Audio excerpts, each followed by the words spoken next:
Adventures in My Youth, A German Soldier on the Eastern Front by Armin Scheiderbauer, narrated by Isaac Darlan. This is not the story of a famous general, a political leader, or a man looking back on the war from a position of power. It is the story of a young soldier. Armin Scheiderbauer was born in 1924, the son of a Protestant pastor. Like millions of young men of his generation, he came of age in a Europe already moving towards catastrophe. In August 1941, while still a teenager, he was called into military service. Not long afterwards, he found himself on the Eastern Front, the most brutal and destructive battlefield of the Second World War. Scheiderbauer served as an infantry officer with the German Army's 252nd Infantry Division. Over the next 4 years, he would experience winter campaigns, retreats, bombardments, close combat, exhaustion, fear, hunger, and the gradual collapse of the world he had known. By the time the war ended, he was only 21 years old, and yet by then, he was already a veteran in the fullest and darkest sense of the word. He had been wounded several times. He had seen the German army advance, struggle, retreat, and finally break under the weight of the Soviet offensives. He witnessed the terrible fighting of the later years of the war, including the massive Soviet attacks of 1944 and 1945, and the desperate battles in East Prussia. In March 1945, wounded and surrounded by defeat, he was captured by the Red Army. He would not return home until September 1947. But what makes Adventures in My Youth so powerful is not only what happened to him, it is the way he remembers it. This memoir was not originally written for fame, publication, or military glory. Scheiderbauer first wrote it for his daughter, as a personal record, a family memory, and perhaps also as an attempt to explain what his youth had been like in a world consumed by war. Because of that, the book has a very particular quality. It is direct. It is personal. At times, it is quiet and reflective. It does not read like a grand history of the Eastern Front. It reads like the memory of a young man who was thrown into something far larger than himself, and who spent the rest of his life trying to understand what he had lived through. After the war, Scheiderbauer built a very different life. He became a senior lawyer in Vienna, married, raised a family, and remained closely connected to the Protestant Church. But the years he spent on the Eastern Front remained part of him forever. In this audiobook, we hear not the voice of history from above, but history from the ground, from the mud, the snow, the trenches, the field hospitals, the marches, and the long road home from captivity. This is Adventures in My Youth, A German Soldier on the Eastern Front by Armin Scheiderbauer.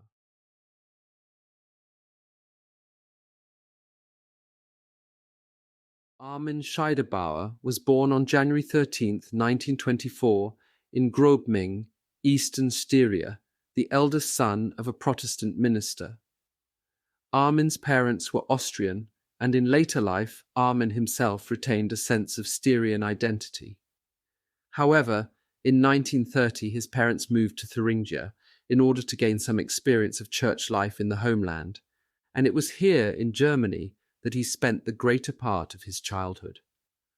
Armin's early years were happy ones, spent in a series of small rural communities. He recalls his days in village schools and friendships with local children with considerable affection.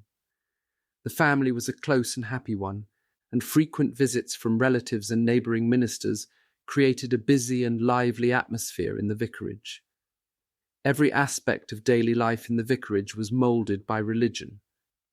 Prayers were said in the morning, evening, and at meal times, and from an early age, Armin was actively involved in the church itself, not only attending services, but acting as a bell ringer and as an organ pumper on Sundays. Within the family church holidays, such as Reformation Day, were important staging posts of the year. Armin's confirmation and the course of preparatory lessons which preceded it marked an important rite of passage in the boy's early life. In later life, he looked back on the vicarage and its values, the emphasis on duty, positive action, and putting Christian virtues into practice in daily life as being a lasting influence on his ideas and outlook. Religion was not, however, the only important influence on Armin's social and psychological development. From an early age, he took a particular interest in history, and his ideas about Germany and its place in the world were formed in his early childhood. The events of the Great War and the injustice of its outcome were something of which Armin was aware from his earliest years at school. In particular, he knew about and was proud of the medals which his own father had gained for service in that conflict. Two events at school played a particular part in developing Armin's sympathy with nationalistic sentiments. The first was a visit from a participant in the sea battle outside Skagerrak, who had survived the famous sinking of the cruiser Frauenlob. This inspired in the young Armin an ambition to join the navy, perhaps as a U-boat officer. The second was the performance of the plays Wallenstein and Egmont by Goethe, which awoke in Armin a strong admiration for military valor and an interest in the heroic ideal. These impressions were strengthened by other nationalistic influences in the environment. A series of images from German history on cigarette cards made a particular impression on his imagination, as did the books detailing subjects such as the history of Germany's lost colonies, which he received as school prizes. Even as a boy, Armin had developed the conviction a career in the armed forces would be the most honorable path that he could aspire to. In the later years in Thuringia, political developments, as well as the general nationalistic tone of the period, began to have an impact on Armin's family. In 1931, Armin's parents joined the NSDAP.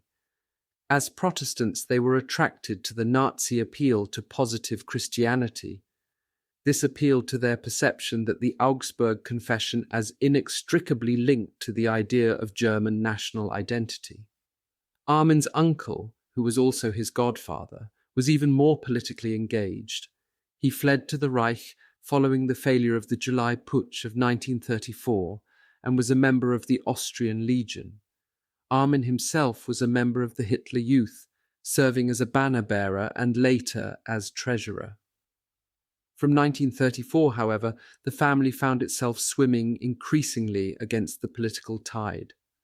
As Nazi control of the church grew, and as their intrusion into doctrinal questions increased, their insistence, for example, that the Old Testament was a tainted Jewish text which should not be taught in church, Armin's father felt compelled to join the Bekennende Kirche movement, which opposed the Nazi-inspired Deutsche Christen's influence within the church. Although never expelled from the party, Armin's father was subjected to hostile interrogations on a number of occasions. Faced with the distrust of the church hierarchy and even of members of his own congregation in Thuringia, Armin's father felt compelled to seek a position in Austria. Yet members of the Protestant church in Austria felt suspicious of a man returning from the church in the homeland.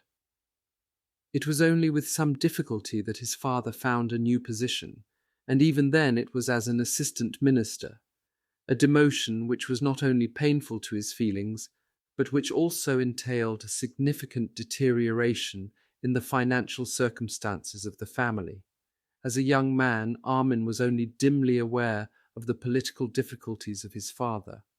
However, after the move to Stockerau, which occurred shortly before the outbreak of war, Armin had two experiences which led him to feel some discomfort with the political tone of the times. He was taken to a demonstration against the assassination of von Rath by his school teachers. While there, he witnessed a group of demonstrators jostling and taunting some Jews who were present. A family friend who saw Armin and his classmates at the demonstration reproached him for taking part in this harassment, a charge which left him feeling uncomfortable. In 1939, while he was boarding with a family in Sonneberg, he and a group of friends were arrested and held in the police station overnight. The youths had no idea why they had been apprehended, but in the morning were told the reason. They should not have been wandering the streets because the Gauleiter was due in town that day. The boys were completely unaware of the proposed visit. These two incidents left Armin with a strong sense of injustice.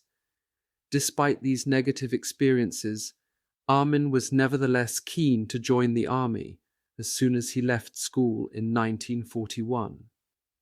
Indeed, such was his yearning for military glory that his chief response on hearing the news of the fall of Paris was to fear that the war might be over before he had an opportunity to take part.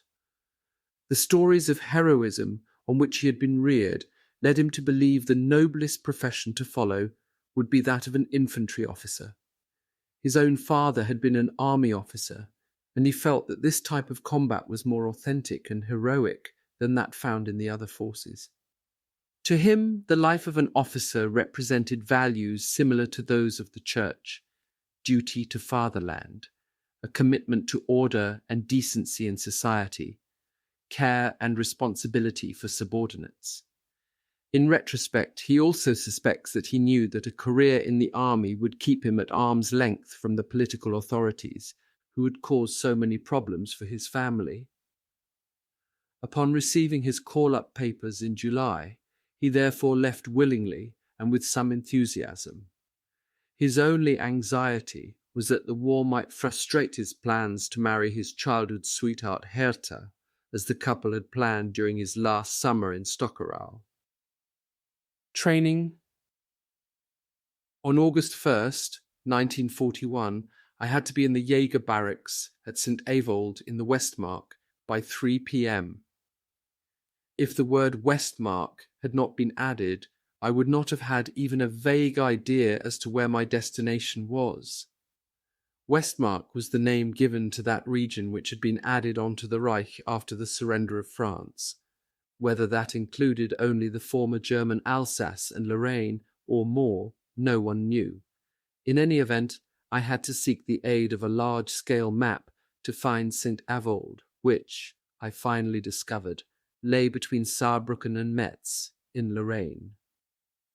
August 1st was not a normal call-up deadline. The normal dates were April 1st and October 1st. It turned out that there were in fact only a few of us young lads who turned up on August 1st, 1941, in accordance with our call-up orders. In the meantime, Mum was in the Liesertal with Rudi and Liesel, so I went for a few days to where they were staying in Slabingpost-Lieserbrücke. For July 31st, they had planned a trip out to the parsonage at Eisentraten to visit the family of Pastor Schimmick, a school friend of father's. From there, I began my journey on the regular afternoon post bus. The journey took me first as far as Spittal on the Drau, and from there by rail via Salzburg. During the night, we crossed southern Germany to Saarbrücken. There I left the express train to get on an ordinary passenger train going towards Metz. On the platform, I met a boy who was looking around just as I was. He was dragging along 2 big suitcases. I spoke to him, and it turned out that we were both going to the same place. He was Ludwig Vigol Popovsky, the son of a Vienna tram driver. In him I had found my first comrade. We remained close through 2 years, more or less. Neither of us knew or had any explanation why we had ended up in that particular district. We also knew nothing about the unit to which we had been assigned, namely the 2nd Company of Infantry Ersatz Battalion 7, nor from which part of the country its members came. Vigil, like me, had left it up to chance as to what infantry unit he would be assigned. The mystery was resolved shortly after we arrived. First, after getting out at St. Avold station, We had to lug our heavy luggage 2 kilometers over a mountain behind which lay the little town. At the edge of it was the Jager barracks. We arrived at about 2:30 p.m. Although we were not yet soldiers, we had nevertheless to experience for ourselves the truth of the saying that half his life the soldier has to wait in vain. There are certainly good reasons for that. At 3 p.m., however, to a certain extent in an official manner, there began the new and serious part of my life. It turned out that altogether there were 4 of us soldiers who had been provisionally accepted as officer candidates. Most were from Lower Silesia. 1 came from the Ruhr area, 2 from Trautenau in Lower Bohemia, and the 2 of us, Popovsky and I, came from Vienna and the Vienna area. The battalion stationed in St. Avold was the Ersatz unit for Infantry Regiment 7, in peacetime based in Schweidnitz. We found out that the entire Silesian Ersatz Army Corps had been moved into the Westmark. In the French campaign Regiment 7 had been commanded by a colonel from Vienna. At that time, replacements had been added to the regiment to the strength of almost a battalion of men from Vienna. It was the case, right up to the end of the war, that in almost every company I came across, there was at least one Viennese or Austrian. For my part, I often regretted that I had made no attempt to join a unit from my homeland. Before I became a soldier, I had dreamed how grand it must be to march in the victory parade through the Ringstrasse with the returning troops. But later, my regret was because I had no close wartime comrades living nearby. That became clear to me when eventually I sat on the Linz Regional High Court with my colleagues Zauner and Hemmetsberger. They had been in the Linz Division, the 45th. Zauner was among the men of the Linz Infantry Regiment, the sons of the region and of the city, who marched off to war from the castle barracks. Hemmetsberger had been an artillery officer in the division, immediately after installation, under which general heading I include being assigned a barrack room and a bed, and obtaining items of military uniform and equipment. There began the rigorous service involved in basic training. It lasted 6 weeks. It turned out that this too had been a kind of test. Of the 17 of us who had joined on August 1st, 6 were dismissed because they did not meet requirements. Because they were not yet of age for military service, they were sent back home. We could easily imagine with what mockery they would be welcomed back to school by their classmates, who had stayed behind after their experience of a holiday that brought so much trouble. So, 11 of us remained together. Our service went on, apart from the normal work of the barracks, under the supervision of a lieutenant, a NCO, and a Gefreiter who at the same time was senior soldier in the barrack room. The 11 of us were Hans Altermann from Gottersburg in Silesia, Walter Bormann from Breslau, Walter Henschel from Reichenbach in the Ulengebirge, Hans Berndt and Gottfried Bergmann from Liegnitz, Jochen Fiedler from Glogau, Diesel and Helmut Uberler from Trautenau, Pohlmann from Wuppertal, together with Popovsky and me. Since Popovsky had a camera with him, I have some photos. The first shows us in a group on the parade ground. We are wearing field service jackets with our top collar button undone, our belts buckled, army boots, and the forage field service caps on our heads. My hands are still stuck into my trouser pockets in a quite unmilitary fashion. After basic training was over, we were moved to Morchingen, halfway between Metz and Saargemund. The place mostly consisted of barracks built after 1871, after Alsace-Lorraine had reverted to Germany. Here was the staff of Ersatz Regiment 28, to which the 2 infantry regiments 350 and 461 belonged. From then on, our group was part of the 2nd Company of Infanterie Ersatz Bataillon 350.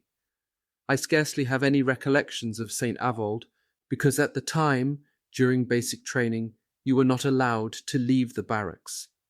I can only remember one single trip out that we used to find a photographer's studio. I recall Morschingen as the place where all our training took place, carried out on the parade ground and on the firing range. Certainly, in St. Avold we drilled on the parade ground and first practiced with our weapons. That was only a little compared with the variety of the drill to which we were then subjected. The training regulations for the infantry, AV1, Army Service Regulations, HDV 130/2A, for Schützen Company was the Bible, according to which our life as soldiers then proceeded. From the individual training I shall quote the following concerning the basic position. 1. The soldier's good bearing is an index of his training and overall physical education. It is to be improved whenever everyday service provides the opportunity. 2. Standing without weapon to attention. In the basic position, the man stands still. The feet stand with the heels close together. The toes are placed as far apart as to position the feet at not quite a right angle to each other. The weight of the body rests at the same time on the heels and on the balls of both feet. The knees are slightly straightened. The upper body is held erect, the chest slightly pushed forward. The shoulders are at an equal level. They are not drawn up. The arms are stretched gently downwards, the elbows pressed moderately forward. The hand touches the upper thigh with fingertips and wrist. The fingers are together. The middle finger lies on the trouser seam, the thumb along the index finger on the inside of the hand. The head is held erect, the chin a little drawn back into the neck. The eyes are directed straight ahead. The muscles are easy and at the same time tensed. Convulsive overtension of muscles leads to a poor and forced bearing. 3. Should there be heard the cautionary part of a word of command, the call of a superior or the command Achtung, without these being preceded by attention, the man of course remains still. 4. Stand at ease. The left foot is moved forward. The man may move but not speak without permission. We had the old Kar 98 rifle. Rifle training was followed by training on the light machine gun, LMG, the 08 pistol, the machine pistol, the hand grenade, and the anti-tank rifle. All that was followed by the infantryman's training in combat and field service, and training in close quarters fighting. No less important was training in the section, the smallest unit, which consisted of the section leader and 9 men. The section leader is leader and first of his section into battle. He is responsible for 1. Carrying out his combat task, 2. Direction of the light machine gun fire, and as far as combat allows, the rifle troops, 3. Ensuring that the weapons, ammunition and equipment of his section are ready for combat and are at full strength. Section training also included the section's method of combat, its behavior under fire, working its way forward, penetration, taking and holding a position, withdrawing, as well as the group being on reconnaissance service and picket duties. HDV 130/2A, of course, also covered training in the platoon and in the company. All that was contained in 670 points. Infantry officer training, however, not only required the knowledge necessary to command a section, a platoon or a company, but also knowledge of the so-called heavy infantry weapons, that is, the heavy machine gun, the heavy mortar, the light and heavy infantry guns, and the anti-tank gun. It covered training in horse riding and driving, the latter including driving both horse-drawn and motorized vehicles. By listing the material, it can be seen that we spent most of our service time on the training ground. We began with simply moving around the ground in the respective formation, then to march training in formations of different, slowly increasing lengths, and finally firing practice. All that was preceded by a thorough process of training in firing positions. I proved to be a good shot. I soon found out that my vision in my right eye was not as sharp as that in my left. The eye test we had when we mustered had been a cursory one.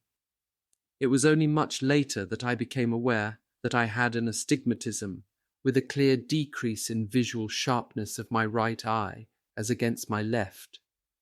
Meanwhile, after I had successfully tried shooting left-handed, I stuck with it and achieved excellent results. At the exercises at 100 meters range, standing off-hand, and 200 meters range, lying off-hand, I managed to score 30 and 55 respectively, and thus was in the narrow range leading the group. Firing practice and the marches that regularly took place on Saturday stood out from the drill on the parade ground. Firing practice involved bodily relaxation. Marches involved particular bodily exertion. If on the first march, which lasted an hour, we covered only 5 kilometers, within a few weeks that was increased in 10-kilometer increments to 55 kilometers. It all led to the very edge of exhaustion. As proper infantrymen on the marches, we wore footcloths instead of socks, and before the march we smeared our feet with deer tallow so that, provided our boots fitted, blisters or sores hardly ever occurred. Only once did I get so-called pressure points, that is, blisters under the hard skin. They were extremely painful, but at least entitled me to sit up on the horse-drawn vehicle that followed behind us. Everyday life in the barracks began with reveille, soon followed by the duty NCOs, UVD call, those detailed to fetch coffee step out. Before work began, 1.5 hours after reveille, morning washing had to be done, beds had to be made expertly, and lockers tidied up. Inside work included cleaning weapons and cleaning barrack blocks. The weekly hour of polishing and patching also took place as part of the daily boot cleaning and occasional uniform cleaning sessions. We pressed the trousers of our walking out uniform by laying them overnight between the sheet and the straw mattress. In addition to the field uniform and drill clothing, every man also possessed a walking out uniform. It was called sarasani because in actual fact it looked by no means smart, but resembled circus dress, while the field uniform was made of single coarse cloth of a green, grey-brown colour. The walking-out uniform had 2 different kinds of grey cloth. The jacket was vaguely green, but the trousers were more of a blue tinge. The collar was dark green, the collar patches and those on the forearms were of silver braid trimming. To that was added the field service cap and, best of all, the white braid, which was the colour of the infantry arm of the service. Apart from its smart and clean appearance, this colour always seemed to me to express the innocence and unpretentiousness for which the infantry was praised. Other colours used were the red of the artillery, the green of the Gebirgsjäger, the black of the pioneers, the blue of the medical units, the bright blue of the panzer units, the citrus yellow of the signals units, the dark yellow of the cavalry and later reconnaissance troops, and the violet of the military chaplains. But none of them could compare with our pure white. Outside training mainly took place on the large garrison training ground. However, especially for marching, we switched to the friendly, hilly countryside, near to or further away from Morchingen. Once we were resting near a large plum orchard that was far away from any village. It gave the lieutenant the idea that we should take cover there and stuff our bellies. Sometime later, before the wine harvest, our march took us past a field that was planted with vines. Here, too, the lieutenant let us take cover between the furrows. As you see in old pictures of the land of milk and honey, we lay on our backs between 2 furrows, reaching for the nearly ripe grapes hanging over us, and contentedly ate our fill. The most pleasant activity, because it was completely different from all the others, we had on Wednesdays. Then from 2 p.m. to 4 p.m. there was riding, and from 4 p.m. to 6 p.m. driving. In our riding training, each one of us had his own horse. Mine was the mare Orange. Everyone had to keep a piece of bread from his rations for the horse to win its trust and to be able to reward it. We learned not to approach the animal from the rear, and how to bridle and saddle it, We also had to muck out the stalls and brush the horses. During the course of that training, we learned the paces of the horse, the walk, trot, and gallop, and how to control the horse. Finally, in the riding arena, we jumped modest obstacles and performed exercises on horseback. Riding outside was more satisfying than strenuous, especially when, after our first few hours of riding, our behinds were not burning anymore. Once I must have irritated Orange because she bolted with me on the training ground. She slipped into a raging gallop and I could not hold her.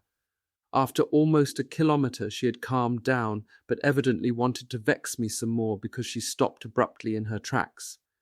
I had to summon up all my strength not to fly out of the saddle, which is certainly what she intended. The driving instruction passed off without such difficulties.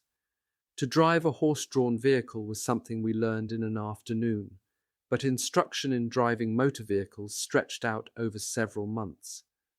As well as a thorough theoretical and technical training taken with the aid of an Army service regulation book, a lot of time was spent on the driving itself. We rode motorcycles with sidecars, and drove a medium-weight Kugelwagen.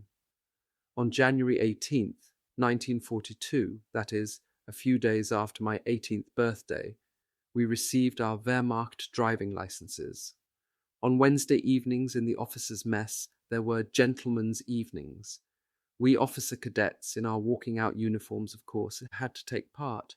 Before dinner, you would stand about aimlessly in the side rooms of the dining hall. Then the commander of the ersatz regiment would invite us to take our places. On the first occasion, we were understandably somewhat awkward and almost stood in ranks. That led a doctor, whom I later got to know as a very clever man, to the sarcastic remark, "Ah, the gentlemen have turned up for confirmation." We did not always sit together at the end of the table, but were placed individually between officers, and thus had to take part in their conversation. If I had not already learned at home how to behave at table, I would have been taught it there. It is true that I had not learned at home that you had, on occasion, to manage with only 40 centimetres space at the table. That had to be done on Christmas Eve, when the wives of the married officers were invited to dine with us and space was tight at the table. On those occasions, and also on the gentlemen's evenings, music was supplied by a palm court orchestra composed of members of the regimental music corps. It was frowned upon to speak of service matters. That was strictly avoided. On the gentlemen's evenings we were allowed out for longer. We were allowed to stay out after the general lights out, I think until midnight. The food in the officers' mess was not better than that in the barracks canteen, but was cooked separately. An exception was made at Christmas and New Year, when everyone got a portion of carp or tench. But in addition, there were also bratwürstchen or bockwurst that assuaged our hunger and, together with the potato salad, laid down a good basis for the wine. In the Mochingen officers' mess, you could buy splendid French wine. It was there that I drank my first white and red Bordeaux and Burgundy. In St. Avold, there had often been air raid warnings that mostly lasted from midnight until the enemy aircraft had left the area of the Reich. For that reason, duties were assigned in such a way that after reveille at 4:30 a.m., they began at 6 a.m. After the meal set for 10:30 a.m., the lunch break lasted until 2 p.m., so that everyone could catch up the sleep they had lost during the night. There were none of those annoying disturbances in Mochingen. Once in the autumn, we went to Strasbourg and saw the sights of that beautiful city, by then once again in Germany. On the platform of the Minster, from where you got the wide view eastwards into the Black Forest and westwards into the Vosges, Ludwig Popovsky took our photograph. At that time he had attached himself to Helmut Uberla from Trautenau. I had become friendly with Hans Altermann from Gottesberg in the Riesingebirge. From Altermann I have a written testimony to our friendship, which he wrote for me in the little book Novellen aus Metz, which each of us had received from the regimental commander as a Christmas present. Either we shall meet in victory or never again, the young man had prophetically written.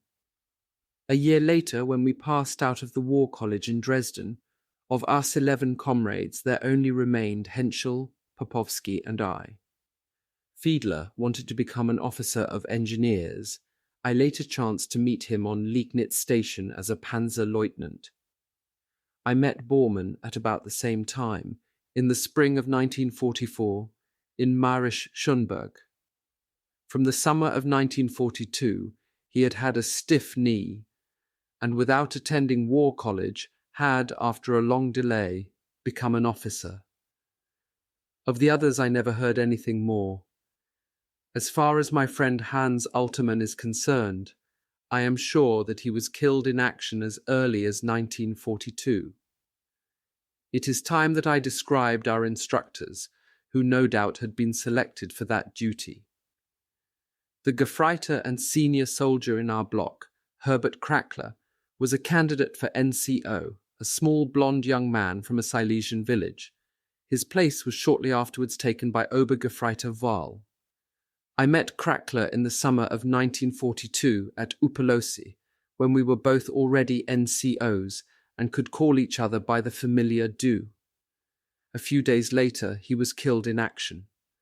Wahl was getting on for 30, and to judge by his appearance and behaviour, came from a town. The NCO, August Gehler, during the French campaign, had suffered a fractured pelvis from a falling tree. Like Wahl, he was a patient, self-controlled instructor who never lost his temper and carried out his duties in an exemplary manner. Lieutenant Reidel came from Bad Reinitz in the county of Glatz. He was, as he would proudly relate, the son of a worker and had joined the army after leaving school.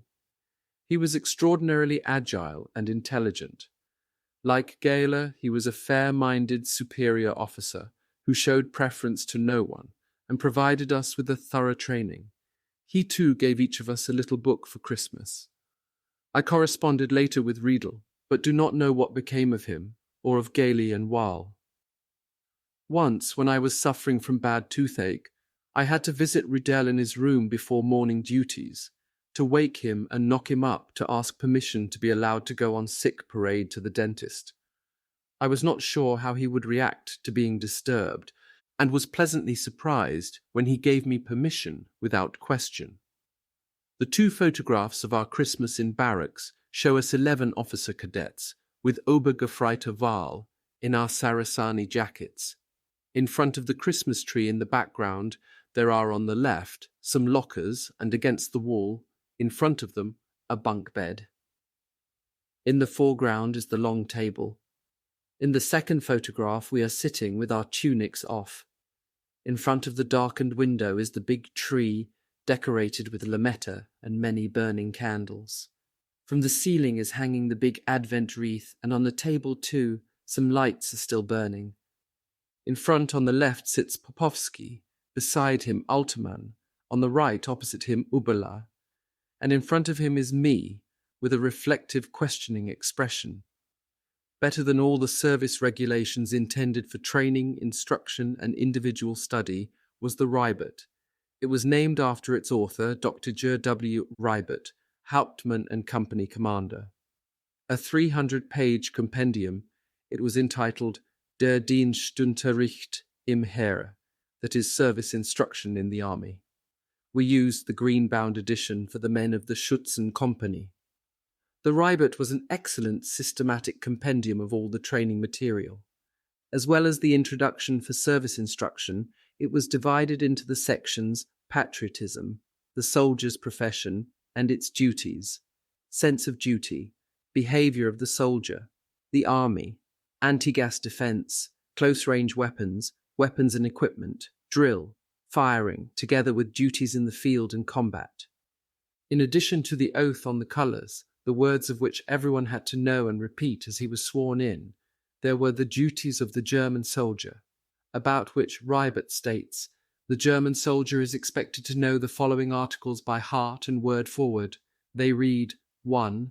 The Wehrmacht bears arms for the German Volk. It protects the German Reich and fatherland, the Volk, bound into one in National Socialism and its living space. The roots of its power lie in a glorious past, in German Volkstum, German soil and German labor. Service in the Wehrmacht is a service of honor to the German folk. 2. The honor of the soldier lies in the full and unconditional offering of his person for Volk and fatherland, even unto sacrificing his life. 3.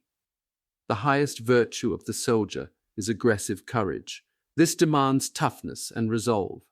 Cowardice is a disgrace. Hesitation is unsoldier-like. 4. Obedience is the foundation of the Wehrmacht. Trust the foundation of obedience. Soldierly leadership rests on delight in taking responsibility, on superior ability and tireless care. 5. Great achievements in war and peace can only come about in the unshakable fighting community of leader and troops. 6. Fighting community demands comradeship. Comradeship is particularly proven in need and danger. 7. Self-possessed and yet modest, upright and true, God-fearing and truthful, discreet and incorruptible, the soldier should be to the entire Volk a model of manly strength. Only achievements justify pride. 8. His greatest reward and greatest happiness is found by the soldier in the consciousness of duty joyfully fulfilled. Character and achievement are the hallmarks of his way and of his worth. Those duties hark back in their essentials to the Imperial Army and probably to still older regulations. Millions of soldiers in both world wars modeled themselves on those regulations. In the Second World War, soldiers followed their guidelines right to the bitter end. For those born after those wars, it is hard to comprehend. But for me and my comrades, who willingly submitted ourselves to those duties, with all the idealism of youth, they were a kind of profession of faith. To give an example of the sterling quality and thoroughness of the Reiber, I will quote from the general principles of the barracks, room and locker regulations. Anyone who shouts, howls, and engages in tussles in quarters offends against discipline and order. Decorous singing is permitted, if barrack block comrades agree. Popular songs, hackneyed old hits, and songs of an obscene nature are not a suitable part of a soldier's singing repertoire. In the barrack block, that is the soldier's home, scrupulous order and cleanliness is to be paramount at all times. The tone adopted among the block inmates should be comradely so that they can get along well with each other. Lunch is a communal meal, both because of technical necessity, for reasons of military order, and to cultivate comradeship. For meals, the soldier will appear with clean hands, clean fingernails, and with his hair combed.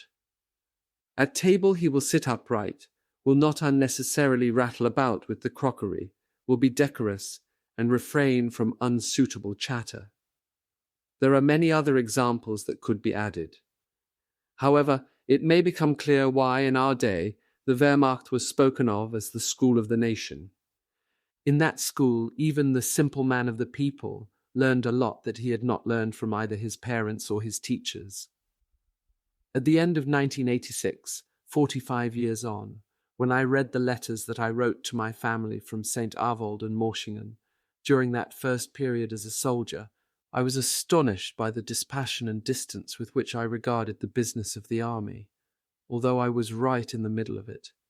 In all conscience, I had shrugged everything off. To have to learn hard lessons, to go through troubles and exertions, to have the occasional moments of harassment, had never become too much for me. In any event, neither I nor my officer cadet comrades had ever been reduced to tears. That was something about which the regimental commander had once asked at the gentleman's evening. He no doubt was speaking from personal experience as he thought of his own time as a cadet. Certainly the cadets of the Imperial Army, about whom such stories were told, had been much younger. For them, the seriousness of military life had begun when they were only 10 years old. In my first letter to my mother and sisters, I complained that we have really very little time. and that we officer cadets were given the most impossible things to do. Thus, for instance, would you believe it, I had been ordered by the UVD to darn his leather gloves. Nevertheless, I completed it to his total satisfaction. On August 4th, 1941, I had to travel to Metz to the Reserve Military Hospital for a specialist medical examination of my heart. At my recruitment medical, the unit MO diagnosed a serious defect. In Metz, it proved, thank God, to be a completely wrong diagnosis. Otherwise, I would have been sent home, which would have been a big disappointment.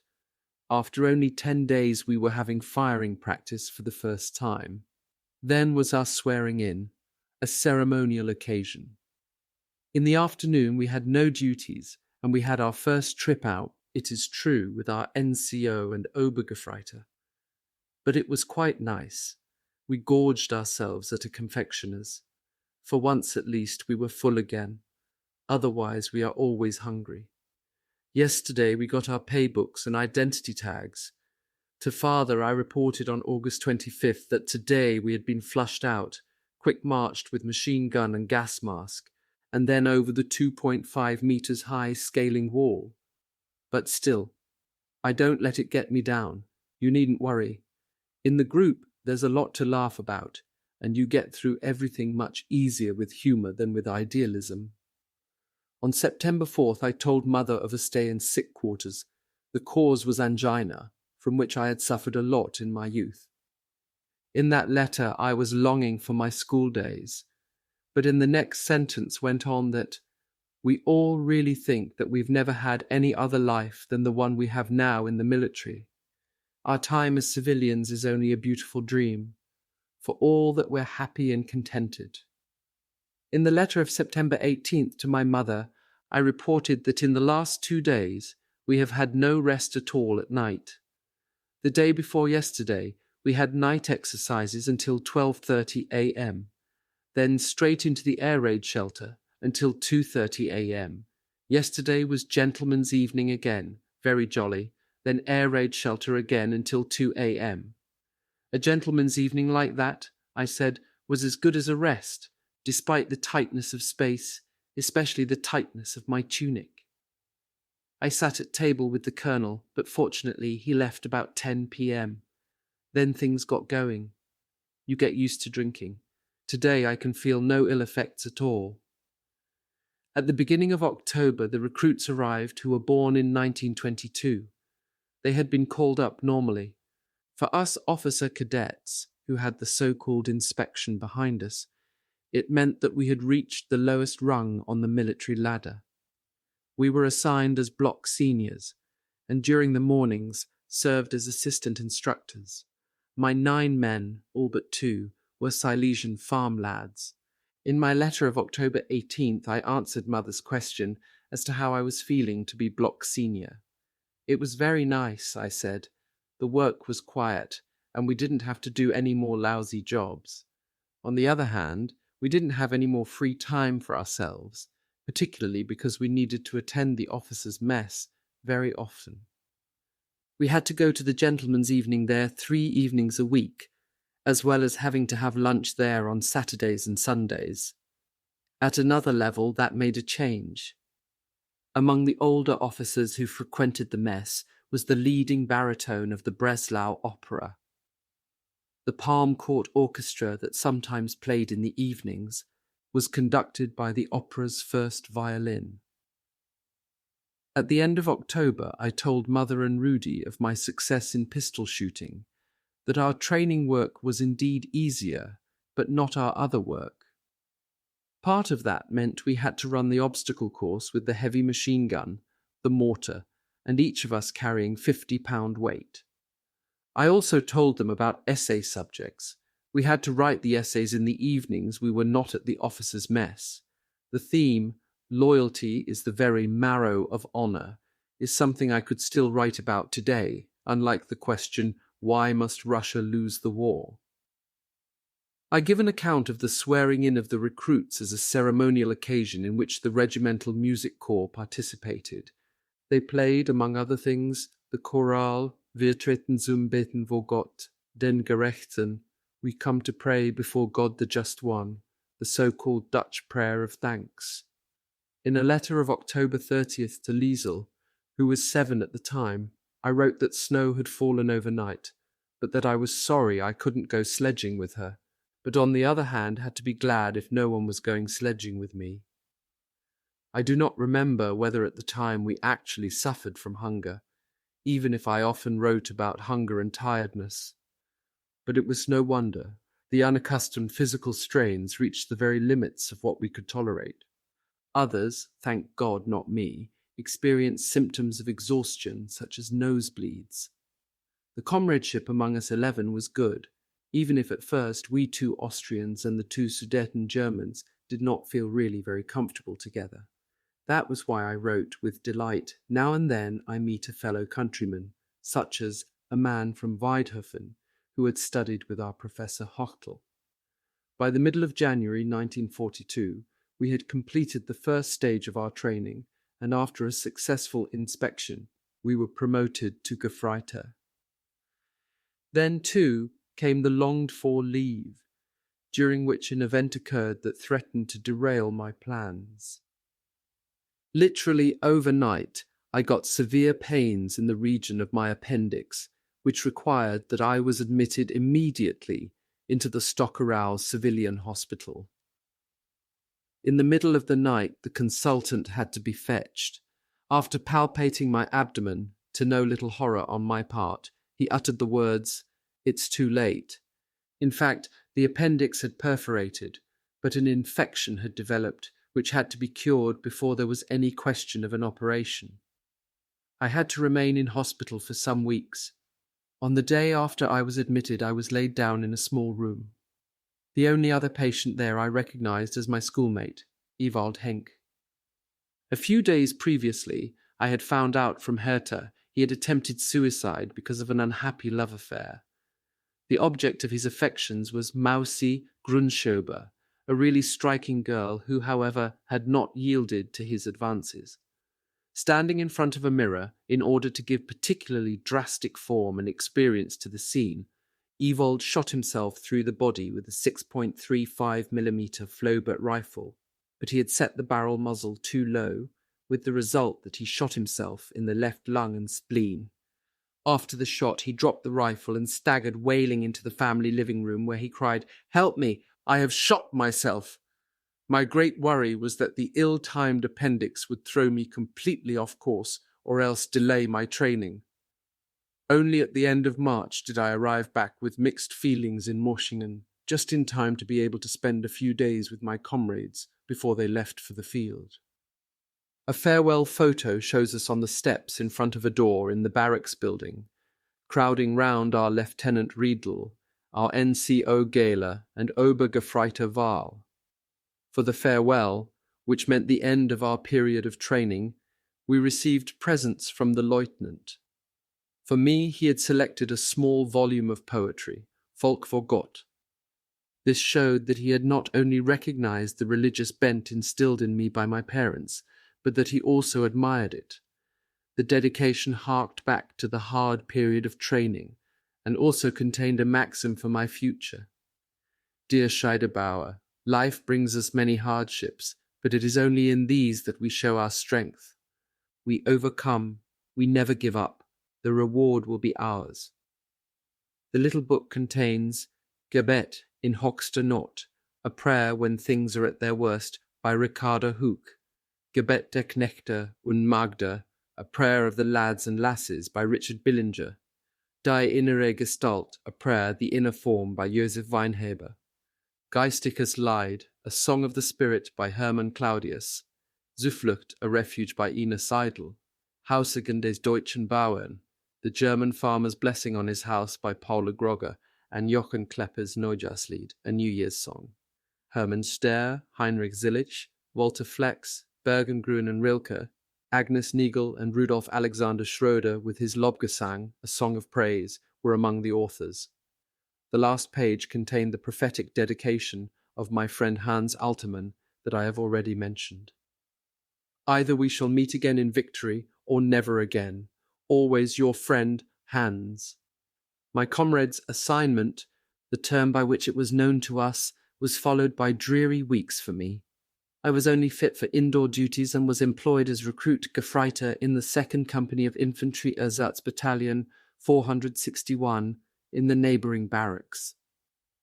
The recruits who reported on April 1st were all from the eastern part of Upper Silesia, aged from 30 to 35 years, and were all members of the so-called Volksgruppen 2 and 3.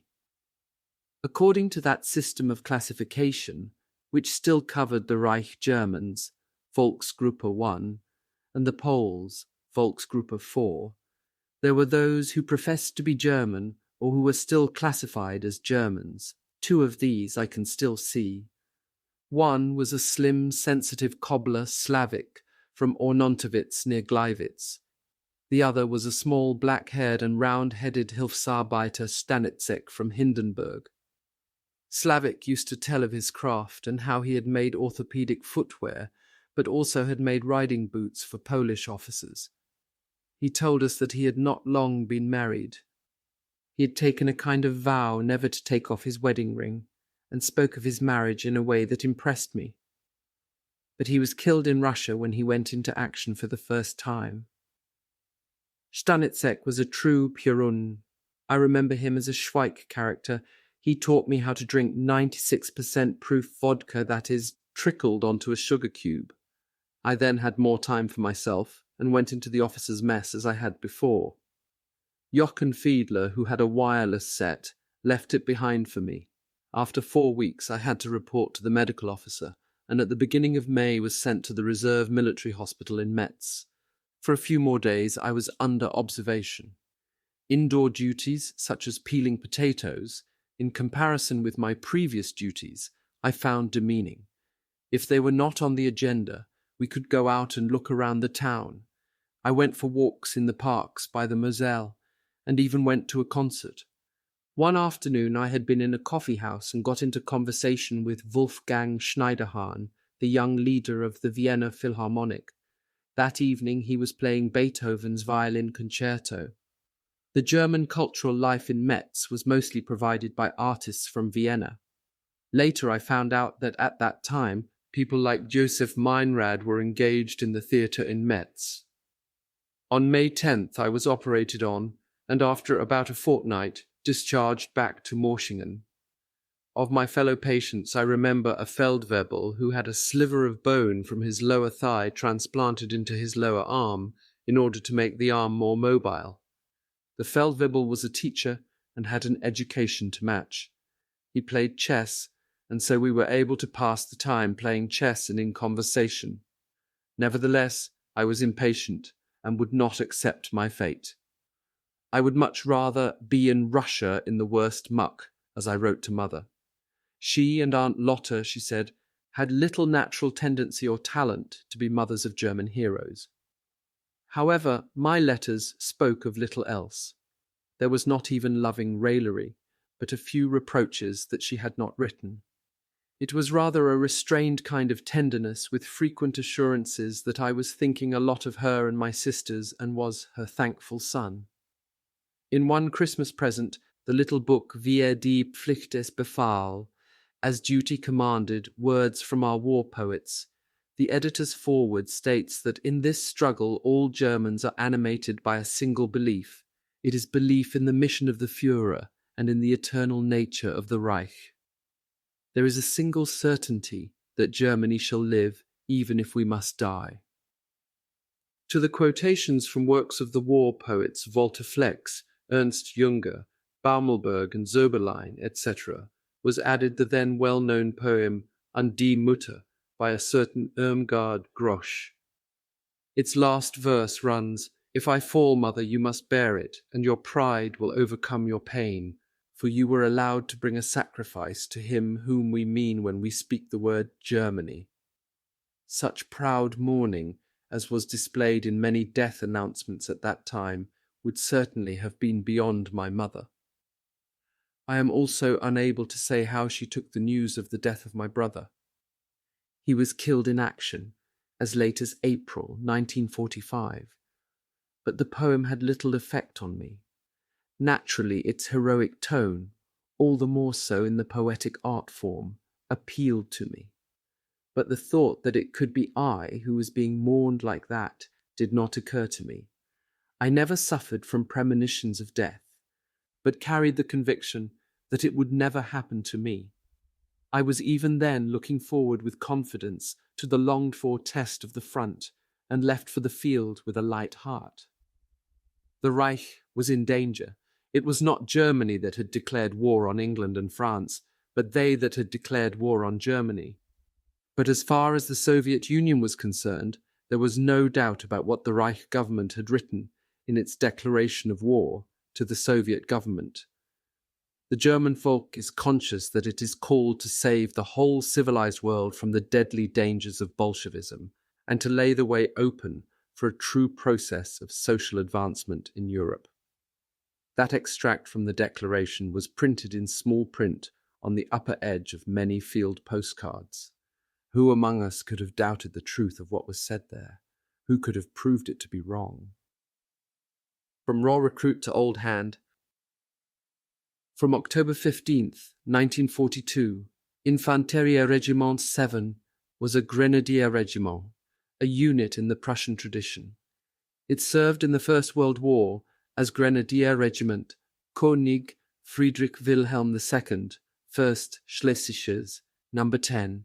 After reorganization and reformation, it had participated from 1935 to 1939 as Infanterie Regiment 7 in the campaign in Poland. In 1939 and 1940, it fought in the campaign in the West. Within the unit of the 28th Infanterie Division, to which it had belonged since the beginning of the war, it was prepared for the attack on the Soviet Union in the Suwalki sector in East Prussia. It served in the following actions in Russia, 1941 to 42, June 22nd to 27th, 1941, breakthrough of the bunker line, June 29th to July 9th, 1941, Bialystok-Minsk encirclement battle, July 10th to August 9th, 1941, advance and fighting at Smolensk, August 10th to October 1st, 1941, defensive fighting on the Popij before and around Jarzevo, October 2nd to October 14th, 1941, the Vyazma battle, October 15th to November 18th, 1941. The regiment was released from the 28th Infantry Division and placed under the command of the 252nd Infantry Division, November the 19th to December 4th, 1941. The attack on Moscow, December 5th, 1941 to January 15th, 1942. Retrograde movements into the Rosa Stellung and trench fighting, January 16th to 25th, 1942. The Winterreise, or the Winter Journey. Translator's note: the term Winterreise ironically echoes the 19th century poet Heinrich Heine's sequence of poems under the same title, and also Franz Schubert's subsequent musical arrangement of Heine's poems. January 26th to February 28th, 1942. Widespread defensive fighting to the east of Gschatsk. It was in the Gschatsk Stellung, some 150 kilometers west-southwest of Moscow, that I joined the regiment. On July 2nd, in St. Avold, I had begun my journey which, as a straggler following my comrades, I had to make on my own. The journey passed through Berlin and Warsaw. At first I was in trains carrying men back to the front from leave, but from Warsaw to Smolensk through West Prussia, Kovno, Vilna, Dunaburg, Polotsk, Vitebsk, I was in an empty hospital train. On July 4th, I sent to my mother and sisters very best wishes from the German-Russian frontier. From Vyazma, I wrote on July 8th that I was very impressed by the Russian landscape and by what I had seen on the journey, and that I was hoping to arrive at my unit the day after tomorrow. At last, on July 10th, I wrote my first letter as a sender with field post number 17638C from the 6th Company of Infanterie Regiment 7. From Gschatsk onwards, to which goods trains were travelling, I had to march with my knapsack. At the regimental command post, The commander even shook my hand to welcome me. Then there was a further march via the battalion command post to the company, which was commanded by Oberleutnant Bayer. I was immediately assigned my post as MG Schütze, Machine Gunner 1. The company had just been resting for some days in the woods close to the regimental command post and the baggage train village of Schabino. We were to go back up the line the following night and relieve another company. As the 7th Company was being relieved, I met Jochen Fiedler and his section leader Crackler, our block seniors from St. Avold. Fiedler said that of the 11 of us, only 6 were with Infanteria Regiment 7. The others had joined Infanteria Regiment 232 or 235. The relief had proceeded smoothly so that the sections, at intervals of several minutes, and of course in single file, marched away to avoid making any noise and alerting the enemy. In the trenches during the day, it was more or less quiet. The Russians fired off some shells only now and then, and those were only of light caliber. By contrast, during the night, the Russians did not trust the calm. So the nights were dominated by a perpetual blind cacophony of explosions. At midnight, when the summer night was at its darkest, for the first time I went alone on sentry duty. Somewhere else and under other circumstances, I might have thought of Lenau's night, whose dark eye was resting on me, solemn, gentle, dreamy, and unfathomably sweet. Translator's note, Nicolas Lenau, German lyric poet, 1802-50. But then I had a redoubled sense of loneliness. I did not know my way about the positions, which was strange to me, and I had not yet seen them in daylight. I did not know where the enemy was, and could only guess where my fellow sentries were. I only knew the way from the sentry post to the bunker. For a short time I was overcome by a feeling of being deserted. It seemed to bode ill for my probation at the front that the company Sarge, immediately after I arrived in the baggage train village, had ordered that I get my hair cut. Then, at the field church service in the full glare of the sun, when I was wearing my Stahlhelm, I had felt ill. I felt completely alone. I had no view in the direction of the enemy, since our trenches were behind an incline. The only thing that happened during those first 2 hours on sentry duty was the tour of inspection by the company commander. I scarcely heard his approach. Eyes directed forward, I quietly made the regulation report. Nothing unusual to report. It was only on July 14th that I had to transfer into the first platoon of the company to take over the section of an NCO who was going on leave. A week or so later, we officer cadets were assembled in Schabino, near to the regimental command post. We had to take yet one more revision course before our promotion to NCO that was expected on August 1st. The course was given by Oberleutnant Steif, the then regimental adjutant. I met him again in 1975 in Vienna, where, as a brigade general in the German Bundeswehr, he was taking part in the negotiations which dragged on for years concerning bilateral reduction of forces in Europe. As far as we could see, the reason for the course was that the regimental commander wanted to get an idea of our theoretical knowledge and capabilities. On August 1st, I was proud to tell my mother and sisters that, together with the 5 other officer cadets, I had been promoted to Fahnenjunker Unteroffizier, officer cadet NCO. On that occasion, 3 of them received the EK2, Iron Cross Second Class. I was very pleased because my appendix didn't stop me. Because I was a few days short of the minimum 2 months probation period at the front, in actual fact, I should not have been allowed the promotion. However, the commander, Oberstleutnant von Eisenhardt Rother, a gaunt gentleman with the elegance of a cavalryman, and evidently of a similar elegance in thinking, took the responsibility upon himself. Then I wrote to my mother, I had a salary, and the business of public assistance for the children was at an end. The previous day we sat together and wrote to our nearest and dearest with liquor and cigars.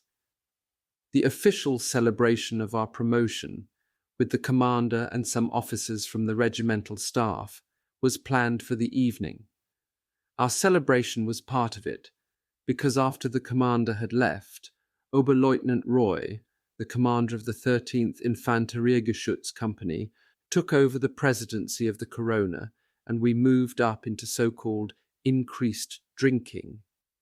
I met Roy, who, despite his 25 years, even back then had a bald patch, at the division reunion in Stuttgart. While reminding him of that evening in Schabino, I told him that it was he I had to thank for getting drunk worse than I ever had in my life. It happened that Roy, himself a drinker of note, ordered us officer cadets to drink up in turn.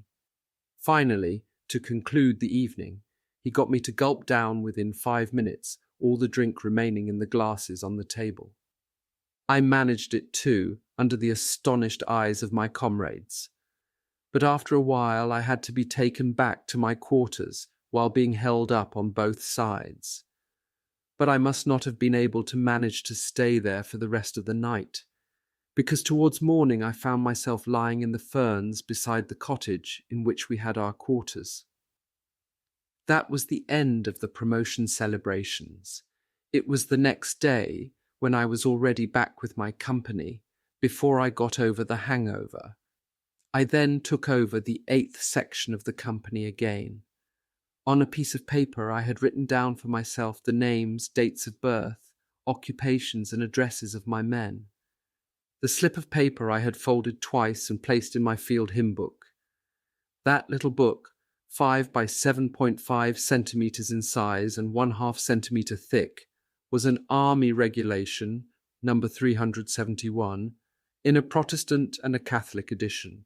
It contained, in addition to the professional duties of the German soldier, the oath before the colours, and also extracts from the war letters of German soldiers killed in action. It had prayers beginning with the Our Father to the prayers in Gefahr, in danger, and in der Todesstunde, at the hour of death, for the dying. There were prayers for burials, chorales and hymns, and finally Bible texts designated as essential sayings. My men were Fusilier Werner Mutz, born April 30th, 1923 in Stolp, Pomerania, a shopkeeper in Stolp, Gefreiter Helmut Budewisk, born on March 4th, 1922 in Hamburg, a student in Berlin-Steglitz, Gefreiter Albert Wickendy, born on April 3rd, 1913 in Rickensdorf, Kreis Helmstedt, Brunswick, blacksmith in Brunswick, Gewehrschütze 1, Obergefreiter Anton Neumann, born on December 11th, 1910 in Himmelwitz, Upper Silesia, tailor in Himmelwitz, Gewehrschütze 2, Fusilier Wladimir Steimer, born on July 26, 1909 in Sosnowitz, Upper Silesia, baker's assistant in Gleiwitz, Gewehrschütze 3, Fusilier Otto Beer, born on December 2nd in Subtitz, Kreis Torgau, agricultural worker in Subtitz. My deputy section leader was a Bürgerfreiter Rudolf Iwanek, born October 20th, 1919 in Vienna, automobile painter in Vienna. I can see the faces of almost all those men in my mind's eye as I read their names, even though I have never seen any of them since. I knew that Mutz was killed in action a few days later, and that Budewisk, a happy lad with a friendly face, was posted missing. Though I had reported from my post on sentry duty, nothing unusual to report, to the company commander, the situation for the battalion suddenly changed drastically. I quote from the regimental history. Of the fighting in which individual units were involved with divisions other than their own, the action of 2nd Infantry Regiment 7, Vielhauer, parts of Panzerjäger Abteilung 252, 14th Infantry Regiment 7, 14th Infantry Regiment 461 under Oberst Karst as Kampfgruppe leader should be mentioned. The alarm was sounded on August 12, 1942, some 50 kilometers south of Gzhatsk, in the region of the 3rd Panzer Army and the area of 9th Army Corps and 20th Army Corps, the Soviets had succeeded in breaking into the positions of the divisions. They were the 183rd Infantry Division and the 292nd Infantry Division. Especially in the area of the 183rd Infantry Division, the Russians had succeeded in penetrating deep into the main combat area. A breakthrough threatened. The Kampfgruppe was loaded on lorries and driven up to the main highway leading south from Kshatsk. They were unloaded in Upolosy and placed under the command of the 292nd Infantry Division. Marching up beside the road, partly on corduroy roads, the scattered 2nd Infantry Regiment 7 reached Silenki to take a rest. A supply dump that was being dismantled served to strengthen the unit. Hordes of army baggage handlers were fleeing back to the rear. Parts of the baggage train and flak units were getting ready to flee. All of that characterized the situation. Although it all reeked of retreat in disorder, the Kampfgruppe was in the kind of mood to advance. In a wood near Sawinki, west of the highway, positions were taken up facing south. To the east of the highway, 2/Infanterie Regiment 131 had taken up position. That battalion, too, was placed under the command of Kampfgruppe Karst. Further to the east was a gap up to 2/Infanterie Regiment 351. It appeared that eastwards there was a coherent front, but the situation to the west of the positions of 2/Infanterie Regiment 7 was completely unclear.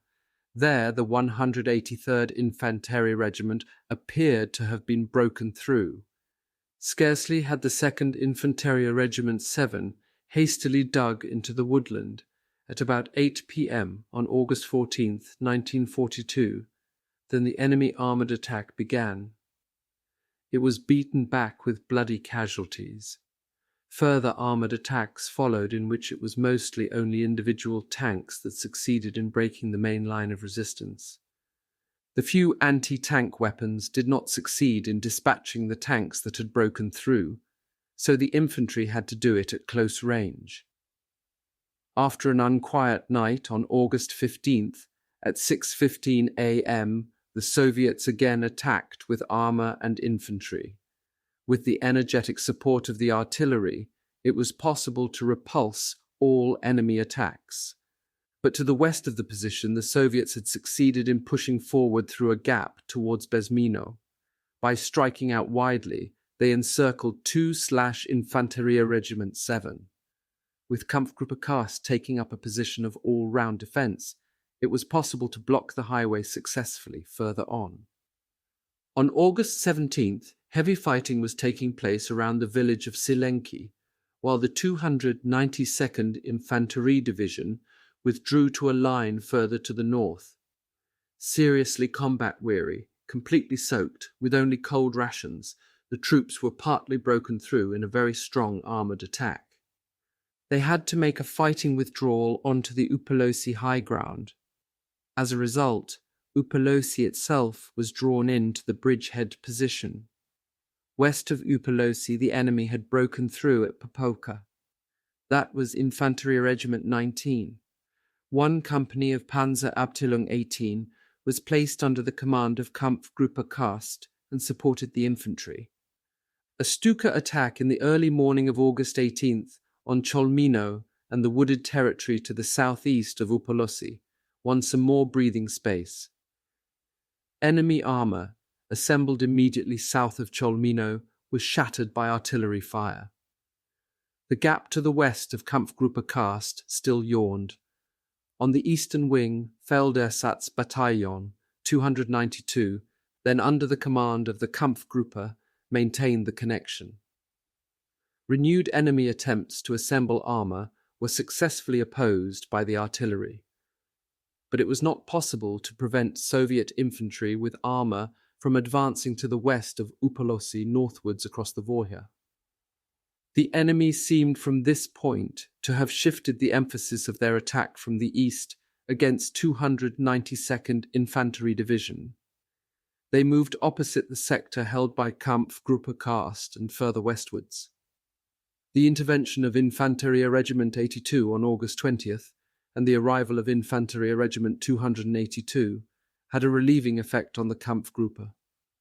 On August 24th, it was possible to repulse a large-scale enemy attack on the Opolosy sector, but further to the west, the enemy succeeded in taking Bekrino and Shatisha.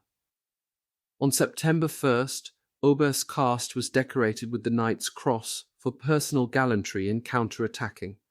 On September 2nd, fresh enemy attacks took place against the Upolosy bridgehead, but they were all repulsed. Only on September 6th were orders executed for the planned evacuation of that position. Bataillon Vielhauer returned to the division with a combat strength of about 80 men. A small barracks at Waldlager Nord was sufficient to provide accommodation for that little band. My personal experience was more exciting than the picture painted by the dry report from the regimental history. During the night, the battalion was relieved from its position and removed from the division's field reserve. I handed over my section sector and the stocks of ammunition, hand grenades, and machine gun belts. We thought it was a relief that those supplies did not need to be dragged along. I marched off with the section in the direction of the assembly area to which we had been ordered. Company after company joined us on the route. Soon the whole battalion was on the march with us. We went in line, one behind the other at long intervals, in order to invite as few casualties as possible in the event that we were attacked from the air or fired on. From Shabino, the baggage train village, the battalion went to Gshatsk, to the camp in the woods some kilometers north of the town. In the summer of 1941, that camp had served as headquarters to the Russian Supreme Commander, Central Sector, Marshal Timoshenko. Hauptfeldwebel Melin, the Sarge, a strict, self-possessed man, had his cross with the drivers, not only those of the horse-drawn vehicles. In a mighty voice, he gave out his orders. In pure Silesian, one of them asked, "Whatever for it, Tech, Herr Hauptfeld?" And the Hauptfeldwebel replied, "Tect Poichot," by which he meant a captured French Peugeot lorry. Several ways led to Gshatsk. The one that went via Staroye was the furthest, but was better for the vehicles and the Peugeot. We followed the route that had more corduroy roads and was therefore better. But even so, to the accompaniment of dreadful cursing, horses and motor vehicles had to be heaved out of the sticky mud. On the way it was passed from man to man that we had set off as Army Reserve and should be getting some rest. I believed it, the old hands did not. On August 23rd, 1942, in the brightness of the dawn morning, we arrived in the camp in the woods and settled ourselves down in the barracks. I slept for some hours. Towards noon there was something to eat, and afterwards there was a frontline film show. While the film De Grosse Schatten, The Great Shadow, was still running, the battalion adjutant shouted, "Alert!" Barely 5 minutes later, the battalion was standing ready to march. When the lorries of an army mobile column arrived, we were immediately loaded up. We were told that the Russians had broken through at Joshnau and that we were to be thrown into the gap created by that move. The journey through the bare countryside, only here and there crossed by bushes and woods, was not exactly pleasant. We travelled standing, squatting, or sitting on machine gun boxes. The oldies, who had taken part in the advance and the winter retreat, said that it was no picnic which awaited us. We younger ones, dropped in the shit, again, did indeed feel the tension hanging over everyone. It could be read in the expressions of the officers, but it was more with curiosity and interest than with fear that we looked forward to the things that this fire brigade action would bring. Outside the village of Sawinki, some 30 kilometers northwest of Medin, we were unloaded. Immediately a security line was formed in platoon strength in the direction of the enemy. I lay with my section beside the road that led to the enemy. Somewhere in front there were still supposed to be German troops. No one knew any more. A motorcycle with sidecar drove up from behind us. A strange officer got out. To my report, he said, sounding surprised, Infanteria Regiment 7. My God, that's an active regiment. To my ears it sounded as if he had determined that from then nothing else could happen, and that it was a dead certainty that the Russian breakthrough would be cleaned up. Just as we had hastily dug in, I was taken by a runner to the battalion commander. He ordered me and the section to carry out a reconnaissance patrol into the woods that lay about 2 kilometers in front of us. The object was to find out if they were occupied by the enemy. It was my first reconnaissance patrol. It was the real thing, the active beginning of my probation at the front. On the successful completion of this depended my whole life's ambition. I instructed the men and we set off. The first signs of dusk were just becoming noticeable when we reached the woodland. We went in lines spaced widely apart, but could see no trace of the enemy. We crossed a tongue of woodland, while I, as I had learned during training, tracked our direction of march with a compass. Finally, we marched in a long curve leftwards as far as the road and turned back. Halfway the battalion met us. In the meantime, they had been ordered to take up positions in front of the wood facing the enemy. The tongue of woodland we had just crossed was the edge of a larger forest that stretched over to the right. It offered the Russians a good opportunity to take us unopposed in the rear. An attempt was then made to counter the danger by having the 7th Company take up position almost at right angles to the forward deployed 5th and 6th Companies. We would provide cover for the battalion from the direction of the wood. To my disappointment, my section was held in reserve. We had to dig in again, but on fairly open ground. By that time, night had fallen, and it seemed to me that we would not be staying in that position for very long. I had the men dig only moderately deep foxholes, just deep enough to be able to snatch some hours' sleep in them with adequate protection against shell splinters. The foxhole I had myself dug barely reached to my knees, so that my body, lying on bushes as a kind of bedding and covered in the same way, did not protrude above the level of the ground. Within moments there crept over me the uncomfortable thought that I was lying in a coffin. Night passed and gave way to morning. The enemy, it was said, were preparing to attack. From my coffin, I watched uneasily as, to the right of the sector of the 7th Company, 300 meters to 400 meters away, individual brown figures, at intervals of a minute or so, were jumping across a small clearing between covering undergrowth. To judge from the direction in which they were moving, they were evidently trying to get into the tongue of woodland, lying to the battalion's rear. The Russians were demonstrating their well-tried tactic of trickling through. You could work out how long it would take a company or still larger units to have gathered in the wood behind us. Those movements had been reported to the battalion. Then the orders I had expected reached me. With my section, I had to take up position at the extreme wing of the 7th Company, facing west, in thick woodland. There was virtually no field of fire. In places it was only 5 to 10 meters. On the left, I was beside the section, led by Crackler, our old block senior. On the right, there were no neighbors at all. When Crackler and I saw each other, neither of us thought of our time together being polished up into soldiers. It is true, it was a time that had not been as much an effort for him as it had for me. We just shook hands and said, as if with one voice, "Eh, lad, what a bloody mess."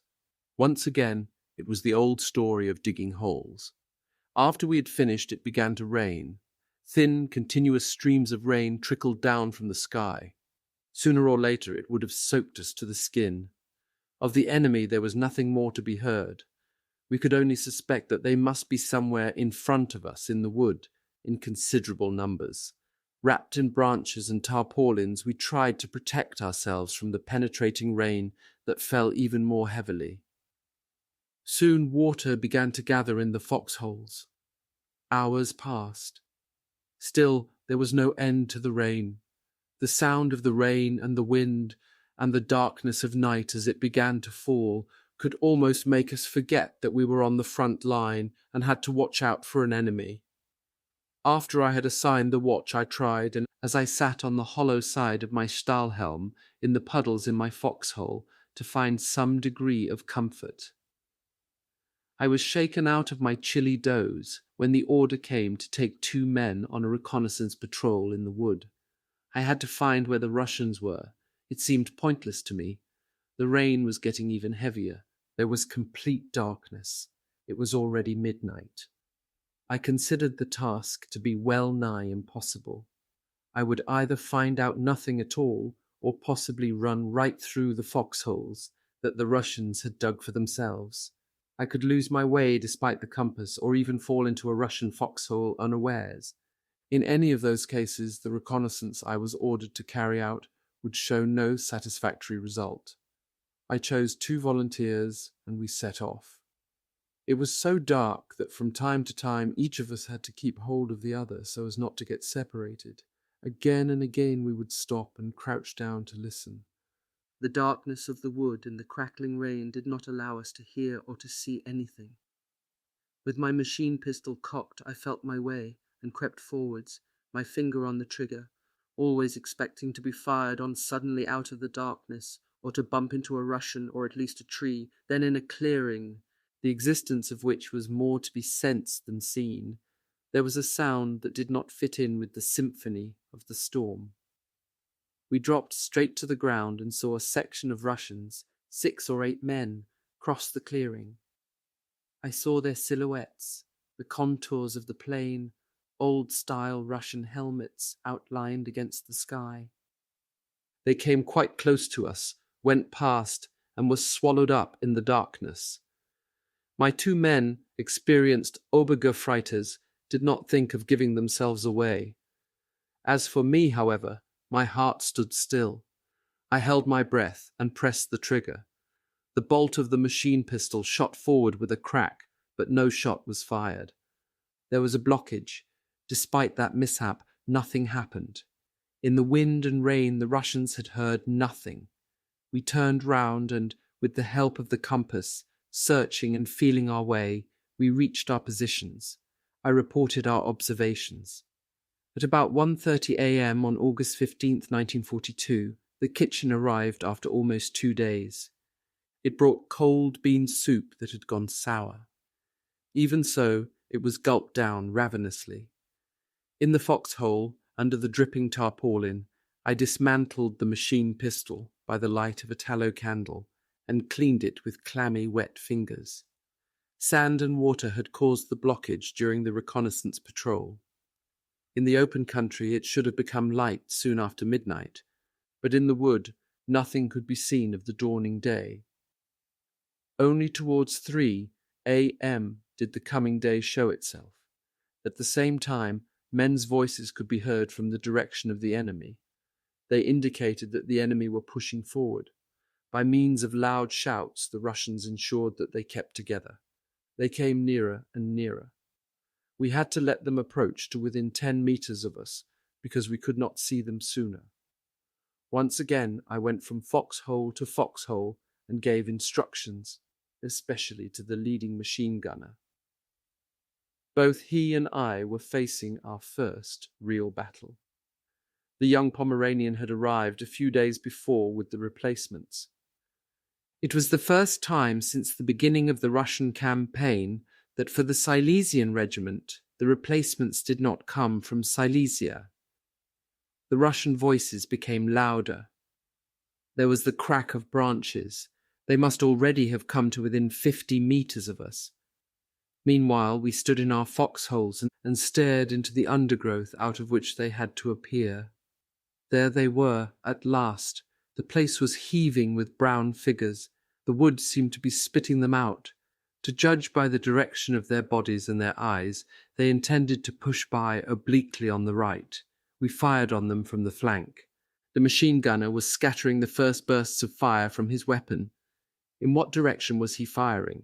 He didn't seem to be hitting anything, because I saw no Russians falling. But he had to be hitting them. They were no more than 10 paces away. This time my machine pistol did not misfire. but I caught myself not aiming at all. I was simply pointing the gun and pulling the trigger, but I was firing too high. I pointed lower. Out of the cluster of brown figures into which the machine gun was spraying its bullets, a tall young Russian came forward and flung an egg hand grenade at the machine gunner. The latter was still trying to get out and change position with the machine gun, while I gave him covering fire. Then the grenade exploded, and the poor young lad collapsed, half out of his cover, across his machine gun. The men from my section had withdrawn. I had lost contact with them. I was standing alone when a hand grenade rolled up at my feet. Darting from side to side, I jumped back. There was nothing else I could do. I had to leave the dead machine gunner and his weapon where they lay. Quite some time later, the section was ordered back by the battalion. I reported again to the company commander, who was glad that we had been able to withdraw. He was holding the section in reserve at the command post. We took up our coffin holes from the previous night and hurriedly made them deeper. Things did not remain quiet for long. The pressure on the 5th and 6th companies was even greater. One infantry attack had already been beaten off. During the next few hours it was announced that we were getting air support, and the order was given to lay out the aerial recognition cloths. Ground troops carried those cloths with them so as to identify themselves at any given time to their own air force.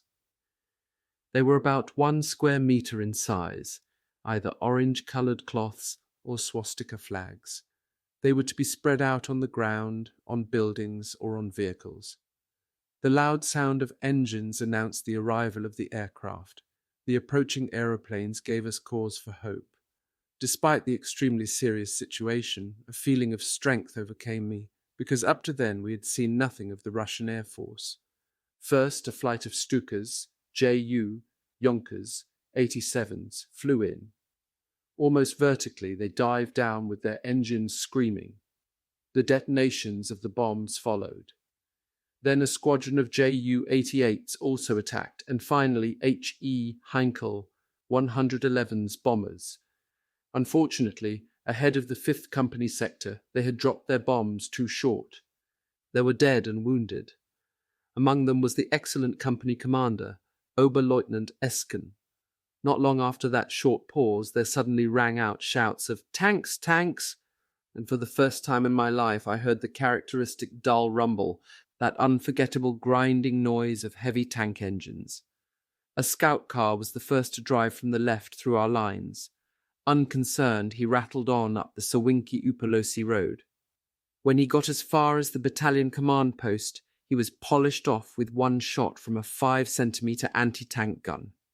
From my inactivity in the reserve, I was able to watch from the command post how the gunners let him approach, and then, from 30 meters range, let him have it so that he lurched to a halt. With his hands in the air, a barefoot Russian smeared with blood and oil crept out. Our company commander told us a few days later that the prisoner said the Russians deployed entire families as tank crews. The husband was the driver, the wife aimed and fired the gun, and the adolescent son loaded the gun. You could well believe it. From the tongue of woodland where the 7th Company and my section had been, shortly after the scout car had been destroyed, a single Russian ran out with loud cries. He shouted in a hoarse voice, "Kamerad, kamerad!" as if he himself wanted to desert to us or wanted us to desert to his side.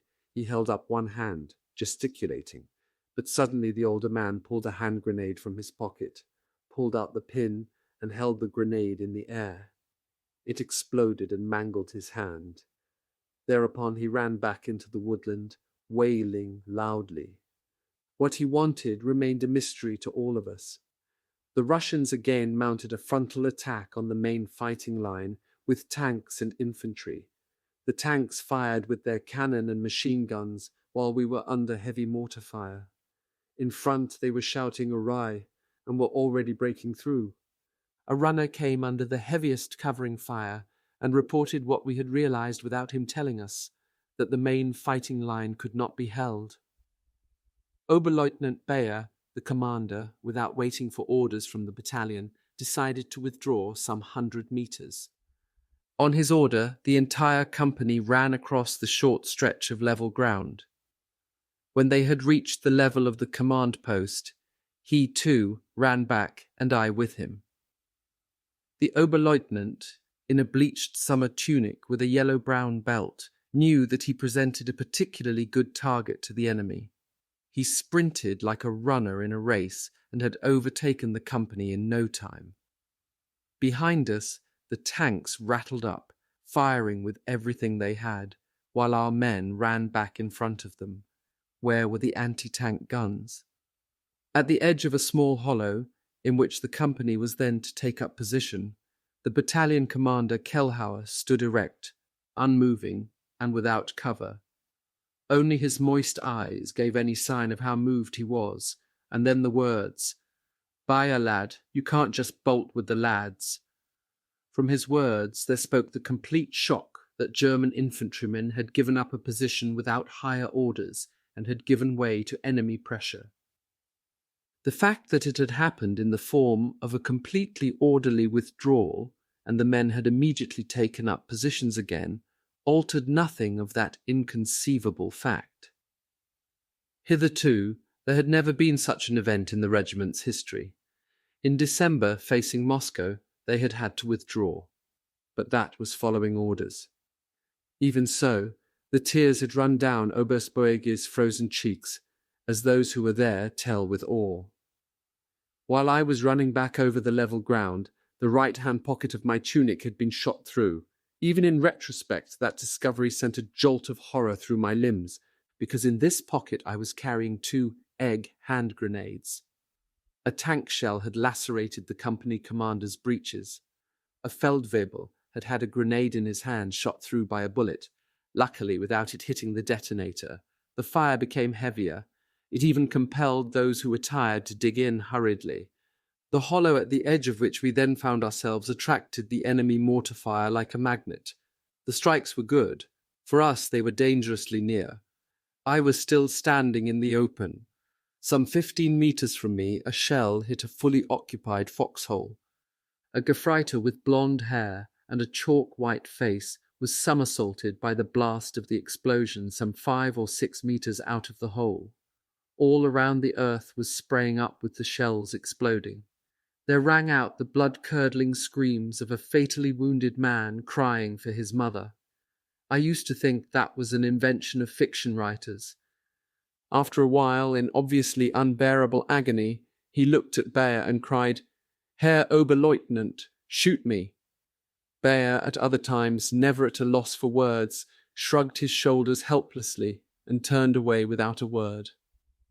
God Almighty, let it soon be evening, I thought.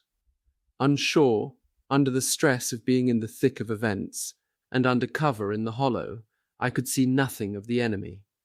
In the immediate main line of resistance, 50 meters further forward, I would have been able to survey the ground. I would have seen them attacking and breaking through. I would have been able myself to take aim and fire. But there at the company command post, I was condemned to wait under grueling fire, unable to do anything. Finally, the decisive attack was made. 3 tanks of the types KV-1 and KV-2, the latter 56 tons in weight and armed with a 15-centimeter howitzer, drove up the road and through the battalion's front. The anti-aircraft guns were gone, the anti-tank unit long since lost. From in front there rang out hooray. Then our men were getting out of their trenches and retreating. They could no longer be stopped. The tanks had also overrun the field dressing station, where a number of wounded were waiting to be transported away. The tanks then formed up some 200 meters behind the scattering remnants of the battalion. In a triangle on the elevated open ground, each one gave the other cover. Beside the knocked-out scout car I noticed as I passed the dead platoon commander of the 7th Company. A man took his pay book and broke off his identification tag. I could see no outward injury on the dead man. It must have been a tiny splinter in the head or in the heart that had brought his life to an end. While I was standing by the dead man, suddenly I could no longer see any of my own men. The air was ringing out again with array, the whistling and bursting of the shells and infantry guns. Even the company commander was no longer to be seen. So I hurried after some lancer who was striving to get across a small hollow to a wood, evidently with the intention of getting around the tanks. I caught up with them, and we hurried together along the edge of the woodland to get past the firing monsters. After we had successfully got round them, we reached a river that had overflowed its banks. From somewhere or other, bullets crackled in the water. I began to wade and sank deeper and deeper. With one hand, I held my machine pistol over my head. In the deepest places I had to move as if swimming. Soon I felt the bottom under my feet. Again and again, probably from one of the tanks, a machine gun spat fire at us. The fellow must be able to see us. What should I do now? Inexperienced as I was, I thought myself to be the only survivor of the company. The men with me belonged to another unit. We decided to look for the baggage trains, which surely had to be in one of the neighbouring villages. Night had fallen by the time we found them. The Sarge welcomed me. There was not one word of reproach. He knew what had happened. I had to make my report. I did so, and was secretly ashamed that I had run to the baggage village instead of looking for my comrades further forwards. The Sarge left me no time for that. He himself gave me fresh dry clothes and ordered me to sleep in late. The next day at noon I was to go forwards again with the food vehicle. Then he took me into a floor-boarded room in a Russian house in which 9 other scattered men were sleeping. I lay down with them, my haversack under my head, on the hard floor of the farm cottage. On the morning of August 16th, 1942, I awoke from a leaden sleep with the feeling that I had only just gone to sleep. Washing, shaving, the fresh clothes without lice, what a joy. Then I inspected the contents of my pockets. The letters were washed out, the photographs stuck together and useless, but worse still, my pay book was similarly illegible. Some of my papers, among them my driving license, were missing. I had just put them down in my gas mask case with my gas mask, and then forgotten them when the CO gave the order to withdraw.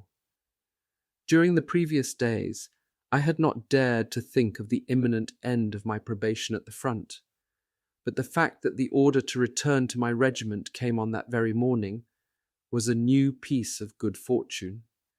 Then I only needed to report in up front. With that relieving certainty within me, I joined the food vehicle. The Russians were taking a breather. The company was not even under fire.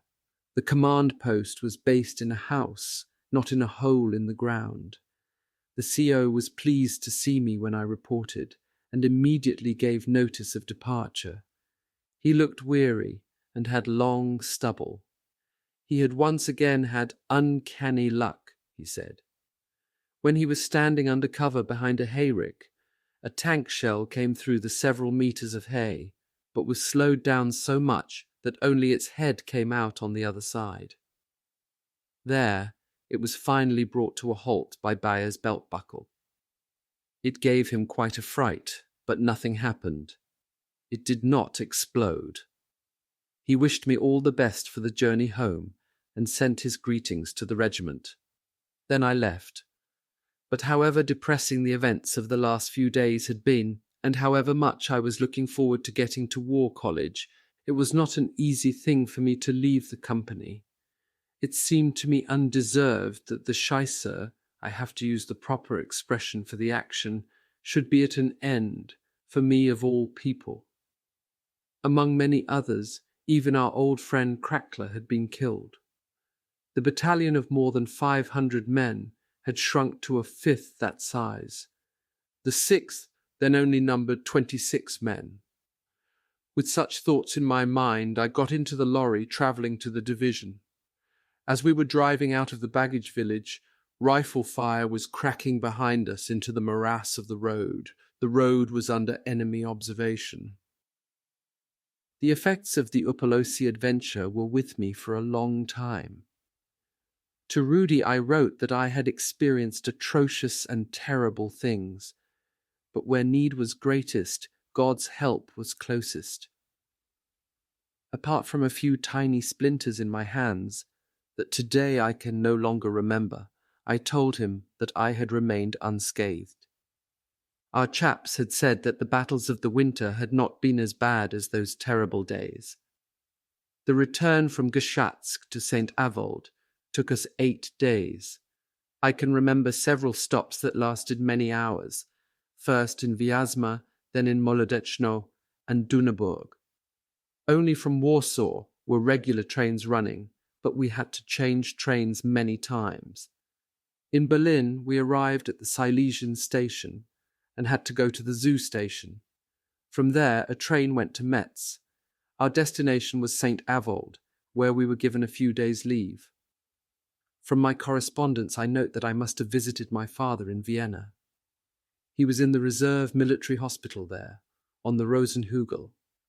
It was only while in the position at Geshatsk that I had found out he had had a surprise move to Russia. During the course of the advance in the south, which then led on into the Caucasus and to Stalingrad, his military hospital group had got as far as Stalino and Artemovsk in the eastern Ukraine. We suffered considerable casualties in the offensive. They led to the associated overload on the resources of the dressing stations, the field and main military hospitals. It also led to the overwork of the medical officers and other medical unit staff. At the age of 50, in a state of nervous exhaustion, he himself had to be taken into hospital. But he was able to tell of his good fortune that he was not sent back to service behind the lines on the Eastern Front. Instead, he was sent to the west, to Cambrai. On September 13, 1942, I was back in St. Avold.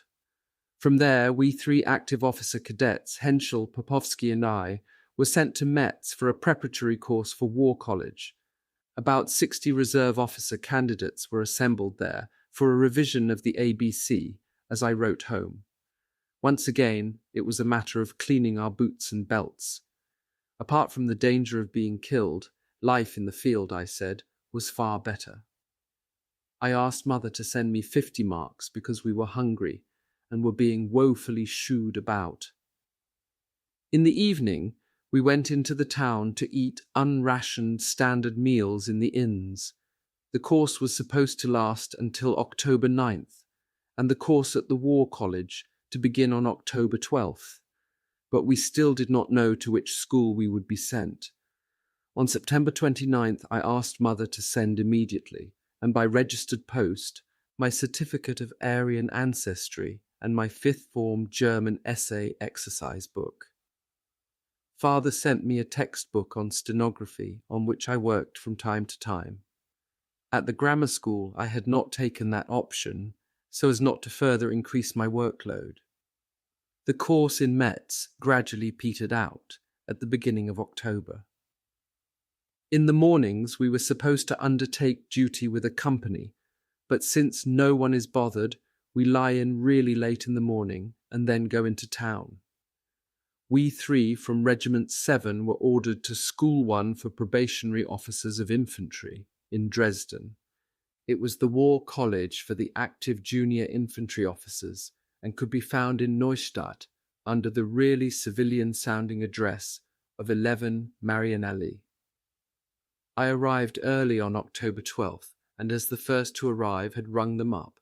Then in the afternoon I went out by tram to the War College. I did not meet the prescribed requirement of at least 2 months' probation at the front, so at first it seemed doubtful whether I would be accepted. It was with relief that I noted the positive decision. Part of that was doubtless due to the fact that the regiment, which knew what the entry requirements were, had sent me there nevertheless. It was a pleasant surprise for Popovsky and me that almost half the course participants and a large part of the teaching personnel were Southern Germans. I even found a room with Popovsky, In fact, it was an apartment. The rooms, each provided for 4 men, consisted of bedrooms and living rooms. As it was wartime, by means of double beds, they were occupied by twice the normal complement of men. So there were 8 of us. As well as the 2 of us, there were 6 more Gebirgsjäger, among whom we immediately felt at home.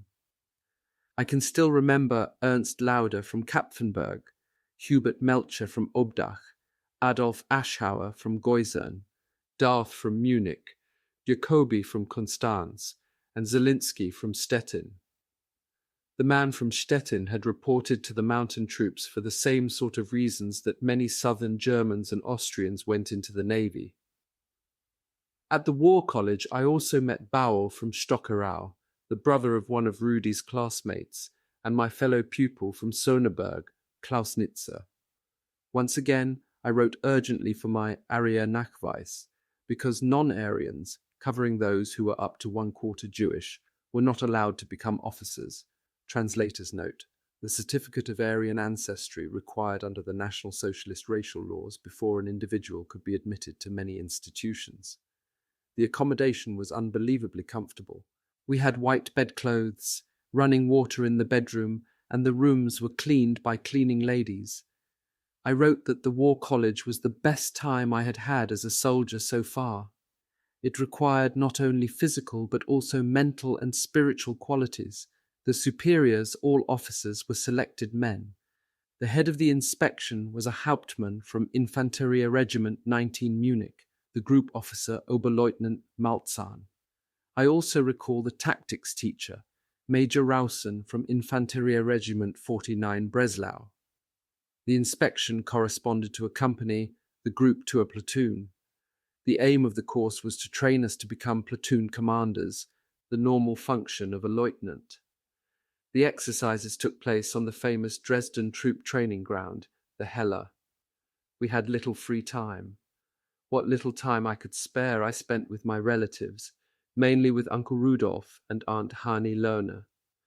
At that time, Rudolf had much to do. He was working on commissions for the memorial to Richthofen, the fighter pilot, at the Invalidenfriedhof in Berlin.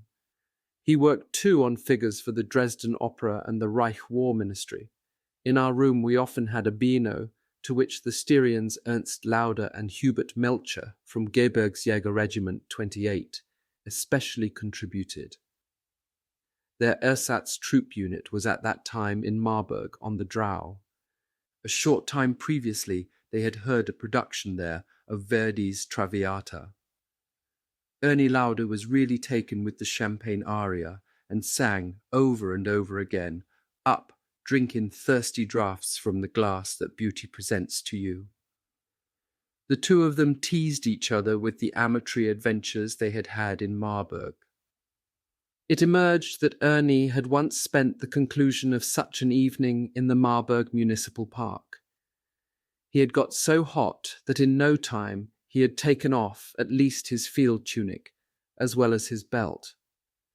Ernst Lauder was killed in April 1944. Hubert Melcher lost a leg.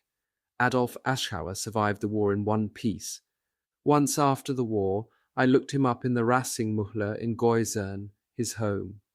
Ernst Lauder's father at one time entered into correspondence with me, and I met him in Schweidnitz. He was at the time on the staff of Heeresgruppe Süd with Feldmarschall Kesselring, and he told me of one absurd order from the Führer. This order required that the sarcophagus of the Hohenstaufen Emperor Friedrich II be brought back with the army on the evacuation of Sicily. However, Kesselring refused the order on the grounds that he needed every cubic meter of ship for troops and ammunition. The star of our group was Arnold Suppan, a smart Kärntner with brown hair and brown eyes. He already held the Iron Cross First Class and the silver Infanteriesturmabzeichen, infantry assault badge. The Gebirgsjäger told a lot about the Murmansk front from which they came, about the bright summer nights and the dark winter days in the Arctic Circle. The weeks passed quickly, and in the middle of November we heard the great news that the course would finish on December 16th.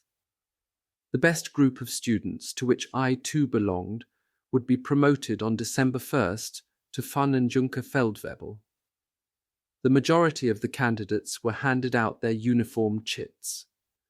My request to Rudy was to the effect that he should obtain a sword, an officer's belt, and a holster, because it looked as if there were not any in Dresden.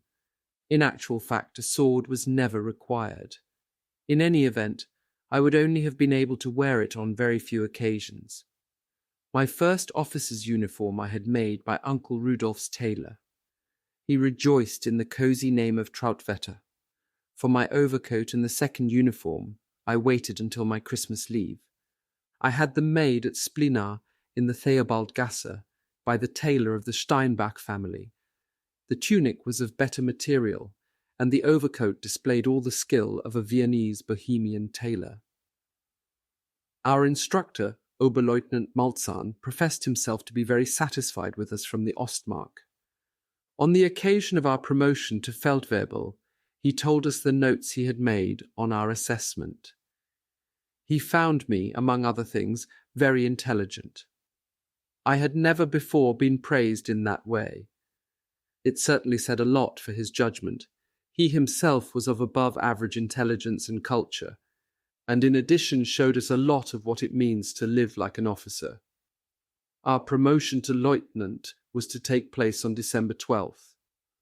I announced that I would be arriving home on December 16th, a Wednesday. I asked Rudy to collect me, and I ordered a celebration meal of whatever mother wanted to rustle up. Before then, however, we had the trip to Berlin. There, in accordance with tradition, the Führer was to speak to us in the Sportpalast. The entire War College marched from the Anhalt station. We were divided into several groups and went by different routes. On one we passed through a quarter of Berlin which showed city slums that shocked us. The event took place in the Sportpalast. Several thousand young officers were assembled there. At first there was a long wait for Adolf Hitler. After some time it was announced that, in Hitler's place, Reichsmarschall Hermann Göring would speak to us. After another long wait, Göring came hurrying in.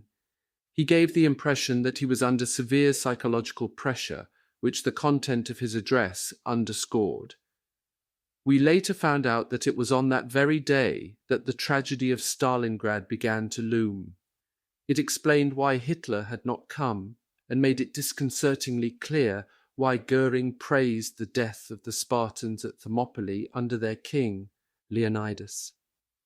Wanderer, should you come to Sparta, tell them there that you have seen us lying dead as the law ordained.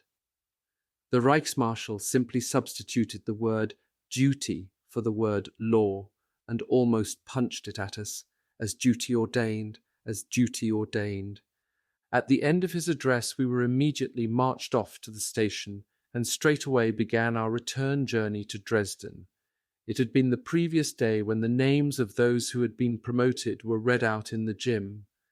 It began with the members of Infanterie Regiment 1, Königsberg, and ended with those in the Gebirgsjäger Regiment who were last in the numerical series. We from Regiment 7 in alphabetical order were Henschel, Popovsky, and Scheiderbauer. We soon had our turn. Afterwards Vigil and I dozed off in a half-sleep of emotions of release and tiredness. The night before, following an order given by our Lieutenant Riedel, we had hoisted the white flag on the chimney of the boiler house. To accomplish that, one of our bed-sheets had to be brought along. We had to cobble together something to raise it, and the 20-meter-high chimney had to be scaled. Since you could climb the chimney on iron rungs on its inside wall, it presented not too much difficulty, but nevertheless it required some courage. It was Popovsky who volunteered to take up the duties of the climbing party, and not one of the Gebirgsjäger. It might be imagined that the task would fall more easily to them because of the arm of the service they were in. Oberleutnant Malzahn was pleased that his group, the 12th group in the 3rd inspection, had carried out the task. With my promotion to lieutenant, I was then to a certain extent grown up. I was not then 19 and would not come of age for a long time. I had already been an Unteroffizier, but then I was capable of supporting myself and was in receipt of a salary with my own account at the Stockerau Savings Bank. At that time, a lieutenant's salary was 220 Reichsmarks per month. It was a considerable sum for a grammar school boy, but also for a soldier who had to live only on his service pay, and that meant from his additional frontline allowance. In any event, the Frey's station was guaranteed. It guaranteed a barracks roof over your head and military rations that were more or less adequate and digestible for a young stomach. As well as our salary, we got a one-off clothing payment, the enormous amount of 750 Reichsmarks. My kind Aunt Lotta had given me an additional 50 Reichsmarks for my Equipierung, an expression she used from the old Imperial Army. In a letter to Mother, she wrote about it and told her, quite touched, that I looked like a young nobleman. Father, with great seriousness, had written me the following: "Now you have your own independent profession. This gives you the authority to make your own independent decisions in forming your future life. I most fervently wish you one thing, that it will always be given to you to make use of this freedom in a wise and appropriate way. A great deal is demanded of you for your age. I also hope just as fervently that in the future you may also not disdain the advice of your parents. Of course, the plans and thoughts of parents can also be wrong, and we must leave it in the hands of God, to whom, of all those involved, He grants the best thought. From my experience, however, I can tell you one thing, that in my life something has always gone awry whenever I forgot from time to time to pray regularly. May this never happen to you, especially in these present times that will bring many serious dangers for you. Don't forget to pray, and to pray for better days. Perhaps in some way you will have to go through again the whole process of choosing and preparing for a career. I do wish that you might be spared that, but God alone knows. My blessing and prayers will always be with you." The Christmas leave passed off harmoniously, even if the atmosphere was really not Christmas-like. There was no snow on the ground. I had missed Father. He had been given a short period of special leave from his post, because his brother, my Uncle Erich, had been killed in action on November 29th by Lake Ilmen in the northern sector of the Russian front. Thus he was able to visit his brother's widow, Anneliese. She was in Eisting, near Schwertberg, with her 3 small children, Teja, Harold, and Ute. He also visited his mother, who lived in Hadersdorf-Weidlingau. I got angry about grumbling townspeople who were losing nothing, and from whose families no one had joined up, but who still grumbled about the situation. From my class, Iwan Wagner, who was also an infantry lieutenant, as well as Erhard Hammeter and Friedel Schiffmann, both von Riesch in the Navy, were all on leave. With Friedel Schiffmann's sister, Heidi, I struck up a fleeting and short-lived friendship. However, by the summer, Hertha had turned away from me. Admittedly, I visited the Henk house. When I was visiting one afternoon, I left my officer's cap, overcoat, and dagger in the hall. That con man, Ewald, took possession of the uniform and had his photograph taken, dressed in it, in his father's studio. The course at the War College was followed by a company commander's course at the infantry school in Doberitz near Berlin. I arrived there after New Year. Popovsky and I were given a double room together in the bleak barracks. There, in contrast to the luxurious conditions in Dresden, unfavourable conditions prevailed. The barracks were unheated and therefore perishing cold. The food was terribly little, bad, and cold. At night we had to sleep in our underwear, pullovers, and training kit, or else the cold would have done you in. We were allowed to go to Berlin only on Saturdays and Sundays. I immediately suffered a bout of angina, which when I was young I got almost every winter. On my birthday, January 13th, 1943, which I designated as the saddest in my life up till then, while in a foul mood, I wrote a letter to Rudy. Like me, he wanted to become an active officer. I asked him whether he had sent off his application, because if not, he should think it over very carefully. I said that at such a young age, one could not always make 100% correct decisions, that is, decisions that affected one's entire life. I told him there was nothing worse than a life that was ruined by choosing the wrong profession. I said there was one thing he had to give particular thought to, something that I unfortunately had realized too late, and that was the mostly spiritual hollowness and emptiness of the service. For that reason, I doubted whether the profession would satisfy my brother. With me, this was, I confessed, not the case, and perhaps after the war I would still change professions in some way. Aunt Lily, father's eldest sister, had at that time been living in Berlin with her family. Uncle Leopold Pohl was a clergyman in the Neukölln area of the city. In fact, I turned up at their house to the horror of my mother. My parents had quarrelled with the Pohls over grandmother. However, I was cordially welcomed, and they were obviously glad I had taken the step, especially as the argument had been Uncle Pohl's fault. Against mother's reproaches, I justified myself, not very seriously, by saying that it was because of our need for heating that I had been directed to them, but also said that Uncle Pohl had lent me an immersion heater and had offered an electric heating stove. I said that I would therefore prefer if they began to get along together again, even if only under the motto of coals of fire. In actual fact, the contact with my relatives was a gain for me, since I could spend the night there from Saturday to Sunday. One Saturday, I heard in the Neukölln Parish Hall the lecture of a Rostock University professor on the subject of the Johannine testimony to Christ. The lecture took place in the air raid shelter because of a British air raid. We felt like the first Christians in the catacombs in Rome. During the lecture, the anti-aircraft shells were crashing outside and there was a hail of shrapnel on the roofs.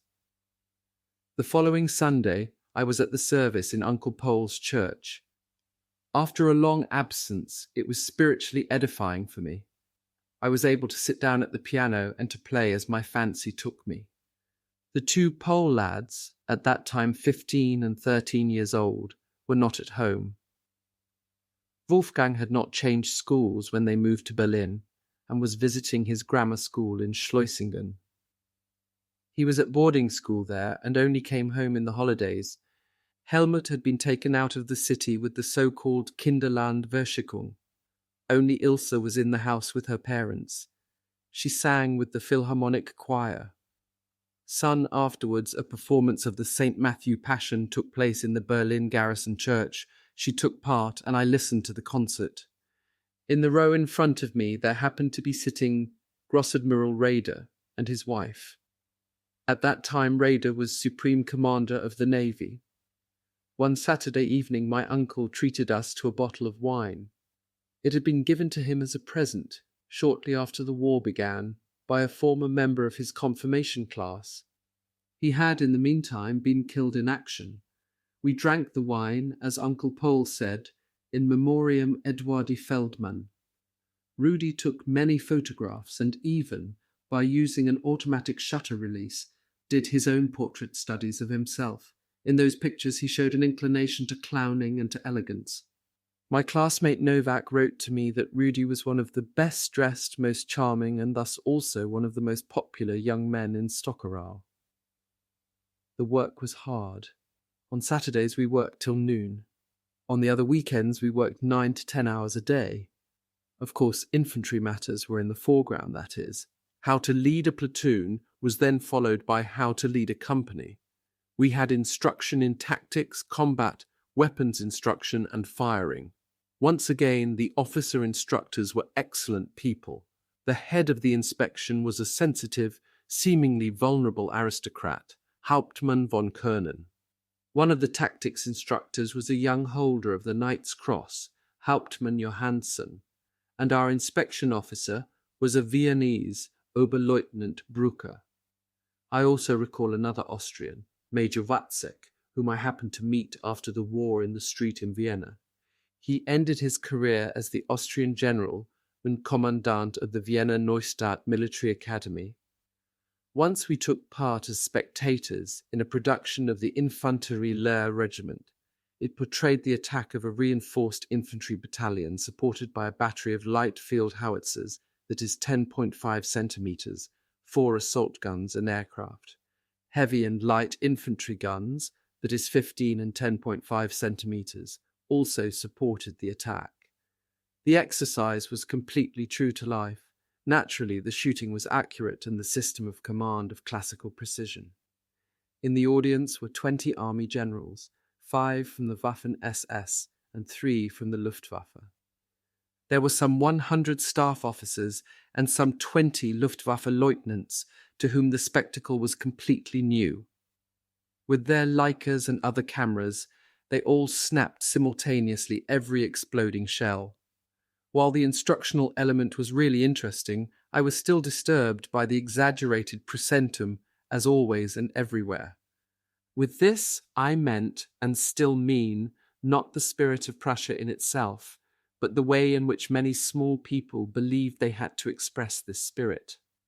The spirit of Prussia had its home to a certain extent in Potsdam, which we visited one Sunday. The unassuming old houses, the small well-known garrison church and the summer residence sans souci, itself so modest, showed us that the Prussian kings obviously always knew their limitations. As one of the officer instructors, Hauptmann Schubart, quoted, "Little things made Prussia great." The training was mostly based on the Heeresdienstvorschrift, Army Service Regulations, HDV 300/1, Truppenführung, that is, Troop Command, Part 1, vulgarly known as Tante Frieda or Aunt Frieda. The introduction to these regulations is classical in its clarity and reminds one of sentences from the seminal work on Warfare vom Krieg by General von Clausewitz. I quote it as follows. 1. Warfare is an art, a free creative activity that rests upon a scientific basis. It makes the very highest demands upon the individual character. 2.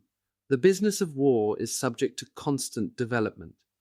New means of warfare are constantly providing it with new and changing forms.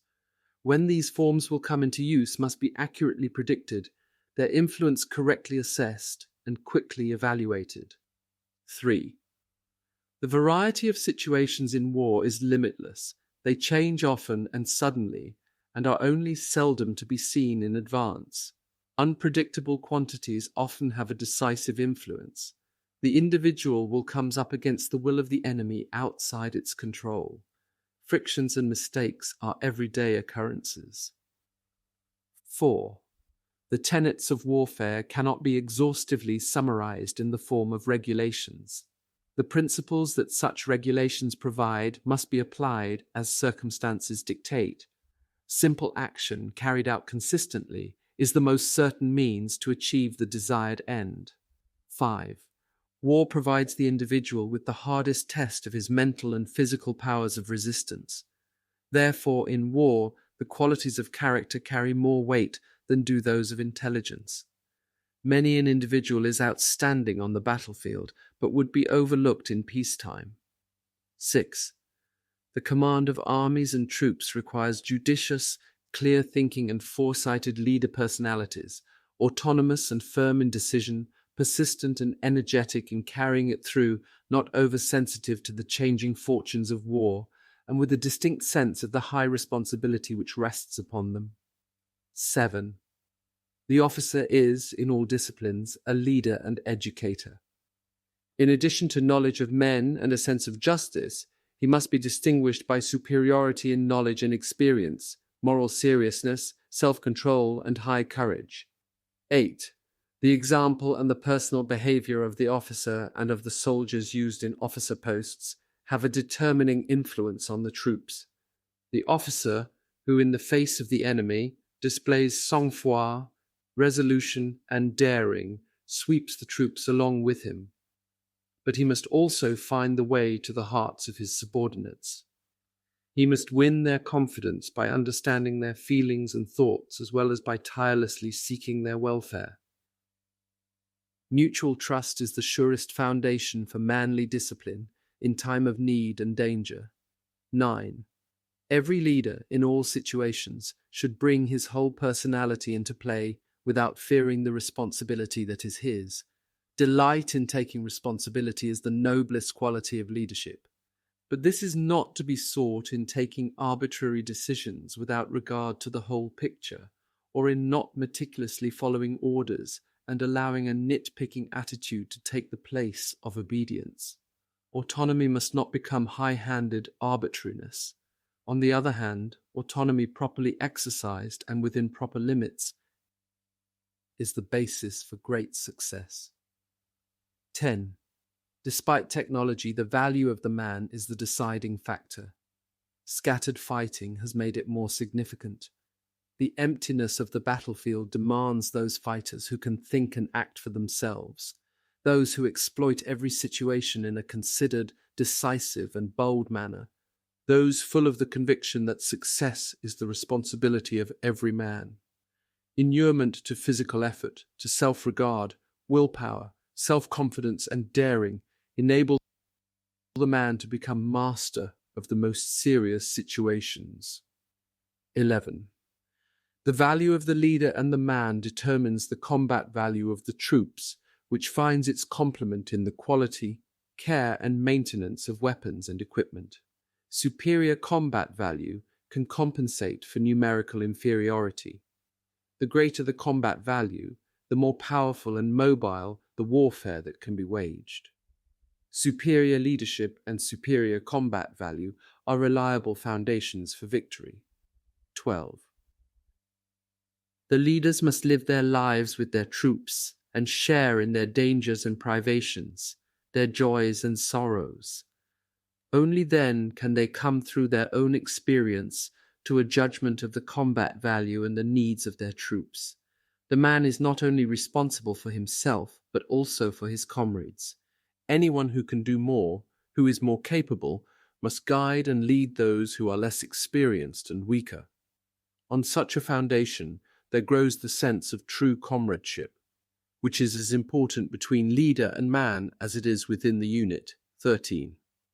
A unit that has been brought together only superficially, not through lengthy work of instruction and training, easily fails at serious moments and under the pressure of unexpected events. Therefore, from the beginning of the war, the need to promote and maintain the inner firmness and the manly discipline of the troops, as well as to train them, has been regarded as being of decisive importance. Every leader is obliged to intervene with every means, even the most severe, against any slackening of manly discipline, against acts of violence, plundering, panic, and other harmful influences. Manly discipline is the cornerstone of the army, and to uphold it strictly benefits all. 14.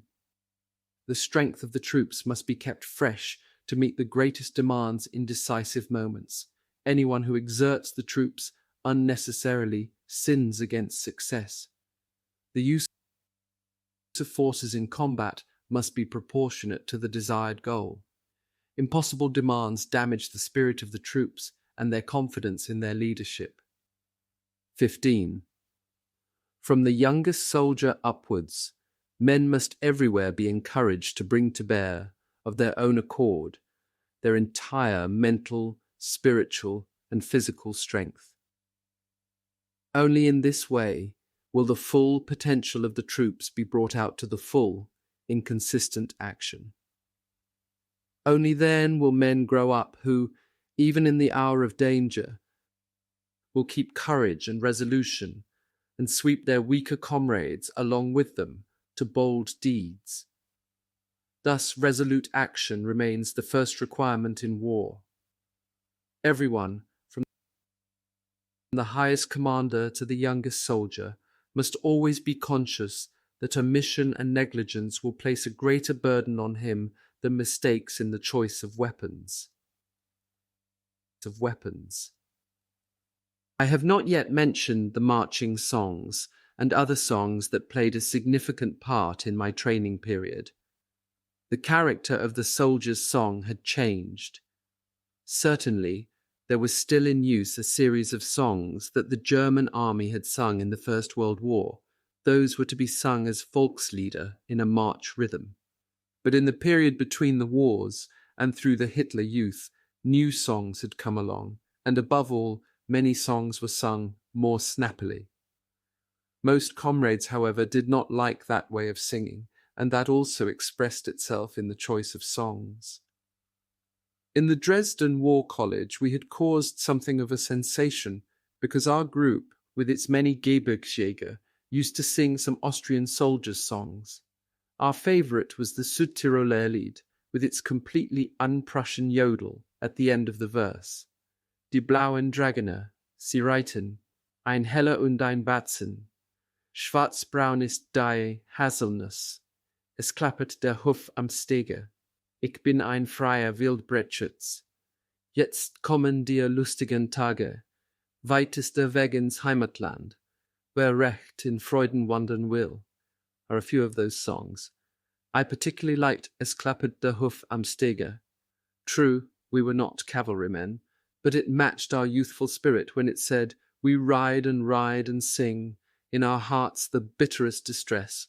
Longing seeks to conquer us, but we ride longing down. In the final verse, we ride and hear already the battle afar. Lord, let us be strong in the battle, then our life will be accomplished. Of the songs that were sung in our room in the evening, I will mention Heilig Vaterland, Du wohl Unendlichkeit, kein schöner Land in dieser Zeit, or nothing can rob us of love and faith in our land. To preserve it and to form it is what we are sent to do. Should we die, then to our heirs will fall the duty of preserving and forming it. Germany will never die. Belief in Germany was the title of a well-known and much-read book from the First World War. Belief in Germany had seized us all, whichever Germany that meant. It also played a part in the letter that Uncle Erich's battalion commander had written to Aunt Anneliese after Erich had been killed in action. The letter was doing the rounds of the family. Erich's death touched us all to the quick. We were glad that as a fanatical National Socialist who had left the church, he had still become reconciled with my father. It moved me deeply, and I wrote home about it. In February, in a large parcel from Aunt Anneliese with apples and other things, I received a tin of marmalade that had been meant for Erich. It had already been to Russia, but was too late to reach its recipient. When the course finished at the beginning of April 1943, we got 14 days' leave. After that, Popovsky and I had to report on April 15th to the Ersatz unit, Grenadier Ersatz Battalion 7, in Schweidnitz/Silesia. The Silesian Ersatz Army Corps had a few months earlier been moved back from Lorraine and Alsace to the home garrisons in Silesia. We then came for the first time into the place that had been talked about by our comrades. We believed that from then on, and even after the war, the place would be our home. Schweidnitz was called the Potsdam of Silesia. Before the war, it housed the staff, the 1st and the 3rd Battalion of Infanterie Regiment 7, the staff and the 1st and 2nd Abteilungen of Artillery Regiment 28, a medical unit, district military command, military records office, and army ancillary office. Schweidnitz was the Stadtkreis and Kreisstadt in Lower Silesia, principal seat of the principality of the same name. It lies in a fertile valley between Zobten and the Ulengebirge. The city has 2 Protestant and 2 Catholic churches, among them the Pfarrkirche, founded in 1330 by Duke Bolko II. It has the highest, 103 meters, tower in Silesia, with a triple crest, 1613. There is a synagogue and an old town hall with a famous cellar and various monuments. Economic activity comprised the manufacture of electricity meters, machines, furniture, gloves, tools, terracotta and pottery ware, feather edging materials, vehicles, cigars, needles, paper and paper goods, bricks, iron casting and textiles. Long since famous was also the beer brewery, Schweidnitzer shops. In addition, the city possessed a chamber of commerce and a Reichsbank office. There were 2 grammar schools, a theological institute, an agricultural winter school, 2 orphanages, an educational institute, a theatre, and an archive. It was the seat of a district court, a magistrates' court, a Landkreis administrative office, a motor sports school, and several technical schools. The early fortifications were removed in 1868 and transformed into beautiful parks. The Neptune Well, 4 market wells, and a Neopomuk column of 1718 enlivened the picture presented by the city. The residential houses originated in part from the 18th century. Of the royal castle, only the Renaissance portal of 1537 was retained. The town of Schweidnitz was founded during the first half of the 13th century as a town laid out on a grid pattern between 2 roads. In 1260, it was granted its town charter. It was the residence of the first Piasten and an important festival ground in Silesia. In the later Middle Ages, Schweidnitz developed into the second largest trading city after Breslau. The Principality of Schweidnitz was founded in 1291 and joined with Jauer in 1326. Through the marriage of the heiress Anna with Kaiser Karl IV, it passed in 1368/69 to the Crown of Bohemia. In 1526, it went to the Habsburgs, and in 1742 to Prussia.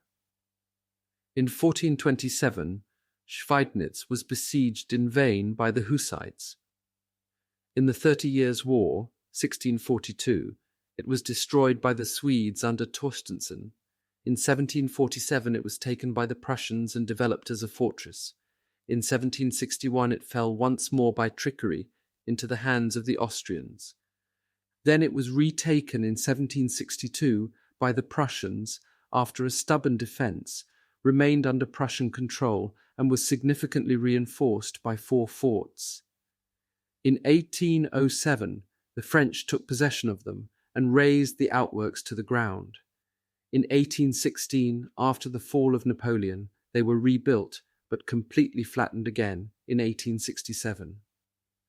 According to the census of May 17, 1939, Schweidnitz had 39,100 mostly Protestant inhabitants. According to the regimental history, that was the past of Schweidnitz. The officers' accommodation in the barracks was insufficient. Therefore, many officers were quartered in hotels. Popovsky and I had a room in the Hindenburg Hof, evidently the first house to hand.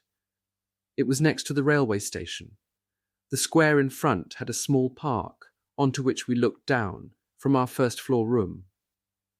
As far as work went, there was not much to do. We were simply waiting for our marching orders. After Popovsky left on April 29th, I felt a bit lonely.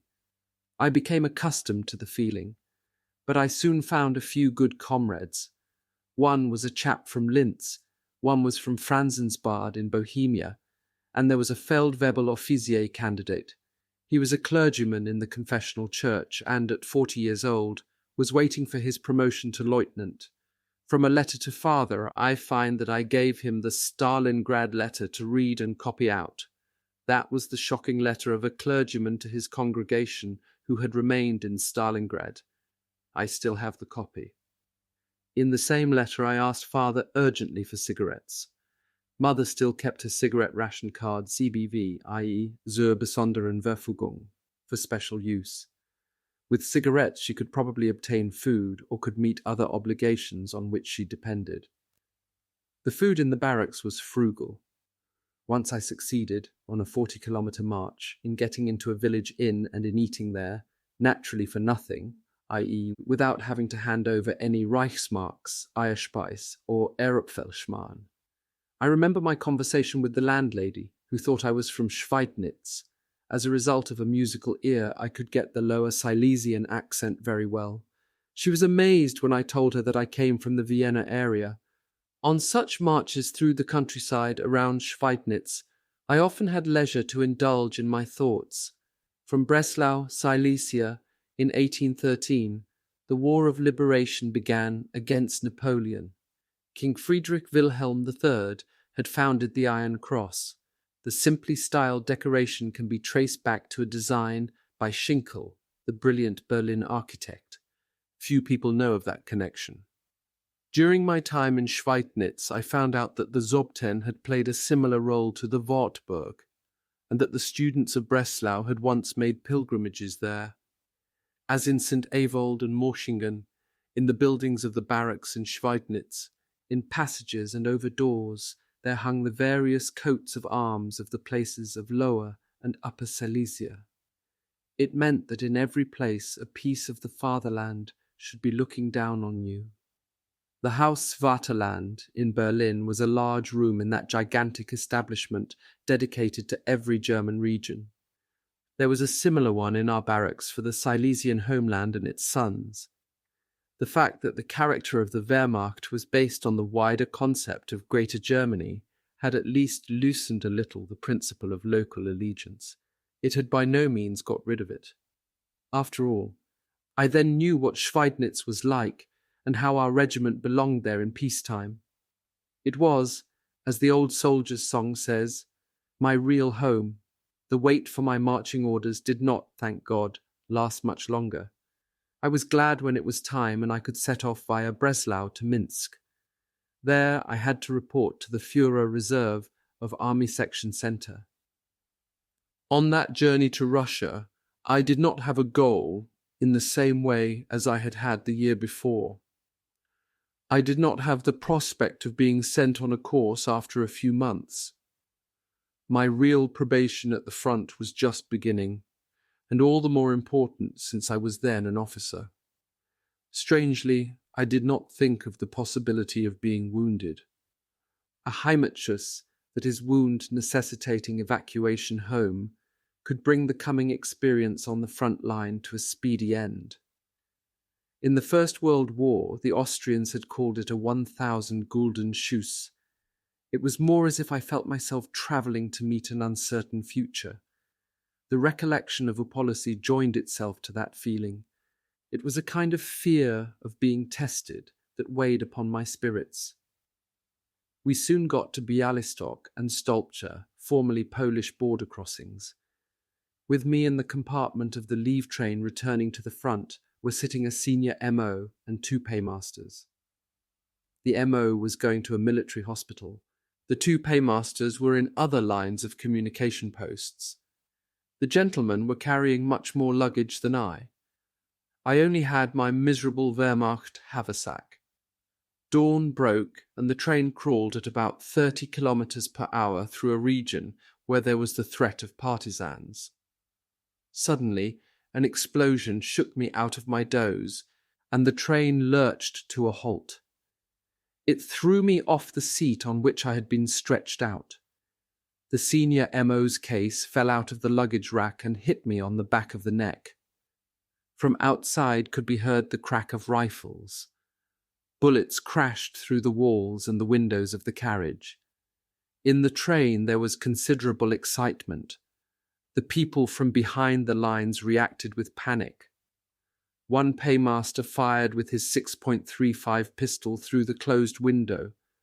I spoke to him and asked him to be sensible. Then I got out of the carriage and jumped into the ditch beside the tracks. I waited under cover until the rifle fire had ceased. It could have only been a few partisans who had been firing, but the damage was considerable. The empty carriage pushed in front of the locomotive, and the locomotive itself had been blown off the tracks.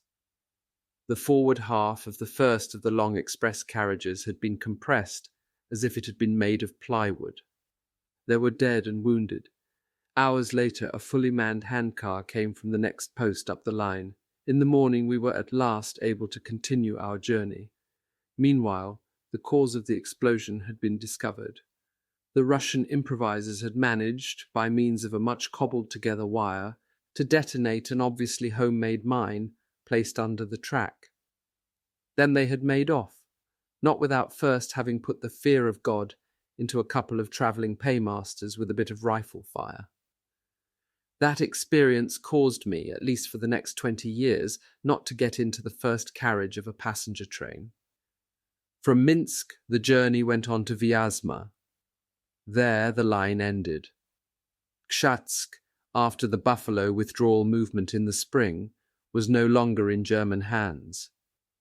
I had to continue on towards Pastemensk and get off in Jelnja. Many houses had been destroyed. Only a few remained intact and were the distinguishing characteristics of that village in the lines of communication. The Soldatenheim was housed in the one single-story building. The next day a vehicle was to travel to the division, so I reserved a straw mattress for myself as the last soft bed before I arrived at the front. Then I visited the overcrowded front-line cinema to see The Judge of Zalamea. The film had not finished when suddenly there was the roar of enemy aircraft. While bombs were already falling round about, the cinema was hurriedly evacuated and everyone dived into the cellar. Experience teaches that it is a good sign if you can hear the whistle of the bombs, because then they explode further away. But in those moments it was poor consolation. There remained the dreadful feeling of having to crouch in the overcrowded cellar without being able to do anything. Getting on for 150 Lancer were together in that one room of about 70 square meters. The ceiling was supported by only one column. More and more bombs whistled and exploded. I was already considering whether I should get out into the open in one of the pauses between two waves of the bombing. Then a Feldgendarme from the division spoke to me and suggested that I run across with him to the Feldgendarmerie bunker. He had recognized me as being from the 7th by the white tabs on my epaulettes. We ran off straight away, and we were both glad to have escaped the cage down there. The air raid carried on until 1 a.m., but claimed only a few victims. Above all, the direct hit on the cinema that we had feared did not happen. On May 23rd, I had set off from Schweidnitz, and after 2 eventful days and nights had arrived with my company. I had travelled with the Feldpost vehicle from Jelnja to the divisional command post at Alexandrino. The main dressing station was there and was working at full pressure. A battalion from 461, our sister regiment, had the previous night carried out an assault operation in which half the battalion had been lost. The road forward continued past scented meadows and shining silver birch, and over long, carefully laid corduroy roads. In the evening I at last arrived at the front line, where, compared with the adventures of the journey, peace reigned. On May 25th, I wrote to Father that my welcome to the regiment had been cordial and very nice. I had already met many people I knew. The quiet in our positions was doing me good. I was quite tense.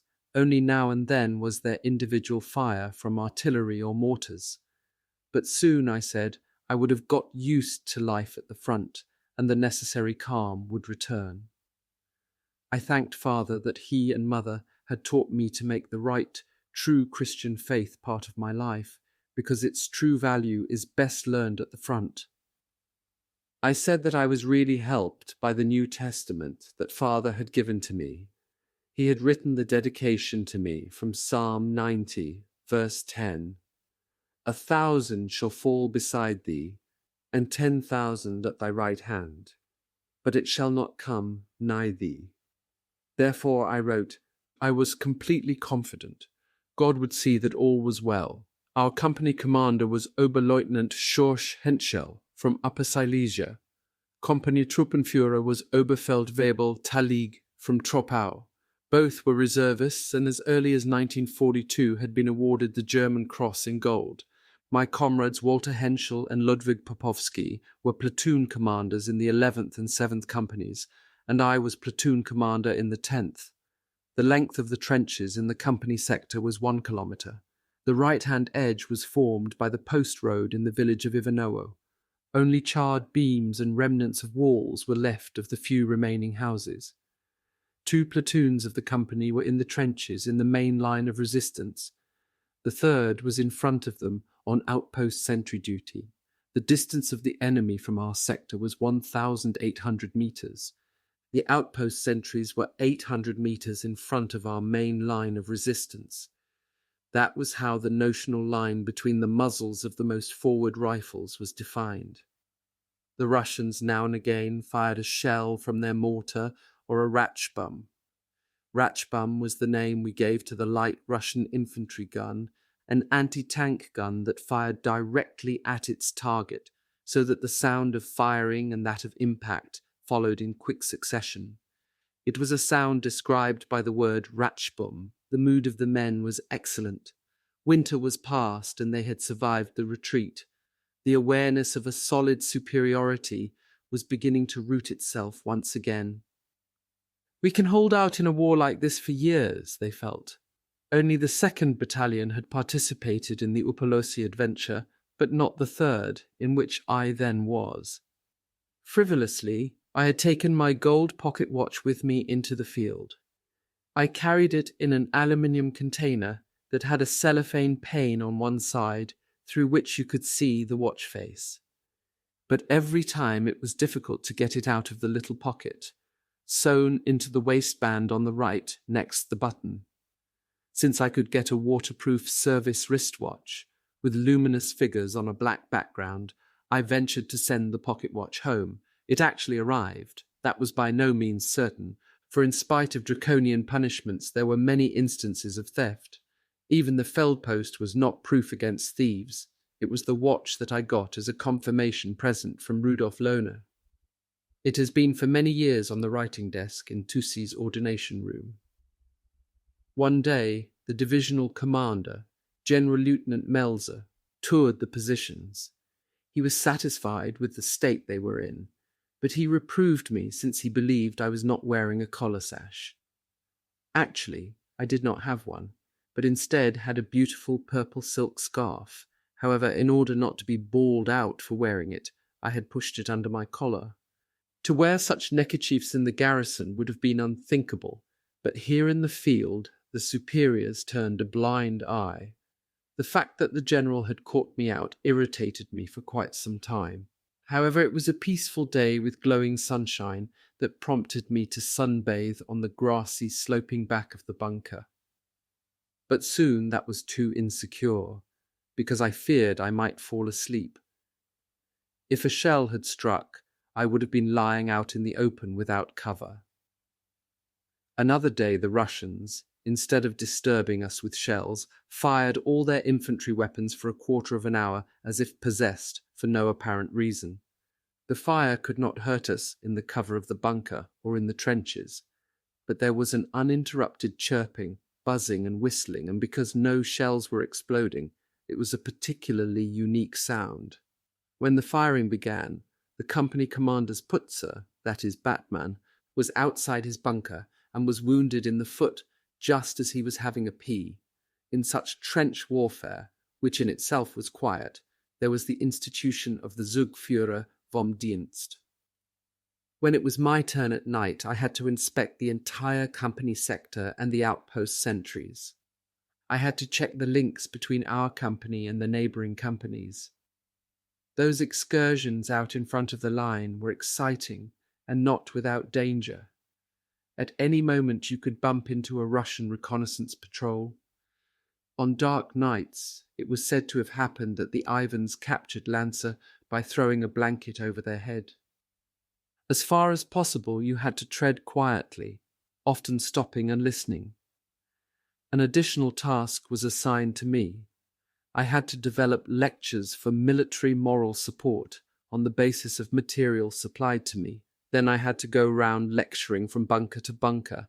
The subjects were 1, the soldier and his political mission in the East; 2, the soldier and the woman of a different race; 3, the Feldpost letter, a weapon. Considering that in the other battalions of the regiment the lectures were considered to be the task of a Hauptmann, whereas I, as a mere lieutenant, had been selected to deliver them, I felt proud. Only you would have to tear yourself apart, I wrote on July 3rd to my mother. Monotony and relative peace were a breeding ground of sometimes endless rumors. In the Ivanovo days, the word went round persistently that the division would be withdrawn and transferred to Greece. As always, the rumor came to the front from the baggage train. The Sarge had bet the Kompania Truppenführer a barrel of Smolensk beer, and of course had lost. Whether he ever settled his bet with the skeptical Paliger, I never found out. At that time, an appeal was suddenly made to the troops to take part in the competition for the formation of a Frontkreuz. The front itself was to make recommendations for the order. It was to take the form of a cross. By small variations, it would indicate whether the holder had served with the fighting troops or in the lines of communication, and how many years he had served. Commander Palige and I industriously drew up our proposals, mostly inspired by a bottle of cognac that the Oberleutnant donated from his own Sunday afternoon supply. There were many indications that the Russians were planning an offensive. They were firing registration fire on our positions, using targeted fire with premature detonation. Such shells exploded while still in the air. In that way, it was possible to assess the accuracy of the fire. From our side, a Focke-Wulf twin-fuselage aircraft was in action over the enemy front lines. It was carrying out close reconnaissance by means of photography. The aircraft flew over in broad daylight and was only moderately troubled by enemy fire. The Russians were asleep at that time of day. Over Witsen I went with my platoon on outpost sentry duty. For the men, it meant crouching in the same small hole for 10 days and nights. From the outpost sentry position, the ground extending over to the enemy looked like a tightly stretched, flat tarpaulin. To lift a head above the parapet by day would have been suicidal. The position was excellently camouflaged, but the enemy was supposed not to discover it until the last minute. Flat trenches, scarcely knee-deep, connected the individual machine gun and foxholes of the Eagle-Stellung. The movement of a man in the daytime, even if he ducked down, could not be camouflaged. To get to such a foxhole was only possible by creeping or crawling along on your belly. Of the 24-hour period, only 4 or 5 gave sufficient darkness to be able to stretch our legs and move our limbs. During those hours, the units bringing food came up to the lines with rations and post for the men on the line. There was no water for washing. Washing and shaving were impossible. We had to clean our teeth with coffee. In a 2-by-2 meter hole in the ground, as deep as a man's height, was my command post. It was covered with a layer of beams. Over the entrance was fixed the end of a wire, by means of which a T-mine, 20 meters from the Eagle-Stellung in the direction of the enemy, could be set off. On Whit, Sunday night, it was as if the Holy Ghost was truly appearing to us. On the stroke of midnight, a considerable barrage rumbled off, covering the lines of the 1st and 2nd battalions directly behind us and to the right of us. Multiple mortars, called Stalin organs, also joined in. It was a fascinating sight every time the 24 or 42 shells hit, spraying fire. By then, it was clear that an attack on the sentry outpost was imminent. Whether it would be my post or that of the 3rd Battalion placed to one side was not yet clear. Meanwhile, the sound of tanks was suddenly to be heard. That indicated the Russians intended to attack the neighboring position. The next night we learned that, in fighting off the attack, poor Popovsky got shot in the lung, but had been brought back to the rear in time and otherwise was well. It was said to have been a whole battalion. His platoon had borne itself bravely, but still had all kinds of casualties and lost 1 wounded man as a prisoner. When the Russians had got hold of him, they withdrew, together with the tanks. After almost 4 weeks at the front, I at last got some post from home, but there was nothing from father in France. Rudy was waiting to be called up, having been accepted into the Panzer Corps Hermann Goering, which made him really proud. Amusingly, He described the chaos in the school. No one in his class wanted to learn anymore, but only play truant and with their school-leaving certificate in their pockets go to join up. Something that he had not told me before was that in February some trains with remnants of the 6th Army had passed through Stockerau and had stopped. But that was quite something, a battlefield taken all together, so to speak. Ruins, destroyed tanks, guns, horses and soldiers, and among them the straw everywhere, which gave the whole thing even more of a sense of doom. One night the comforting petroleum lamp in my bunker could have caused a disaster. A platoon runner had inadvertently bumped into it and knocked it over. The overflowing petrol was soon caught by the flame, which spread out over the little table. We had trouble getting the boxes full of ammunition safely out of the bunker, including the box that served me as a pillow, while at the same time extinguishing the fire. Unfortunately, my fountain pen, a confirmation present, fell victim to the flames. On the night of June 23rd to 24th, the battalion was unexpectedly relieved by a battalion from 461 and moved into the Nemes sector. The division was shifted a battalion width to the right, with us thus becoming the right-hand linking battalion. The march of only 10 kilometers did everyone good. To be moving, despite the pack and large amount of ammunition that had to be carried, was a refreshing change. The new sector was excellently constructed. The bunkers were deep in the ground and were covered with roofs of thick beams. There were many machine gun and rifle positions, all correctly placed. The trench was as deep as a man's height. Only the barbed wire obstacles were incomplete. A road, overgrown with grass, to the remnants of the village of Nemes passed through the main line of resistance in the middle of the company sector. In the middle of my platoon sector was a 50-meter wide area of woodland with the trench at the forward edge. Tall spruce trees, together with lower undergrowth and patches of grass in between, made the landscape look more like an English park than something you would have suspected to be in the heart of Russia. The disadvantage of the sector was a right-angled field beginning 50 meters in front of the trench. It then extended at that width some 200 meters towards the enemy. On the farther edge of the right angle, there used to be sentry outposts, but they were withdrawn because at night they were too much at risk. Whole companies could have slipped into the brush. For that reason, every night, reconnaissance patrols had to go out to check the area. One night, when I had once again gone round the field, I ascertained that the Russians had settled themselves in the foxholes of our earlier outposts. As we reached our barbed wire on the way back, the Russians mounted a machine gun attack on the passage through the minefield and through the barbed wire. Evidently they had been observing us slipping through the wire for the heavy machine guns, which they must have fixed on the target during the daytime, fired with pinpoint accuracy. We were not able to press ourselves close enough to the ground until the attack was at last over. After calm had returned and we had taken a long jump into the trenches, the runner Grimmig said that it would have been the right time to get a Heimatschüss by raising your hand. He had missed the chance yet again. Grimmig was a Gerhard Hauptmann type figure who actually did have a grim expression, but was full of native wit, goodness, loyalty, and courage.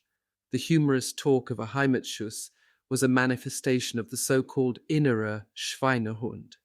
The Prussian army creation was so splendid because it had such insight into the character of even the simplest man. My kind Aunt Lotta sent me a whole lot of literature in small Feldpost editions.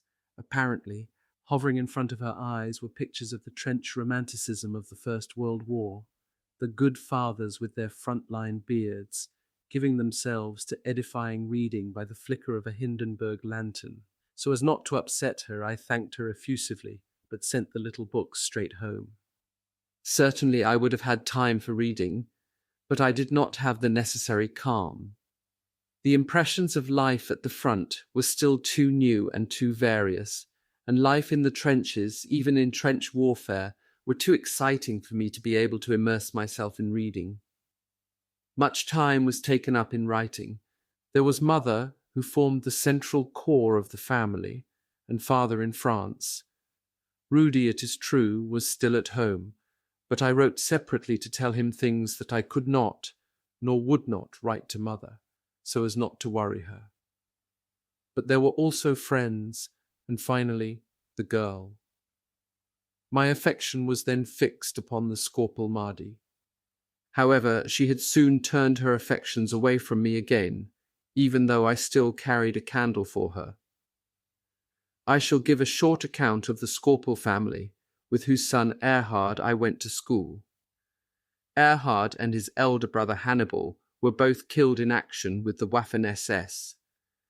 The husband of the eldest daughter was an Oberleutnant in the Stockerau cavalry. In 1941, he was wounded and fell into the hands of the Russians and murdered in an atrocious way. It became known through his comrades, and the whole town knew of it. All 5 Skorpel children were good-looking. Elfriede, the youngest, was blonde and blue-eyed like the others, and with her long, thick hair was the picture of feminine grace. She was artistic, wrote calligraphy, and played the violin. At that time she did not know whether she should go to the Academy of Music or the Academy of Art. She later became a painter. During our nightly work on the barbed wire, we suffered many casualties from mortar fire. We worked on setting up Spanish Reiter and tripwires. Accelerated completion of the work had been ordered because of the expected enemy summer offensive. We also had to provide greater security against assault and the capture of troops. The word was that specially trained Russians had been recently creeping through the lines to capture prisoners alive. At least 10 men had to work at the same time at any one place, it was said. If not, the enemy would grab one or other of them as they were stretching the wire. The roof of my bunker, with its 3 layers of beams 1.2 meters thick in total, gave enough protection to be able to sleep in peace. A cannon stove, a nailed-together little table, and 2 birchwood stools completed the day room. Behind a stretched piece of thin sacking were the bunks. The current state of trench technology was also displayed in the construction of the wooden beds, as well as the usual planks, which had the advantage that you lay level. There was also the wire bed, which bore some similarity to a hammock. Particularly nice was my bed of young birch trunks, which dipped way under my weight and feathered like a mattress. Sometimes, when I lay down to sleep after dawn had broken, I even allowed myself the luxury of taking my boots off in order to enjoy my feathery bed even more. Trench culture also flowered in other ways. On the table in front of the bunker window, situated on the back wall of the bunker, 1.5 meters underground, in front of a light shaft, 0.5 meter square, Mardi's picture was resplendent.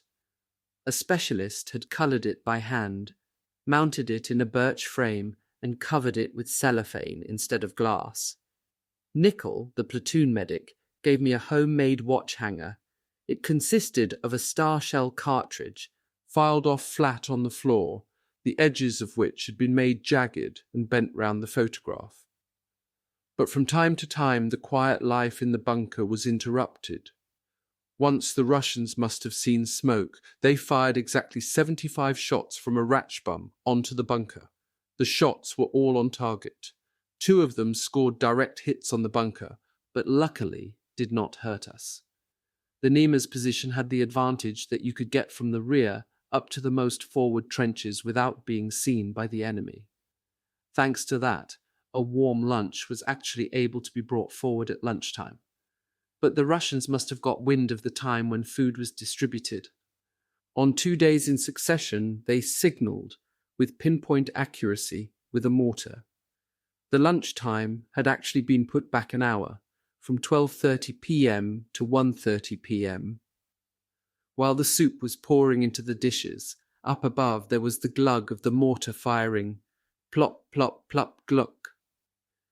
For the men who had brought the food, who had already had their portions, the interruption was doubly unpleasant, because with the full canteens in their hands, they were additionally hindered in taking cover. If they had spilled any food, they would have had a rough welcome from their comrades.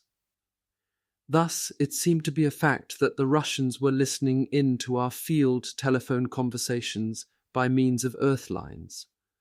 The listening lines were nothing more than wires fixed into the earth by an iron rod. They were brought up as close as possible to the line to which they were to listen in, that is, as close as possible to our trenches. At the other end crouched a Russian, listening in on his listening set. Despite the fact that code names were constantly changed, for instance, I was rucksack for the first week in July, the listener must have been able to learn enough from the conversations to which he listened. More than anything, the tone of military respect could not be hidden. It was true that you were supposed to leave out service ranks, but habit and drill often made you embarrassed when, instead of Jawohl, Herr Major, you were supposed to answer with a straight civilian Ja or Nein. If the Russian could hear clearly and understood German well, he could soon draw his conclusions from the unabatedly obedient tone of the one participant in the conversation and the commanding tone of the other. One night, I tripped over a wire in the area in front of the lines. Shocked, I thought at first that an S-mine laid by us had had a Russian line attached to it. It could have gone sky high together with me, but thank God that was not the case. It must obviously have been a listening wire. We reeled it gently in, which was not an easy job with a total length of 600 meters of wire. Particularly at the start, you could feel resistance. Perhaps a listener was sitting at the other end. As Grimmig said, the eyes must have popped out of his head when his listening set began to move. On the night of July 5th to 6th, a battalion from our neighbouring division attacked the Ascension Heights that lay in front of their sector. The attack took place after 10 minutes preparatory fire.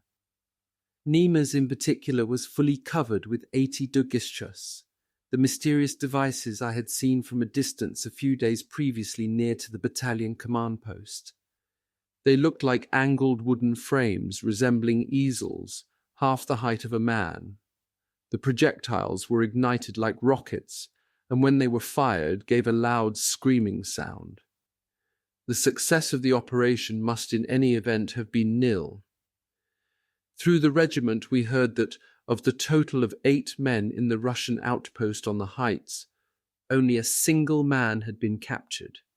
He was an 18-year-old Uzbek who could not speak Russian. The nearest interpreter for Uzbek was at Army HQ. The interpreter thought that the lad was feeble-minded, since he was not even able to say when he came into the position, nor did he say to which unit he belonged. Perhaps he decided not to say. The one subordinate with whom I had problems was Unteroffizier Brinkmann, leader of the 8th section. He did not keep his trench in order. Sometimes a duckboard was not mended, or a piece of camouflage or cover was not put right, despite the fact that I had complained about it. Those were the little things which made Prussia great. Brinkmann was a watersider, with the walk and the look of a seaman, who used to smoke his pipe reflectively. I did not dislike him, but I had obviously not handled him properly. I had a good understanding with the Silesians and Sudeten Germans. However, I just did not have that understanding with Brinkmann. Perhaps I was too young for him. In 1943, a lot was already being said about the new weapons that were supposed to decide the war, but they were taking a long time to come. The MG-42, which the Russians called the electric, and of which there were a few in the company, was only a modest foretaste. Certainly, compared to the MG-34, it was a considerable improvement. The rate of fire was markedly higher, and it had hardly any recoil. So there were many sarcastic remarks and mischievous jokes when at that time we received a mitrailleuse, a French machine gun from the First World War. The monster was several times heavier and also more complicated to operate than our own machine guns. The only thing fine about it was the shining golden brass handle. The machine gun had cartridge packs of 20 rounds each. When you inserted them and pressed the trigger, it went tack, tack, tack and pounded away in a leisurely fashion out into the world. On Sundays, the food was better, and there was even a small ration of schnapps. It was simple hooch, often sweetened with artificial honey. When the commander had been drinking, in the afternoon he ordered me to the company bunker. Part of the equipment of the company troops was a field wireless receiver, usually carried on the back. It was possible to listen on Sunday afternoons to the popular Volkskonzert. Requests from the front were featured on it. As I was missing music very much, on those visits to the company command post, I felt myself to be on a higher cultural level. Oberleutnant Henschel enjoyed Sunday as much as he could by having his horse brought with the food vehicle. He rode to the baggage area, going into the sauna there, and in that way having a nice day on the lines of communication. Of course, it was quite right and proper if the commander went to the rear now and again, except that things did not go too smoothly for the workmen and clerks. He had cognac sent up from the canteen stock for Petit and me, and that made us very merry. One time, Petit and I had a bit of a binge together, which led us to be giddy enough to walk up and down, with no cover, outside the trench along the parapet as if on an esplanade. It set a bad example to everyone and was against all orders. Obviously the Russians must have been drunk too, or at least asleep, because they let slip the chance of some competition shooting with us as two targets. As the high point of the lark, towards evening we fired off red and green flares. Red usually meant defensive fire, enemy attack, and green lift artillery fire. Of course, the flares had been noticed, and we had a hard time pacifying the questioners on the other end of the line. To this day, I am still amazed that we got away with it. A letter from father at the beginning of July read, "Now I am able at least to imagine a little of your daily and nightly life.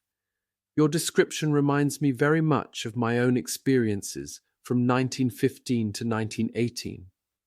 A quiet position is a first prize. Only I think that especially in Russia, you will never be able to rely on it staying that way. Build a wall around us so that the enemy will look at it in horror. What your former section leader said, that a decent soldier always carries his field hymn book in his breast pocket, is something I shall tell to some people here. Here in the West, things are not easy.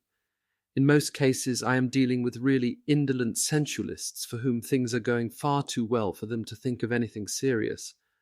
If my health would stand it, I would far rather be serving in the East than here."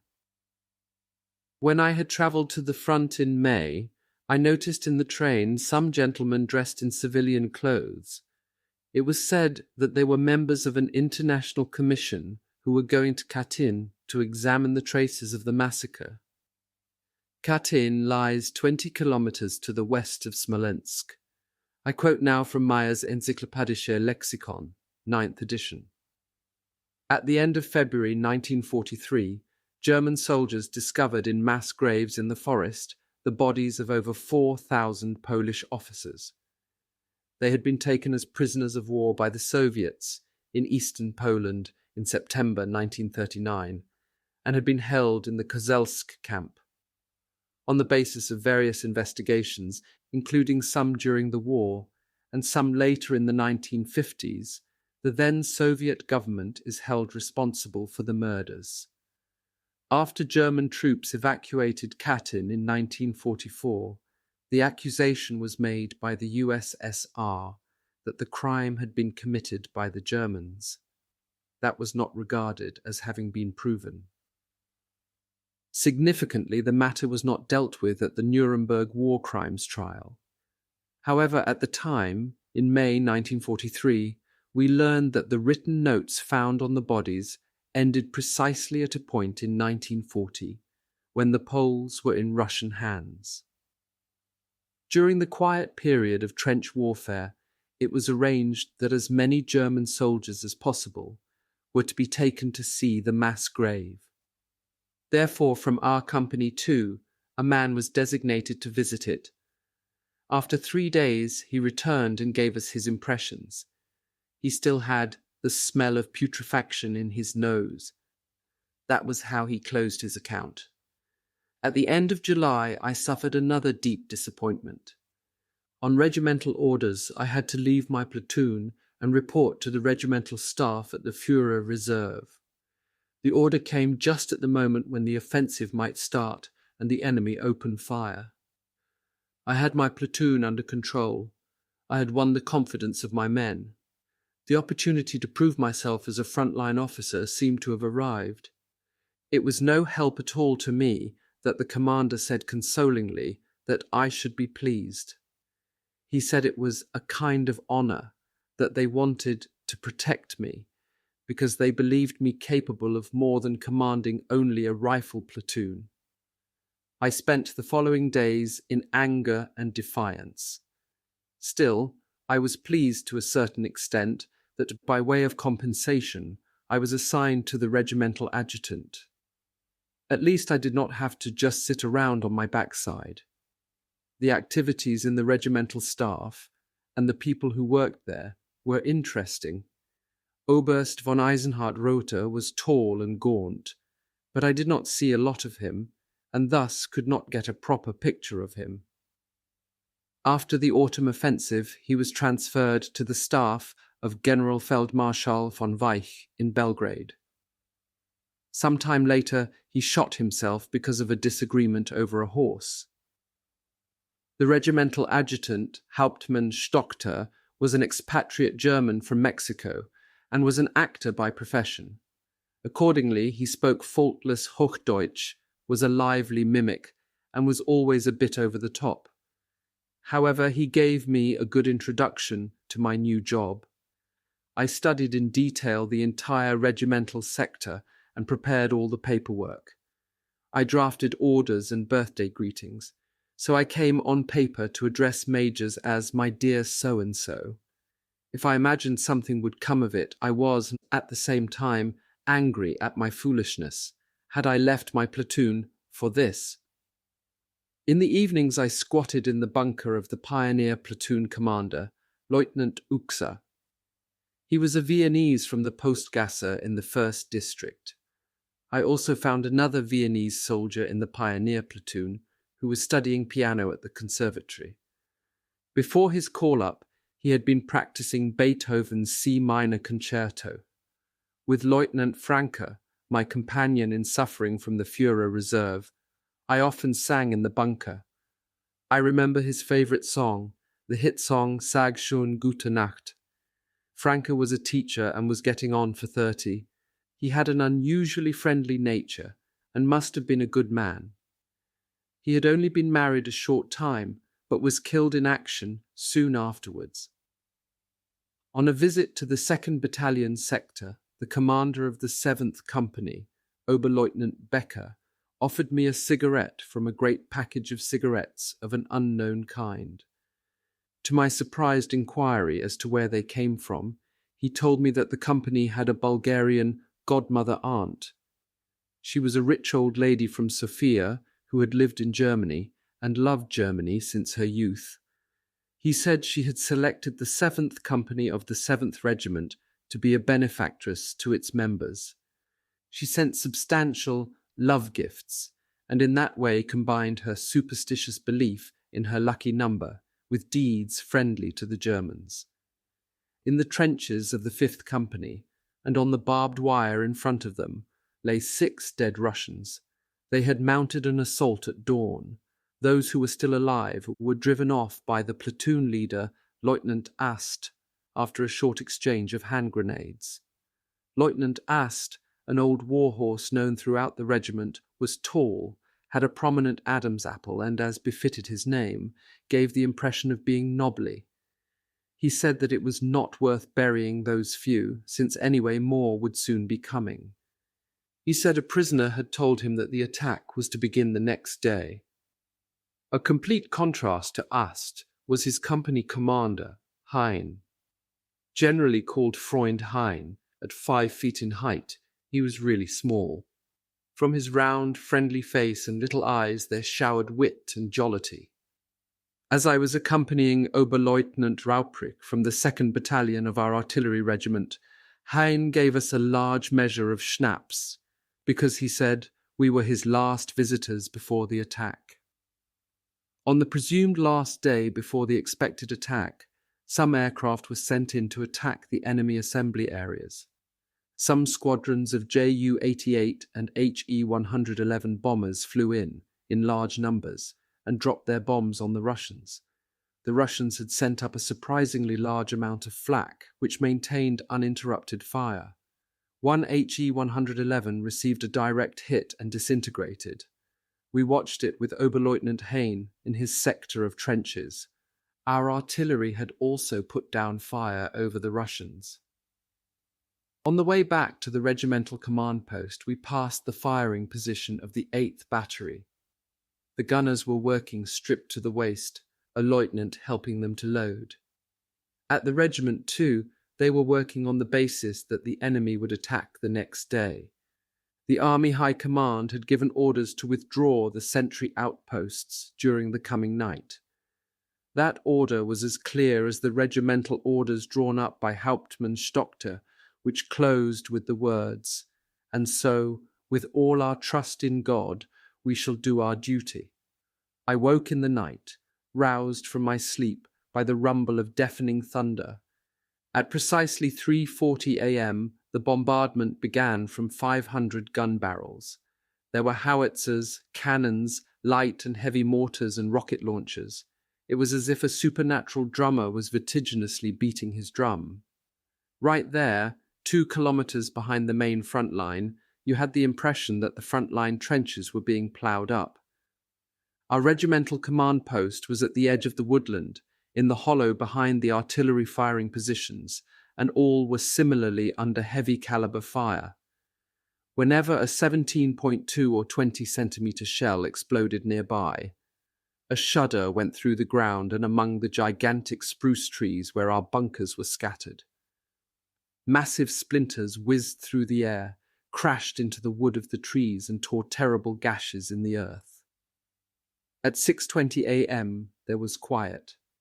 It would be seen if the 2.5 hours of murderous bombardment had been effective, if the men in the trenches had survived, and if they were still able to put up resistance. Perhaps the Russians would stroll through the woods unopposed, but only seconds after the barrage had finished, you could hear small arms fire. Through the clear sounds of the Russian machine pistols came the chattering of machine guns belonging to our lads. In the regimental bunker, there was plenty to do. All the lines to the battalions and the lines leading from the battalions to the companies had been cut by shell fire. The first reports could only be obtained by wireless. Signallers were sent out to repair the telephone lines. We learned that the main line of resistance had held in an outstanding manner. In the 10th Company, Schorsch Henschel, only just promoted to Hauptmann, had thrown back the Russians in a counter-attack. Only on the post road had they penetrated into the remnants of the village of Ivanowo. There the badly wounded Oberleutnant Malwitz was encircled with only parts of the 6th Company. Behind the battalion command post of 2nd Battalion, the enemy had been brought to a halt. A counter-attack by 1st Battalion had a certain amount of success. From our reserve bunker, I had seen parts of the battalion that had been in reserve moving forwards. Oberleutnant Klaus Nicolai, commander of the 3rd, and Fahnenjunker Unteroffizier Eberhard Kern were with them. Kern limped because his right big toe was missing since the winter of 1941, but he preferred to be there at the front rather than at home. Towards midday, after sending back many wounded, Lieutenant Ast came back, shot through the shoulder. "The damned sods," he swore. He said that, to be sure, the Russians had broken into his trench as they had the day before, but had been thrown out again by him and his men. It was said that during the 2.5 hours heavy barrage of August 6th, the Russians fired 50,000 shells on the division's sector.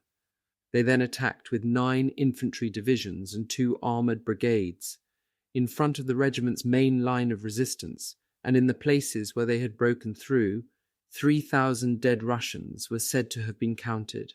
Oberst von Eisenhardt was proud of his regiment's achievements. He drove to the front every day, standing in his Kübelwagen. My request that he should take me with him one time, he declined. He said that I would get there soon enough. In the meantime, Lieutenant Franke had left, and I was the last of the Führer reserve to be with the regiment. Again, I had a disappointment. I received an order to ride to a village 10 kilometers behind the regimental command post. My task was to guide baggage trains through a busy junction. They were to be moved further to the rear. It was the village in which, before the attack, the division's Pioneer Battalion and Panzerjägerabteilung had been located.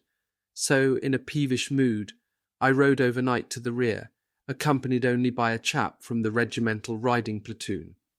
When we reached the highway, a Soviet aircraft was already clattering over us.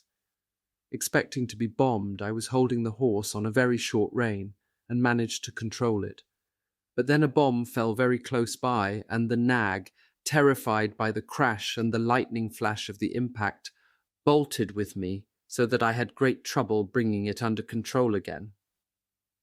After I had guided the baggage trains through the junction, as ordered, and before riding back, I looked for the commander of the self-propelled gun company.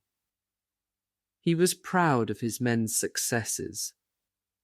Of the almost 100 tanks destroyed in front of the division's sector, a large number was down to them. However, the fact that the baggage was being moved to the rear was a sure sign that the front was soon to be pulled back. The surest sign was my new mission, to go as adjutant to the trench construction staff of the division who had been hastily formed. I learned from the divisional history that, under the code name Panther, it was intended to withdraw within 2 weeks and in 2 stages from the Buffel position to the Panther position. The new line ran approximately along the line Jelnya-Dorobush-Spasdemensk. The final position ran approximately along the line Gomel and the course of the Pronja-Lenino, east of Vitebsk. The division's Stellungsbaustab, that is trench construction staff, was under the command of Hauptmann Müller. Until then, he had been commander of our second company. Müller was a tall, good-looking man, with dark brown eyes and hair and heavy eyebrows. Oberst von Eisenhardt called him Glowing Eyes or Greyhound Müller, and in actual fact his appearance could remind you of a noble greyhound. As a student at the Tharent Forestry College near Dresden, he had got the daughter of a professor pregnant and married her forthwith. At the time, that went without saying, you could well imagine that he was inclined to be extravagant, even though he had his Batman write his letters to his wife. The Batman was Obergefreiter Petzold. He had been brought along and used as the clerk. The staff also included an officer from, respectively, the artillery, the Panzerjäger, and the pioneers. The officer of artillery was the congenial Oberleutnant Rauprich, whom I had got to know before the attack. Müller and I determined the course of the trenches in accordance with the infantry point of view that regarded the representatives of the other service arms as providing the supporting weapons, so to speak. In that scheme, Rauprich's task was to fix the points for the B, that is, the observation positions for the forward artillery observers. We had at our disposal an Adler Trumpf Kübelwagen, in which we drove around the terrain. The driver was Obergefreiter Morawiecz, who had been detached from our 14th Company, together with his vehicle. The actual work on constructing the trenches was carried out by the division's so-called Beau Bataillon, of which I will speak later. That battalion also included 2 horse-drawn mobile columns. One was commanded by the dark-skinned elderly Hauptmann Fokker, a Sudeten German and an hotelier by profession. In the evening, when I was issuing orders on behalf of my Hauptmann, I felt like the proprietor of a small construction business, planning from day to day how best to use his foreman, his workers, and his materials.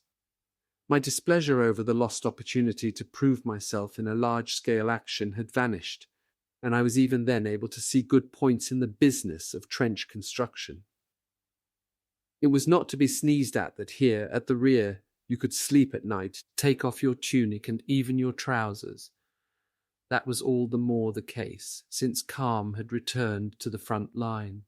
I had not had it so good for a long time. Our base was in the little village of Liadi, and we lived in a clean, 2-roomed farm cottage. The man of the family had been with the Red Army since the beginning of the war. Since then his wife had heard nothing from him. She did not know whether he was still alive, but bore it with resignation and equanimity. In a corner of the room stood the icon. It had always been there, even under the Bolsheviks. The village commissar had made fun of it, but otherwise found no fault in it. But the villagers had not taken him seriously, said the woman. In a frame without glass were stuck some photographs, including a picture of a dead person of a kind known in Russia. The relatives were crowded round the dead man in an open coffin. The women were wearing headscarves and the men long, white, wide smocks. The woman lived alone with her child on the small estate. The girl, perhaps 11 years old, was called Shenya. Mother and child had brown eyes and brown hair. The child had an innocent angel's face. We were touched to see how her face lit up when we gave her some of our scanty confectionery. She was amazed, as was her mother, at the pictures we showed her from home. The woman gave us a lot of the bread that she regularly baked. It was coarse, moist, heavy, and full of spelt. We knew that in doing this she was treating us as her guests, and we gave the 2 of them what we could spare. The attractions of our construction sector were the Vyazma-Jelnjar railway line and a collective farm that lay in front of the future front line. The extensive state property was administered by an agricultural Sonderführer. He had a couple of Landesschützen to provide military cover. For the rest, he had obviously lived up till then like a king. The yield was poor, he said. There was a shortage of workforce and machines to work the land more intensively. In front of the farmhouse was a ravaged German military cemetery from 1941, which partisans had destroyed. I wondered why the Sonderführer had not had it restored. On August 22nd, Rudy's 18th birthday, I got a concerned letter from Mother. She wrote that for about a week, mention had been made every day in the army news reports of west and southwest of Vyazma, and she suspected that they were talking about the district where I was. On top of this, she said mention was made once of a Silesian infantry division. Was this mine? She asked. She was obviously worrying about me more than she needed to, but how could I have said to her that her worries, at least for the moment, were unfounded? A few days later, there was great consternation among the inhabitants of the village. The starets, the village elder, had got news that the 18-year-olds born in 1925 were to be rounded up and sent to forced labor in the Reich. Since all the young men were with the Red Army, only 3 girls were affected. No one could respond to the village elder's plea for help. It could not even be ascertained from which authority he had received the order. The countryside around Liadi could, in different circumstances, have been described as lovely. Woodland, bushes, marsh, meadow, and a small river in a deep gully offered a constantly changing picture. Seen with a soldier's eye, the terrain had disadvantages, and in places was even shitty. Several hundred square meters of undergrowth had to be rooted out to provide a field of fire. In another place, the unavoidable change from the position on the upward slope to that on the downward slope presented a puzzle. The problem would only be able to be solved by the relevant sector commander deploying outpost sentries. He would not be envied. The comrades would not be edified over some irreparable corners that would involve close quarters combat. In our walks over the terrain, stepping through some tall bulrushes, we came across parts of a human skeleton. The gnawed bones, shining and bleached by the sun, had evidently been scattered over a wide area by birds. The skeleton had to be that of a soldier killed in action in 1941 in the fighting in the Yelnya Arc. But it was not a German, but a Russian. A little further on, we found the hollow skull, still covered with a Russian helmet and with the chin strap under the chin. However, we had no time to reflect on the mythical image of a soldier's death. In looking around for more bones, I noticed 2 half-overgrown, square plywood boxes in the form of oversized cigar boxes. They were more or less covered with moss and overgrown. They were Russian anti-tank mines. We had stumbled into an old minefield. Virtually on tiptoe, we felt our way out of the field, using the open areas as if on a chessboard to get out of danger. Those mines would make the trench construction work considerably more difficult. At any time, members of the work units could stumble across mines and vehicles drive over them. Casualties were to be expected. In the absence of a precise map, danger loomed practically everywhere. In addition, we would not even be able to give a guarantee to the unit that would next move into the position that the area to their rear was free of mines. If it were only a matter of anti-tank mines requiring the imposition of a certain minimum weight before they exploded, the danger would have been less. But there was no reason to assume that that was the case. As if to confirm our worry that there were also anti-personnel mines in the area, one day after the minefield was discovered, a vehicle from the light column drove over a mine on a road and was blown to pieces. In another place, a Russian civilian stepped on an anti-personnel mine.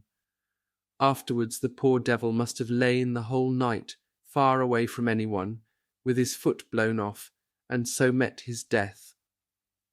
Inspection of the place where the horse-drawn vehicle had driven over the mine revealed that the tire tracks of my Kubelwagen were only 10 centimeters away from them.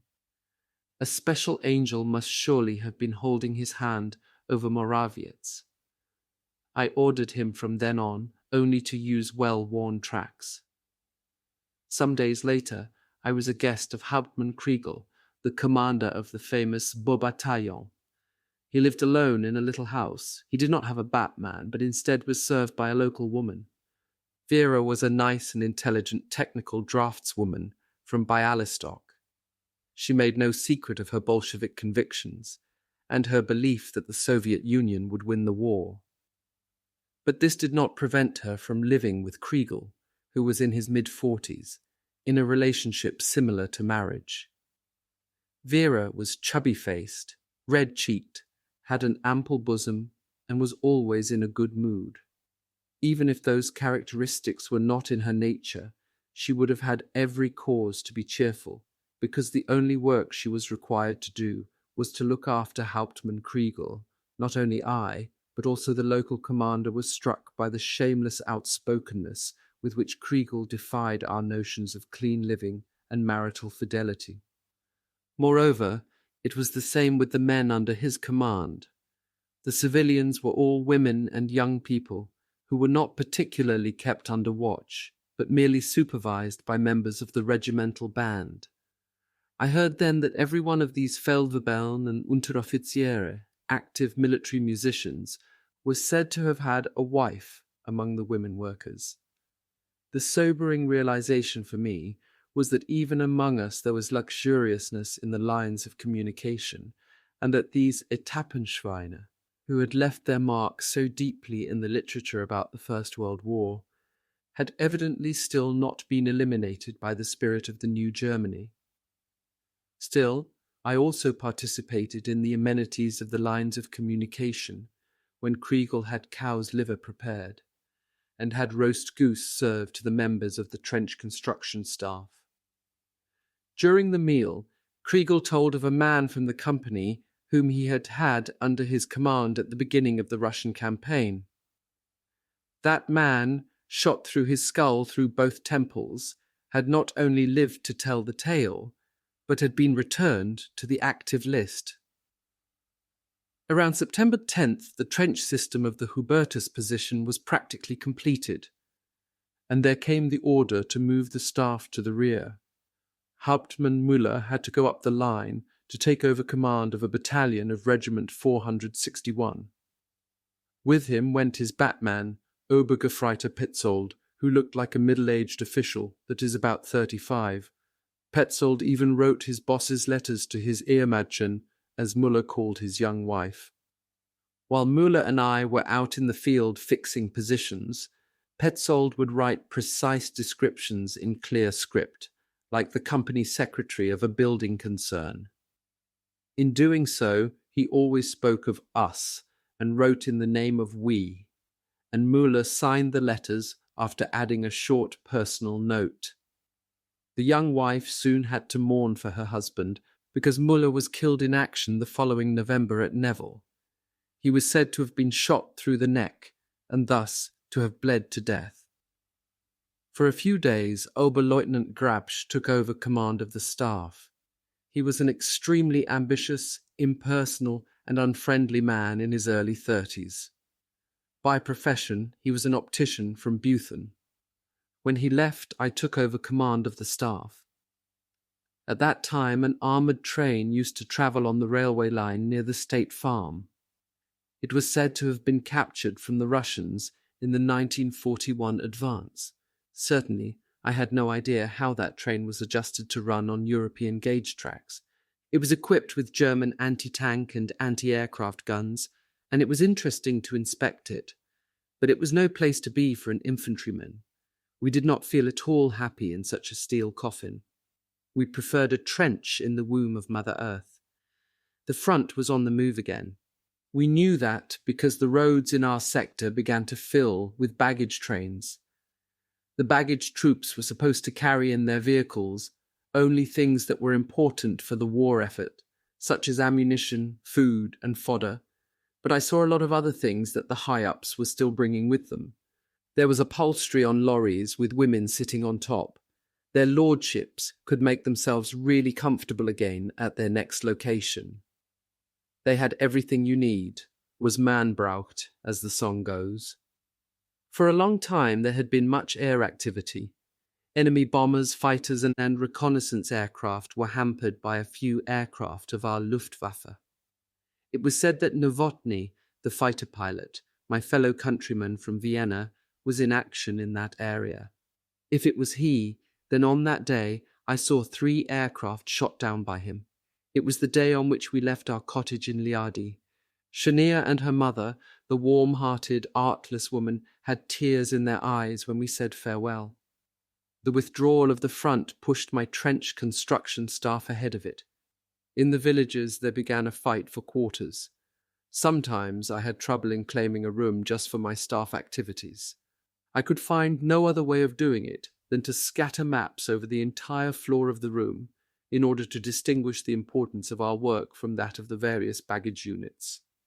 Only when up against a main dressing station, the place where a regiment's wounded were treated, did I, quite rightly, have to give way. But I was more than a match for other lines of communications units in asserting our importance to the fighting troops. The people from the bakery, workshop, and other companies could sleep outside in the fine summer weather, or, if it rained, put up tents. But I could not have my trench diagrams prepared in the rain. Line by line, trench by trench, I laid them out. Our civilians had to almost double their daily output. One officer after the other was taken away from the trench construction staff and went back up the line. I was then the specialist for observation positions and artillery gun positions. Often I only had time, as I stood in the vehicle, to draw the line of the trench using the wheel tracks. The trench was then dug out following in my track. My eye for the terrain had become so sharp that even with such provisional procedures, There were never any blind corners. The roads that I encountered on my journeys around the terrain were the routes of retreats, with all the signs of retreat. Abandoned vehicles, carts with broken wheels, destroyed equipment, bomb craters, shrapnel, and many dead horses lined them. There were horses with bloated bellies and glassy eyes, and their cadavers spreading a pestilential stench. In Russia, 2.7 million horses were deployed by the German Wehrmacht. Of those, 1.7 million fell victim to the war. They too we considered to be our comrades. Many of us were cut to the heart when a horse was wounded, and gripped with deadly fear, it faced the bullet that would put it out of its misery. From then on, each day I expected an order dissolving the trench construction staff. Everything was, in a way, flowing to the rear. Land and people seemed to be on the move. The front, the lines of communication, and parts of the Russian civilian population were flooding back. Other civilians were setting off eastwards again. Evidently they wanted to walk through the lines, or take cover and let the retreat pass them by. When a couple of women from the Baubataillon wanted to stow away, the Musikfeldwebel fired a couple of times into the air, whereupon the Mankers hastily turned round and told their guardians they were sorry. On September 20th, the order finally came dissolving the Stellungsbaustab. What was left of it went back to their units, and the Baubataillon set off again westwards. On the way to the front, at the division and at the regiment, I heard news. Losses had been heavy. Oberstleutnant Novak had taken over command of a regiment in another sector. Ours was under the command of a newly arrived Oberstleutnant Dorn, a Rhinelander. Hauptmann Kraus, previously commander of the 11th Company, had taken over command of 3rd Battalion.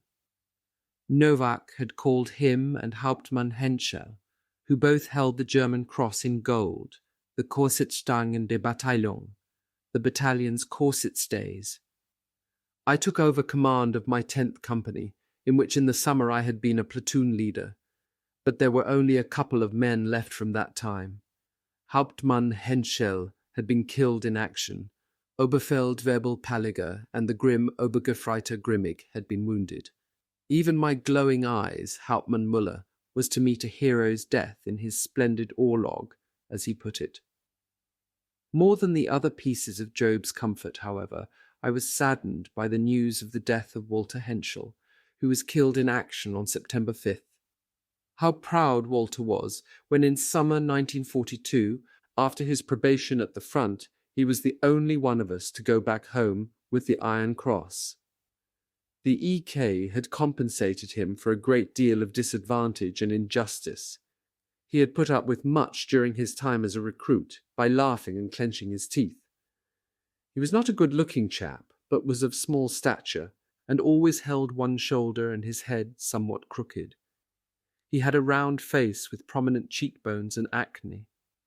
What most caused him to be made fun of were his large, sticking-out ears. "Walter, lay down your ears, or Henschel, just see that you keep your glider's wings under your steel helmet," joshed his comrades and instructors. From exaggerated snappishness, he spoke quickly and indistinctly. That way of speaking sometimes degenerated into mumbling, and that brought him further reproval. With such physical characteristics, he was bound to create a negative impression, which as a rule was bad news for any soldier. That was the case with Walter. He attracted the jokes of his comrades and the lightning bolts of the instructors. But at the same time, he was the best lightning conductor in diverting them from us. The high point of the harassment, which he bore with apparent calm, happened one Sunday. Since his uniform had not been in order, from Reveille onwards he had to report every quarter of an hour to the Unteroffizier vom Dienst, that is the duty NCO, alternately in marching kit, in walking out uniform, and in sports kit. At the time we gave him all the support we could, helped him change and distracted him so that he did not burst into tears. Then, after lunch, the lieutenant relented and let him off the remaining parades. But Walter, even without our moral support, would certainly not have come to tears. He did not feel himself that he was being harassed, just as we others would not have felt harassed if it had happened to us. He bore unpleasant things because it was part of the job. Anyone who wanted to become a Prussian officer knew that the way to that goal was no bed of roses. He knew that before it was his turn to be allowed to give orders, he had to learn to obey and would be drilled more than the others. Walter was the son of a blacksmith from Reichenbach in the Ihlengebirge. For him, the career of an officer offered an unparalleled opportunity to rise in the world. For the inspiring prospect of being able to become an officer with his field marshal's baton in his knapsack, he, whose father was serving as master blacksmith in a baggage train, would have taken upon himself more than such trivial and short-lived moments of disapproval. For him it was true when he said, "Wer auf die preußische Fahne schwört, hat nichts mehr, was ihm selber gehört." Whoever swears on the Prussian colours no longer has anything he can call his own. At New Year 1941 he had had one over the 8 in the officers' mess in Morchingen. A comrade, just as drunk as he was, smeared boot polish on his face. After reveille for the New Year parade, 2 hours later, he had trouble getting rid of the biggest smears. The half-hour march through Morchingen with dressed rifle had been a sobering experience for us all. On our return to the barracks, the commander of the ersatz unit carried out the inspection of the New Year parade. But since the old man was obviously sozzled himself, he had not, luckily for Walter, discovered Walter's face covered in boot polish. So, at least that time, Walter did not attract attention. But then, in September 1943, I realized he would never again rub his sleepy eyes and, as he once did, enthusiastic and happy, shout down from his bunk into the room, imitating the radio announcer, "Good morning, today is Tuesday, the 6th of September 1943. It was about the 20th of September when I took over command of the 10th Company that I had left at the beginning of August as a platoon leader. The company had shrunk to less than the size of a platoon. I arrived in the middle of the withdrawal. At that moment, the Russians were not pressing, and the withdrawal movement could proceed by day. Reconnaissance patrols, tentatively feeling their way forward, could be seen through the binoculars. Since the type of terrain allowed it, we withdrew in broad formation just as we had advanced to attack in the opposite direction. A line of field grey, a kilometre wide, was striding over the steppe-like landscape. The men were holding their rifles over their cartridge cases, the gun barrels, like their faces, lowered. From time to time, officers stopped, turned round, and looked through their binoculars. Like an unfolded fan drawn along by an invisible hand, we left the silent land behind. We could not suppress a feeling of saying farewell. Having been ordered to, I had to look around once more in order to scout out a village that was slightly to the side of our route. I had to see if it was occupied by the enemy. When I arrived within 300 meters of the village with my 2 volunteers, we came under rifle fire. Bullets whizzed into the damp grass. It was friendly of the Ivans not to let us come any nearer to the edge of the village, but because of that our task was quickly done. We had ascertained that the village was occupied by the enemy and were able to withdraw, darting from side to side. It was not easy because the terrain offered no cover. The division's route led southward past Smolensk. I could no longer hope to be able to visit the town a 4th time. I regretted my laziness that had prevented me from looking around properly on my previous visits. I would never again be able to wander up to the Cathedral of the Assumption of Mary, and I would never again be able to sit down against the eastward-facing fortifications of Boris Godunov. That was something which I had always intended to do, inspired by Napoleon's equerry Caulaincourt.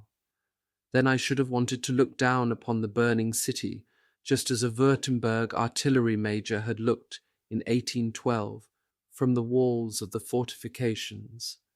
He had seen and drawn it with the mighty towers and delicate battlements.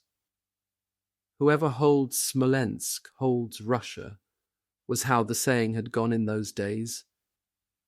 Then the city had been alternately Russian, Lithuanian, Polish, and Russian again. To draw lessons from history was not for me at my age. That the fortunes of war had changed was something that I would not have been able to judge. On the night of September 25th, we moved through Monastyrshchina. Here and there a house was on fire, and in the light of the fire could be seen a former church and many clean little wooden houses. On the western edge of the little town, we stopped for a short while. There I took over command of the 3rd Company. It, too, was then only 28 men strong. The 1st Battalion, to which the company belonged, was under the command of Hauptmann Beyer, who in summer 1942 had been my company commander. Beyer was determined to let the exhausted men of his battalion sleep for the rest of that night. For weeks they had only had on average 2 to 3 hours of sleep. Even then, all that could be expected was scarcely likely to be more than 4 hours. The next village, Warpajewo, was our destination. Each of the weak companies took a card, and the men, who were dead tired, immediately fell to the ground. The company commanders still had to go off for a meeting at the battalion. They were told that the withdrawal was continuing, and they would be moving off again in the early morning. The meeting was interrupted by a Feldwebel who had gone down a little way towards the village in order to organize things. God knows what the man had hoped to find. In any event, he reported that out of the darkness he had been greeted with a shout of "Stoi," whereupon he had withdrawn. This was obviously a damned nuisance to Hauptmann Beyer, because he said in his dry Berlin way, "Oh, get away with you, man, they were volunteers whose nags had bolted, stop the bother." None of those present could bring themselves to contradict him. They did not want to disturb the longed-for peace and quiet. I assigned the watches and lay down with my men on the flat-tiled floor, my head in the hollow of my steel helmet. At 3:30 a.m., the time we were ordered, the battalion assembled on the village street, the companies in ranks, one behind another. We were not even out of the woods when shots whipped along the village street. Men were falling, others were crying out. Panic took hold of the mass of men who were still drowsy with sleep. Everybody was running, and no one was listening to my command. As I ran, I snatched a machine gun belt from the ground and hung it round my neck like a scarf. During the 1-kilometer flight, I turned round several times and saw some cavalry and infantry, perhaps dismounted Cossacks. It was incredible that a handful of enemy had actually put us to flight, but still there was no stopping. Some swine of a machine gunner had dropped the belt that I was then carrying round my neck. Another, whom I overtook, I caught throwing away a box of ammunition. "You lousy sod," I bawled at him and gave him a kick in his behind. When he picked the box up again, I kept him with me with the intention of getting hold of a machine gun. But still the mass of men had not been brought to a halt.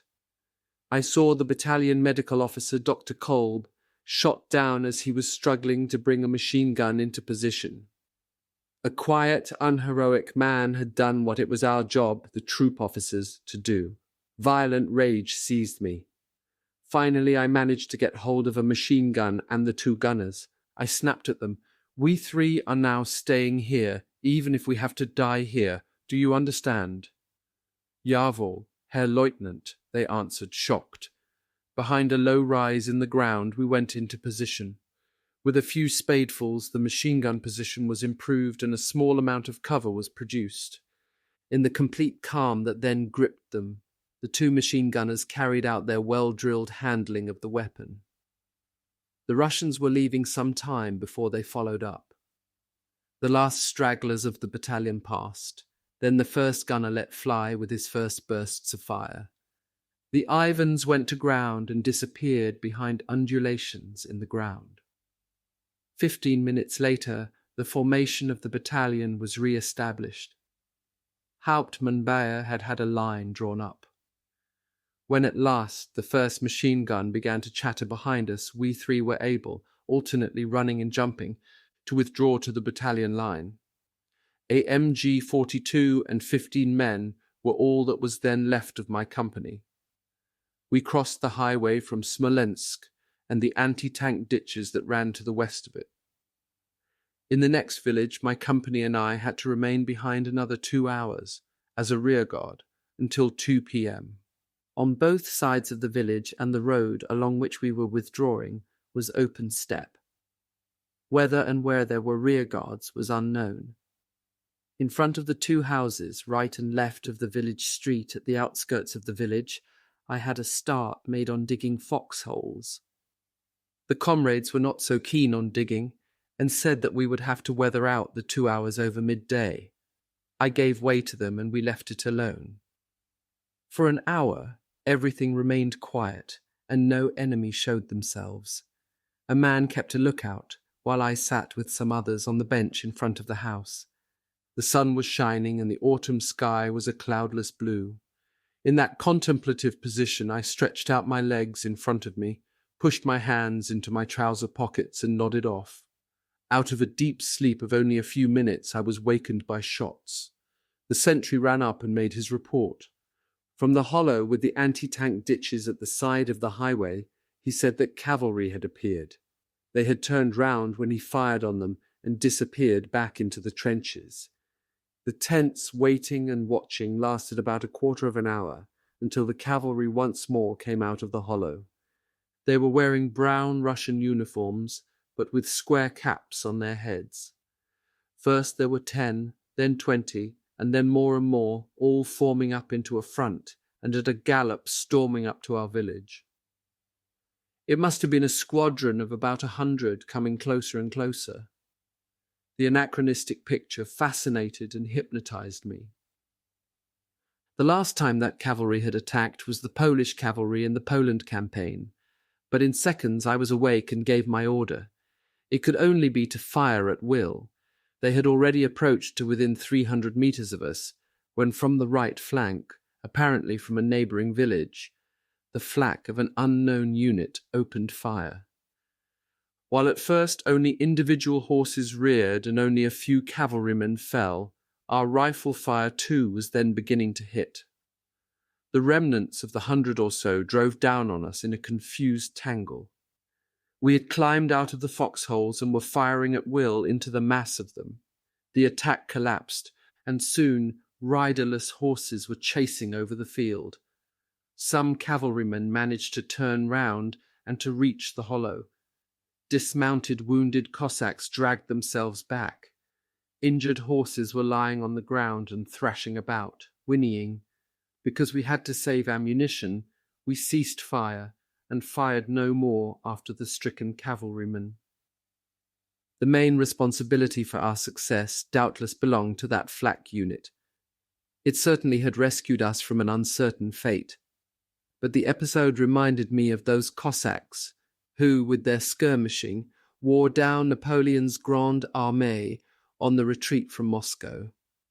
Soon after we had evacuated the village as ordered, we passed a herd of cattle. While the animals were grazing on unsuspectingly, the machine gunner let fly some bullets into the herd. It followed the order that nothing that could sustain life was allowed to fall into enemy hands. Anywhere that could be used for accommodation was to be burnt.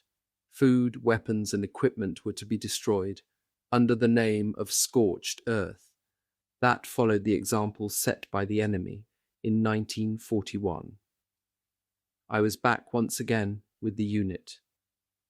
After a fortnight during which I had my boots on day and night, my feet were so swollen that I was not able to get the boots off. I had ordered that the Kuchenbole should bring me a pair of rubber boots and footcloths with the food vehicle. When he brought what I had asked for, the operation could begin. I had feared that the boots would have to be cut off, but things went well. 4 men got hold of me. 2 of them pulled at a boot each, and 2 of them held me by my shoulders and arms. As if they had wanted to pull me into 4, they pulled me apart in opposite directions. But it worked, and my swollen, filthy limbs were free. Meanwhile, the autumn had begun. The so-called mud period was imminent. If it was not raining, the days were still hot, but during the night the temperature fell by 20 degrees. We were freezing, and the oldies were no longer so easily dried.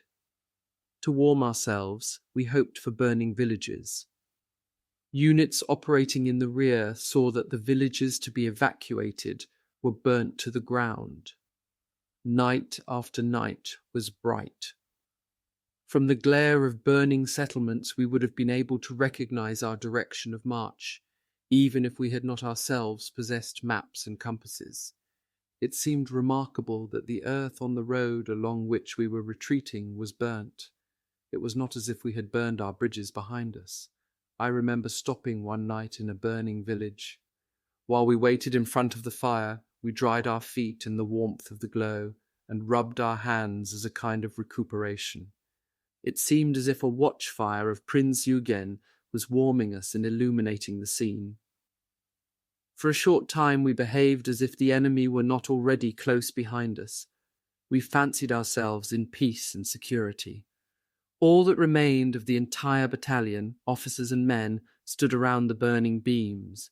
We stared into the glowing element, smoked, drank schnapps or tea from our field flasks, chatted or reflected on our forthcoming departure. Wood and straw crackled, and the horses of other units snorted uneasily. In the warm air from the fire you breathed in the musty smell of old wood and rotten straw.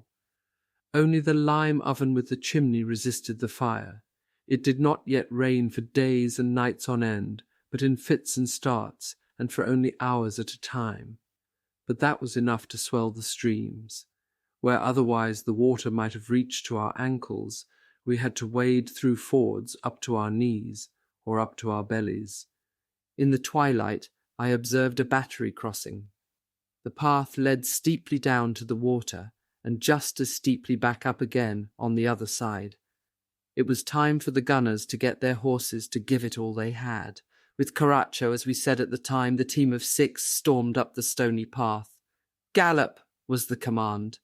The gunners in the saddle hit at the horses, and those who were sitting on the gun carriage clung to each other. While the rain spattered on the water of the swollen stream, the dauntless animals dragged the teams with the howitzers through it and up the slope on the other side. It was a kaleidoscope of power and movement that an artist might have been able to fix on paper. A new platoon leader joined our company for 48 hours. Lieutenant Bertram, who was about 40 years old, was a 12-ender, recognizable by the 2 blue bands. He had only recently been caught by the Heldenklau, that was what the commissions were called, who were combing through the home front troops to find men who were capable of serving at the front.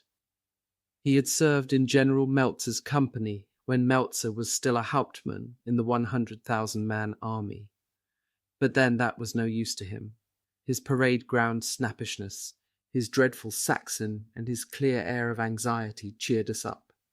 As suddenly as he had come, he disappeared again for no apparent reason. At that time, it was said that the life expectancy of an infantry lieutenant, that is, the time in which he could expect to remain with his unit without being wounded, amounted to 13 days. Lieutenant Bertram's life expectancy had therefore been significantly shorter. On the evening of September 30th, we crossed the Dnieper, which in its upper reaches was a modest river. I climbed down the bank, thirsty. I scooped some up with the hollow of my hand. I had drunk water that tasted of the earth. On the western steeply climbing bank, we found a position ready constructed. It proved to be a considerable disadvantage that the trenches ran at a point halfway up the incline. There it had been hoped to stabilize the front. The trenches had been drawn in such a way that blind corners were avoided in the field of fire in front of the position. When we evacuated it in the afternoon, the disadvantage of the position became apparent. The enemy had already occupied the opposite bank and had brought some Ratschbums into position. With them, they could fire almost directly down into our trench, which we would immediately have to evacuate again. It was a strenuous and exciting operation, to rush uphill in the trench accompanied by the impacts of that unsavory weapon. After we reached the top, the reason for the sudden order to evacuate became apparent. On the left, to our rear, there were already Russians whom we could see advancing to a bridge. That bridge led over a tributary stream and also had to be crossed by us. As we realized the situation, we ran at the same time as the enemy, racing to see who could reach the bridge first. If the Russians had simply opened fire on us, we would have not reached the bridge alive. But since the enemy did not fire, I did not take the trouble to bring the men to a halt. After the experiences of Woropajewo, I thought that to construct the security position on the other side of the bridge would be hard enough in itself. In the event I succeeded, but only with difficulty. My voice was hoarse from shouting commands and cursing those running away. A portly Obergefreiter claimed he had a bad heart and had to go back. I answered him that he should not be running, and had all the more reason to stay where he was, rather than go into the position. Then, when the pursuing Russians received our first aimed rifle fire, they gave up their pursuit, and we had quiet until the evening. During the night we retreated further. The company had loaded its goods onto a horse-drawn vehicle. Machine guns, ammunition, blankets, and a couple of men with bad feet were loaded on one wagon, as they had on previous nights. The little animal, in itself tough and more efficient than our thoroughbred army horses, was nevertheless at the end of its strength. Through deep mud and over bumpy corduroy roads it pulled with its last ounce of exertion, urged on by cries and beaten on by blows from sticks. Then it stopped with quivering flanks and collapsed on its knees. But the lancer, whose load he was helping to carry, did not give up. While one of them spoke to the animal lovingly and kindly in German and Russian, the other was already holding a stick ready to drive it on again. They continued until the horse once again moved forward with the courage and the power of desperation. Then the nag collapsed again, for good, out of sheer exhaustion. The men began to curse, and it took a long time until weapons and equipment were unloaded. When years later I read Dostoevsky's Crime and Punishment, when I was reading of Raskolnikov's dream, I had to think of that image. The devastated Nikolka with blood-rimmed eyes swings the jemmy over his horse, breaking out into the cry of, "It is my property, it is my property." My voice had become so hoarse that it was hard to make myself understood. It was the result of continually shouting out orders. For the longer my voice lasted, the less the runners needed to run. Marches went on throughout the night, often as much as 30 kilometers. That meant even further for the runners, for in addition to the march that the unit had to make, they had to cover even more ground in carrying messages. At the start of a march, people still carried on conversations, but gradually the men fell silent, silent as the night. At that time I was proud of the state of my feet. They showed no blisters or bruising and had nowhere been rubbed raw. To a certain extent I was an infantryman from the top of my head to the soles of my feet. In fact, the soles of my feet were even more important than the top of my head. To the difficulties of the marches was added hunger. At one time it happened that for 2 days and 2 nights the field kitchen had not come forward. The baggage trains lay too far to the rear, so that in the heat of the day, and as a result of the long transport distances, the food became sour. The bread and the schmear, proper margarine, had run out. The iron rations, a small tin of fatty meat and a little pack of hard tack, were not allowed to be touched. That would only have been allowed in difficult situations. In the villages, insofar as they were not already on fire or had already burnt down, there was nothing to find. The poor inhabitants had nothing to leave. One morning, one bright spark found some beehives. The company, that is, we 20 men, licked and slurped with our bare hands at the sticky sweet mass. The powerful bitterness penetrated into your teeth and at first made your empty stomach want to throw up. At other times I can recall myself beside fences on which tomato plants were hanging. The tomatoes were green, showing no red at all. We ate gherkins and kohlrabi raw, and hardly cleaned of earth, without ever the dreaded shits setting in. One day, the men had sorted out for me a beast of burden.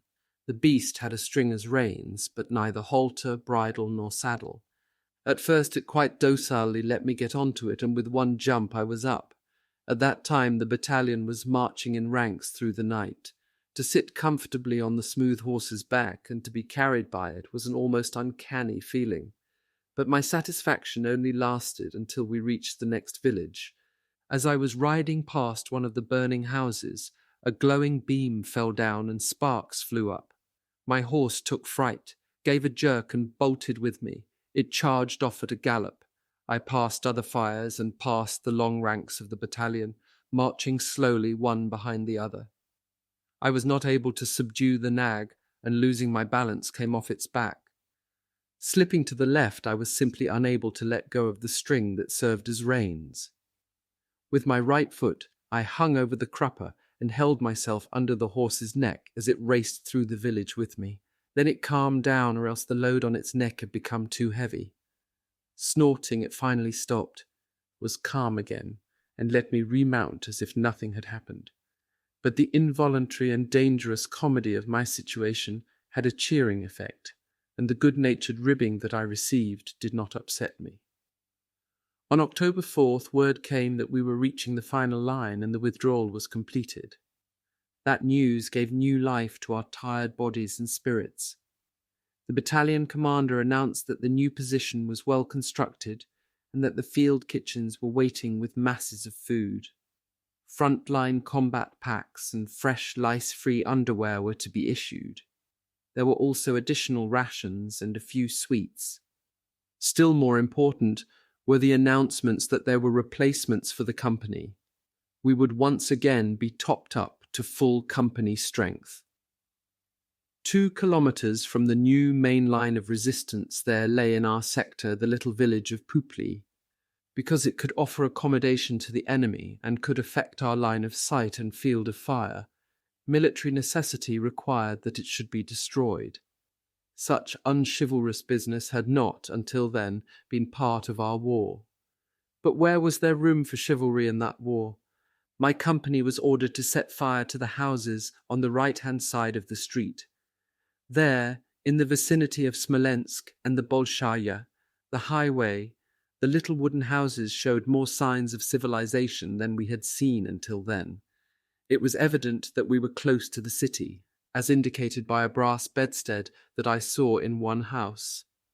Apart from a few old people, the inhabitants had left the village. Tears were running over the lined faces of those who had stayed behind. An absolutely ancient man, who had recognized me as an officer, raised his hands. He moaned and asked me to spare the house in which he had lived all his life and where he wanted to die. The old man moved me. It was strange that intensive propaganda and the manifold impressions of the ruthlessness of that campaign had not been able completely to suppress sheer human sensitivity. I struggled with my feelings of duty and was relieved that my men sympathized with me when I ordered them to spare the house of the old man. My company went forward and set fire to the next wooden house with a bundle of straw. The old man tried to kiss my hands and wish me a long life. Waving away his thanks, I stressed to him that he should take care that the flames did not spring from the neighbouring house onto his. If among the men there had been a bigwig or a fanatic, I would have risked a court-martial on account of that old Russian. But there were none of that kind among us. Once a man was among front-line soldiers, he soon relearned his true values. In the evening, we moved into the new position. The company sector was well located. The position, on a low slope, had a good field of fire and line of sight over a depression in the ground. On the other side the terrain climbed again, flat, towards the smouldering village. Whether the old man's house had remained intact could not be seen because of the smoke and the trees that were still in leaf. To a certain extent, the trenches were reasonably well constructed, but in numerous places really flat. There had not been enough time to construct bunkers, such as we had been accustomed to in our trench warfare. Nevertheless, we found some quite large holes in the ground, about the length of a man and 150 centimetres deep. Many had been covered with a thin layer of wooden beams. I set up my command post in such a hole. In it there was room for 3 men. A couple of arms full of hay saw to it that there was a bit of warmth in the early autumn nights that were becoming chilly. The field kitchen had actually arrived. There were gigantic portions of warm Leberwurst with Stampfkartoffeln. Since the amount of rations in combat did not match the current complement of the unit, the portions for dead and wounded comrades were given to the living. That had less of an effect in the case of food, as in any case you could not eat more than your fill. But in the case of schnapps, tobacco, and frontline combat packs, those who remained enjoyed the extra. Not a few fathers of families sent home their surplus food. I sent a parcel of it to my 9-year-old sister Liesel. It was a special blessing that the field post was then distributed. During the withdrawal, it had not reached us. Within 3 days, I received 25 letters. On October 8th, I was able to reply to 5 letters from my mother. In that letter, I wrote that the physical exertions were soon likely to be at an end. But we were still living without any extras. For 4 weeks I had not been able to wash, shave, or clean my teeth. Replacements had also arrived. To my surprise, among them there were men from Lorraine and Luxembourg. Their homeland was then part of the Reich, and they had become eligible for military service. They did not seem too enthusiastic. Most of them seemed anxious and were obviously badly trained. A tall blond man from Doodling made an optimistic impression and found his feet straight away. On the other hand, it seemed that during the night another Unteroffizier had disappeared. No one had seen him go, and nowhere had he given any hint of leaving. Kaczmarek, an Upper Silesian who was about 40 years old, spoke Polish and Russian well and had only been a few weeks at the front. Otherwise he had always been with the baggage trains. It was painful for me to realize that the man must have gone over to the enemy. In the early morning of October 5th, I was wakened by the rattle of our MG-42s and the clear sound of Russian machine pistols.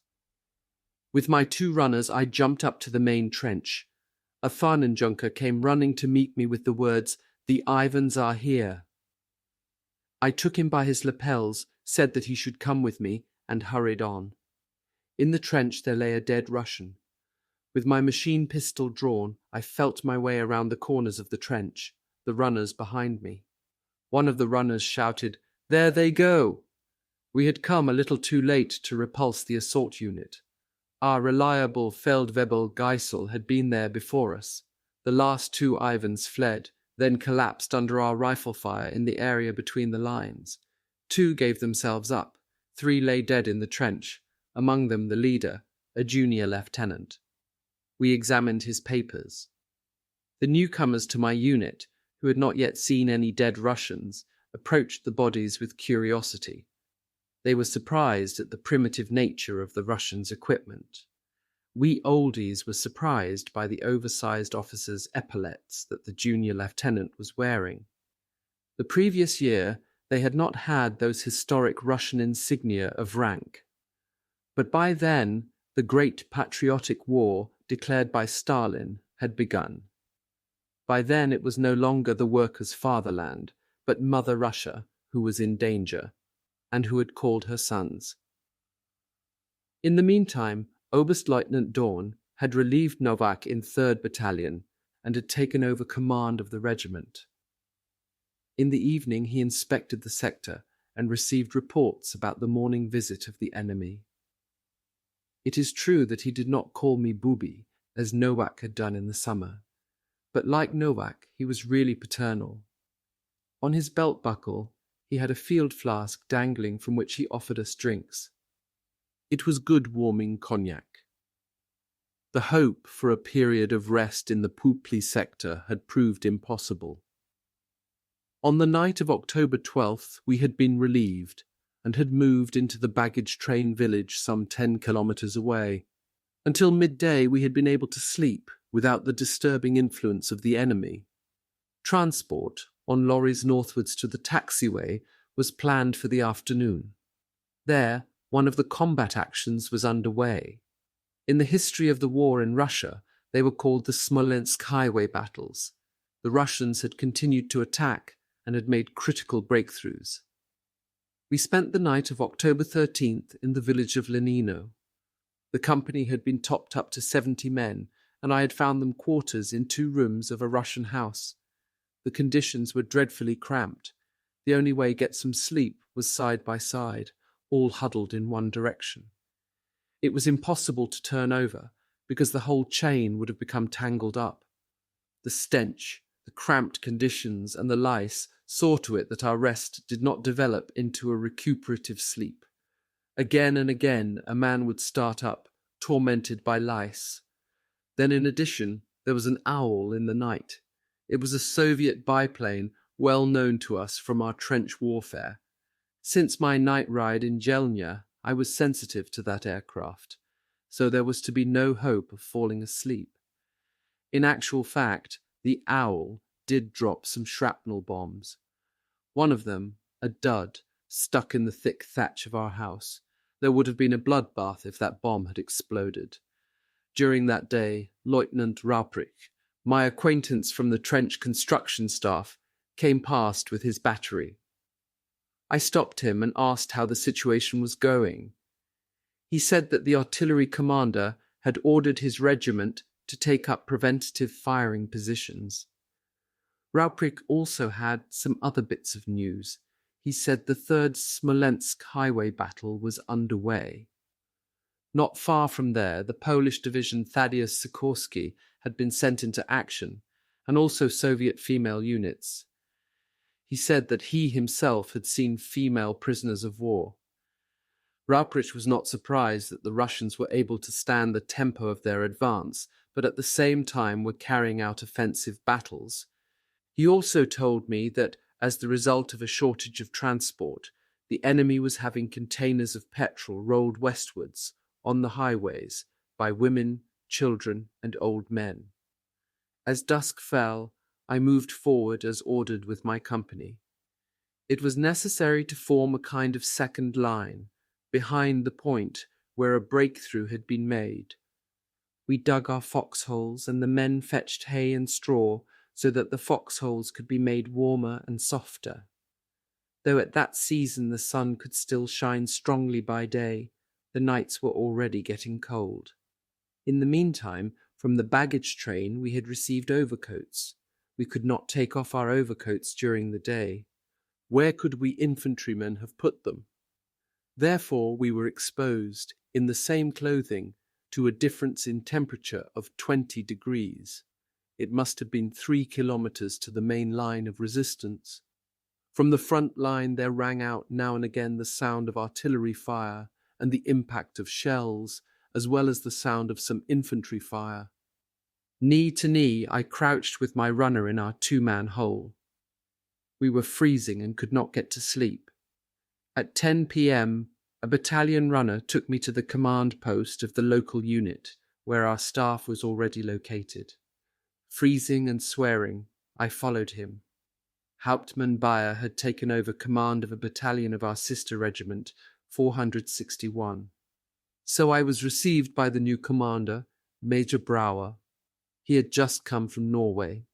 He had taken part in the First World War, had no experience of the Eastern Front, and seemed anxious and awkward. In actual fact, the battalion was being run by the adjutant, Lieutenant Buchsch. I was ordered to bring the company forward immediately in order to clean up the breakthrough area. It was about 220 meters wide and 100 meters deep, at the center of which was a cemetery. With my company and supported by 3 assault guns, I had to mount a frontal attack. From right and left, assault troops of the 1st and 2nd companies were to move up the main trench. From 10:35 p.m. to 10:40 p.m., the artillery was to lay destructive fire on the area of the breakthrough. Then my company, with the assault guns, had to work its way forward as close as possible. With a lieutenant of the unit in whose sector the breakthrough had taken place, I gave notice of my departure. The lieutenant went ahead in order to brief us. In ranks separated by intervals of 5 paces, the company moved forward. I wanted to attack in 2 wedges. One was to be led by me and the other by Geisler. That arrangement was necessary because in the darkness of the night I would not have been able to view the entire sector, and so I relied on Geisler.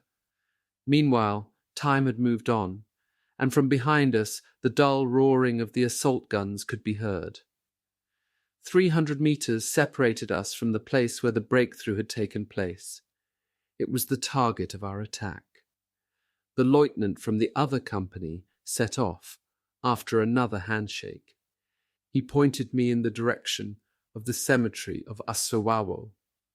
It was time to brief the section leaders. With lowered voices, as if the enemy were already in earshot, they passed on the orders. Then the barrage began.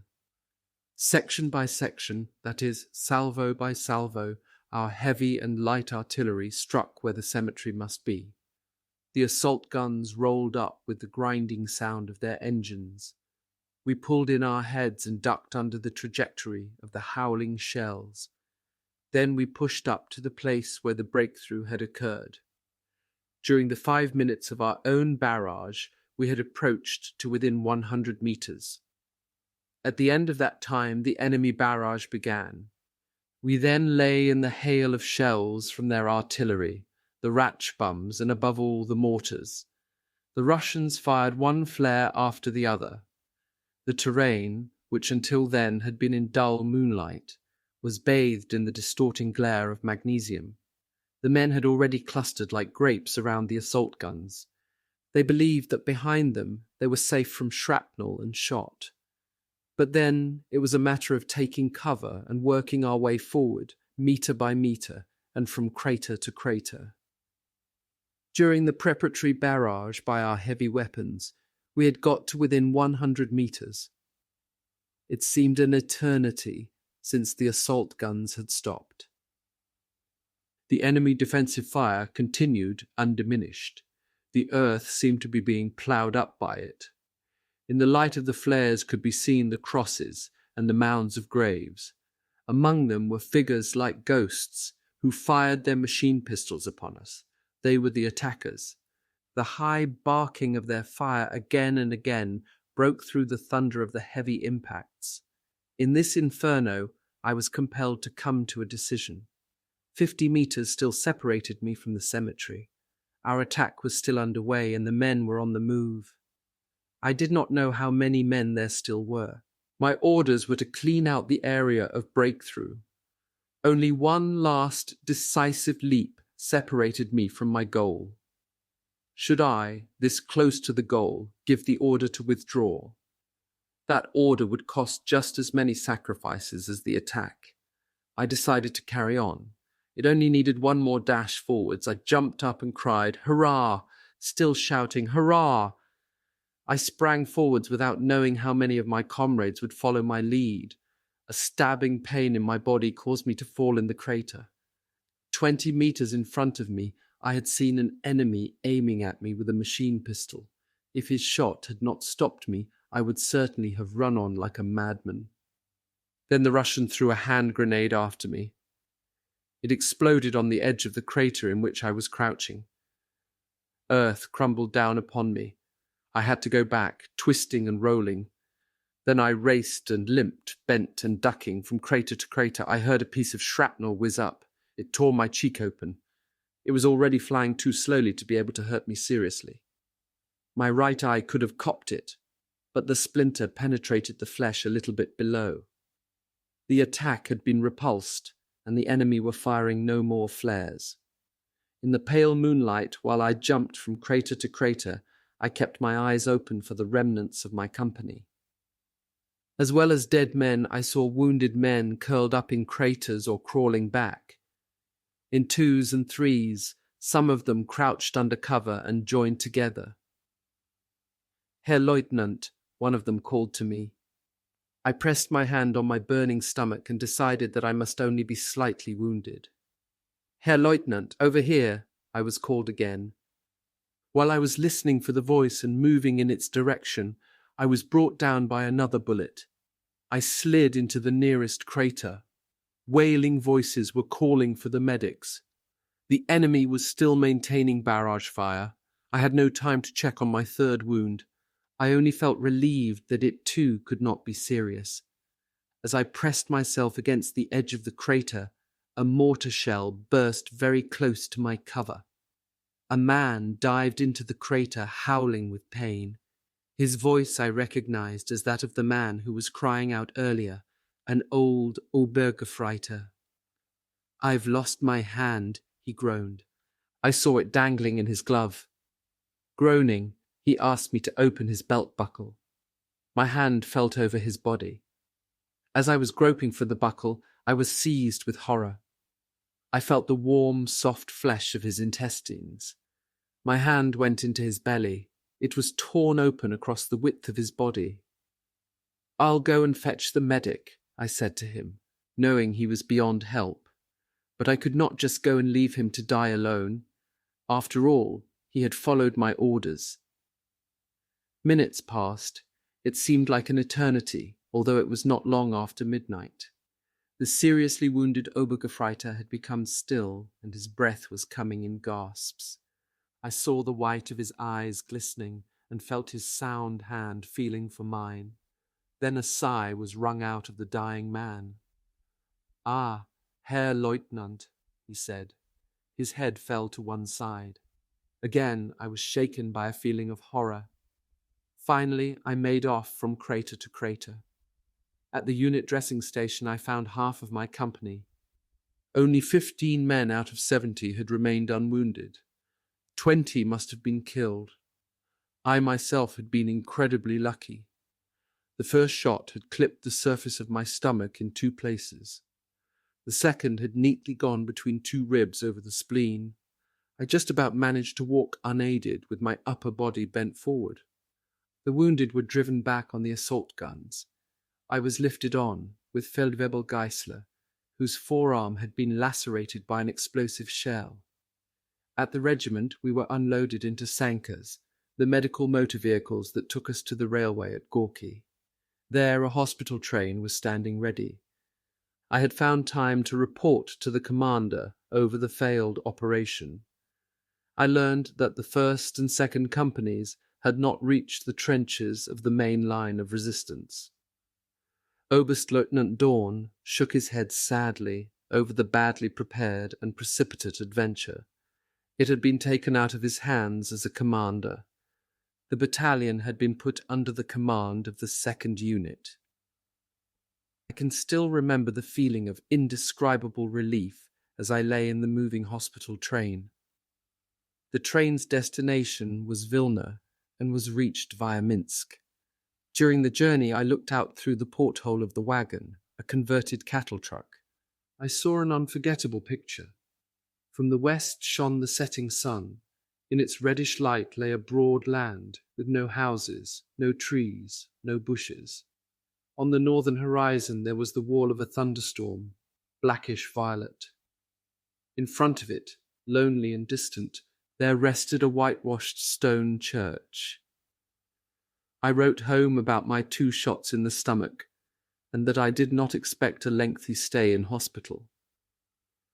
But after 10 days, the wound made by the shot in my stomach had become inflamed and had to be operated on. The surgeon was a staff medical officer of about middle age, red-haired, small and compact. He made fun of my officer's snappishness as I woke from the effects of the ether. Still under its influence, I rambled on about how nice it had been to pass, fully conscious, into unconsciousness. All responsibility was taken from me, and all thoughts of duty and compulsion fell away. The skeptical expression on the surgeon's face told me that he did not know what I was talking about. He probably had no idea of the burden of responsibility placed on the shoulders of a 19-years-old company commander. After leaving the operating table, I said, "Thank you, sir," as was appropriate, but he was none the wiser. "Don't mention it, my boy," was his answer in reply to the thanks which I had meant so seriously. The military hospital was in a convent hospital, an old building with thick walls. I have a fleeting recollection of Helena, a Polish medical student who was on duty during the day. On the other hand, I can still clearly picture the night sister with whom I had conversations every evening. She was a 70-years-old nun who belonged to the house. She was a cultured lady from the Polish nobility and a widow of 44 years. In fluent German, she told me, her interested listener, of her short youth, long ago. She had lived in Warsaw and had stayed in Paris and London. For years she had done only night duty. Perhaps, in that way, she felt closer to the eternal night. Every day an 11-years-old girl came into the hospital selling newspapers. The child was obviously undernourished. Somehow she affected all the comrades in the room. We joined ourselves together into a benevolent society for her family by always paying 10 or 20 times too much for her 10-pfennig newspapers. Her eyes shone with thanks. On November 3rd, when we were loaded up into sankers and driven to the station, our little girl waved after us for a long time. To my delight, the hospital train travelled to Wernigerode in the Harz, a lovely spa town. In its situation, and because of the Harz landscape, it reminded me of Sonneberg and the Thuringian forest. On the way, some of the wounded were unloaded in Halberstadt. I have no recollection of the town, but I certainly do recollect that a gigant flew over it. That was the Wehrmacht's new large transport aircraft. A tank or a whole company of soldiers could be transported in it. The gigantic plane with its 6 engines, 3 on each wing, made a lasting impression on us wounded men, particularly because of the noise it made. It seemed to us to be a sign that the power of the Reich was anything but broken. Wernigerode was the earlier residence of Prince Stolberg Wernigerode. His great castle was situated above the town and towered over it. Noble hotels and old half-timbered houses were characteristic of the town. It was a home to a series of sanatoria, into one of which I was sent. It was the house called Dr. Kayenberg. Evidently it was named after a doctor, but was run by his widow.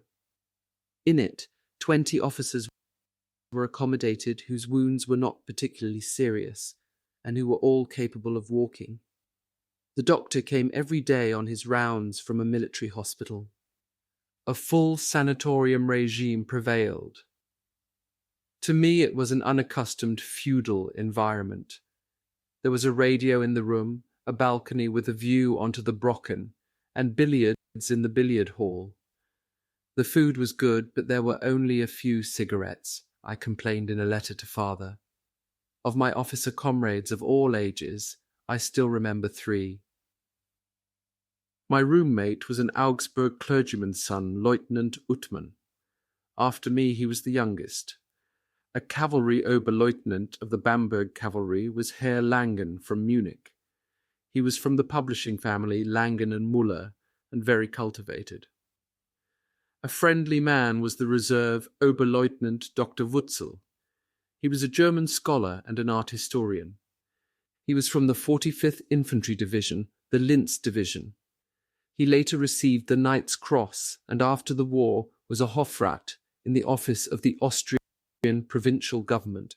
To get from the sanatorium into the town, we travelled 1 stop on the Brocken Railway, a narrow-gauge railway. It travelled from the Wernigerode main station to the Brocken, the highest mountain in the Harz. We often went to the cafe in the afternoon or evening. Once we even went up the Brocken thinking as we did so of Goethe's Faust and the witches on the Blocksberg. In a letter of December 5th from Wernigerode to father, I note that I had been at home in Stockerau on a short special leave. I told him of a fine performance of La Traviata in the State Opera. However, I added that the only problem was that the tenor had been rotten, as is almost always the case in Vienna. But I did not like at all what was going on around my family at home. I liked it so little that I often said, "You would really like to punch them." It was the moaners on the home front that I cursed in a Christmas letter to Rudy. Their lordships do not deserve the sacrifices made at the front, I wrote. It has the effect of throwing me into a screaming rage. Then I begin to mock them. So I get dreadfully on the nerves of many people, especially girls. I told Rudy that I had been together a lot with two of his classmates, Egon Papritz, nicknamed Kitty, but who was later killed. The other was Ernst Vogel, nicknamed Avis. After the war, he became a factory owner and a well-known contemporary composer. With those two friends, I joined in one evening in a poker game, but I was a beginner. In fact, I gambled so badly that at the end of the evening I had lost an entire month's salary.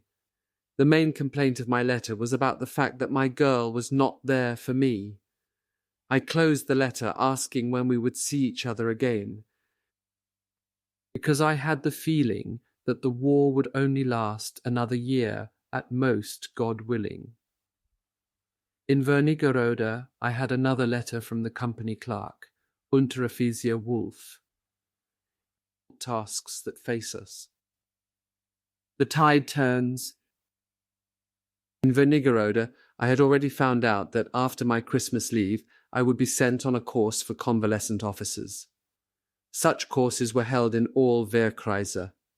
The Silesian course, the one appropriate for me, took place in Freiwaldau-Grafenberg. Freiwaldau at that time in the Sudetenland is in the Altwarter Mountains, and it is also a spa. We were therefore quartered in the Altwarter Sanatorium, otherwise a tuberculosis sanatorium. We had duties in the morning for only 3 to 4 hours, in the form of lectures or sand-table war games. On the course I met the very comradely young Hauptmann Hein. Since the spring he had been in command of the 2nd Company as an Oberleutnant. From Hein I learned that of the 40 officers in the regiment at the beginning of the enemy offensive on August 6th, only 3 were still with the regiment. All the others were dead or wounded. All the battalion commanders had been killed in action, as were many other good comrades. On January 11th I wrote to father, quite shaken.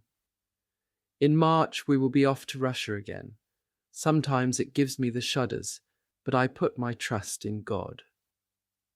In the sanatorium there were skis, so some of us went skiing when the weather permitted and the snow was right. The mountain countryside offered many opportunities for skiing and also for walking. I remember one trip on which we came through the long Strassendorfer, Oberlindewies and Niederlindewies. Their names were as quaint as was the landscape. The food, I wrote to mother, was not particularly copious, but we discovered the existence of a decree. According to it, those under 21 years of age were entitled to 200 grams of sausage per man, per day, in addition to their other rations. The flabbergasted paymaster immediately authorized the addition. Freiwaldau was not so noble a spa as Wernigerode. It offered no diversions at all. After dinner, Hein and I, together with the artillery Oberleutnant Sylvester von Glinsky from our division, stayed together for a while and then went to bed. The almost superhuman exertions that had gone on for weeks and months resulted in an enormous need to sleep. Sometimes, after I had slept 10 hours during the night, I went to bed again after lunch and slept another 4 hours until dinner. So the actual purpose of the course, our convalescence was achieved, at least in my case. After 5 weeks in Freiwaldau, I arrived in Schweidnitz, where I met many old acquaintances and good comrades in arms. Amongst them was Oberleutnant Klaus Nicolai. In August, as commander of the 3rd Company, he had been wounded. I became friendly with him, and we often went to the theatre and frequented the Hindenburg Hof in which I had lived the previous year. As head of the convalescent company, Nikolai had rooms in the barracks. I had a private room in the house of innkeeper Pottler. Another acquaintance was Lieutenant Heckel, member of a well-known family of hatters in Neutetschein. One Sunday, I went from Freiwaldau to Mahrisch Schönberg to visit my officer cadet comrade Bormann from Breslau. He had been wounded during his first period of probation at the front and had come away with a stiff knee. Another time, Nikolai, Heckel, and I went from Schweidnitz in the company of 2 actresses on a trip to the dam at Frankenstein. Schweidnitz possessed a quite good provincial theatre. When I heard Flottau's Martha, the tenor part was played by a certain Alexander von Krudner. He was a fairly old gentleman and, so the story went, had many children. The commander of the Ersatz battalion was a Hauptmann Brandt. Nikolai and I called him Essermann Brandt after a novel from the campsite. That is the period of struggle before the Nazis had come to power, well known at that time. The battalion adjutant was Lieutenant Dr. Waller, who in civilian life was an attorney from Eger. To a certain extent, Waller seemed to me more of a business manager to the battalion. At any rate, he was more of a businessman than an officer. He had gained his lieutenant's rank in the Czech army. At that time, a marching company went every month to France, to the Atlantic Wall. There, the mostly recently enlisted older and quite young soldiers were given further training. In April, Waller assigned me as transport officer. After I had received the papers, he took me to one side. He made the remarkable suggestion that I should travel from Saint-Maison, near Poitiers, without marching orders and without a leave permit, and go to Bordeaux to buy some things for him. Such obviously irregular suggestion I brusquely declined, without even asking for the details. However, Waller accepted it with just a shrug of his shoulders. The railway journey through Germany and half of France was naturally more pleasant than the journeys through Russia had been. There was much more variety in terms of landscape. I did not even know the Rhineland, through which I then travelled, and had never been any further west than Metz. In Verres, the massive freight station to the south of Paris, there were troop trains. Among the goods transports there were many wagons carrying wine.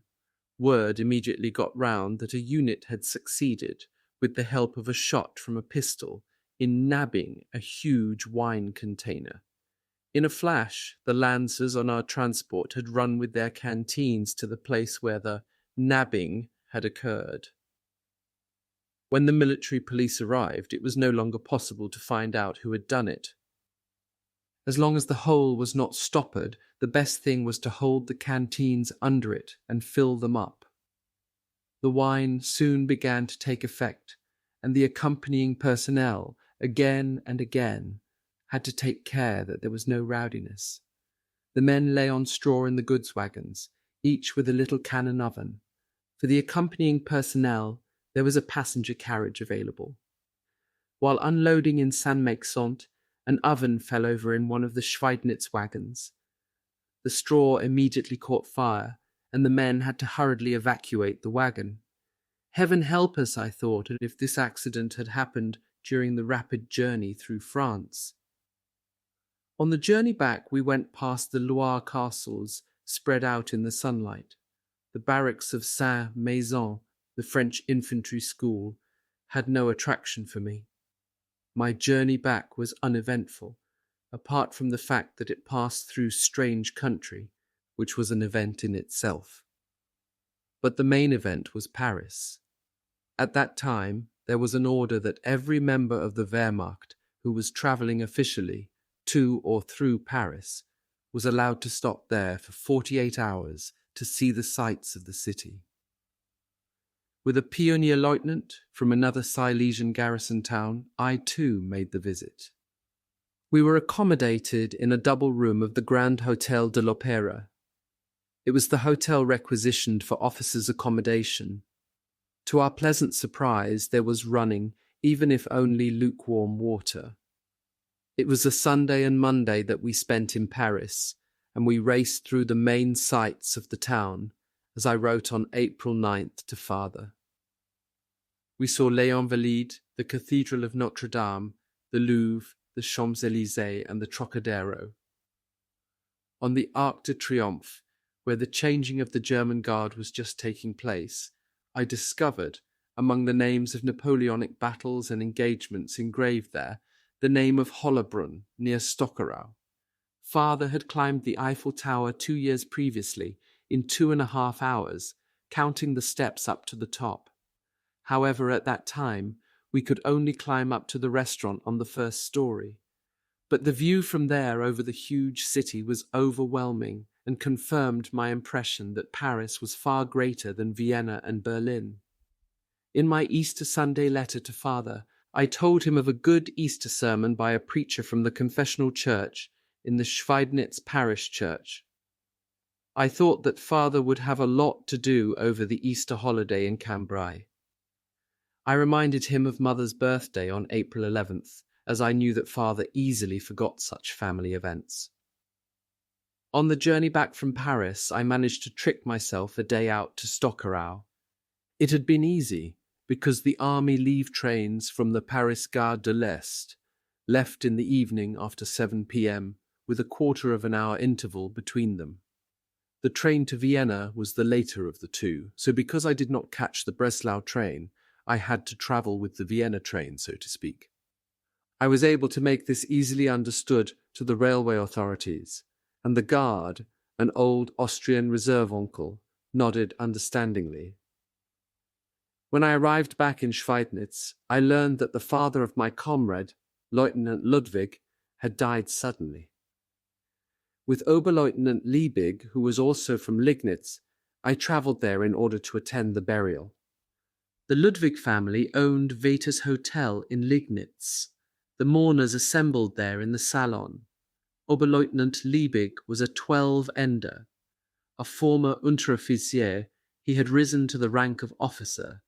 He had married in Liegnitz, but only seldom visited his wife. In fact, he had a relationship in Schweidnitz with a singer at the theatre. Pulkenvogt had a small voice, was thin in build, but had a lovely nature. In Martha she had sung the part of Frau Flute Liebig, was commander of the so-called Marsch Company of the Ersatz Battalion. All officers and soldiers passed through there after they had been wounded, and had been in the convalescent company. Once they had been certified fit for combat again, they waited there to be sent back to the front. Liebig himself suffered from a stomach complaint. He and the corps personnel were GVH, that is Garnisonsverwendungsfähig Heimat, which meant they were fit for garrison service at home. Unfortunately, to my disappointment, I was the same. I was longing to be at the front and did not much enjoy life in the barracks. Meanwhile, I had found an enjoyable activity. I was responsible for the war training of a Marche battalion that had just been formed. It was composed of people who had not been old enough to fight in the First World War. They had only just been called up. The platoon and company commanders had no experience of the Eastern Front. I had to set up the service plan and supervise the training operations on the training ground and shooting range. Men from those age groups formed the secret weapon, was what we said mockingly. But the new weapon that would decide the course of the war, for which everyone was hoping, was nowhere to be seen. In my service in connection with the Marche Bataillon, I was under no supervision. For example, I could allow myself the advantage of prolonging the lunch break. I spent it in the officers' mess, followed by a visit to a coffee house. How important those few visits to the coffee house became, I will relate later in another connection. I got to know the commander of the Marsh battalion that I had to train. He was a man with a remarkable history. Major Norbert Freisler was born about 1890 and came from Neutytschein in Moravia. He had already been an active officer in the old Imperial Austrian Army. In September 1914, something of which he was proud, as an Oberleutnant, he had been awarded the Militärverdienstkreuz III Klasse. But at that time he had immediately been taken prisoner by the Russians and had been in Siberia until about 1920. He was one of the few officers who went into the Czech army, or rather, who was taken over into the Czech army. He struggled during his service to reach the rank of staff captain. He said it was the highest rank he could attain as a German. After he was taken over into the Wehrmacht, he became a major. Because of his excellent command of Russian, he was used with the Russian volunteer units, the so-called Vlasov Armee. In the context of that service, he was made commandant of the group of Lofoten Islands off the Norwegian mainland. He was a small, white-haired man, a wiry character with an expressive face and a lively temperament. He liked chatting with me and could tell riveting stories.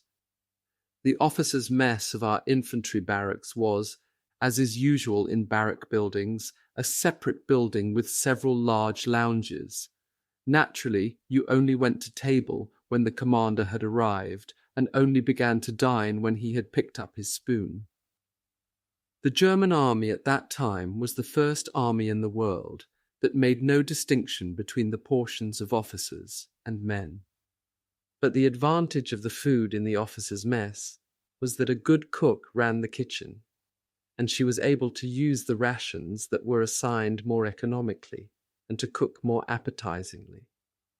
So the food cooked there for perhaps 20 to 50 officers was much better and of greater variety than the food provided for the 1,000 or more members of the Ersatz battalion and the training unit. In the kitchen of the officers' mess, I got to know the famous Schlesischer Himmelreich that until then I had only known from soldiers' tales. It consisted of very soft, almost melting yeast dumplings with stewed plums or mixed fruit. The unique point was the addition of finely diced smoked meat, through which the dish received a distinctively spicy flavour. After lunch, I usually withdrew into one of the many armchairs, where you could stretch out your legs and doze undisturbed. To me, the gentlemen's evenings were no longer as exciting as they had been in Morchingen. The reason was that by then only a minimal amount of alcohol was dispensed. Only on April 20th, 1944, for the Führer's birthday, was there a celebration dinner and unlimited drinks. I remember that for me and my close comrades, it was an hilarious celebration.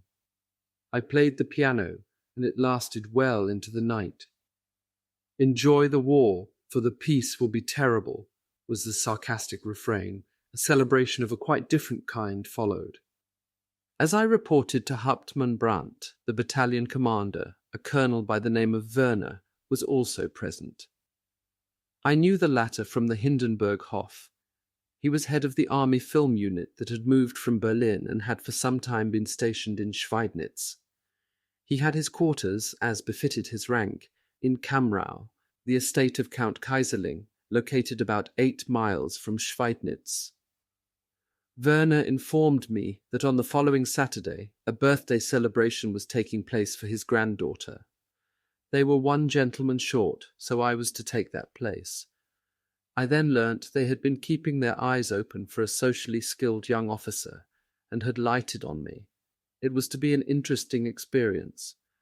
Until then, I had never been in a house of the nobility of the Eastern Elbe.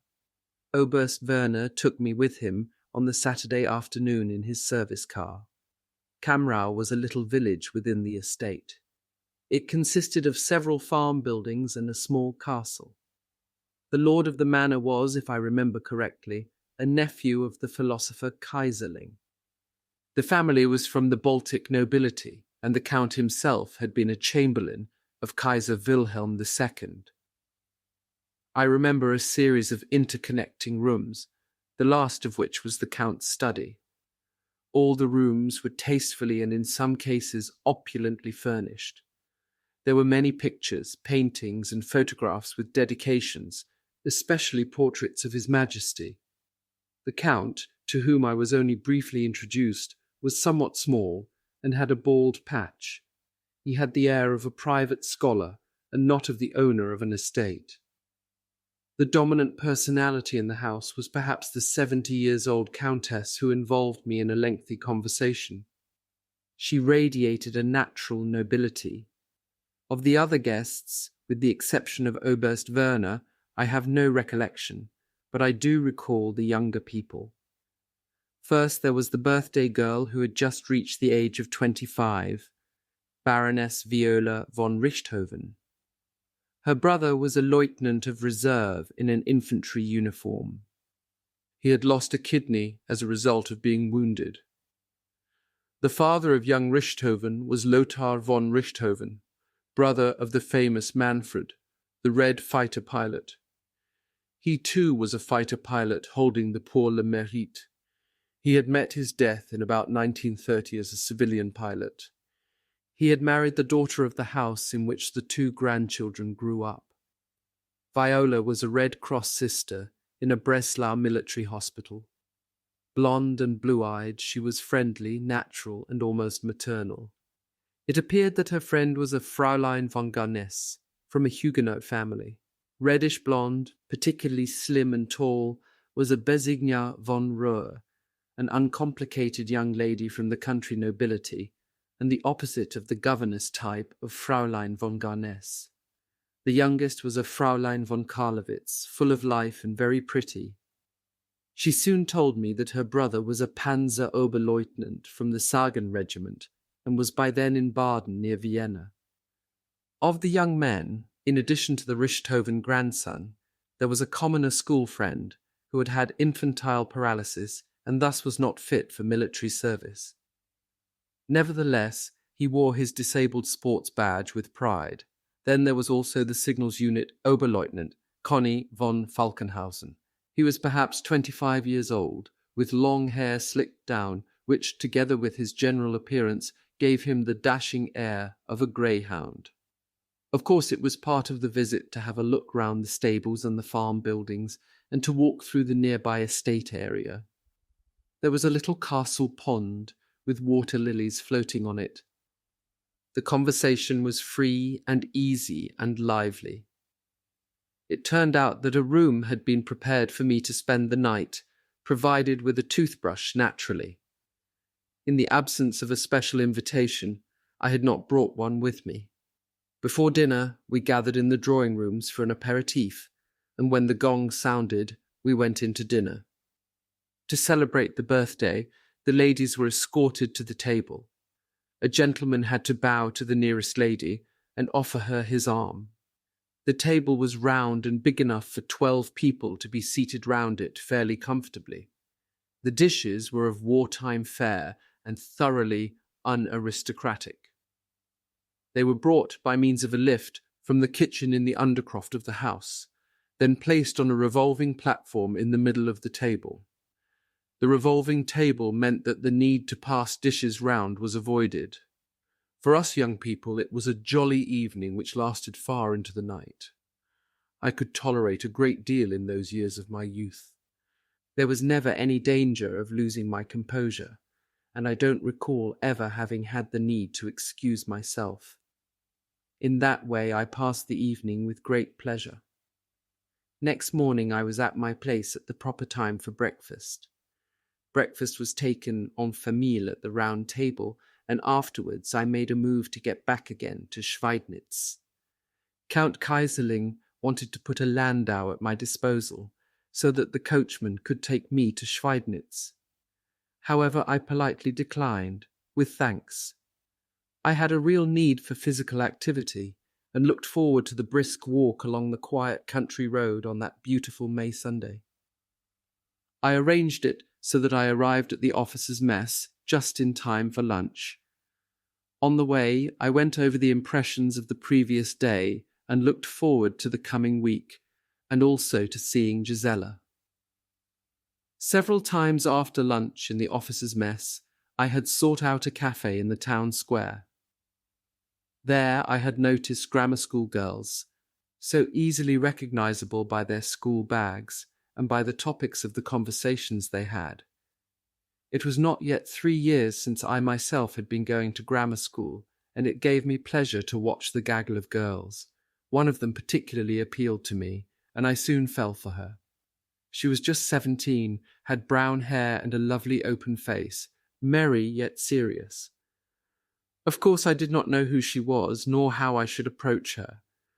I often posted myself on my bicycle near to the school at times when I thought lessons were finishing, and I actually succeeded in seeing her several times, and to notice that she had also noticed me.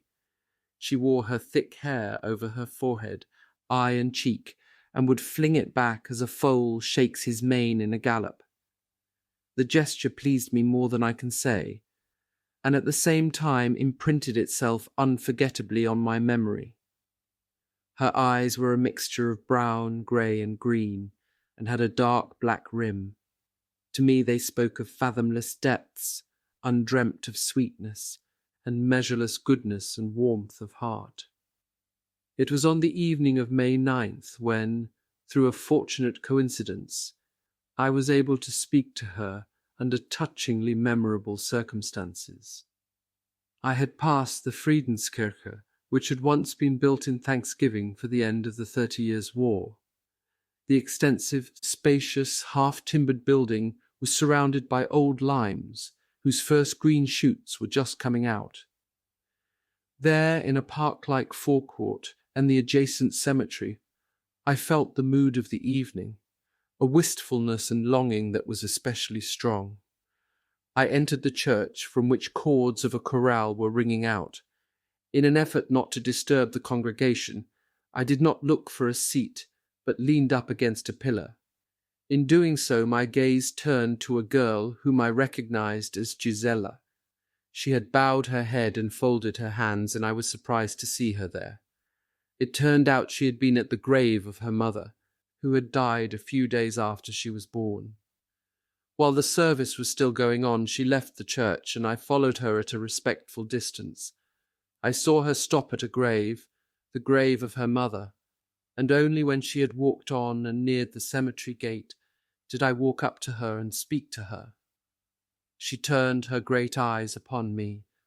Out of them there spoke seriousness, surprise, and, as it seemed to me, a gentle reproach.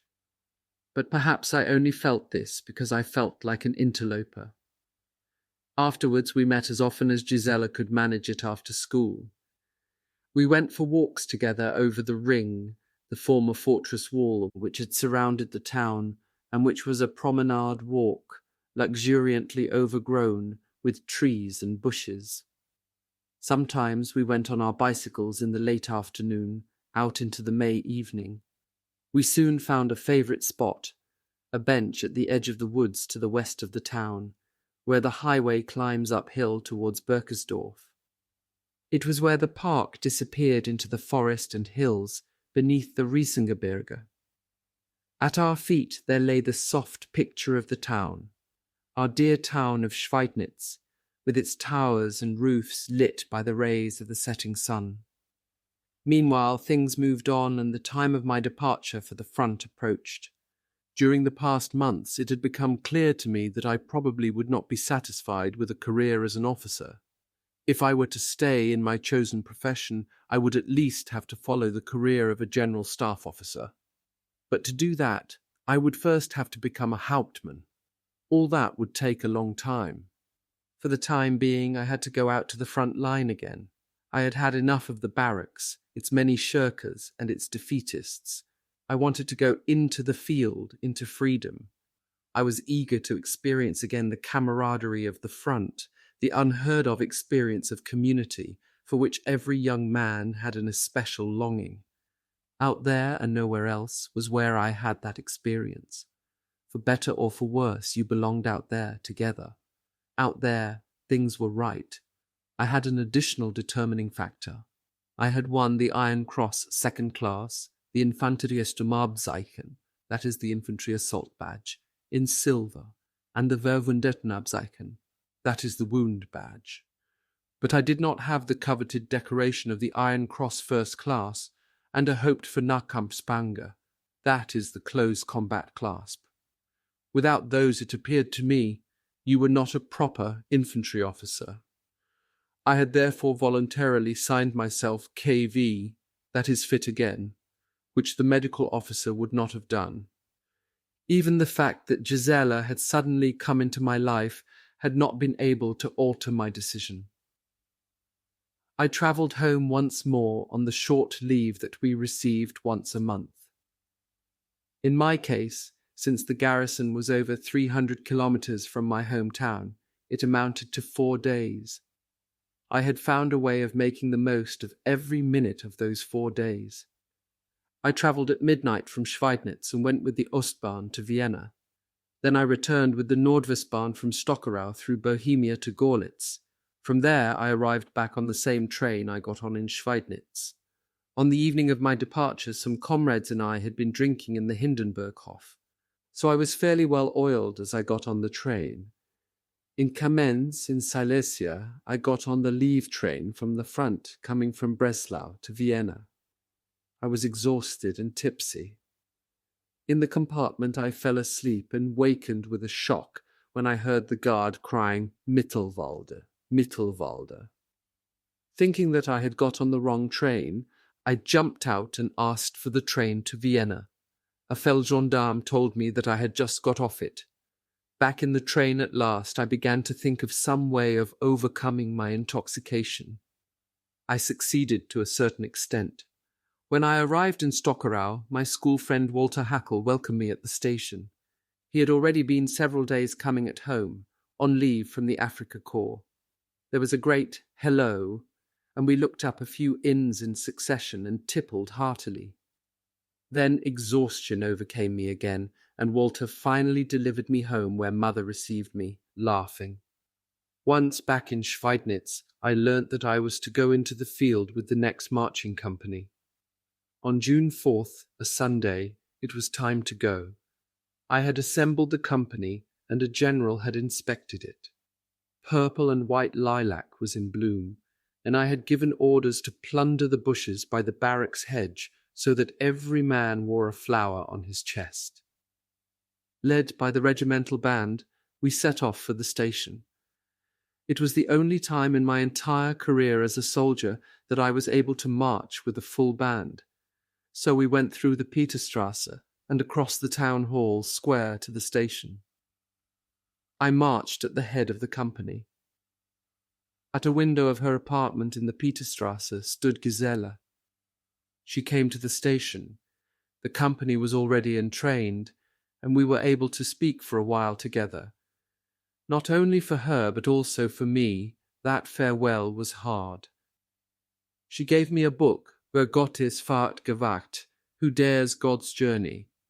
It had pictures and histories from the House of Flex, at its centre Walter Flex, the poet of the Jugendbewegung, or youth movement, who was killed in action in 1918. I stood with Gisela a little apart from the others. There was a fence between us. She was wearing a bright summer dress with a narrow waist. Gisela's eyes shone moist, and we kissed tenderly. To the strains of Mussy Den, the train began to move. Gisela's face and figure became blurred to me. Soon I could only see the white speck of her dress, and finally even that disappeared. The dedication that she had written in the book read, For lonely hours in the field from my heart, your Gisela. On June 6th we were sitting in the goods station at Lodz, which at that time was called Litzmannstadt. News reached us of the landing of Allied troops in France. Even if we ordinary Lancer did not know anything of the wider picture, it was still clear to everyone that by then the war had entered into a decisive stage. However, that it could end with a German defeat was far from anyone's thoughts. In the travelling community of the goods wagon, We were temporarily filled with a feeling of special belonging. Once we arrived out there, the companionship of the train would be immediately torn apart, and we would be assigned to many different units. But at that moment, everyone felt the common experience of an unknown, even if distant, danger. After some excited commentary on the news, it became quiet, and one man hummed a tune. Then one became several, and finally everyone joined in the familiar old melody. So take my hands and lead me to my blessed end and eternally. I cannot go alone, not one step where you will go and stay. Take me with you. When the last verse rang out, the modest beginning had grown into a choir. It was impressive how many men knew the words for the second and third verses. On June 11th, we were at our destination. The journey had passed through Warsaw, Vilna, Dunaburg, Molodechno, and Polotsk as far as Vitebsk, and finished in Losha. The command post of the division was located there. The allocation of men took place as expected. The majority of the infantrymen joined the newly reformed 3rd Grenadier Regiment of the division. By then it consisted of Regiments 7, 461 and 472. I became adjutant of the 2nd Battalion, which was commanded by Hauptmann Müller. P. Müller had been among the 7 Seveners who had been convalescing in Freiwaldau. When he found out that I had come on that transport, he asked for me as adjutant. Our 252nd Infantry Division, the Eichenlaub or Oak Leaf Division, was the division located at the point of connection between Army Groups Centre and North. That meant particular danger, because a preferred target for attack was at those points of connection, where areas of command were separated. The enemy knew that there it would be harder to re-establish connections once they had been broken than it would within a single area of command. The Russian summer offensive was imminent. We were greeted with that announcement. So for formation and training, for getting to know one's way about, there only remained days, or at most weeks.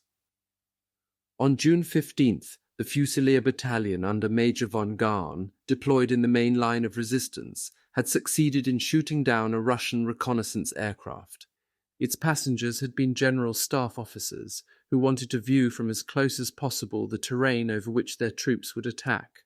The battalion was welded together in a flash, so to speak.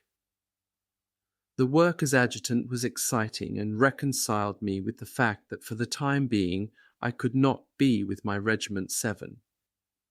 I was responsible for the preparation of battalion orders, correspondence and personnel matters.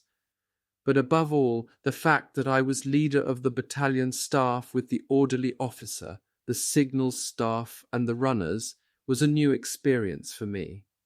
On June 18th, an exercise involving the whole battalion took place, in which Hauptmann Müller and I participated on our horses. My army-issue horse, the White Horse Hans, was a willful chap. It was difficult to keep him within the prescribed distance of half a horse's length behind the commander's horse. He had also well and truly stripped me of a waist belt against a wall. In order not to get trapped by my left leg, I had to jump off at the last moment. With that battalion exercise, my life as a cavalryman, so to speak, came to an end.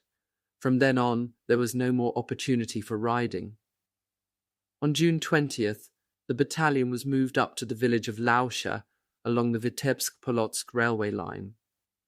Then there was no more doubt that the Russians would begin their offensive on June 22nd, the 3rd anniversary of the beginning of that campaign. On the evening of the 21st, the commander, Hauptmann Müller, invited all his officers to celebrate the start of their new posts. For many, it would at the same time be a farewell. I quote from the history of Grenadier Regiment 7 by Romuald Bergner. The most serious defeat ever inflicted on the German Wehrmacht in the Second World War began on June 22, 1944, as the Red Army began the battle in White Russia. The fact that the beginning of the operation coincided with the 3rd anniversary of Barbarossa was no coincidence. The date had been deliberately set by the Soviet High Command.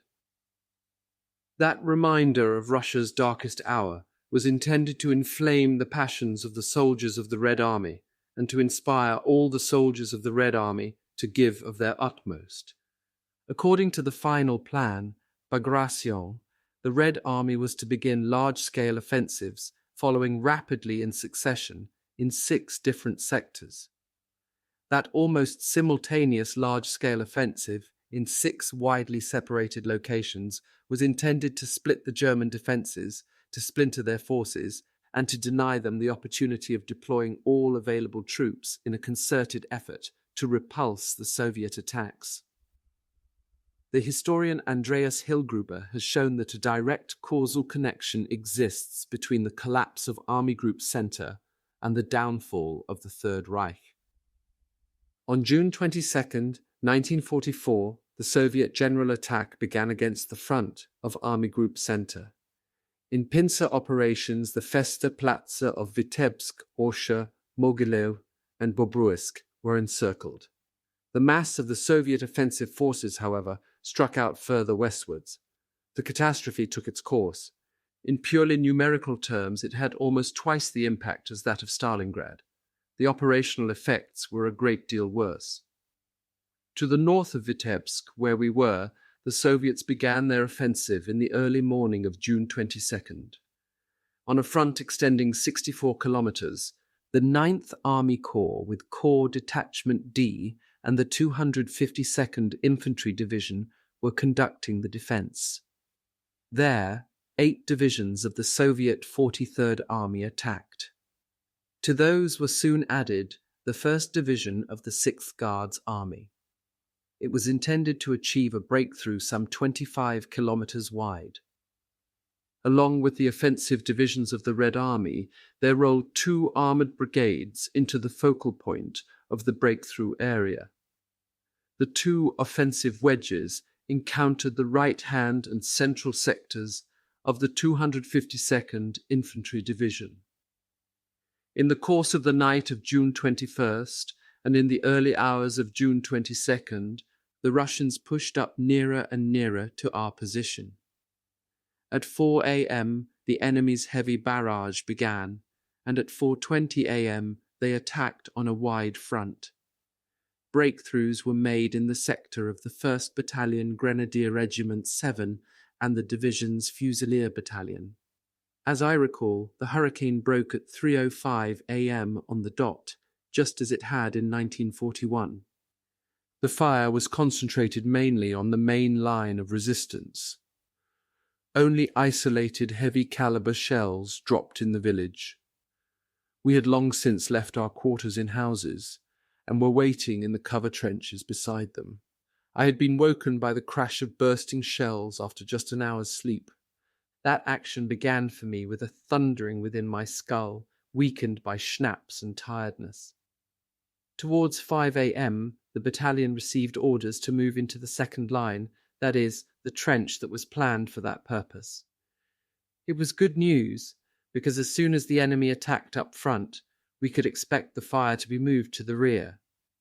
Then it would be mostly the firing positions, villages and roads, the position of which had been long established by enemy reconnaissance, that would be under fire.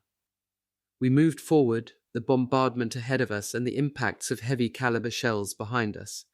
In the event, the division was divided into 2 halves.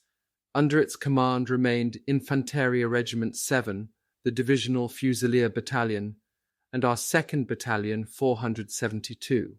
But of these, the 5th Company deployed on the left, the 1st Battalion, the regimental staff, and the whole of Regiment 461 were pushed northwestwards. Even on the next day, there was no news whatsoever of the 5th Company. In the meantime, the second line had become the main line of resistance, and the gap that had opened on the left urgently needed to be blocked off. Visiting our main line resistance, Hauptmann Müller and I found an 8.8 centimeter Army anti-tank gun commanding the road to Lucia from a clearing in the woods on which the Russians were bringing up tanks. A T-34 passed by, one shot, and it was in flames. The second followed straight behind it. The next shot hit it, it stopped, and from the turret, an oil-smeared figure twisted itself out. A third tank came up and drove slowly past its comrades. The number one gunner of our anti-tank gun watched with a tense expression and once again pressed the firing button. Once again the shot scored a direct hit, and from the tank the whole turret blew into the air. High flames shot up. After a short rest of only 1 hour on the night of the 22nd, and no sleep the next night, on the night of the 23rd and 24th I still did not get a wink of sleep. Our command post was located in a leafy shelter, probably the construction shelter of the Stellungsbaumeister, when the second trench was constructed. In the morning we were still holding on. Then towards noon, as ordered, we withdrew behind the Vitebsk-Polotsk railway line. The enemy was pushing up behind us. The railway installations were under fire. Beside the station, where just 14 days before I had alighted from the train, the remaining part of the battalion crossed the line. At the Losha station, a goods train was waiting with steam up to set off to Polotsk. Like a magnet, it attracted the Lancers to it. Muller and I, with a great deal of shouting, tried to counteract the signs of disintegration. We just about managed to hold together the remnants of our battalion. However, many did not think, but saw an opportunity to get away and wanted to use it. They climbed up and bombarded the engine driver with appeals to leave. When the train had at last drawn up, our battalion was already in order and had withdrawn behind the railway line. The train had not gone 100 meters when it came under fire from an enemy anti-tank gun. A direct hit in the locomotive's boiler abruptly ended the journey. The passengers leapt out again and rushed on along the tracks. As dusk was falling, I received orders to undertake a counterattack. With the men of my staff, I put the Russians to flight from the houses of the village of Werbali. Since there were not many of them, and since we roared like mad, the operation was fairly easy for us. In the evening, a V-man from the division was brought forward. He was an Armenian in Russian uniform. During the night, he had to scout around in the enemy lines and then return. Meanwhile, it was announced that the gap to the left was becoming wider and wider. There were no German troops within miles. On June 25th, the remnants of the division were to cross the Duna. Around the village of Ulla and its bridge over the Duna, a bridgehead had been formed. 1 kilometre across, half of it was occupied by what remained of our battalion. The Russians were feeling their way forward without serious pressure, but throughout the entire morning there was lively individual fire. At 11:30 a.m., the order came that at 12 noon the bridge over the Duna would be blown up. By then the bridgehead would have to be evacuated. Our artillery was just in the process of changing position and was not therefore available to provide covering fire. There remained 3 assault guns. We preferred to keep them with us rather than to let them go into firing positions across the river. Hauptmann Müller had allowed the other unit still in the bridgehead to go first. He wanted to cross the bridge with the last assault gun. My proposal was that those men who could not swim should immediately withdraw. The rest would then cross the river with the swimmers, instead of gathering before noon on and around the endangered bridge. Müller decided to follow his own idea, but he became more and more unsure the closer it came to 12 o'clock. Finally, at 5 minutes to 12, it only remained to climb onto the assault guns and to go back. With 15 Lancers, Müller and I clambered onto the vehicle. It was far too high for us. Everyone would much rather have gone into cover behind another comrade. The Russians were firing all around, and bullets rattled on the assault gun. But we clung on there, one beside another. Only 2 men were slightly wounded. At exactly 12 o'clock, we crossed the wide wooden bridge. On the other bank, a pioneer officer was waiting, to whom we announced that we were the last men out of the bridgehead. A little later, after we got down from the assault gun, the pioneer activated the detonator. As we marched away, we saw, as we looked round, the bridge blow apart with a mighty explosion. Its wreckage fell into the river and over the surrounding area.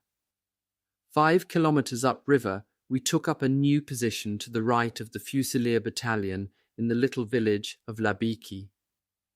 Our right-hand neighbour was Corps Detachment D. They were the cobbled-together remnants of a corps from which the Russians had taken the village of Labiki on the very first night. The position would have been just ideal.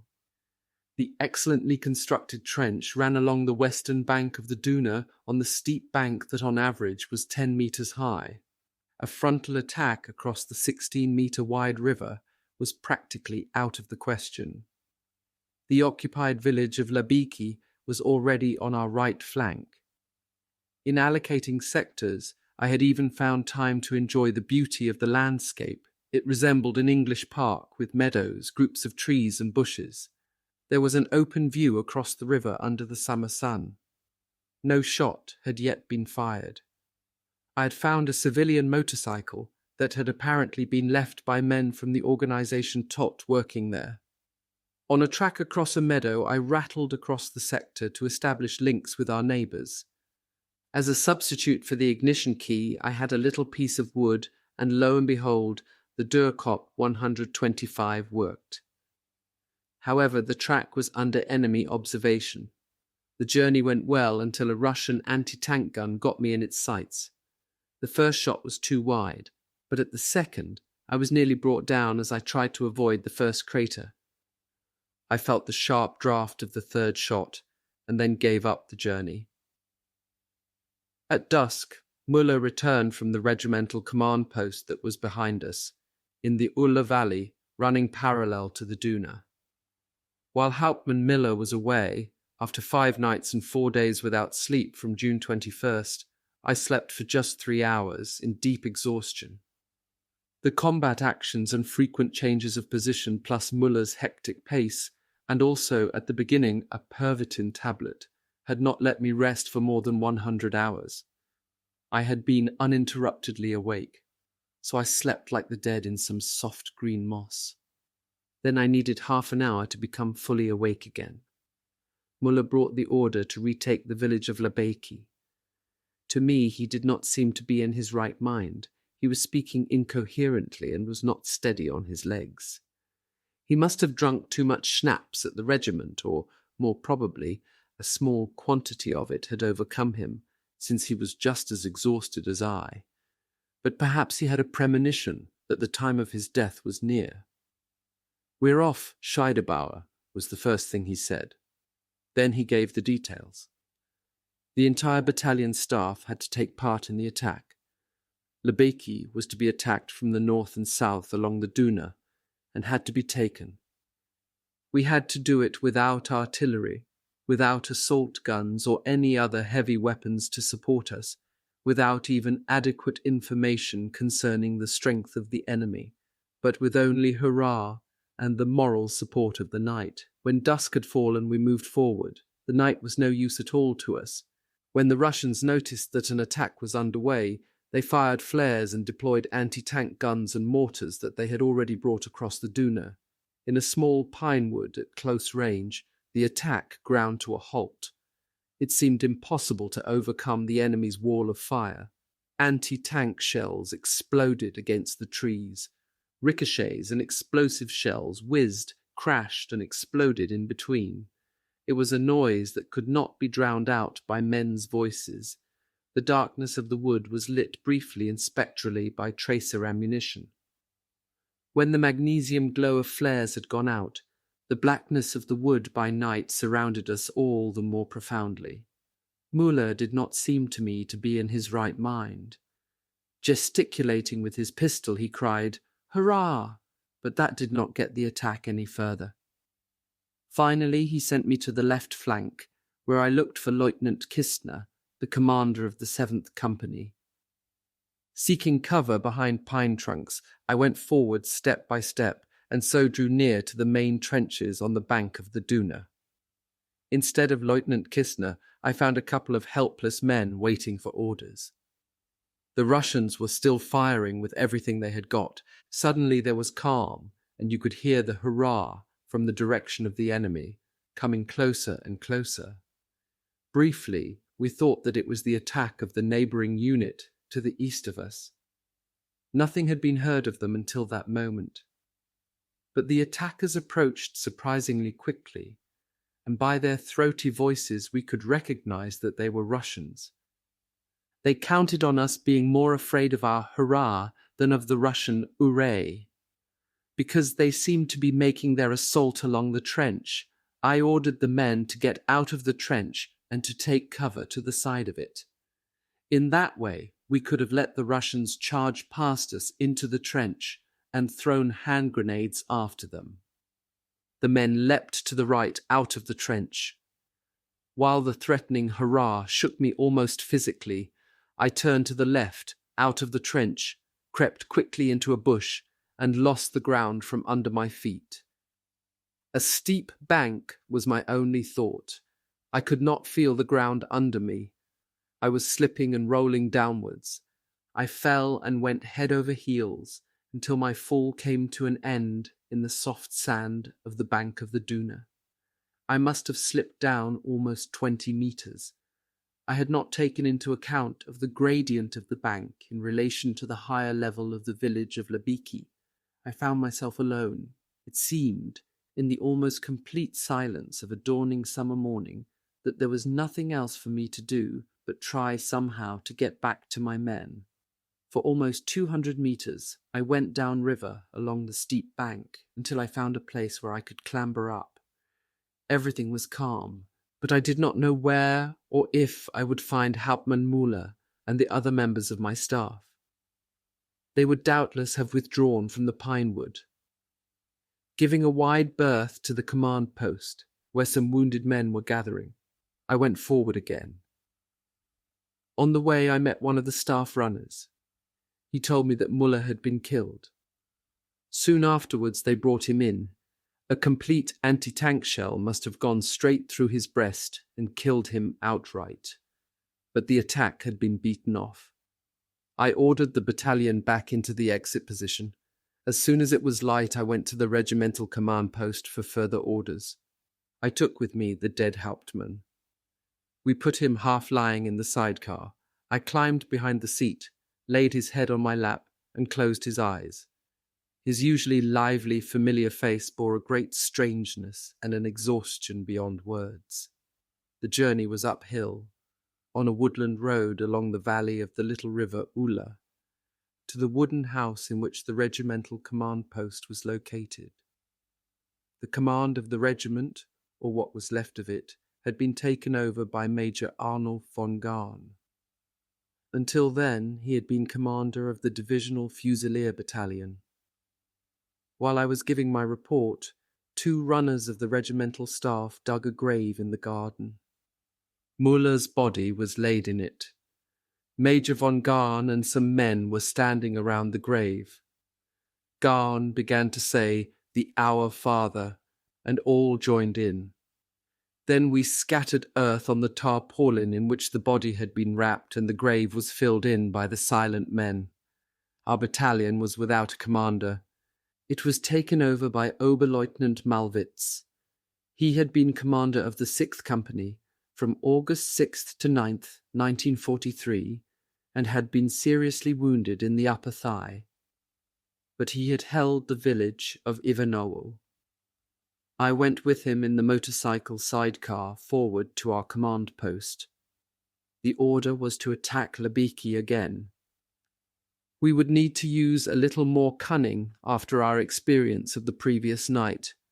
There could no longer be any talk of companies. The plan was for half the battalion to go forward and round the pine wood to the right. The other half, with Malwitz and me, had to move forward in the trench on top of the steep banking. I remembered to look at the place where I had fallen down.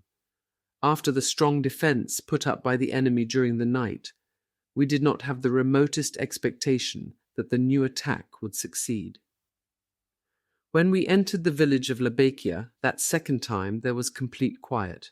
There was no shot, although the enemy must have long since seen our movements. At last, on the final leg, we shouted hurrah as per orders and broke into the position. Right up to the last moment, we were still afraid that the enemy would let us approach, only to wipe us out all the more certainly with fire from everything they had got. But they put up no resistance. With their hands in the air, Red Army troops climbed out of trenches and bunkers and gave themselves up. 40 prisoners, 3 anti-tank guns, a German assault gun, mortars and machine guns were captured. In addition, there were 6 wounded German comrades who had been set free. They had belonged to the troops who had earlier occupied the strong point. They had been severely wounded, not brought in, but had had their wounds dressed by Russian medics. Our joy at the small victory of Lebeki did not last long. Further to the right, a breakthrough was reported. The front, therefore, had to be drawn back. In the afternoon, when we had hardly had chance to establish ourselves in Lebeki, the situation appeared to become critical. Contact to the right had again been broken. On the Lepel-Ulla road, running along the valley of the Ulla to our rear, there was heavy vehicle traffic. Obviously, everything that could travel was making for the little village of Ulla. Everyone wanted to cross the bridge there and to be able to reach further roads on which to retreat. Meanwhile, we waited, concerned for the order to withdraw. When it was finally given by wireless, it was to all appearances too late, as the battalion, widely separated, moved back into the Ulla valley. On the road there were already scenes of a wild flight. I saw baggage wagons with galloping horses, motorized vehicles of all kinds, and among them soldiers rushing on foot. The vehicles were loaded with men and material. Obviously, behind them, Russian tanks were coming. The rumbling reached our ears. Those who were fleeing were driven before them. The picture of the flight, the approaching enemy tanks, firing their cannons and machine guns, swept the remnants of the battalion along in the panic. No commander was able to hold his unit back any longer. Oberleutnant Malwitz had suddenly disappeared. I ordered the men from my little staff group, who were still around me, to cross the Ulla somewhere and to assemble on the other side. It was obviously out of the question that we would be able to reach the bridge at Ulla. In the ditch by the side of the road, I suddenly found myself alone again with 2 enemy T-34 tanks driving past me at full speed. Both were loaded up with infantrymen, riding on them. The fantastic situation surprised me so much that I never thought of firing after them. With no cover, I just watched the scene. The next rational thought caused me to jump across the road in order to reach the riverbank. Completely calm again, I looked for a lump of wood in order to make the crossing easier. I found a veritable beam. Then a medic joined me. It was the red-haired Buleke from my staff. I knew him from the Asaroa cemetery the previous autumn. Buleke had stripped off down to his vest and underpants and said that he was not a good swimmer. I carried the beam, about the size of a railway sleeper, to the water. Then I told Buleke to sit down on it in front of me, and it would carry us both safely. Buleke clung frantically to the wood. It was better after I had told him to stretch out his arms sideways, flat along the surface of the water. I had sat down on the beam in full uniform behind Buleke. It sank about 1/2 meter under our weight, so that we were submerged halfway up our chests. The little river was getting on for 20 meters wide and should have been crossed easily and quickly. My hastily conceived plan, however, intended to make use of the current and to go down river. I intended to connect up to a larger group and also to get to the opposite bank. On the right-hand bank, soldiers of all ranks were discarding their weapons, equipment, and clothing. I shouted as loud as I could that they should find themselves lumps of wood, but many had been seized by panic, and swimmers and non-swimmers alike were throwing themselves into the river. Meanwhile, I steered my beam with the help of my hands, taking care that my machine pistol did not get wet. Before getting on the beam, I had tied it round my neck on a quite short strap, so that in spite of our being half submerged, it was protected from the water. As we were moving round a bend of the almost rushing river, bursts of machine gun fire lashed the surface of the water. I struggled to look round to see if the firing just chanced to hit the river or whether we were observed by the enemy. In moving, I unwittingly lost my right rubber boot. It had filled up to the top with water. The water had simply dragged it off. Angrily, I let my left boot follow it. It slid off just as easily. After a kilometre of that memorable journey on the water, I found Major von Garn standing on the left bank putting on his boots. He had swum alone across the river and, careful man that he was, had taken his boots off before doing so. I steered towards him and we climbed onto the bank. The divisional history, page 205, records those events as follows. On July 26th, the enemy crossed the Ulla in several places and there rolled up the weakly manned positions from the rear, mostly from two sides. The combat-weary troops they had been in combat without a break since June 22nd had had no sleep and only a little food. They were trying, after their ammunition had run out, to make a fighting withdrawal over the rushing Ulla. Without bridges, without boats, under fire from the enemy, the few survivors were trying to reach the opposite bank. Men who could not swim were hanging like grapes on men who could, and dragging them down into the depths. Swimmers were pulling wounded men across the river and trying that several times until their strength was exhausted. Watery death reaped a rich but cruel harvest. On the morning of the next day on the road, there appeared individual naked men who were carrying nothing but a weapon. Everything was done to get these men fresh clothes, if only so that they could join in the fighting again. With Major von Garn, Bileke and I went to the road leading southwards from Ulla, an unparalleled road of retreat. Bileke, who the previous year had escaped with me at Asaroa, left us in order somehow to find the baggage train and to get hold of a uniform again. He was not the only one. Down the road were coming Lancers of all ranks. They were still rushing, many without uniform or only dressed in their underwear, without weapons and without equipment. Running towards them with just bare feet, I was almost fully dressed. Von Garn said that the regimental orderly officer, Oberleutnant Kruger, had stretched a cable across the river at the regimental command post, by means of which 15 non-swimmers were able to pull themselves across. Oberfeldwebel Miller, the man in our battalion who held the Knight's Cross, was a non-swimmer. He said he had got himself across the river in his vest, with his service cap on his head, in which he had wrapped his Knight's Cross. To protect the congested traffic on the bridge, an anti-tank gun had been positioned there. Its clear-headed crew were shooting up, one after the other, the tanks that had broken through. Still barefooted, I supported the Major in assembling the returning men, insofar as they belonged to our units. But a lieutenant from the Panzerjäger, like me without boots, was among them. The hot midday sun soon dried our clothing. The fact that I had no boots and was not responsible for losing them was to me of little consolation, but I had rescued weapons, ammunition, map case, and uniform.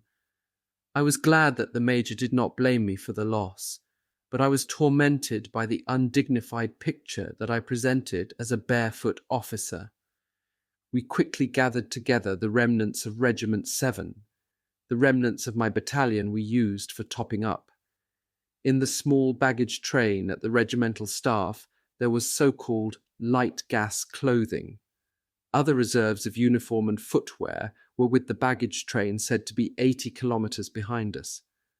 until the Hauptfeldwebel of the regimental staff could get hold of a pair of decent boots, perhaps from a wounded man, I had to content myself with the famous Schuhwerk. They consisted of a rigid sole and an asbestos cover coming from the sole and reaching to the knees, normally tied over the boot under the knee. They were never used in the Second World War. With such a temporary arrangement that did not allow you to walk properly, I began my duties as second orderly officer in the staff of Grenadier Regiment 7. With Oberleutnant Kruger from Berlin-Charlottenburg, the O1, assistant to the first General Staff Officer, I participated in really dangerous tasks that we covered in our motor vehicles along hazardous routes during the coming days. For the 9th Army Corps, in which the 252nd Infantry Division was fighting, the 6 weeks that followed June 22nd developed into a memorable race. It stretched over some 500 kilometers from the area of Vitebsk in a generally westerly direction, almost as far as the western border of the Reich in East Prussia. The wedges that the Russians had driven into Army Group Center to destroy it caused the Army Corps to lose its connection with its right-hand neighbor. Principally, it caused a gap of varying widths of up to 70 kilometers to open up between the division and Army Group North, to which a considerable number of the divisional units had been attached. Under the command of the 9th Army Corps were the remnants of the 252nd Division and of Corps Detachment D. Into them had been gathered remnants of other divisions which themselves had been shattered. Our division had Regiment 7, the Fusilier Battalion, and the remnants of my battalion that had been absorbed into Regiment 7.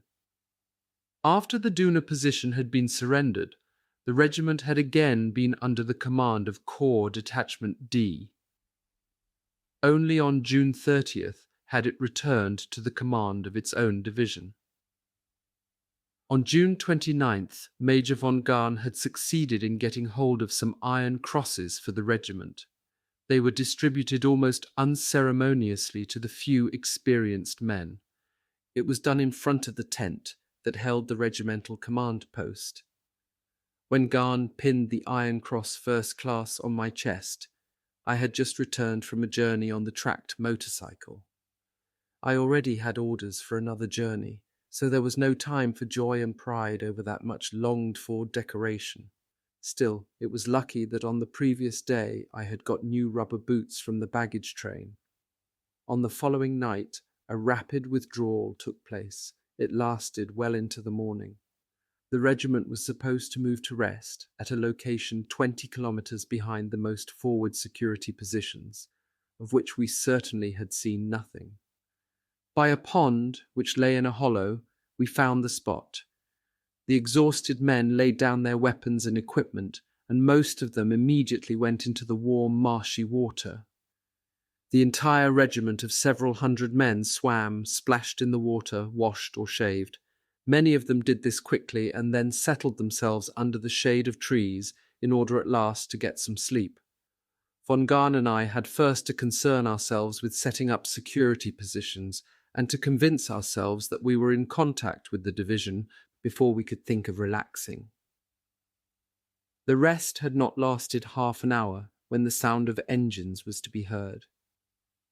It had to be from our own assault guns or tanks that were standing in front of us to provide security, but we wondered why they were already moving back, since it was only midday. Our wondering immediately turned out to be pointless. From behind the hill of yellow grain enclosing the hollow to the north and west, an enemy T-34 emerged. A second and third followed. The tanks pushed slowly up onto the ridge of the hill, their long gun barrels towering skywards.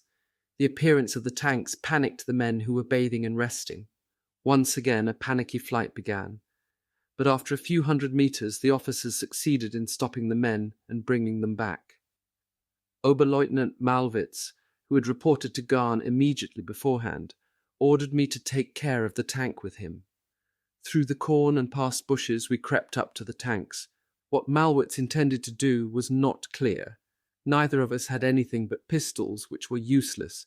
We could do nothing unless the tank crew stuck their heads out of the hatch. We came to within 10 meters of the first tank, which had stopped near a line of bushes.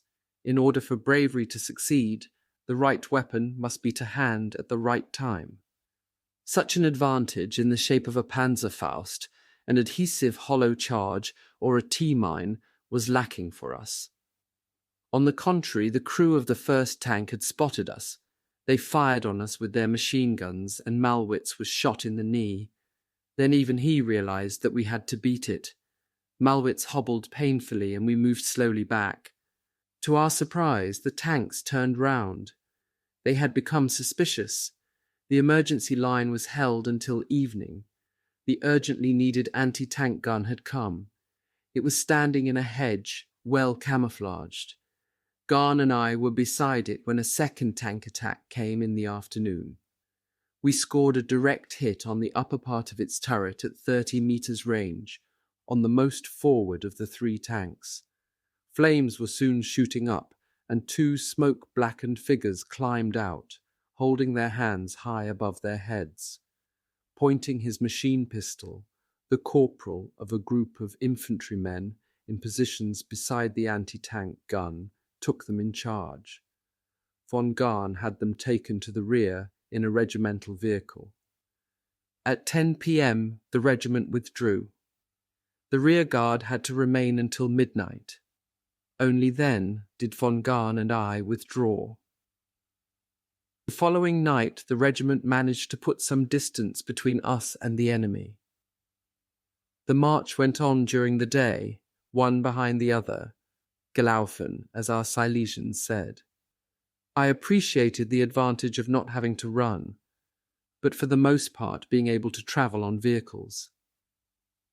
To the west of the little town of Kublitzi, the broad, sandy road went through forest for many kilometers. The area had for a long time been the home of partisans. However, in June, the supreme commander of our 3rd Panzer Army, Generaloberst Reinhardt, having in mind the possibility of a retreat, deployed all his available forces there to fight the partisans. But there had been no time to bury the bodies. That was why long stretches were overwhelmed by a ghastly stench. It was said that hundreds of dead were lying in the woods. The July heat strengthened the smell of putrefaction. You had to pinch your nose and breathe through your mouth. Some men even put on their gas masks. On that road, 132 years before, the Grande Armée had moved on Moscow. Not far from there is the source of the Beresina with its other tributaries. On the advance in 1941, our regiment crossed the Beresina at Stujanka, the site of the historic battlefield. During entrenching work at that time, a Napoleonic eagle had been found. They had immediately sent it to the Führer's headquarters. The parallels with the Napoleonic retreat were borne in upon us in a shattering way. On the way to Głęboki, the old Polish border town, a pig jumped out of a farmyard in front of the Kubelwagen. The poor creature kept running in front of the vehicle. Then it was overtaken, run over, and lifted into the Kubelwagen with broken limbs. The fact that in the evening the field kitchen was once again issuing pork caused von Garn to utter the apposite remark, "Just get yourself a calf in front of the wagon and not just a pig." On July 4th, as our next stage, we reached Dunilovici. From there I had to branch off to the northwest to get to the village of Nowopayewa and to direct the 3rd Battalion to its lines. I had just got off the motorcycle when I heard the familiar roaring of a Stalin organ. My driver threw the vehicle into the soft bushes, and we lay down flat in the sandy road because there was not a scrap of cover. The organ sounded like the swish of a mighty scythe as it swings through the air before it cuts. All the shells crashed onto houses, into the gardens, and onto the streets. There were 42 explosions of 15.2 centimeter caliber shells. It seemed a miracle that no one was hit. Those weapons no longer had any effect on Alterhasen or old soldiers like us. When the blessing was over, we stood up, shook the sand out of our uniforms, and drove on to look for the battalion. In our quarters that evening, the regimental medical officer treated me. Several times I had had injections of Kebion, that is, vitamin C, into my behind, so that I was almost unable to walk. At that time, the staff medical officer, Dr. Helweg, had little to do. The regiment did not run its own dressing station, and because of the speed of the withdrawal, casualties remained few. The wounded were immediately sent to the rear by the battalion medical officers. Sometimes, though, it seemed that the doctor would rather be the regimental adjutant. When new maps, always in short supply, were issued, I had to fight him for them every time. It finally dawned on him that as orderly officer, I was more in need of a map than he. On the 4th of July, we passed Postavy. It had been set on fire by shelling and was well ablaze. The day before, on another dispatch journey, I had passed through the town and found it intact. Wind was driving the flames. Fire from the many trim wooden houses gave off such heat that in the open Kubelwagen, after 2 attempts to drive through the town, we had to drive round it. The motorized vehicles had to leave the road. In order not to sacrifice our precious wireless Kubelwagen, we finally drove 2 kilometers over open country, right in front of the point units of the Russian tanks. Then we finally reached the road leading westwards. At the edge of the road, there were many rolls of expensive field telephone cable. They would almost certainly fall intact into enemy hands, just as had happened with the army's supply dump located east of the town. The responsible paymaster, despite being threatened with court-martial, had refused to give out the cable supplies right up to the moment when the first tank shells were bursting. "Wir Mädchen Parjesheli" was the catchphrase of those summer weeks. Freely translated, it meant "we're beating it." The tempo of the withdrawal alone saw to it that we did not get very much sleep. We just had to take advantage of every spare quarter of an hour to grab a doze. One afternoon, I had lain down in the leather-upholstered back seat of the wireless Kubelwagen. When the driver, August Wirtz, a Tyrolean from Vorgel, came to use the vehicle, he failed to notice that I was lying on the back seat. Reversing in the farmyard, he drove so close to the wall that my foot, which was hanging out of the car, was trapped. I woke with a shout and bellowed a Donnerwetter at him. In the late evening, the same thing happened. Driving back with Garn on an assault gun as part of the rear guard, I had dozed off. In the darkness of the night, we overtook a refugee column of ethnic Germans accompanied by a Landesschützen. Half asleep as I was, I had not noticed that my foot was hanging over the edge of the assault gun, so it got between the gun and the horse and cart that we were overtaking. But once again, things were all right. I was relieved to be spared from ending up in a military hospital in such a way. We were sorry for the people in the refugee columns, and we wondered if they would be able to maintain the pace. The further west we went, the heavier the traffic and the more congested the roads. In the baggage trains, it was often said that unruly scenes took place. Again and again, senior ranking officers exploited unconditional obedience. They stopped commanders of lower rank from moving first and claimed precedence for themselves.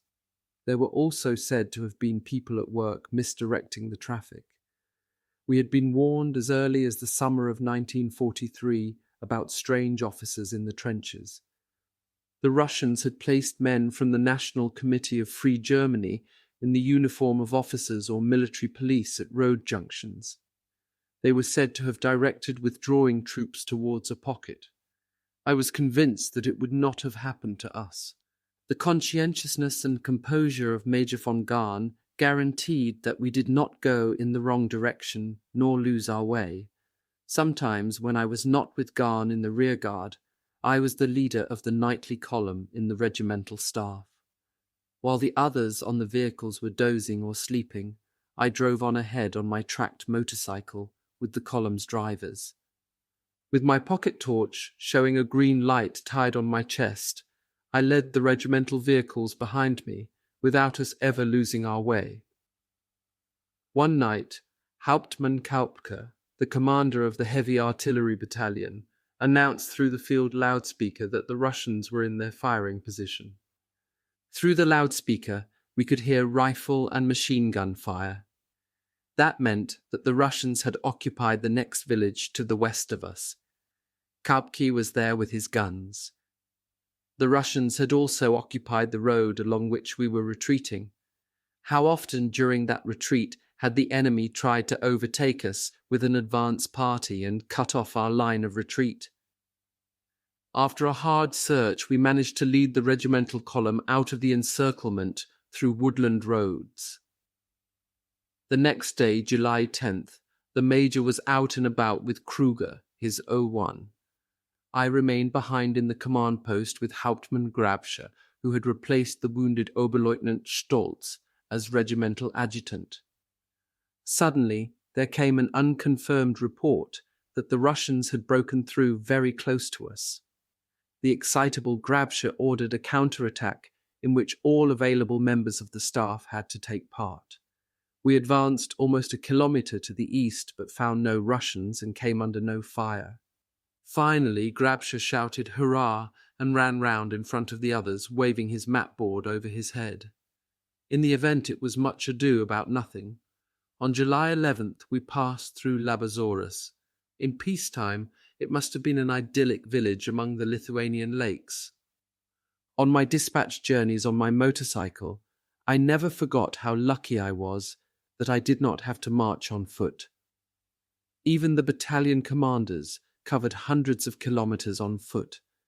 During the night, when I drove past such a column marching exhaustedly, I felt guilty that I had it so good. Hauptmann Husenet, who since Lauscher had been commander of the 2nd Battalion, did not envy me my wheels. Husenet's downy blonde boy's face, even when things got rough, did not lose its friendliness. He was the same even when he begged me to sort out an assault gun for him for the evening, or when he begged the Major to say that he could hold out for another hour or two, or when he was in urgent need of ammunition. Friendship bound me to Husenet almost as soon as we met. He was always eager to hear something about our situation and our neighbours. To the left, the gap had certainly become wider and wider. From a width of 17 kilometres during the last days of July, it had expanded to more than 70 kilometres. The Corps, even on the right, was fighting without units adjoining them. It was like a wandering pocket, often having to fight to keep open the roads of retreat leading westwards. The retreat drove me on too. I rushed madly to and fro on my motorbike to the units under our command, to the battalions, the assault guns, the anti-tank guns, and the pioneers. I took orders that were only in my head and for which there were no written papers. I had to find them with the aid of a map and often just by my own intuition. Often I was in danger of dozing off. Then, when the driver had to brake sharply in order to avoid a crater or another kind of obstacle, I was in danger of being thrown out. Or sometimes a Russian Rata suddenly dived out of the sky, or a couple of twin-engine Martin bombers supplied by America dropped their bombs on the road along which we were retreating. Then the two of us had to jump off almost while we were still driving, and take cover where we could. When I returned in the evening to the regimental command post, a seriously wounded soldier of the Russian Guards was lying in front of the farmhouse. He had several orders on his chest. He was the escort to two colonels who had lost their way in a jeep, also of American origin. It had hurtled into our lines. A machine gunner lying in the ditch at the side of the road had riddled the vehicle with holes at point-blank range. As a result, the officers had been killed. At that time I thought how good it would be to take a holiday in that country, to live in one of the small, moss-roofed houses, to wander barefoot through the hot sand of the country roads in summer, and to be able to bathe in the dark, warm lakes must be a pleasure which could scarcely be called earthly. When we had time and a favourable opportunity, von Gahn and I would stop, throw off our uniforms and throw ourselves into one of the many lakes of the Lithuanian lowland. but even pleasure in bathing occasionally meant sacrifices. On one of those days, the Corps adjutant, Oberstleutnant Ginch Rakowski, an elderly gentleman, suffered a heart attack. In Atlanta on July 12th, the good days with the regimental staff suddenly came to an end. I had to go up to the front to take over command of a company. That meant continuing the retreat per pedes apostolorum that is on foot like the apostles. During the night, we withdrew 25 kilometers. I was surprised how little the march tired me. Around the village of Atlanta, a barrier was to be formed. After the company had dug their trenches and I had established the machine gun position, I climbed to the pointed wooden tower of the brick church in which a forward artillery observer had already settled himself. I looked out of the belfry window of the tower further and further eastwards and saw fields, meadows, roads, woods, lakes, and a little river in the light of the morning sun. That tranquillity did not last long. Soon the artillery observer and I were driven out of the tower by an enemy anti-tank gun. The Russians would have been able easily to work out that the tower was occupied, and as the number of hits increased, we both climbed down. The knowledge that I was back in the main front line again gave me the old familiar feeling of security.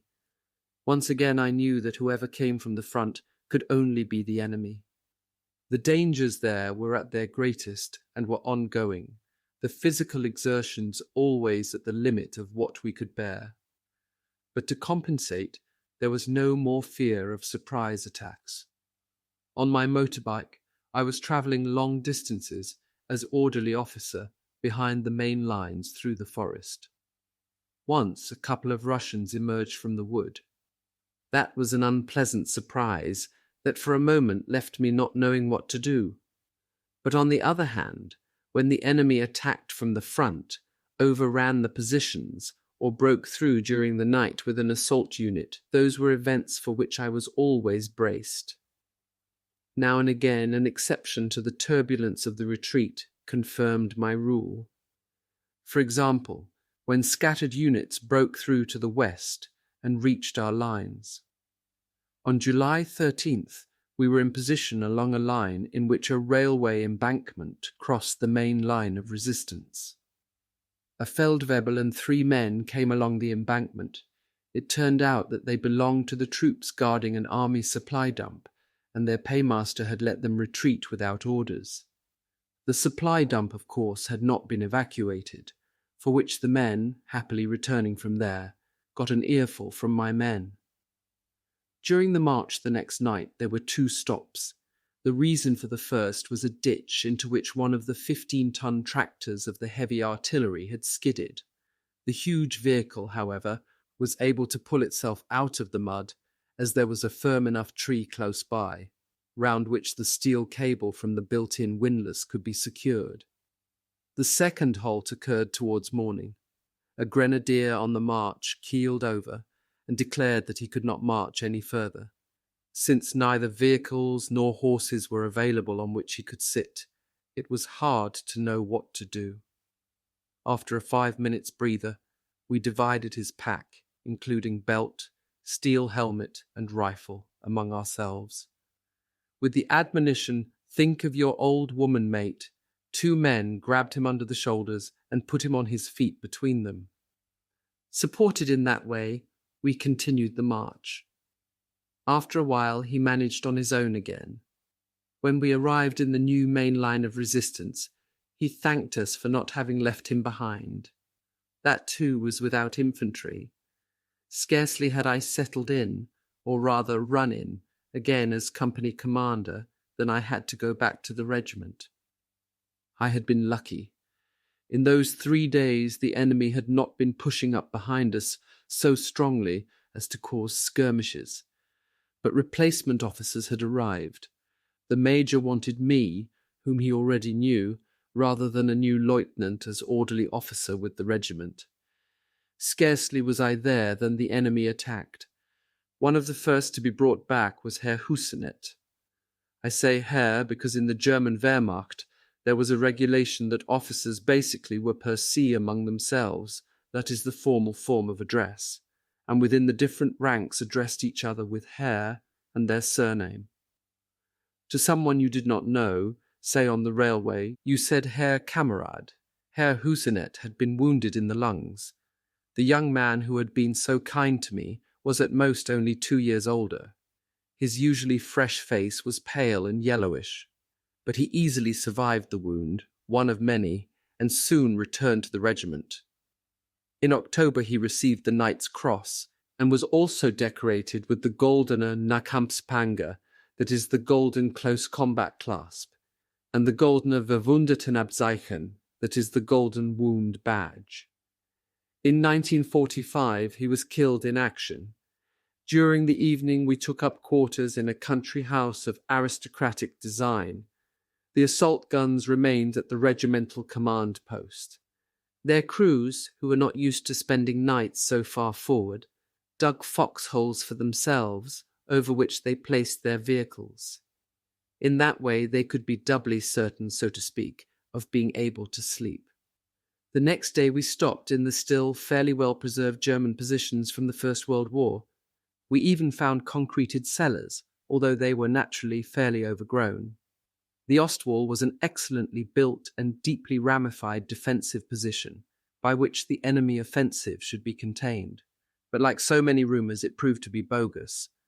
The fact that that campaign in the East had been won by our fathers and had been concluded with a peace was a thought that forced itself upon us. In the First World War, they had only penetrated a few hundred kilometres into enemy territory, whereas we had almost got as far as Moscow, and there was still no question of peace. It seemed rather that we would have to keep on retreating. Because our retreat rolled rapidly back, often the few connections between East and West were heavily congested. Sometimes it needed longer stops and furious disagreements to clear the way for one's own column. It was still only a question of combat units and smaller baggage trains who argued over their relative rank. The large baggage trains had arrived days ago in Marienpol, close to the Reich border. To try to relieve the pressure of the pursuing enemy, on July 15th, aircraft were sent in. Despite the fact that we had laid out the orange-coloured recognition cloths and red swastika banners, they hit our columns. Among the wounded was the VW Kubelwagen driver from the staff.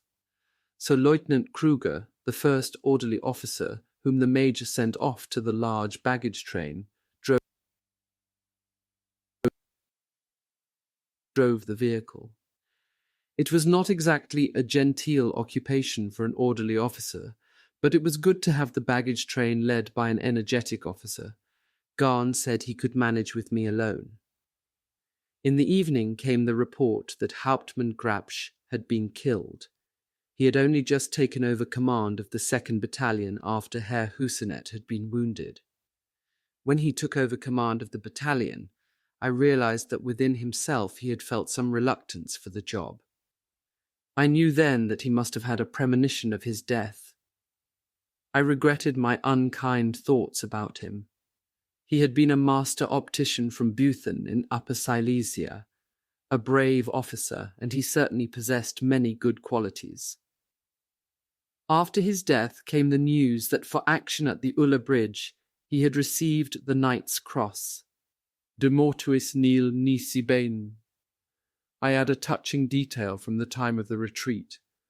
The foals of the draft horses on the march with us clung to their mothers, suckling as they walked. It was a sad sight. On July 17th, we were removed from the command of the corps detachment and returned to the command of our own division. The divisional adjutant, Major Ostrich, was waiting for us at the edge of the village of Swenzonii, like a father waiting for his lost sons. Sitting on a garden seat outside a house, rather like Napoleon III with Bismarck at Donchery, he told us of the situation. It was the intention of the divisional commander to reform the 2nd Battalion of Grenadier Regiment, 472, whose adjutant I was. If successful, he said, the division would again have command of more than one infantry regiment. We should no longer need to fear the bogeyman of staffs whose troops had been wiped out. We would not be used to top up other troop units. To me personally, Major Ostrijk made the remarkable announcement that I had been posted as killed. I was not left speechless, as I happened to be in a cheerful mood, but I thought with some concern about Schweidnitz and my parents, and the fact that the news could possibly have reached Gisela by some circuitous route. The next day, July 18th, I drove with Major von Gahn to receive our orders at the divisional command post. It was likely that for 48 hours it would be located in an unostentatious castle that had formerly been the summer residence of the Lithuanian state president. The white-painted building, shining in the sun, was set quite formally in the quiet countryside by Lake Linas. While Gahn was with General Meltzer, I dropped into an oversized leather armchair in the spacious hall, laid my head against the bulging back, and stretched out my legs. I was awakened from my doze by the IA, the first General Staff Officer of the division, Oberstleutnant im Generalstab Hugo Binder. He told me that my battalion, shattered at the Ulla, was to be reformed with immediate effect. The remnants of Regiment 7 that we had absorbed would be discarded again. In addition, he said there were newly arrived replacement Unteroffiziere and other ranks, and some officers who could be spared from elsewhere. For me, it was a painful farewell, especially from the unflappable Major von Gahn. Command of the battalion was to be taken over by a middle-aged Hauptmann by the name of Schneider. He was an East Prussian and a former 12-ender. He had been awarded the Kriegsverdienstkreuz zur Klasse, i.e., the War Merit Cross First Class. It was a decoration given to lines of communication troops, but he had no experience of the Eastern Front. The IA outlined the task to be undertaken by the new battalion. He said the deep flank of the division was to be protected to the north. The entire corps, or rather what remained of it, was to continue to fight back westwards, but without connections to either side. Above all, he said there was no connection to Army Group North. The gap at that time extended to 55 kilometers. To support us in that task, he would assign us assault guns as the occasion demanded. We would have the motorized vehicles of the staff of Regiment 472, those from the baggage train, and a Panzerjäger platoon from the 14th Company. After the business conversation, there was a personal conversation. Binder was a Swabian. From 1938 he had been with the Gebirgsjäger in Innsbruck. He talked about the Tyrol after he found out that I was an Austrian. Binder, who had smooth black hair and brown eyes, was stocky in build and obviously of high intelligence.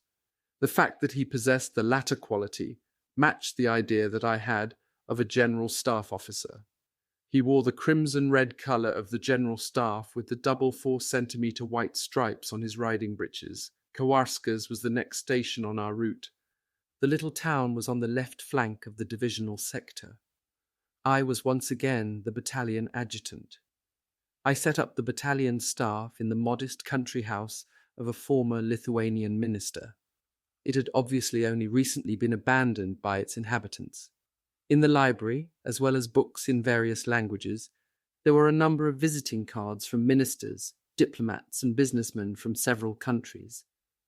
Evidently, they were relics from the times when Lithuania was still an autonomous state and had not yet been annexed by the Soviet Union. Since we had gained some ground on the Russians, there was time to have a look around the village. Hauptmann Schneider and I had a look around the Catholic church and found the priest, who invited us to lunch. The old gentleman asked us to a meal of beef, which was tough as old boots, and rock-hard dumplings in a simple milk sauce. The meal was served by a friendly housekeeper who was quite wizened with age.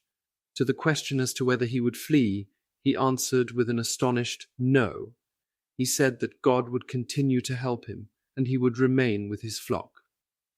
In the afternoon, in accordance with orders from the administration in the rear, all men in the village of military service age had to assemble to be transported away. That was to prevent them being immediately enlisted into the Red Army by the advancing Russians. With tears in his eyes, the old priest, who had been our host for lunch, came to us, accompanied by a young woman. He asked Schneider to release his organist, who had only just married the young woman. Although Schneider had no authority to do this, he looked at me questioningly, and I nodded to him. The priest was allowed to take with him his organist, and therefore the woman her husband. In the deserted chemist's shop, there were some useful things for the battalion medical officer to take away. Meanwhile, for me, a more important find was a piano in the chemist's house. Like a thirsty man coming to water, I sat down and played once again for the first time in months. The next morning, the enemy had pushed up after us. Siberian Guards troops attacked. The minister's country house was lost, then retaken with the support of assault guns. The following night, the little town was evacuated. Many wooden houses were burning, set on fire by enemy artillery. Clouds of smoke hung over the place. The glowing yellow and red of the flames lifted up vividly against the dark night sky. When I left the town to go westwards on my motorcycle, I nevertheless felt the chill of frost in the warm evening air. I could not get the poor old priest out of my mind. In Kowalskis, the post had arrived for the first time in 4 weeks. Letters from mother, father, and Gisela, who all followed the Wehrmacht reports, were full of concern about my welfare. Father hoped that I had not remained in Vitebsk. He had read about the fighting in and around Vitebsk. Because of his experience in the First World War, he was able to decipher the Wehrmacht reports and other communiques concerning the fighting. The battalion was not directly under the command of the division, but under the command of Regiment 7 and Major von Garn. On the 21st of July, we received orders to retake the village of WWII. It had been occupied by the enemy the previous day. Major von Garn had himself come to lead the attack. 3 assault guns from our old comrades in arms, the Swabian 232nd Sturmgeschützabteilung, were also taking part. I joined the major and went with him to make preparations. Then the assault guns drove up, and the battalion left the wood, fanning out. Garn and I rode at the head on the first assault gun, until enemy tank and rifle fire forced us to get down. The village was neatly retaken. The Russian infantry had evidently lost the vim and vigor that they had shown in attacking. They fled. A Stalin tank collapsed through the bridge over a stream at the entrance to the village. The tank crew climbed out and disappeared. They took with them their optical equipment that they had hurriedly detached. To salvage the colossal capture from the stream was not possible with the means at our disposal, so our people placed explosive charges in the engine and the cannon in order to make them unusable. For the battalion command post, I assigned trenches that must have been used as a cellar by the inhabitants of a farm at the edge of the village. The men fitted them out with corn dollies. The situation seemed to indicate the firm prospect of getting some sleep that night in the bed that had been made. In the event the miracle happened, I was able to sleep during the night for 5 hours without interruption. At 5 a.m., the second general staff officer of the division rang. He asked where the 2 men were who should have reported to him at 5 a.m. to go to Königsberg to fetch a Caterpillar tractor. With no idea what he was talking about, I asked him in turn which men he meant and what they were supposed to be doing. The general staff officer, also called Binder, only with the Christian name George, exploded. "Are you mad, Lieutenant? I spoke with you last night and gave you the orders." I very respectfully pointed out that he must be mistaken. For once I had been able to get to sleep and had spoken with no one. I said he must have telephoned the battalion commander. Furious, he hung up.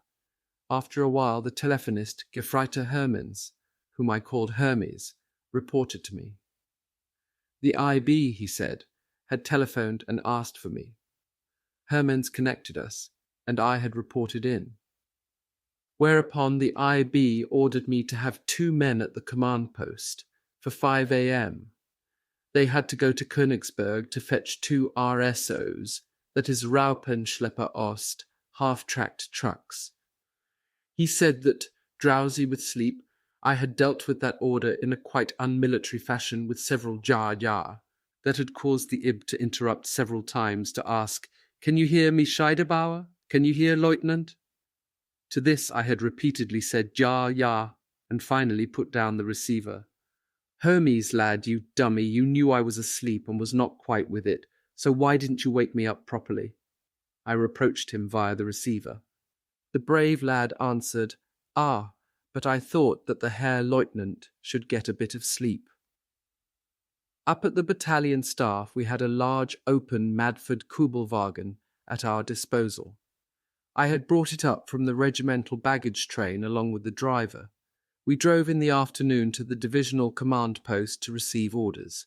I took the opportunity of making my apologies to Major im Generalstab Schorsch Binder. On the journey from Parigi, westwards through the gently climbing terrain that was largely visible to the enemy, we were spotted by a Stalin tank. It sent a few shells after us with its goo, but thank heaven did not hit us. The driver, who must have formerly served in the Dutch police, drove off, with a shout of Caracho, in a zigzag course over meadows and fields. On the evening of July 22nd, it was announced that an assassination attempt had been made on the Führer on July 20th. Among us, there was more surprise than fury. We had no time to comment on the event and scarcely had any time to reflect on it. I thought to myself it was doubtless a kind of treachery that had taken place. But, I went on to think, men with names like York, Stauffenberg, Witzleben and Moltke would not be likely to betray Germany, nor would they be likely to betray what the German fatherland meant to them. I wondered if perhaps they had acted for Germany and not against her. The following day, the battalion was assigned to occupy and hold a sector 8 kilometers wide. The lack of forces only allowed us to defend the A's strong points of 3 villages lying within the sector.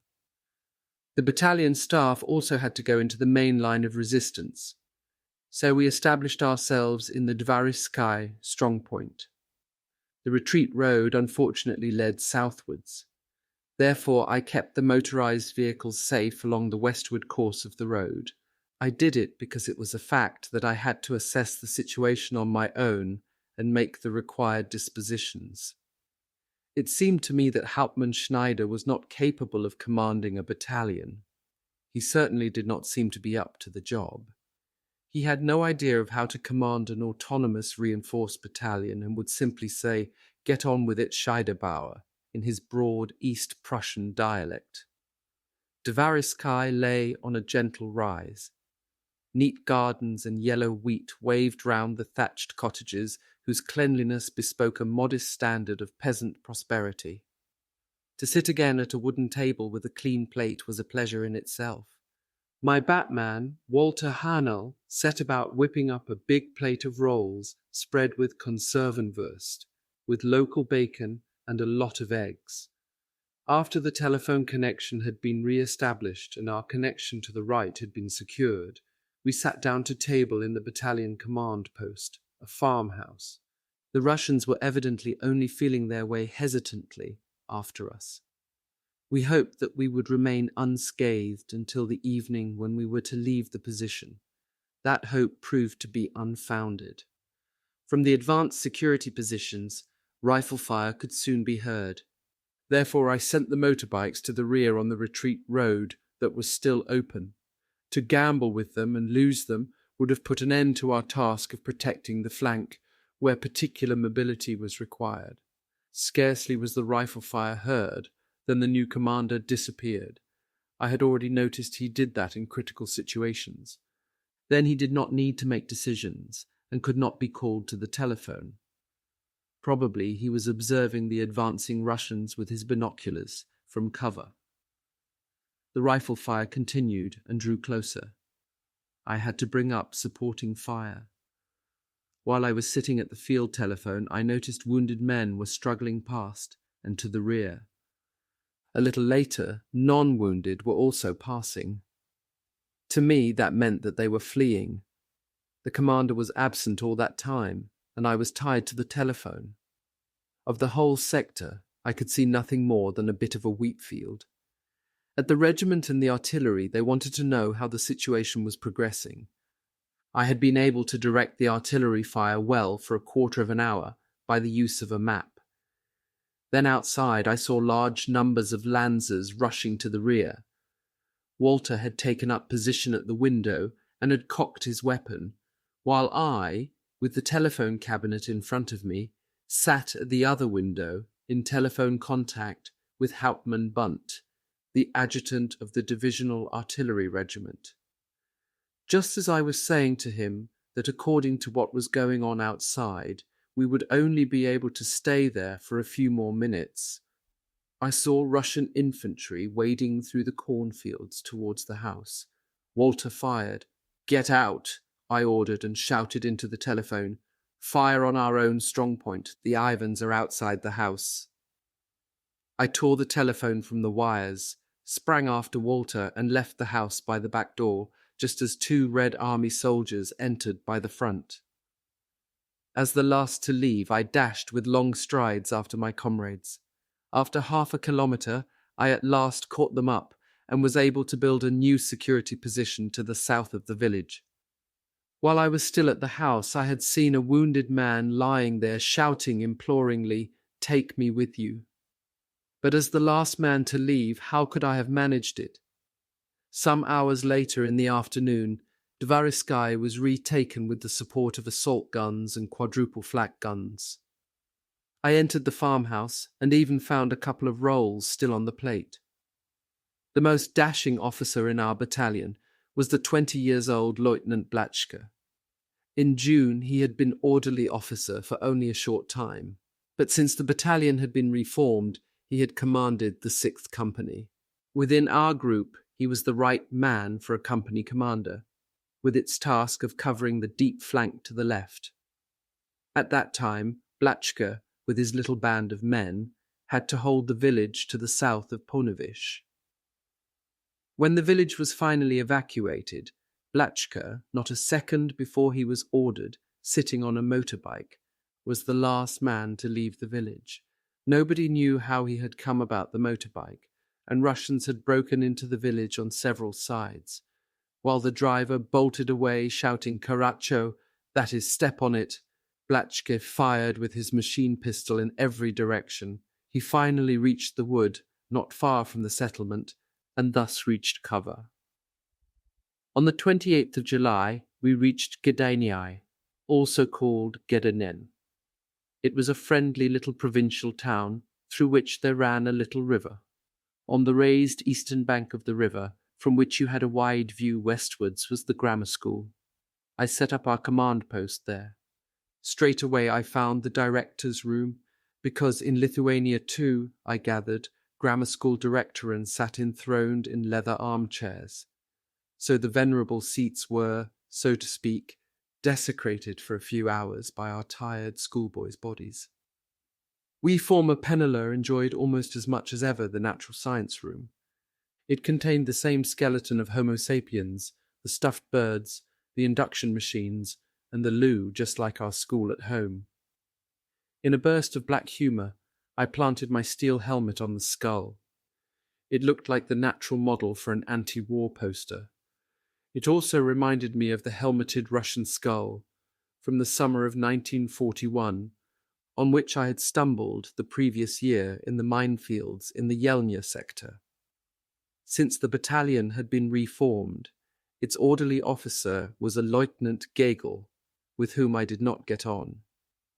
He was getting on for 40 years old, came from southern Hesse, and was a teacher by profession. However, in line with the old prejudice, he was a know-all. At the same time, he was professionally incapable of dealing with grown-ups. It obviously did not suit him that because of his position, he was subordinate to me, and that Hauptmann Schneider gave me a free hand in the command of the battalion. One time he tried to get above himself, and I had to sharply remind him of his duty. If my relationship with him was cool and tense, all the more friendly and heartfelt was my friendship with Lieutenant Helmut Christian. Christian was the commander of the 2 guns from the regimental Panzer Jager company that belonged to our reinforced battalion. It went without saying that he was always with his guns and brought them with him into positions. He immediately grasped the situation and, unlike Gagel, did not need me to explain what was going on. He and his few men were skillful at organizing. They had petrol and ammunition in abundance, and Helmut's Mercedes Kubelwagen always carried plenty of rations and drink with it. Since for the most part he was not tied to strict deadlines for evacuation, he could also occasionally leave early and sort out a detour for the retreat. His family had hotels in Oppeln, Upper Silesia, and in Heidelberg. As the son of an hotelier, he had a nose for open ration dumps and always struck the right tone with the paymasters. Along with him one time I was presented with Burgundy and champagne. That happened on the sandy road along which we were retreating in Lithuania in the hot summer of 1944. While drinking it, we stood leaning against the Kubelwagen or sitting on the running boards. One day his men brought a wolfhound a few days old. From then on, the little dog made the retreat with them in the Kubelwagen. With its awkwardness and as a living creature in need of love, it touched the hearts of the soldiers who played with it and looked after it. On the night of July 30th, once again after having become completely exhausted, I slept through a surprise attack. I had lain down in the back of the Kubelwagen to get some sleep during the withdrawal. During the journey through a wooded district, partisans or members of the Red Army who had already outflanked us had thrown hand grenades into the column and fired off shots. I must have been sleeping like the dead because I had heard nothing of the whole business. As my Batman Walter told me, they could not get me to wake up. The Hauptmann was said to have been lost for what to do, and instead of giving a sensible order, he had tried personally to shake me awake. However, he failed. On August 1st, we reached the little river Dubisa. Unfortunately, we had not succeeded in making a halt along its course in a northwest to southeast direction.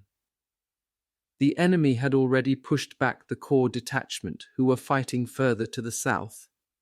At noon, we crossed the bridge and rear guards had to stay for a time on the far side of the bridge. I remained behind with them. Then, an hour after the greater part of the battalion marched on alone westwards. On the way, the thought struck me that I was walking homewards, and that since June 22nd, we had somehow all been on the homeward trek, by detours or by direct routes, whether our homeland was the temporal or the eternal one. Sunk in those reflections, I was walking alone on the sandy road against regulations, that is, without runners. Along my march, I met Major von Garn, my especial comrade in arms during that retreat. Our battalion was still under his command. The regimental history wrote about him. The regimental commander, Major von Garn, could issue no orders in the confused changes in the situation. Mostly, there was no time, as in many cases the division was having to communicate orders verbally. Withdraw immediately was what was ordered. If what the IA had said was correct, Garn told me, along the stretch from Ariogala to Raseinen, we would have the last stage of the retreat before us. The news sounded hopeful. Even today, after almost 43 years, I can still see us marching along together, I at the side of my exemplary, revered superior officer. I eventually saw him again in 1955. I am bound to him in a strange way even now, just as he is to me. We were coming from the southeast. 2 roads, which remarkably ran parallel to each other, led to Raseinen. As late as midnight, we were situated 1 kilometre east of the 2 roads and some 5 kilometres outside the town, in the last line before Raseinen. General Meltzer himself had indicated the line to me by telephone. He had done that not in accordance with the requirements of the terrain, but by using the general staff map, that is, from the bend in this or that stream or road over the U from the place name WWII, etc., connecting on the right to what remained of the core detachment. For reasons relating to the terrain, however, I disregarded the strict order not to deviate an inch from the line which had been indicated and thus had been ordered. But our main line of resistance would, in following the general's direction, have run into a valley, behind which some 500 meters away there rose a gently sloping incline. But to withdraw up that incline under fire, during or after an enemy attack, would have meant sacrifices that I did not want to risk. Hauptmann Schneider was afraid to take responsibility for not following that order when I told him what I intended to do. He shrugged his shoulders and would come to no decision. So then, at my own risk, I gave the order to construct the main line of resistance up on the hill 50 meters in front of the edge of woodland. The nearby woodland would, if necessary, soon be able to take us under its cover. When the general rang back some hours later, Schneider disclaimed responsibility and I had to go to the field telephone. In the hope that he had not learnt from the neighbouring corps section what the actual course of our main line of resistance was, I lied boldly and directly. Instead of the actual course of our line, I described what I would imagine the course of our line to have been if we had followed his orders. It happened, after it had already been reported, that enemy infantry were working their way up in small groups to our positions, and we were already under artillery fire. On the two roads we could see enemy T-34s advancing unhindered. They were only stopped outside the town through the anti-tank barrier that had been set up there. At about noon on August 3rd, we reached the little town of Raseinen. Its oldest building was a huge convent several hundred years old. I had a fleeting desire to have a look at the inside and, so to speak, furore teutonico, to inspect the enclosure of the nuns, the abbess's room and things like that, which could be interesting. Instead of that, I politely asked at the dining room counter for a couple of scrambled eggs. The young woman, not a nun, a little while later, pushed the plate to me through the hatch with one single tiny egg on it. In doing so, she treated me as if I were begging for the daily ration of soup which was handed out to the poor. Before her eyes and those of the nun in charge of the kitchen, I had Walter eat up the snack and said to the women that they should keep their supplies well up for the Russians, because they would show appropriate reverence to the holy women. I quote from the divisional history concerning the fighting around Raseinen. The enemy pushed into the town of Raseinen with tanks. By a counterattack carried out by the 252nd Infanterie Division, Raseinen was snatched back from the enemy again. Despite sending in the 7th Panzer Division and Gruppe von Werthen, on August 9th Raseinen was lost once again. But the enemy contented themselves with their success and did not push any further forward. Deployed along the slope and at the edges of the town were Divisional Fusilier Bataillon 252, Grenadier Regiment 7, Grenadier Regiment 472, supported by Artillery Regiment 252, Panzer Jagerabteilung 252 and Pionierbataillon 252. With the deployment of all the available forces of our division and the 7th Panzer Division, in exemplary cooperation, the town of Raseinen and the old positions were taken again on August 15th. In heavy fighting that lasted for several days, the positions were held.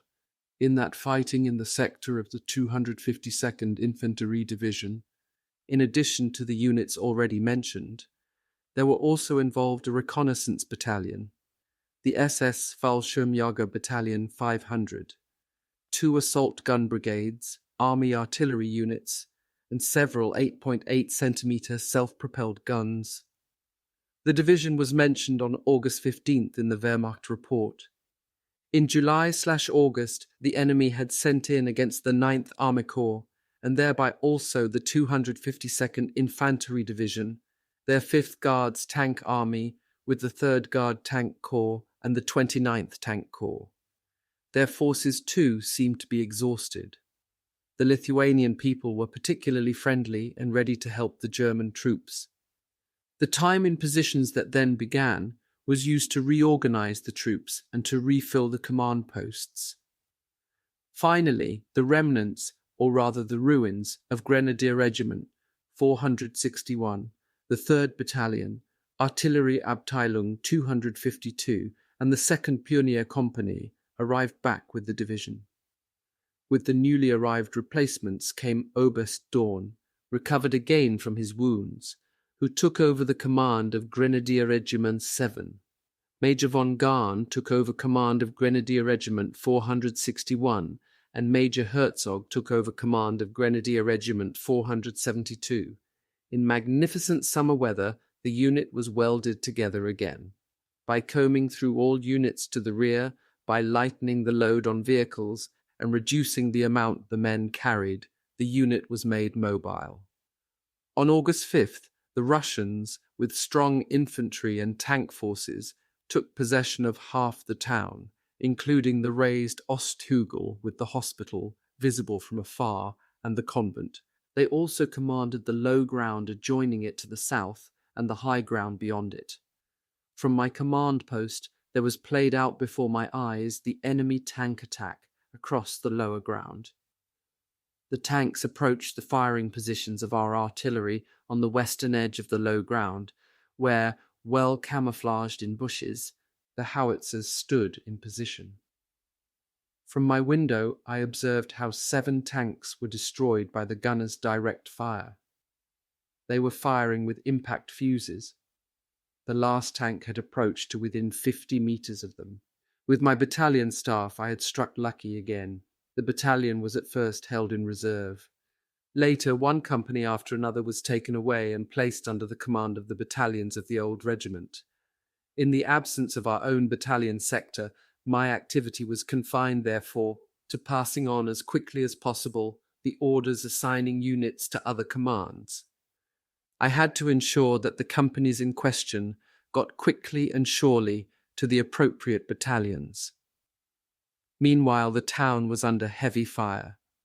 I had immediately reported the repulse of the tank attack to Major von Garn, whose regimental command post was in a house in the town from which the plane could not be seen. We, on the other hand, were in a sawmill on the western edge of the town, where the street to Vidukel crossed a stream. The gate to the sawmill was still and deserted. The inhabitants and workers had disappeared. In the smoke room of the house there was hanging a row of massive sides of bacon. The men of my staff immediately tucked into them. Fathers of families took advantage of the forced break and made up packages to send home. The one-story building of the sawmill was partly covered with trees, and from several windows allowed an uninterrupted view across the low ground to the heights beyond. My friend Helmut Christen had taken up quarters with his company 100 meters to the south of the sawmill in a little farm. In the blazing midday sun, I took a walk to his farmyard. He too was enjoying the enforced rest. In the shadow of a nut tree, we drank a bottle of Bordeaux which came from the army supply dump at WWII. His little dog was hanging his head. He was obviously sick and apathetic while we were enjoying life. The little dog died a few days later of distemper. Loving care and even a consultation with the artillery vet had not been able to help him. Our command post in the sawmill proved no longer to be ideal. Again and again, individual artillery shells were exploding in the vicinity. Finally, 8 tank or anti-tank shells smashed through 2 walls of the room above my head. So the transfer of the command post 300 meters further westwards to a little house on the road to Vidukel was indicated. But even there we were not secure. For the first time since the previous June, we received getting on for 100 replacements for the battalion. They were 18 and 19 years old Kolscher Jungs. During the time in which they were being allocated, the Russians dropped some shells on the road in front of that house. Most of the poor young lads did not even take cover, they were so shocked. 3 of them were killed instantly. 2 others were wounded. The others were shivering with shock for a long time, while we old and experienced men, as if by nature it seemed to me, got up unscathed. During the night, the Russians had dropped leaflets over the town, most likely from a slow-flying biplane, one of which I had found on my way to the regimental command post. It was a safe transit for deserters and concerned itself with the events of the July 20th. Hitler called on the hangman Himmler and ordered him to ruthlessly annihilate the German generals and officers who spoke out against Hitler. Hitler is also pushing experienced generals to one side and putting in their place crooks and adventurers from the SS with no talent. Leave the front, get back to Germany, and you too take part in the fight against Hitler and his bloody clique up and to it. Then came a personal note to our comrades in Regiment 7 with a description of the casualties of the 11th Company, which mentioned the names of men killed and wounded. Why do you want to be killed or to be shot up and crippled at the last minute, just to prolong the existence of the doomed adventurers like Hitler and his clique? The situation was not as simple as the leaflet made out. Nobody thought that it was simply a matter of the survival of Hitler's clique. On August 14th, the counterattack began to retake Rasinen. Regiment 7 and the units under its command, with the addition of a Tiger and Panther Abteilung, 2 mortar regiments, and 2 army artillery units, supported the attack. Oberst Garn was back in command. His adjutant was Hauptmann Nikolai, my friend from the spring in Schweidnitz. Major von Garn, promoted to Oberstleutnant, had to hand over the command and temporarily lead the Panzer Grenadier Regiment in a counterattack on Schaulen. I was sorry that he was not allowed to command the attack on Rasinen. It would have been a worthy conclusion to his career as a regimental commander in the 7th. The supporting units had been brought up the previous night into the most forward trenches. The Tigers and Panthers, those excellent tanks, were assembling behind houses and ruins close to the main line of resistance. It is true that my confidence in the assault and fighting ability and versatility of the tanks was lessened when I saw that their crews consisted of young men. Thin little chaps with children's faces. In the midst of it all, they looked lost. They had not yet grown up together, and not yet grown together with their vehicles and cannons. That was the impression given by the men of our old escort, the Swabian assault gun, Abteilung. The attack went according to plan, and was successful. The Russians were thrown out of the town with heavy casualties and moderate casualties on our side. Only the convent could not be taken. The 23-years-old Hauptmann Ahlers from the Fusilier Battalion was indeed able to get into the church with a few men, but came under fire from the chancel and from behind the altar and had to get out again. Several T-34s were standing in the convent courtyard, protected by thick walls. All the same, they were encircled and cut off. On August 15th, several enemy deserters were brought back. They were elderly men who came from Czernowitz and the Bukowina that had been annexed to Russia in 1940. They had all taken part in the Great War and served in the Austrian army. In itself, that was shocking. In accordance with the situation in the town, we were able to move the command post forward again. It was in a modern villa built in the Bauhaus style and made a strange contrast to the mostly simple neighbouring wooden houses. Since the Russians were continuing to fire on the town, we took up our quarters in the cellar of the villa. I then spent a few days mainly lying on one of the tubular metal bedsteads brought down from the house. Since all the units under the command of the regiment were connected to the telephone in sequence, it rang without ceasing. You had to count every ring so as not to miss the call that was intended for you. But in doing so, you could listen into every conversation and thus gain an overall view of the up-to-date situation. I sat, or rather lay, at the telephone while Hauptmann Schneider either slept or stretched his legs outside. So for me there was no question of sleeping, and with the receiver at my ear, I dozed away the night hours, listening in to everything that the individual callers had to say. The Reconnaissance Training Battalion, normally stationed in Krampnitz near Potsdam at the Weapons School for Armoured Troops, was posted to Army Group Center because of the disastrous situation.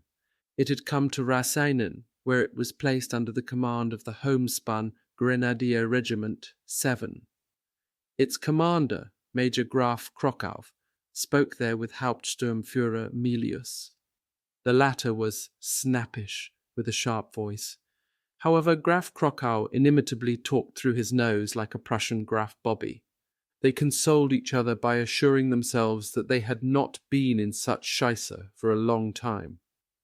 Milius was the commander of a unit also under the command of Regiment 7, the SS Bataillon, Z BV 500. It was composed of men who had all done something wrong. In order to get to know the SS sector, I had spent the afternoon with Hauptmann Schneider in their position. It was obviously the worst in the Raseinen hotspot. It was hopelessly unprotected. From the flank, on the other side of the plain, enemy anti-tank guns fired on every movement in the trenches. The SS, as they ran through them, suffered casualties. The officers and men whom I saw in that command post were fine specimens of manhood, the typical elite that was found in the SS. I thought to myself that the Vandals of King Geiserich or King Teja's last Ostrogoths must have looked like them at Vesuvius. When Hauptmann Schneider and I made a move to go, Oberst Dorn appeared, giving a friendly greeting to me, the only person he knew. He was wearing a white summer tunic, radiated calm and rest. I could tell that he had just come back from convalescent leave. His greeting was interrupted by one of the 2 battalion medical officers of the SS. They had 2 medical officers, in contrast to comparable army units, with only one. He reported to his commander that a SS Unterscharführer had carelessly shot off his arm with a Panzerfaust. The heat of the gas escaping backwards, he said, had immediately sealed the blood vessels. The man was still standing and in possession of all his faculties. He had gone on foot to the dressing station, the arm that he had shot off clamped under his healthy one. The deployment of the SS battalion in our unit evidently demonstrated the military senselessness of setting up such a Praetorian Guard. Every one of those fine SS men was a NCO lost to the army. Even more stupid seemed the formation of the Luftwaffe field divisions. With those 100,000 or more soldiers of the Luftwaffe, the burned-out divisions and regiments of the army could have been sensibly topped up. The Russians still occupied the convent. In order to put an end to that situation, a 28-centimeter mortar had been requested and brought into position overnight. At noon on August 20th, it fired 24 shells onto the convent. Almost all of them had delayed fuses. They had exploded on the target that was by then only a heap of ruins. 4 survivors were taken prisoner, all completely terrified. All the rest, I did not know the exact number, were dead. Where the nuns had gone, I could not find out.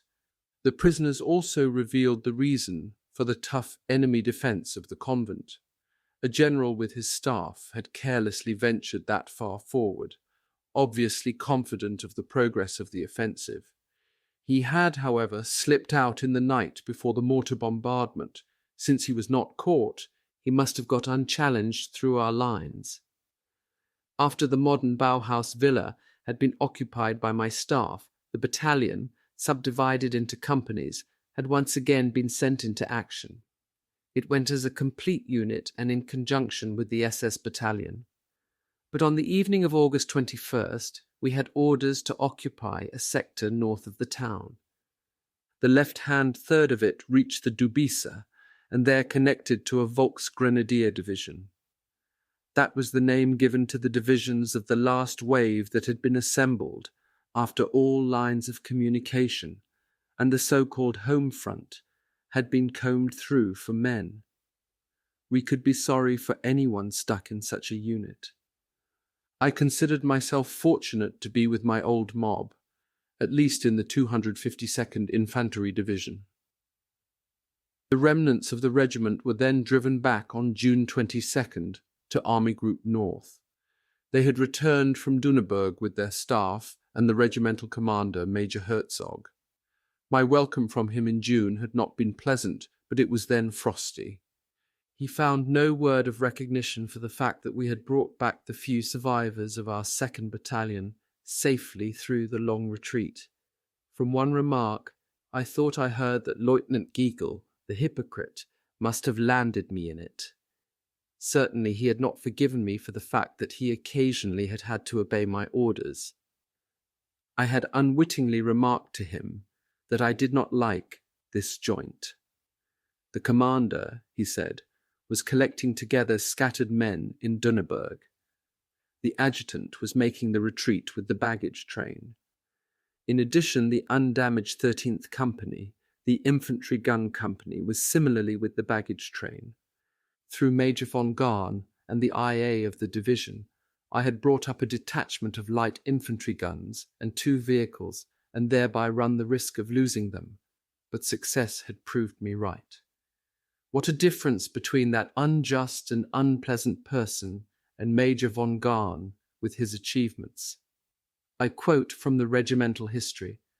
On September 2nd, Major von Garn was awarded the Knight's Cross for outstanding tactical command of Grenadier Regiment 7 in the heavy fighting and withdrawal during the period from June 27th to July 1st.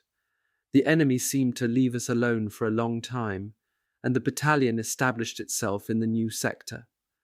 The companies worked industriously on constructing the position. The battalion command post was located in a small ravine running north-south, the eastern slope of which was ideally suited for the construction of the bunker. Life together in the battalion staff was, so to speak, harmonious. Hauptmann Schneider remained passive as far as command of the battalion was concerned.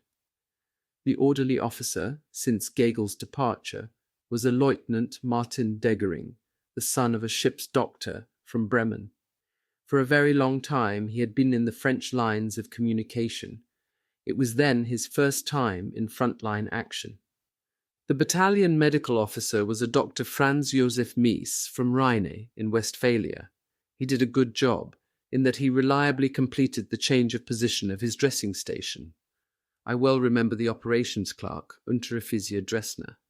He was a teacher about 35 years old. He could judge what weight of responsibility I had to carry in commanding the battalion. Once he very kindly expressed his admiration for that. Apart from the signals man Hermans, of whom I have already spoken, I vividly recall the wireless operator Obergefreiter Guth. In all the noise of the fighting, he would listen in extreme concentration through his headphones to his wireless set. A person of a special kind was Walter, my batman. He regularly piled up my plate high, and when I said to him that it seemed that he would never become a fine man, he was honestly troubled. His hair was oiled and curled over his round face, from which he peered with a squint. He also wore a small Menju beard.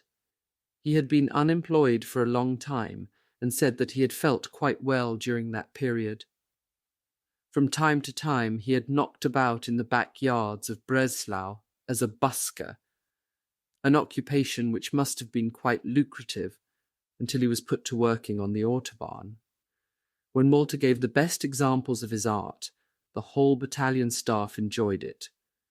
In one of his heart-rending songs of an invalid there was the verse, "With both legs shot off, and also my right hand, still I live on unresenting in my dear fatherland." No one could keep a straight face in the face of this. To me, as his lieutenant, he was loyally devoted. He asked me for my wristwatch, which had stopped, so I had to have a Wehrmacht watch brought from the baggage train. I gave my old one to him, not remembering that it was a confirmation present from my godfather, Erich Scheiderbauer, who was killed in action by Lake Ilmen in 1942. In the Raseinen position, there was regular post once again. On the 20th of July, I had written to Mother that, after 4 weeks now, our link home through the post has been re-established. At the same time, I asked for photos, since after my involuntary water journey in the Ulla, my pictures had been completely stuck together and had become unrecognizable. On the 30th of July, I had written to her that I was not able to give any news. We were just at war. I said that our division had been mentioned in the Wehrmacht reports on the 21st of July. She then looked through the local newspapers to find relevant news about it. I had time again for letters that were not simply quite short. I had to write to Mother, to Father, to Rudi, and of course to Schweidnitz, to Gisela, to whom my heart belonged. Father wrote that he was very eager for news from me, but that the main thing was that my mother should often hear from me. The only thing, he said, was that I should not be careless, because you can be as brave as you like, but still be prudent and careful. Our prayers surround you.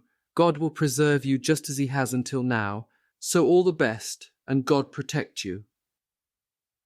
If we had not realized what legendary good fortune had been granted us to have been able to fight the withdrawal from Vitebsk to Raseinen as an intact unit, we were reminded of it by the individual scattered men who reached our lines during those days. Many had been on the way for almost 4 weeks. An Oberst and his Batman came through in robber's clothes. An artillery Unteroffizier, a native of Klagenfurt, wore full uniform together with his Iron Cross First Class. He had a full beard and badly inflamed, swollen eyes. He had been lying for 3 days and nights behind the Russian trenches until he had got through on the 4th night. In the light of such events and the overall situation in the East, it was no wonder that an order, issued as a result of the events of July 20th, had not come through. According to it, the Wehrmacht was from then on to salute with the Deutsche Gruß, that is the Hitler salute. The Reichsmarschall, as the highest-ranking soldier of the German Wehrmacht, had asked that favour of the Führer. The favour made us equal with the SS, the party, and the state. Even today, however, it seems to me unheard of that we should be reminded of an order that we felt to be ominous, even as we received it. Lieutenant Blatschka had complained about an enemy Ratschbomb that was giving him a hard time in his sector. I spoke about it with Helmut Christen, who offered help with the following result. After hours of intensive observation, Helmut had discovered the well-camouflaged gun near to a solitary house, about 300 meters behind the enemy lines.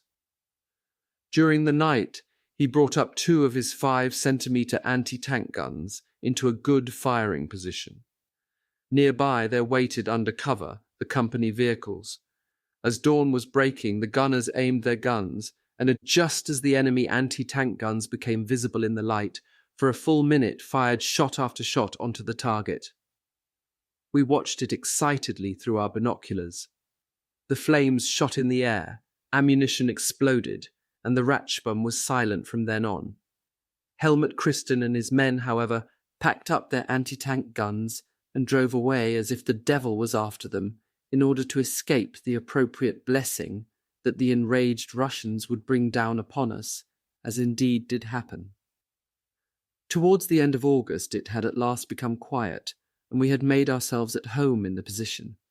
General Meltzer had just received the oak leaves to his Knight's Cross for his achievements in commanding the retreat.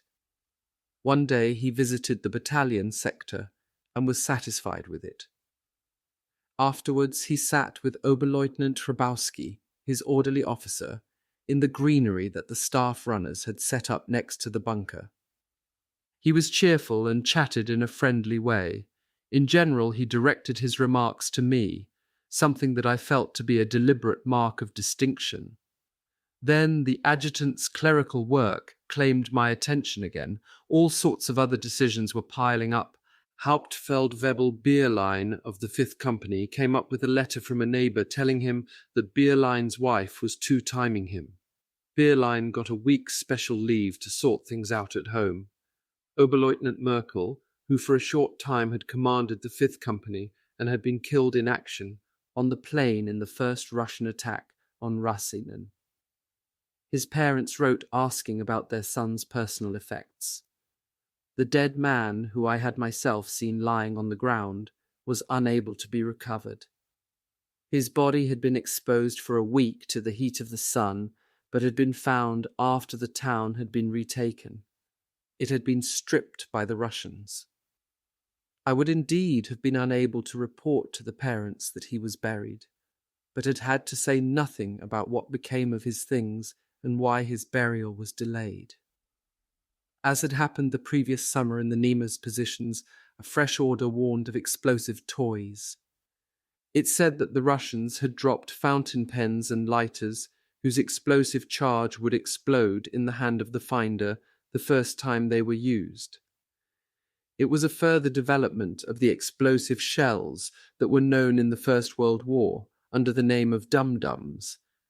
They had been banned under the Geneva Convention. But what did a treaty mean in a war of ideologies, in that war against Bolshevism? In any case, we did not even know if the Soviet Union had signed the treaty.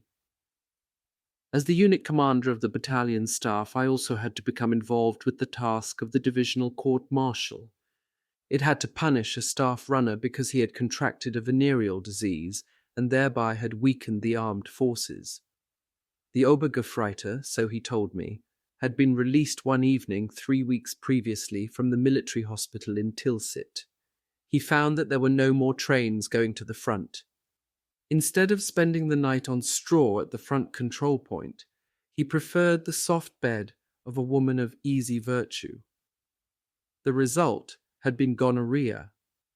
He then had to go back into hospital. Since he was a capable and reliable runner, I decided to put the matter on the back burner, because to judge by the overall situation, the case would perhaps resolve itself. Otherwise, I would have had to send him to the penal company. At that time, under the direction of pioneers, it was engaged in laying mines in the combat area in front of our main lines. The penal company was an army unit. The small sinners were sent there to do several days' construction. Essentially, however, the penal units consisted of Luftwaffe and Navy soldiers who had been sentenced to longer terms of imprisonment for more serious crimes. The sentence had been commuted to one of proving themselves at the front.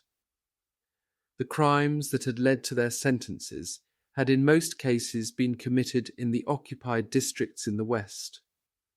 The unit commander had an unenviable task. In front of the sector of our neighbour to the left on the Dubisa, the Corps had ordered an assault unit to be prepared. It was to be carried out by our battalion, since they did not have confidence in the Volksgrenadier to achieve success. The officer selected for that duty, Lieutenant Blatschke, was furious that, as he said, he had to snatch foreign chestnuts out of the fire. We went across to our neighbour and had a look round the sector.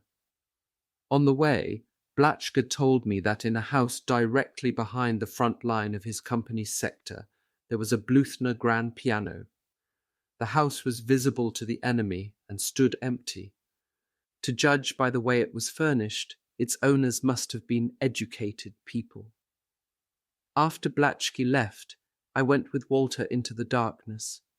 The windows had been shattered by fire. Because it was visible to the enemy, we were not able to use a light, but the moonlight gave light enough. From time to time, flares blazed up, and you could hear rifle bullets chirping as they whizzed by.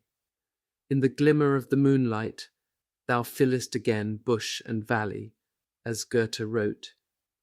I sat down at the grand piano and played and sang, even though I could not do it perfectly from Schumann's Mondnacht. For a while I actually had the illusion that the heavens were kissing the earth to sleep. Then I went on, because I knew it better, to Matthias Claudius's The Moon is Risen. On the way back to the command post, I reflected on the great good fortune which I had encountered since June 22nd. thinking about what had happened to those who returned from behind the Soviet lines and other scattered troops who came back over the lines near us and elsewhere, I wondered what I myself would do in similar circumstances.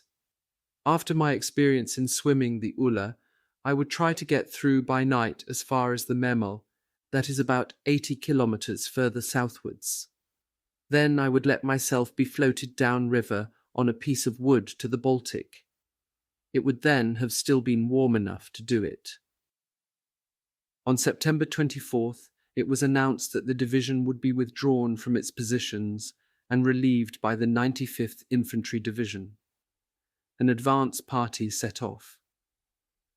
By rail, the first part of the division travelled on September 29th through Tilsit and Insterberg to Chikanau, where they were unloaded.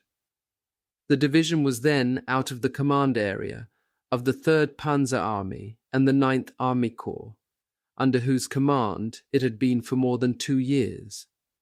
Henceforth, it was joined to the 2nd Army, Generaloberst Weiss, under the command of the 20th Army Corps, General der Artillerie von Roman. The troop units which then arrived were allocated quarters in the area to the south of Zichenau. At the end of September, the units of the division went into assembly areas to the southeast of Nasielsk. The task of the division was to eliminate a larger bridgehead that Soviet troops had formed across the Narev between Serok and Poltusk, Ostenburg. In the 2nd Army sector, the enemy had formed several bridgeheads over the Narev. They could be considered as jumping-off points for a large-scale enemy attack, especially as they could be expected to expand them at any time. Hauptmann Schneider and I learned of the position at the regimental command post. It was clear to us that we were to come into a new future hotspot.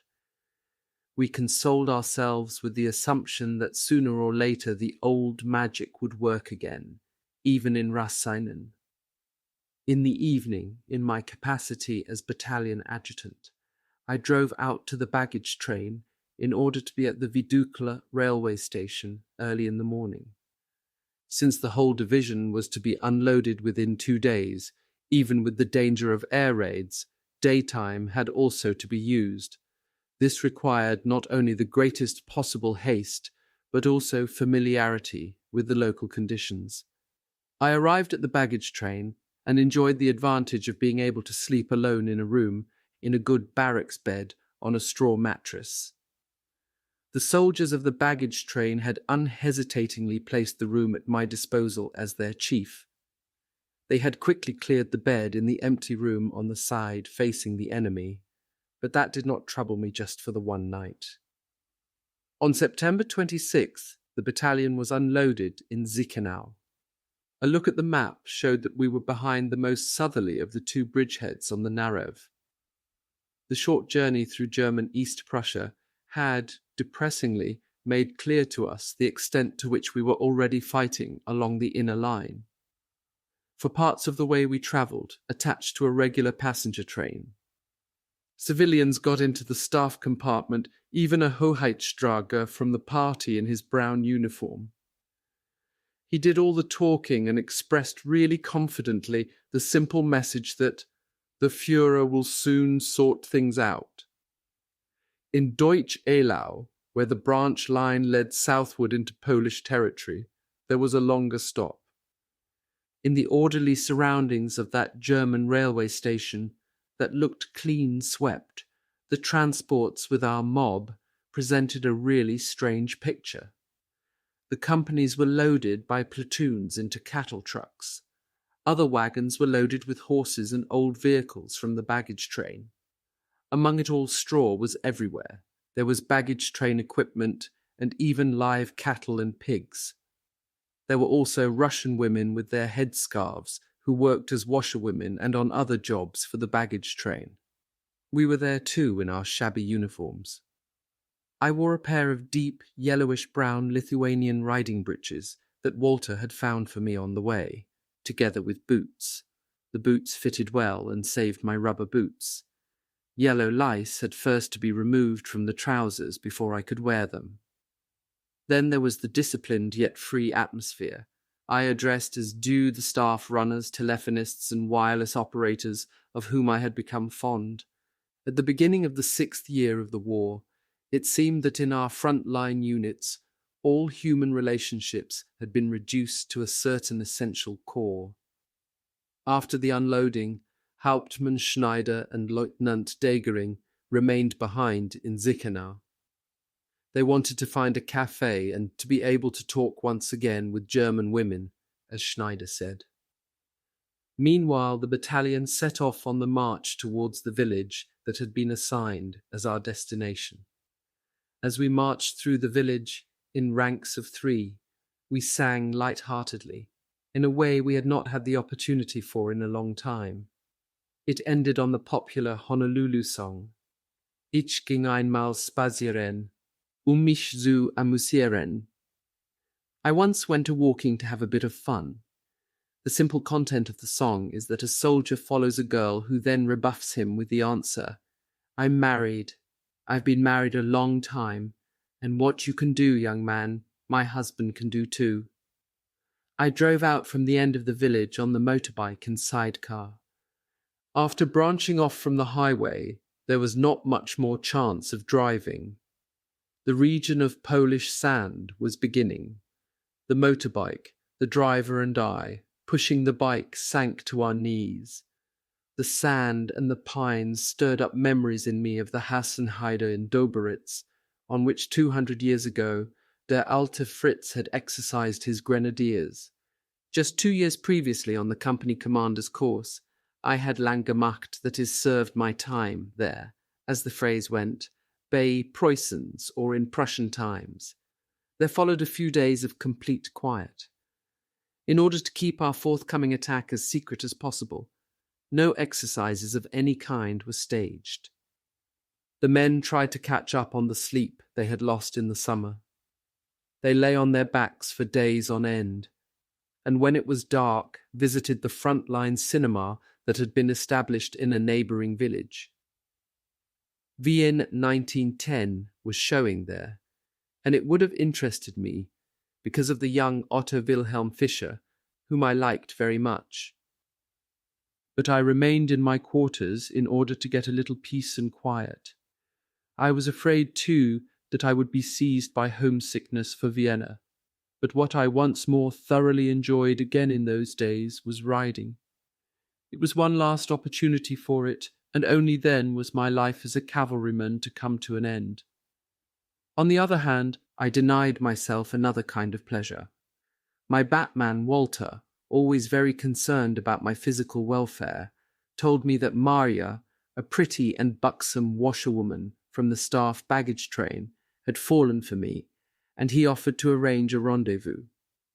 He could not understand, and was almost hurt when I told him that I was not interested in anything like that. The fact that he had made the offer made further explanation seem superfluous. On the night of October 2nd, the battalion was brought up to a point 4 kilometres behind the front line. We were placed in houses that were still standing there. The order went out that during the day no movement must take place on account of enemy aerial reconnaissance. The attack was supposed to be a complete surprise. It was therefore impossible to take a walk. We could only leave the hovels to answer calls of nature. In the afternoon came the regimental order for the next day. The division had been given the task, together with the 3rd and 25th Panzer Divisions, of eliminating the bridgehead at Serok. After a concerted preparatory artillery barrage lasting 30 minutes, our division was to move up between the 2 Panzer divisions. Within our division, it had been ordered that Regiment 461 would advance on the right and Regiment 7 on the left, while Regiment 472 had to follow in the second wave. Most importantly, participating in the attack too were an assault gun brigade, 2 Nebelwerfer brigades, 1 heavy SS Panzerabteilung, Tiger, 1 Heeresartillerieabteilung, 2 mortar battalions, and 1 flak regiment. The fact that we were to run up in reserve behind the 2 other regiments was almost a source of relief to me, since it showed me how highly General Meltzer valued the capability of the regiment and its commander. But it strengthened my resolve to return as soon as possible to my Regiment 7. We spent the night of October 3rd on straw in a hovel. We were lying pressed closely together, waking, dozing, or sleeping. In the straw I found a small crucifix that I kept since it did not belong to anyone there. One of the people who had slept there before me, or an inhabitant of the house, must have lost it. I do not know what became of the crucifix. However, I lost it later when I was a prisoner. But there came to me the cheering promise of the in hoc signo, and I knew full well what victory that meant. At 5 a.m. the half-hour heavy barrage began. We moved slowly forward between batteries of howling mortars and barking cannons. We had never before seen that kind of concentration of our own heavy weapons. We still had ammunition, we could still fire it, we could still attack, and hopefully we could still gain the victory. Regiment 7 had already reached its target for the day at 10:30 a.m. The attack had gone off smoothly, and the enemy had fled. They had left behind few prisoners, but a lot of material. Oberleutnant Husnet and his company had taken an enemy mortar battery. Half an hour after the attack began, we had crossed the trenches. We looked with amazement at the American war materiel that had been left behind, from tinned meat to a motorcycle and sidecar and heavy Studebaker lorry. Some Russian trenches smelled of perfume. By this, and by the articles of clothing that had been left behind, it could be seen that women, perhaps women soldiers, had been there. The Russians had not built bunkers, they simply had dugouts, each for 2 men, over which short, thick tree trunks had been laid. They were an example of the admirable Russian capability of combining improvisation with the greatest usefulness. Since the entrances to these small bunkers opened, from our point of view, on the side facing the enemy, for myself I preferred to spend the night in a simple one-man foxhole without a roof. I remembered Major Brower and Lieutenant Buchsch, who had met their deaths a year before at Neville, in such a dugout that faced towards the enemy. On October 5th, the second day of the attack, the division was once more successful, and Regiment 7 had reached the Narev at 2:30 p.m. We, in 472, moved up behind them as reserve, and at the same time as spectators. The high ground facing the river was shelled by our mortars and artillery, and then stormed. I was able to observe it through the field glasses. On the way, I saw a human torso that had been torn apart by massive force. It was lying beside a destroyed SS Panzer reconnaissance vehicle, burnt out, a relic of the heavy fighting at the time that the bridgehead was being formed. From that sight, even the hardened among us turned away in horror, after the southern half of the bridgehead had been pushed back and was again in German hands. On October 8th, the attack on the northern half was to take place. On October 6th, we were moved 10 kilometers to the north, into a village that on the map looked like a star made up of roads. At the center was a crossing from which 7 roads or lanes stretched out exactly following the points of the compass. The only problem was that there was no road leading southwestward. As such, the crossing formed an ideal target for heavy weapons and was constantly under fire. In spite of that, the cellars of the surrounding houses were fitted out with command posts from all possible units. The front line was not a kilometre away towards the east. As the orders had said, quite generally, that units should take over the command posts of the units to be relieved, Hauptmann Schneider had insisted on moving into the cellar at the crossing. He remained impervious to my suggestions for us to take up position in a cellar away from the crossing, especially since the cellar roof, only some 10 centimetres thick, did not provide adequate protection. The constant impact of shells very close by was grueling even before the attack. In addition, runners and all who wanted to get to us were exposed to the most serious danger. When finally the leader of the signal section and 2 men had been wounded, I went on my own initiative to look for a suitable command post. I found it 300 meters along the road leading westwards, in a considerably deeper and better covered cellar. Without Schneider's approval, I asked the regiment whether we could move. It was approved, and Hauptmann Schneider himself was afterwards pleased that we were away from the main impact area. There were no good omens for the second part of the attack on the bridgeheads. With the rain, mist, and badly softened ground, it presented a very difficult task, to which situation the confused terrain was also a contributory factor. We had advanced only 1 kilometer. During previous days, the Russians had laid many mines, so that numerous tanks drove over them and were lost. In addition, the preparatory fire was weaker than it had been on October 4th, and we had not succeeded in destroying the underwater nets over the Narev, as they had done in Stalingrad over the Volga. The Russians this time too laid nets under the surface of the water across the river, over which, with columns of carriers, they brought ammunition and, above all, mines.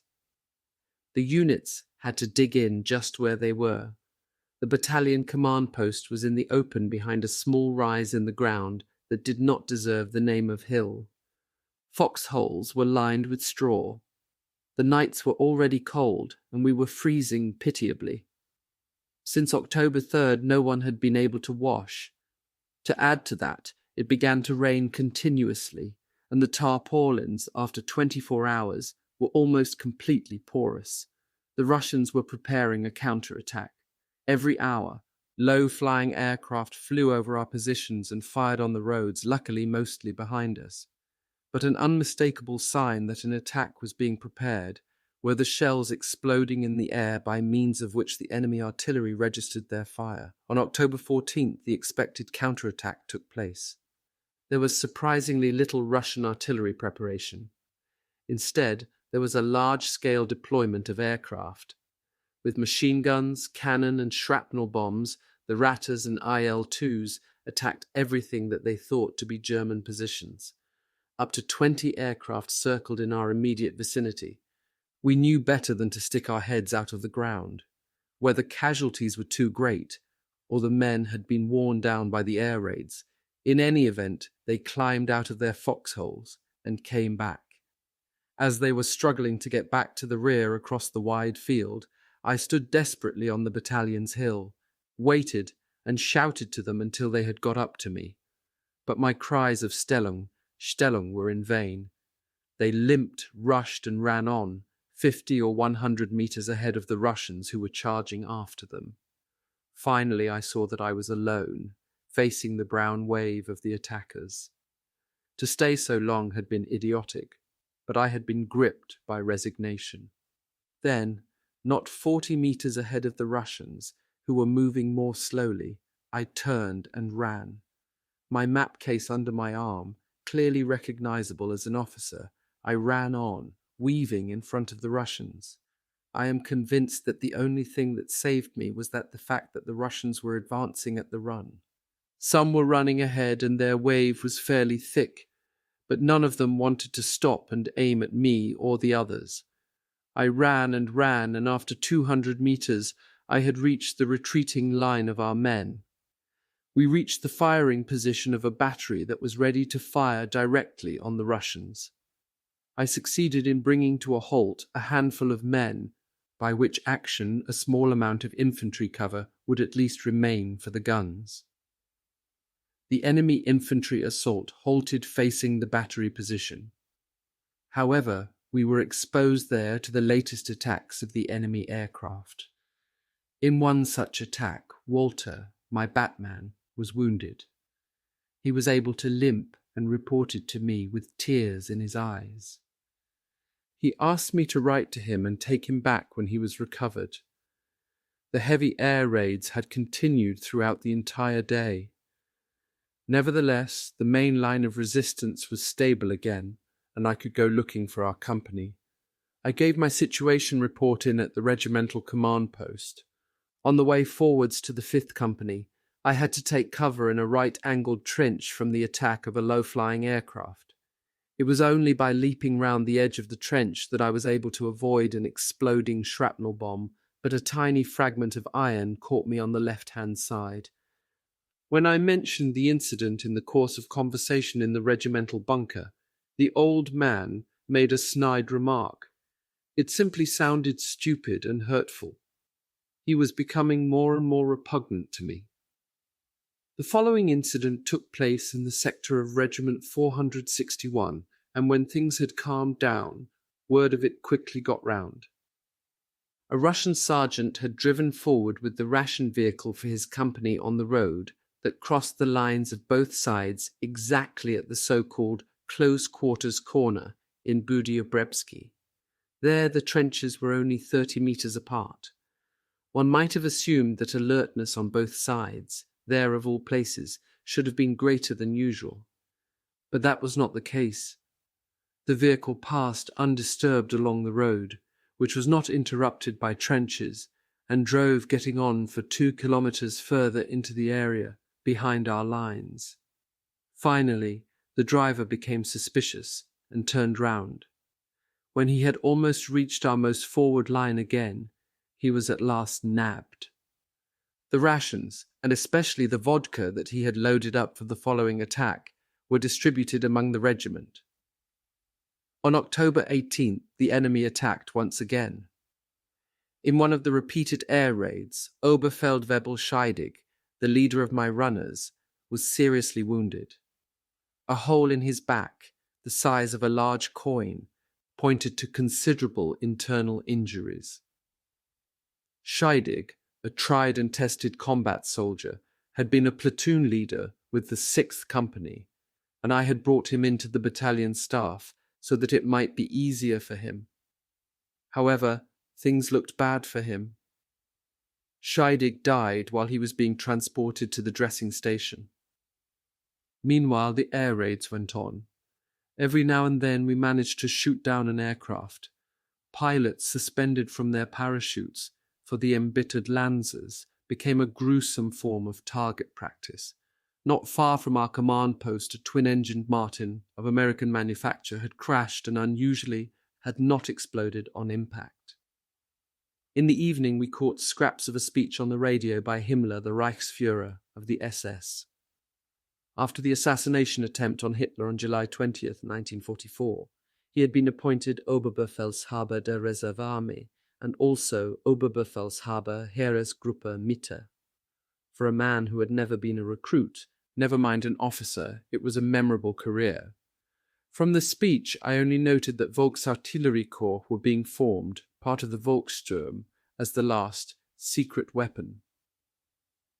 On September 1st, I had written in a letter to Rudy that the 6th year of the war had begun and that this would certainly be the last.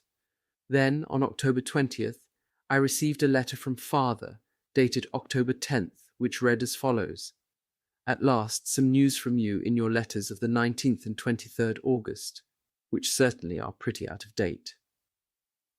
On the afternoon of the 1st September, we moved out of Cambrai in a rush, and the same evening the British were said to have moved in.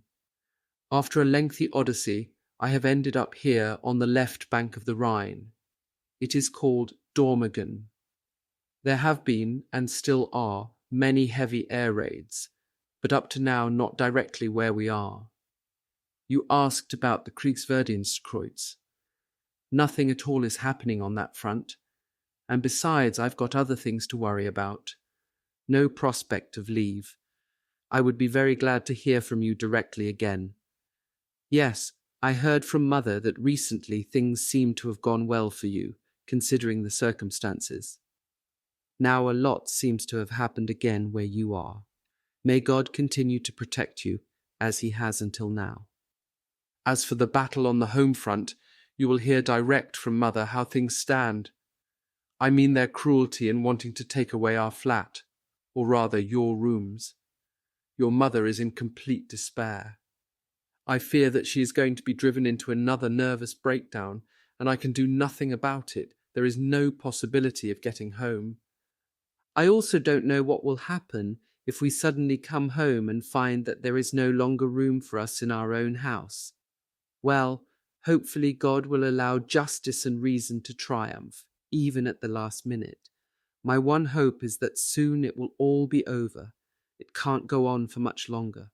Please write to me really soon. Accept my most heartfelt best wishes and be guided by my prayers. Hope that the war would soon be at an end was something that I did not cherish even in secret. I also did not believe that a single one of my comrades shared it, because the alternative, namely what would become of Germany if the dams of the Eastern Front broke, was plainly unimaginable. In that sense, and not for the sake of Hitler and the party, we had our duty to do and did it diligently, even if it was soon to be with the last strength we had. Father's concern for Mother was something I shared as much as I could at 20 years old. She was by then 45 years old. As a result of the war, she had been separated for 4 years from our father, to whom she was happily married. Even today, I can remember how she suffered from the fact that she, facing the menopause, was separated from father. She had neither relatives nor female friends nearby, and there was no community life. She had never been particularly well able to manage, and had always relied on the help of servants or friendly neighbours. She was just not up to the adversities of life in the 5th and 6th years of the war. It is true that she also had the worry about the welfare of father and of us, her sons. Father, until then, had not been in physical danger. Rudy had only been so recently. She still trembled for me, whom she knew to be in constant danger whenever I was at the Eastern Front. She and father always had an idea where I was. With the help of the Wehrmacht reports, together with the scanty news concerning the situations in which I found myself, and from the tone of my letters, they could build a picture of how things were going for me. In August 1944, she went for a few weeks to her sister's in Dresden with little Liesel. She thought of staying there longer and told us what she intended to do. In exchanging letters, Father, Rudy, and I had trouble talking her out of the idea.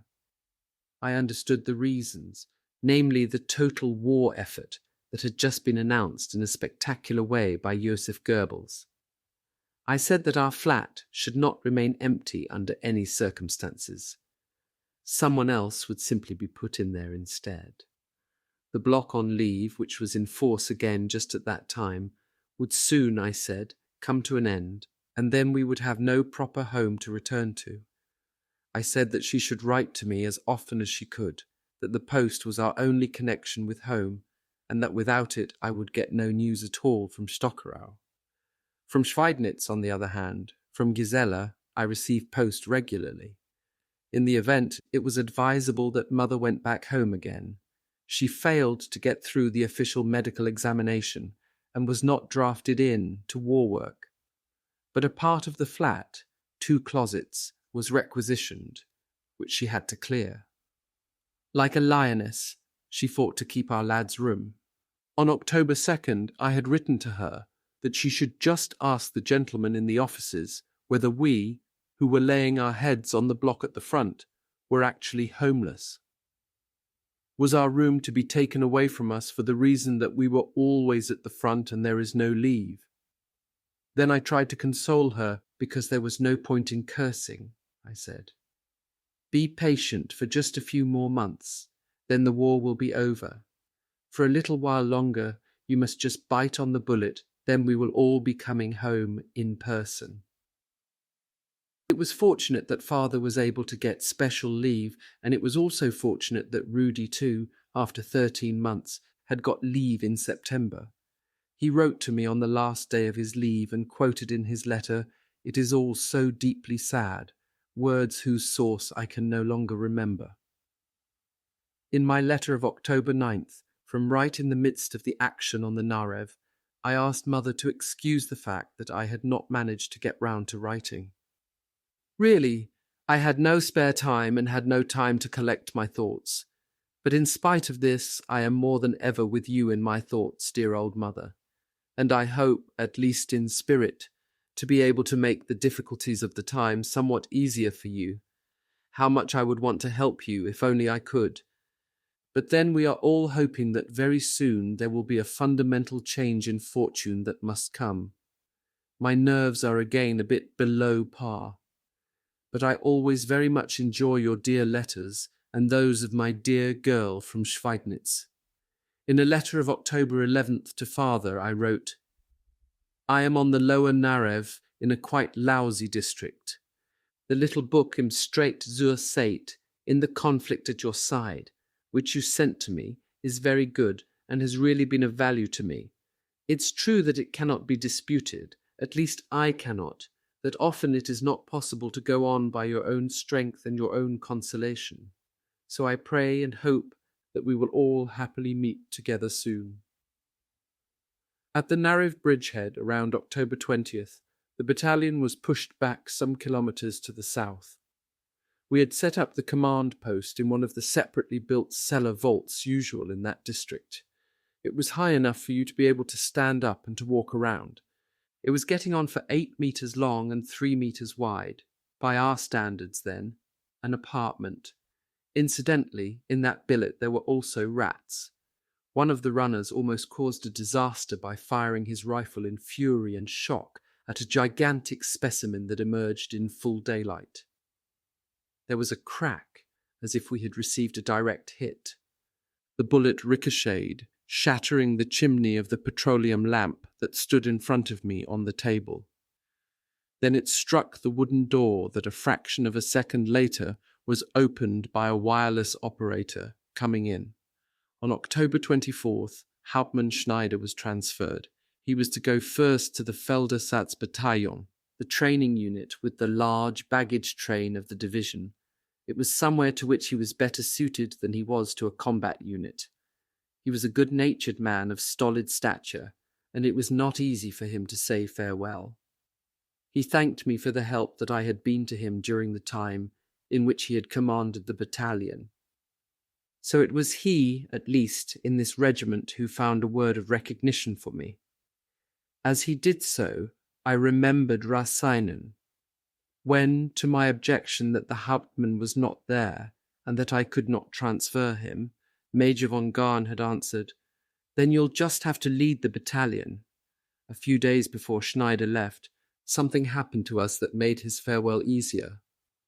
One day towards noon, we had wanted to have a look around the positions of Lieutenant Christen's anti-tank guns. The crew of a Ratschbomb must have seen us. They had us in their sights, but fortunately we were in a field whose flat furrows offered us some slight cover. Nevertheless, the fellow shot so precisely that I felt the suction and pressure of the shell that hurtled only centimetres above me. With great clarity, I felt my hair actually stand on end. After a very long 2 or 3 minutes, during which the enemy gunner had fired off about 10 shots at us, I managed to leap into another furrow. It seemed to be deeper. A little bit further on, Schneider also lay there. After the Russians had fired about 50 shells at us, they finally stopped.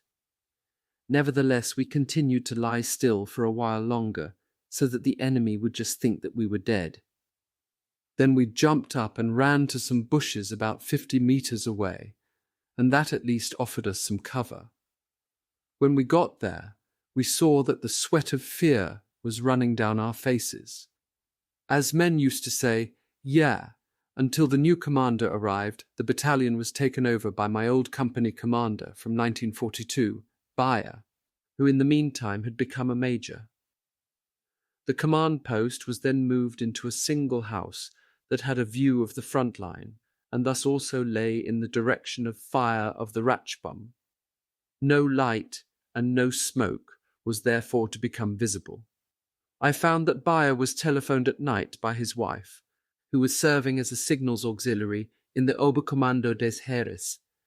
It reminded me of the wood at Schabinow, when Bayer sang to the encamped company the well-known and popular Berlin song of the Krümmerlanke, on which a lover sat with his Emma auf der Banke, Emma on the bench. Beyer sat in stoical calm at the table playing Patience.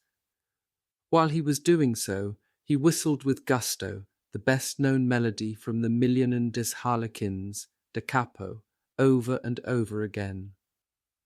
On November 4th, the new commander arrived.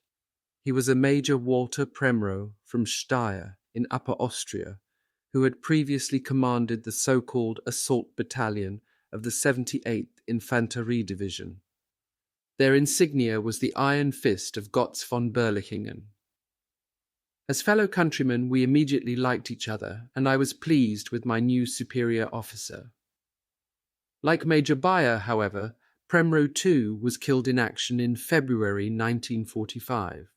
On November 10th, to my great surprise, I received orders to attend a course at the infantry school in Doberitz from November 20th to December 10th. I immediately saw the opportunity of jumping ship, that is, of returning to Regiment 7. I made farewell calls to people in the battalion and celebrated my departure with Helmut Christen, my especial comrade, from the retreat we had just made. We were in agreement and cursed about the unfair treatment in the 472nd. The regimental adjutant, Lieutenant Wicks, junior in length of service, who had made the retreat with the baggage train, had just become an Oberleutnant. At 5 minutes to 10 p.m. we heard once again Lili Marlene, the song that was broadcast every day at the same time from the soldiers outside Belgrade. It had long since become a legend. Even I, who had at first disliked the song as I had disliked other hits, had to surrender my resistance. The voice of the singer Lali Anderson and the simple text, the contents of which every soldier had already experienced for himself, had won me over. Even irreverent parodies, I recall one cruel one concerning the first Russian winter of 1941/42, could not take away the magic from the melody. Major Premrow had spoken with the regimental commander and asked that before the beginning of the course I might be allowed a few days' leave. I was lucky, and I could scarcely believe that in a short time I would be at home. In the last hours before I left, I was overcome with such a state of nerves that I felt I was physically shivering. I was afraid that at the last moment orders would be given for a total block on leave and travel, or that the notorious direct hit would strike. Arrived at the baggage train, I got into a wooden washtub and took a purifying bath. Then the driver, Alois Vorz, a Tyrolean, took me to the station at Narsielsk. There I waited for the regular train to Thorn. I felt like a man in a dream. In the compartment were sitting 2 German girls who came from a farmstead near to the front. Their parents had sent them back to relatives in Western Germany. Everything was so wonderful, and after this exciting summer so incomprehensible. The burden of all responsibility was lifted from me and tiredness overcame me. Leaning against the older of the 2 girls, I fell asleep. In Thorn our ways parted. Of my journey home and my arrival there I no longer have any recollection. I gather from a later letter from Mother that she was startled by the doorbell at 9 p.m, and there I was standing at the door. She and little Liesel were quite well, but completely surprised. My week's special leave flew by, but none of my classmates was at home. They were all scattered at the fronts in distant garrisons, and even my girls, with whom I had been friendly, Herta Henk and the Skorpilmadi, had been drafted into war work. That, too, was also what had happened to Gisela. She was somewhere in Saxony where I could not reach her, because she herself would certainly have not been allowed out. Only Hermie Eckart had been temporarily spared from work service because of diphtheria. She was in an isolation hospital. I had a vague friendship with her brother Hans. At that time he was an Untersturmführer in the SS Hans, whom I met again later during my studies. At that time said to me that he was working for the Americans. In 1949 he was kidnapped in Stockerau by the Soviet secret police. He had to spend 6 long years until the treaty, in captivity, among other places in Vorkuta. So my only company was classmates of Rudy's, namely Ernst Vogel and Egon Papritz, who went by the name of Kitty. Papritz was an officer cadet Unteroffizier in the Infanterie Regiment Großdeutschland and was on leave. Vogel was a gifted pianist, the son of a factory owner. As a Hitler Youth leader, he had his military service deferred. Vogel later took over his father's pump factory and in addition became a well-known contemporary composer. Papritz, on the other hand, was, like so many others from Rudy's class, killed in action in 1945. So with those two, I'd got together a few times in the Vogel villa, and one evening joined a game of poker. Being no poker player, and as such not favoured by luck, I was the evening's loser, and at the end had gambled away my entire monthly salary of a lieutenant, 300 marks. The next day, I had to go to the bank and withdraw money from my savings to pay my debt of honour. In the meantime, my savings had grown to about 4,000 marks. On November 18th, the plan was that I should travel to Berlin. Allied terror air raids on the 17th and the 18th on Vienna had caused railway disruptions. The Northern Railway Bridge was damaged, so that my departure was delayed until November 19th. I wrote of it in a letter of the 18th to Rudy, in which I also told him that Kitty and I had naturally paid honour to the Rubik Asylum with the daughter Gerlinde Rubik. I said I had met my schoolmate Herbert Weyer, whose mother continued to be the centre of discontent. Julius Zimmerl, I said, had been taken prisoner in Italy in August, and the previous day had written from America, to the great joy of his relatives. Arrived in Dobritz, I wrote to Mother and Rudy that the train had only departed at 2 a.m. from Floridsdorf. Hopefully, I wrote, Mother had got used to solitude again, but for me, on the other hand, it was fairly difficult. We could console ourselves, I said, that all unnatural circumstances and also the present conditions would all come to an end some day. The course on which I had been sent was evidently intended to provide not only leave, but some sort of winding down period. It was for people like myself who had survived the heavy defensive fighting in the East, the West, but also in Italy and in the Balkans. As always, here too I was one of the youngest, but we had all commanded companies, and there was nothing in the way of theory that they could have taught us. We had all experienced things for real without theory. Differently from the beginning of the previous year, we had our quarters not in poor barracks, but in the Olympic village. There were individual rooms for each of us. I lived in the Weimar house. The second apartment was occupied by a Fallschirmjäger lieutenant, whose right arm was decorated by 2 Panzervernichtungsstreifen, that is, tank destruction badges, and who had just become, for the second time, father of a little girl. From my division, Lieutenant Edion, from Regiment 461, was there. He held the Silberner Kampfspange. Later, in January 1945, he was killed in action. Another comrade on the course for company commanders of all frontline units was Oberleutnant von Rohr, the owner of a Klitsche in Pomerania, and, as it turned out, a cousin of the Benigner von Rohr, whom I had got to know in the house of Graf Kaiserling. Of the training officers, I can still well remember Oberleutnant Brücker, a fellow Viennese, the Knight's Cross holder, Hauptmann Johansen, and Major von der Witz. To Major von der Witz I must have looked particularly young, because he repeatedly asked me, "How old are you, Scheiderbauer?" And my answer, 20, amazed him every time. At that time, a large part of Berlin had already been destroyed by bombs. One night, not far from the Olympic Village, a landmine went off with a massive explosion. But the air raid sirens did not prevent us from going as often as we could into the town, and, as far as possible, having a bit of fun. I recall 2 pretty Latvian girls from Riga, whom Lieutenant Edion had turned up. One of them had known the fighter pilot Novotny, who, a fairly long time ago, after 251 victories, was himself shot down. As a Viennese, He had been given a hero's grave in the city of Vienna, in the Vienna Central Cemetery. In Doberitz, at the entrance to the buildings of the infantry school, I found that 3-verse poem, the last verse of which will move me as long as I live. It is also the motto under which the last years of my youth were set. Plain and brave, early or late, unshrinking in the assault, unassuming infantry, may God protect you.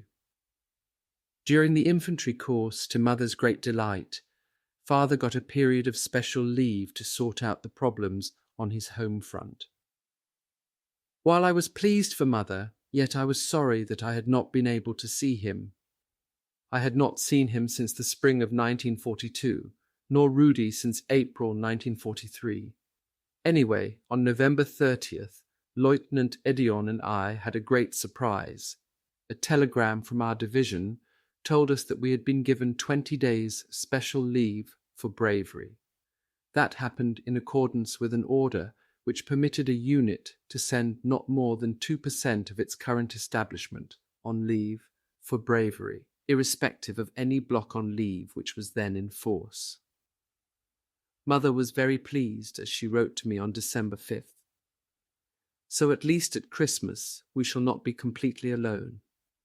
Yesterday Father went away again. I am dreadfully upset and have no idea what to write to you. To Rudy, too, I sent the happy news and wrote to him that he should see whether, on his way to war school, which was imminent, he could not arrange to meet me at home. In my Christmas letter to him of December 18th, I complained that this time nobody was here. Around the 15th, Mother had gone with Liesel, who was still only attending school irregularly and very seldom, to Aunt Lisa Scheiderbauer in Eisting near Schwertberg to get supplies for Christmas and to really treat me to the Geselchte, salted and smoked meat, she had promised me. In my letter of the 18th, I also wrote that in the OKW report, the sober announcement had just been made that in the West a German offensive was underway. I think this is the dress rehearsal, God willing. Even today I can remember how, while that announcement was being read out, the tears sprang to my eyes. So much was I hoping, one last time, for a change in fortune. But it was in vain, and after only 3 days all hope was gone. But the fact that we did hope for a change in fortune will show the present-day reader what irrational feelings guided us in assessing a strategic situation long since become hopeless. Everyone who knew me envied me my leave. In any event, I wrote, it stirred up all kinds of dust from those who are happy about it and from those who envy me. Unfortunately, I arrived 8 days too late to be able to see Father. I would set off again on New Year's Eve or New Year's Day. He then wrote to me under the field post number of my old regiment, 08953. I was looking forward to that because with the help of the regimental adjutant, my friend from Schweidnitz, Klaus Nicolai, I had managed to arrange that I got back into the 7th. The really great happiness of my leave, however, was that Rudy arrived home quite unexpectedly for 2 or 3 days. If, as children, we had quarrelled from time to time, from my 16th year, truly brotherly harmony had reigned between us, even if each of us had his own friends. Since he had joined up in August 1943, contact between us had dropped off, but the ties of feeling had become even stronger. At the bridgehead of Nettuno, near Naples, he had an experience that left its mark on him. It also made a great impression on me, almost as if I had gone through it myself. He had been at night with 7 comrades in a barn, and had been asleep when the impact of an incendiary bomb at point-blank range left the hut in flames. Rudy was the only one who had the courage to dash through the flames out into the open. While his comrades horrifically burned to death, he had only singed his face and his hair. After a short spell in hospital, he had new pink fresh skin.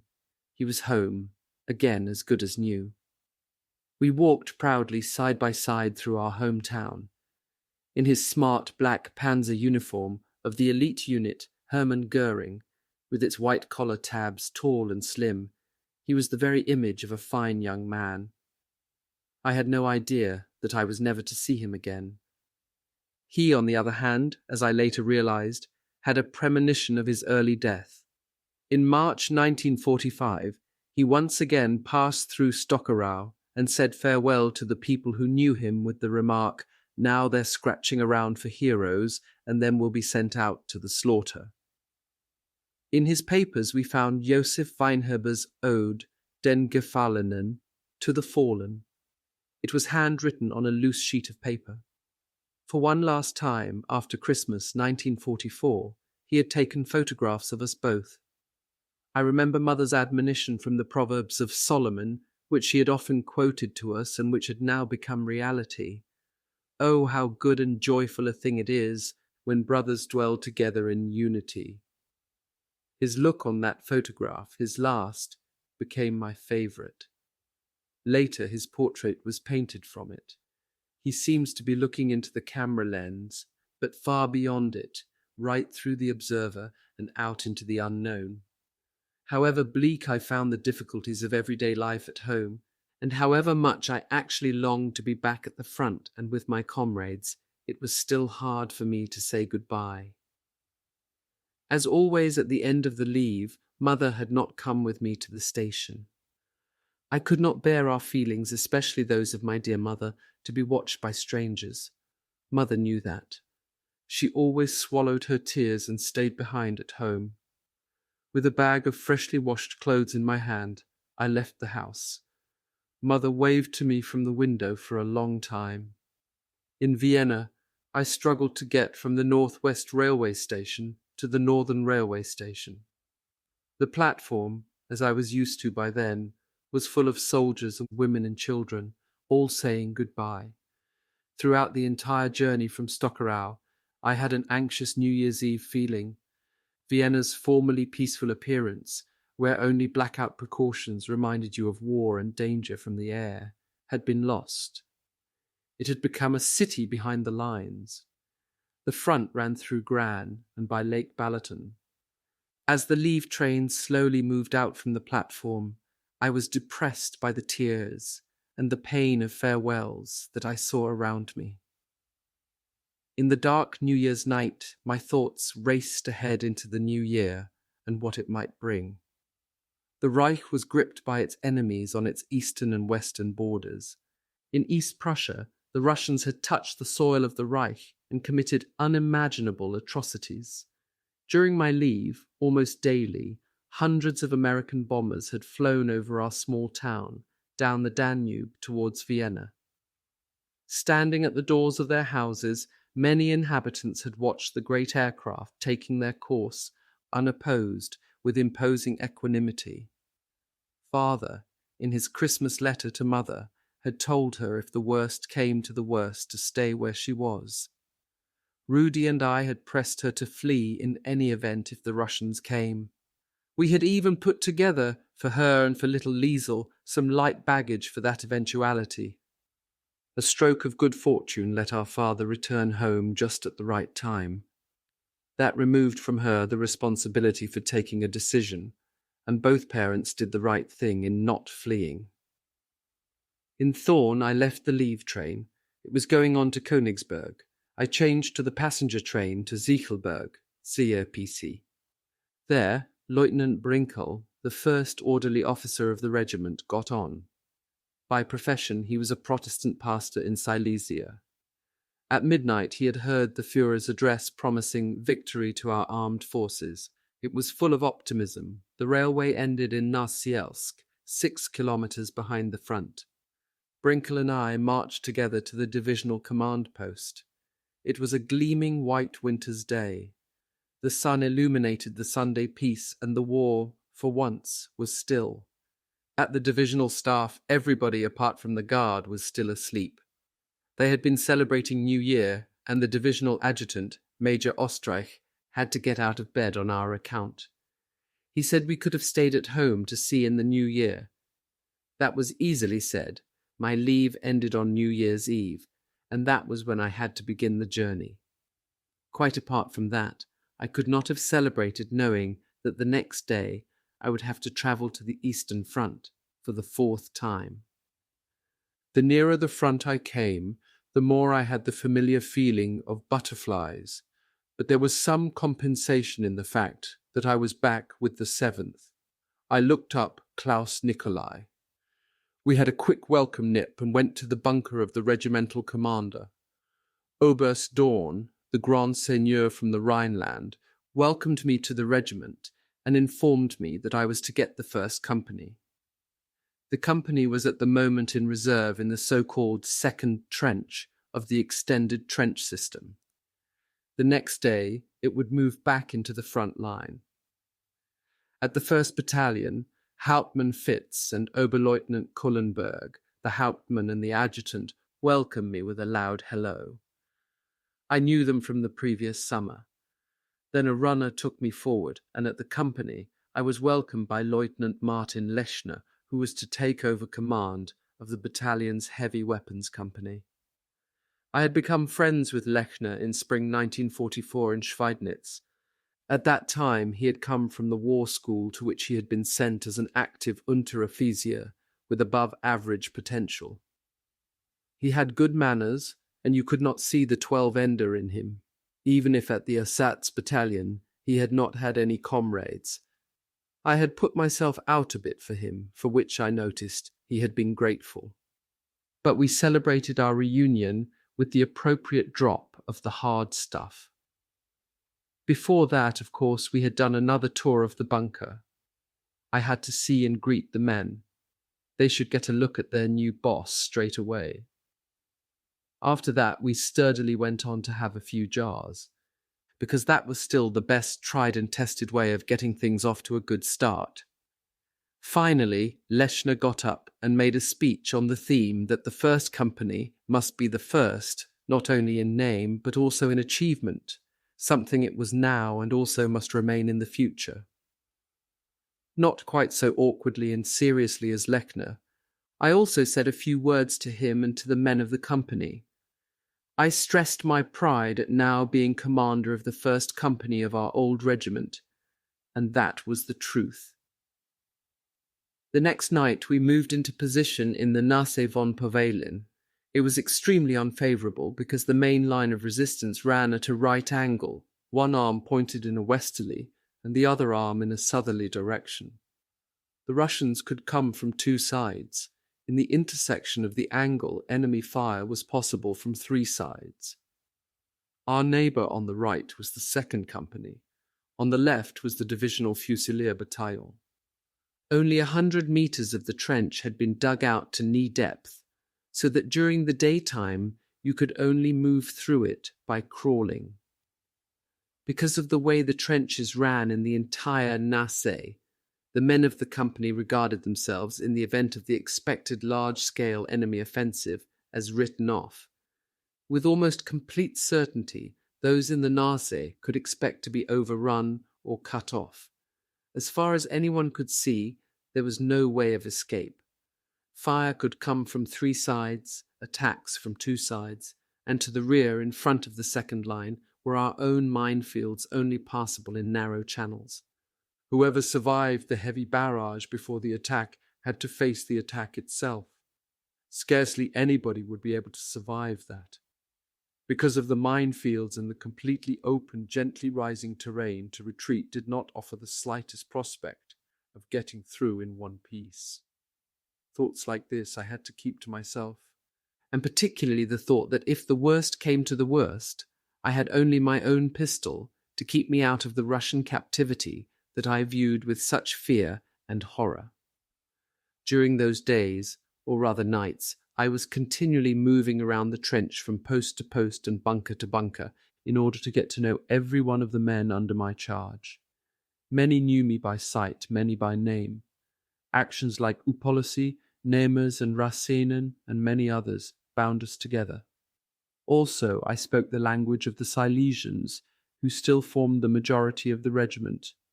I was able to converse with them in their local dialect, so that none of them felt that I was a stranger. Soon after I joined the regiment, I had learned to speak Lower Silesian and Upper Silesian. Once, on an exercise march in the vicinity of the garrison, an old dear had said to me that I was certainly a Schweidnitzer. Telling her that I was not, I had laughed at her, and she had got angry. My company troop leader was the young Berlin Unteroffizier Ulrich Lamprecht. He was a student of Protestant theology with the Iron Cross First Class on his narrow chest. Every day he read the book of Proverbs of the Herrenhut Brethren. In the days that remained until the offensive, I read the Proverbs with him, and also the corresponding references from the New Testament, which I had in my pack. Among the runners, Walter Buck stood out. He was a 35-year-old businessman from Hamburg. He matched the type of the intelligent soldier who has long since passed normal military age and who lacked the ambition of youth. He was reliable and did his duty well, as did the other runner, Reinalter, a farmer from Swabia. As in all the earlier trenches, in this trench too, some branch trenches led to the separate Donnerbalken or Thunderbox. It was the one little place where you could be alone at the front. In that quiet hermitage, you could, if it suited the enemy, actually spend the quietest minutes of the day or night. In summer, as in winter, there was the smell of the chlorine. Then, in the icy cold of winter, strange towers, frozen stiff, stood up in the pit as in a dripstone cave. It was then that I decided if I was granted a happy return home and had the opportunity, I would somehow sing the praises of the latrines, which I have now done here. The company command post lay on slightly rising ground, in the middle of the bridge of the Nese. The linking stretch leading to the main trench could be seen by the enemy during the daytime. Therefore, if at all possible, we had to remain in the bunker. In that way, during the long days up to January 14th, I learned how to play scat. I never had any interest in card games. Many a time comrades or superiors had asked, "Can you play scat or can you play Doppelkopf?" When I said no, it usually prompted the surprised and amused question, lad, how did you get to be an officer then?" On January 6th, I had the great surprise of seeing a schoolmate from Stockerau, Leutnant de Reserve Otto Holzer. In the autumn, he had passed out of war school and came as a platoon leader into the heavy weapons company. It was a huge pleasure for me, even if our time together during the evenings did not last long. Subsequently, after Otto was wounded in February, we did not see each other again. A visit of another kind was the assignment of a trench dog. Not the designation for a new weapon or machine, it was an actual guard dog. It had been selected to alert us to alien elements in the trench. It was a smallish, wolf-like mongrel, and despite my love for dogs, I had no confidence in its military value as an additional defense against the ever-active Russian commando units. On January 9th, I received orders to prepare an assault unit to bring in prisoners. It was to be led by me because I was the most experienced of the company commanders. The order, and above all the fact that I was to lead the assault unit, did not comfort me at all. I still did not feel myself to be sufficiently familiar with the terrain. I would also be responsible for the operation. There were others who had not yet had the opportunity to win a decoration. I spoke about it openly with Martin Lechner, who agreed with me entirely. But the assault unit was called off on January 12th, after it had been announced that the Russians had begun their large-scale offensive. With 3,000 tanks, they moved up from the Vistula bridgeheads of Baranov and Warka. Those were the omens as I faced my 21st birthday the next day. I celebrated it, therefore, on the evening of the 12th, in the expectation that from 12 midnight on the 13th, a special feeling of consecration would set in, befitting the significance of the fact that I had attained my coming of age as a citizen. On January 13th, the enemy's major offensive in East Prussia began. It was still quiet where we were. There was harassing fire of varying strength and noise, and from time to time snatches of songs from the enemy trenches. With the field kitchen came best wishes, and the usual bottles as presents. The general, the divisional adjutant, the commander, and the commanders of the artillery regiment, whom I knew, Oberst Dorn and the battalion commanders all sent their congratulations. I was touched by the expressions in them of the respect and esteem in which my achievements were held. In the light of what faced us, the wishes were of particular warmth and sincerity. Unfortunately, the mail that I used to send them all home was lost. Unexpressed, but certainly honourably meant, was the wish that Lieutenant Roberts had expressed to me in the summer in Rasinen. When we were saying goodbye to each other as we were changing positions, he squeezed my hand and, smiling sadly, no doubt with the premonition that he was to die soon, said, "Stay alive." He had been killed in action in October on the Narev.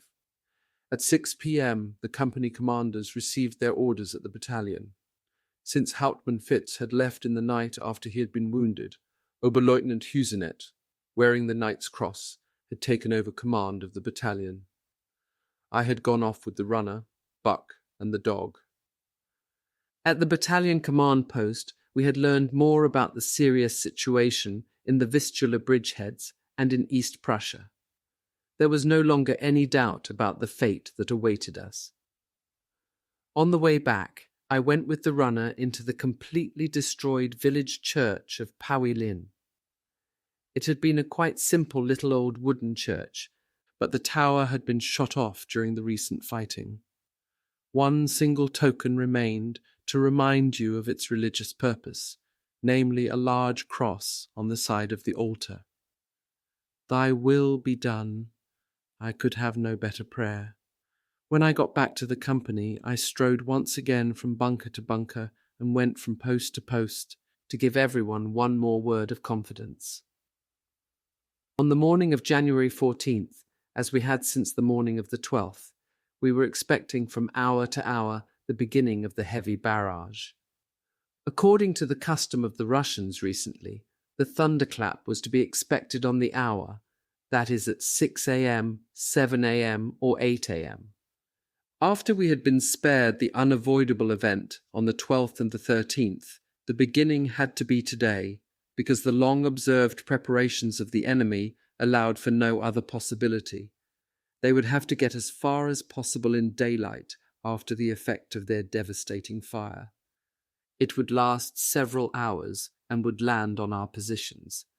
Their attack would necessarily have to be as early as possible. Thus, the preparatory fire would also have to begin very early in the morning. I was with the men of my company in the bunker. We were lying or sitting on bunkers or at small tables, weapons and steel helmets ready to hand. An all-consuming nervousness that no one let show dominated us. A cold feeling crept over me, that trembling in the stomach that used to affect me in school before exams. But when at 7 a.m. the fire did not erupt, I hoped that the Russians would today be sparing us once again. The feeling was reinforced because even on the dot of 8 a.m., by my service watch, nothing happened. But just as I was about to say what I was thinking, there began the dreadful crashing, the familiar noise of Stalin organs firing. Several of them must have been firing in sequence, because the crashing went on for what seemed an eternity. Only within the detonations of the organ shells did the barking reports of cannons and those of howitzers, mortars, and the Ratschbum sound out. The earth was literally shaking, and the air was thudding. An uninterrupted grumbling thunder descended upon the German lines. Obviously, the enemy were trying to destroy the minefields of our trench system, extended fourfold, and to flatten trenches and shatter bunkers. The only things dangerous to us in the company bunker were the shells dropping very close by, of which there were not a few. The whistling, rushing, and crashing of shells round about indeed almost drugged the senses. But we were lucky, and along the whole bridge of the nose, we only received a few direct hits in the trench and none on the bunker. I got the impression that the Russians were sparing the Narsee. Even the advanced observers of the artillery and our heavy weapons company beside my command post remained untouched. After exactly 2 hours, the bombardment suddenly broke off. A paralyzing calm fell over the front. It meant that the Russians were moving their fire forward in order not to endanger their attacking infantry.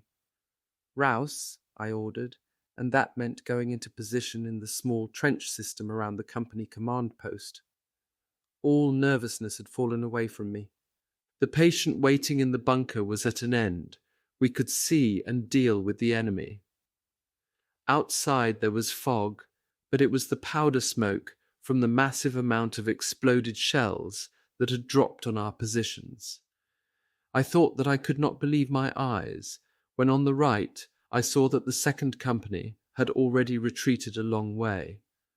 I then saw the enemy rapidly advancing in battalion strength onto the second trench. The Russians went round my company and cut us off. But from the left, charging at the company command post, there came the left wing of a confused brown wave, approaching unstoppably with cries of "Ura!" But the most shattering thing about the picture was the fact that individual German soldiers were running away in front of the assaulting Red Army troops. They were wobbling with exhaustion, without weapons and equipment, plainly at the end of their strength. But we had to fire, even at the risk of our comrades thinking that we were firing at them, so I carefully took aim at the Russians storming up behind them. They had, in the meantime, approached to within 100 meters of us. In the feeling of desperation that there was no way that we could escape from that dire position, other than dead or as prisoners, an uncanny calm came over me. As I had learned as a recruit in our much vilified drill, I took aim and fired, disappeared behind the parapet after firing, then quick as a flash, popped up again a little to one side, and got the next enemy in the sights of my Sturmgewehr. I succeeded in hitting enemy officers and machine gunners. They were clearly recognizable, especially the officers, by the arm movements with which they accompanied their already audible orders. Thus, as one after the other fell, hit by my bullets, I was seized by a triumphant savage pleasure, and by the hope of escaping once more. I watched one of the men I shot, stepping on persistently, with his head lowered. Then he was hit by my bullet. Slowly he struck his chest with his hand, and finally fell forward. That picture will never leave me as long as I live. The miracle happened. The targeted fire from my rifle and those of the runners brought the attack to a standstill. The Red Army troops went to ground. Then, pursued by our bullets, they drew back far to the rear and sought to connect up again to the forces on their right. We had lost our connections both to the right and to the left because the Russians had already pushed forward a long way. Meanwhile, my platoons had left the trench. They gathered in a line, one man behind another, in the secondary trench leading to the command post. I gave orders immediately to go back into position. There was no more immediate danger just then, for the very reason that the enemy was not at all concerned about us. However, the longer-term situation seemed hopeless. Sooner or later we would certainly fall into enemy hands. I was still considering how we could get out of that wretched situation when, on the right from the sector of the 3rd Battalion infantry fire could be heard. It could mean nothing other than that our battalion had held its position. It must therefore be possible to connect up to the 3rd Battalion via the abandoned sector of the 2nd Company. There was no longer any wireless contact with our own battalion. Even the advanced observers had evidently been able to withdraw in time. So I had to make the decision to remain in the position, or to connect up on the right to the 3rd Battalion. I decided on the latter course because it seemed to me to be unlikely that the position could be held. It could also be assumed that orders would be given during the night to evacuate the main line of resistance insofar as it was still occupied by our people. In the light of that, it seemed unimportant from which point the company should begin its withdrawal. Since the waves of the enemy had rolled past us on the right and on the left, I gave orders to withdraw along the main trench to the right towards the 3rd Battalion. The Oberfähnrich took the lead, and I myself remained at the rear. Like the captain of a sinking ship, I was the last to leave my company sector. An enemy reserve company spotted our withdrawal, changed its direction, and made moves to attack us. A particularly dashing group was storming up at a run outside the trenches, while my company was withdrawing hurriedly along the trench to the right. To make the withdrawal easier, I formed a rear guard with a machine gun and the 2 runners. With care, I picked out again the nearest of the attackers. When they felt our resistance, they left off their pursuit. It was doubtless not part of their immediate task. Eventually there only remained a short length of trench to overcome, in which there were Russians. We managed it with a few shouts and a short hurrah.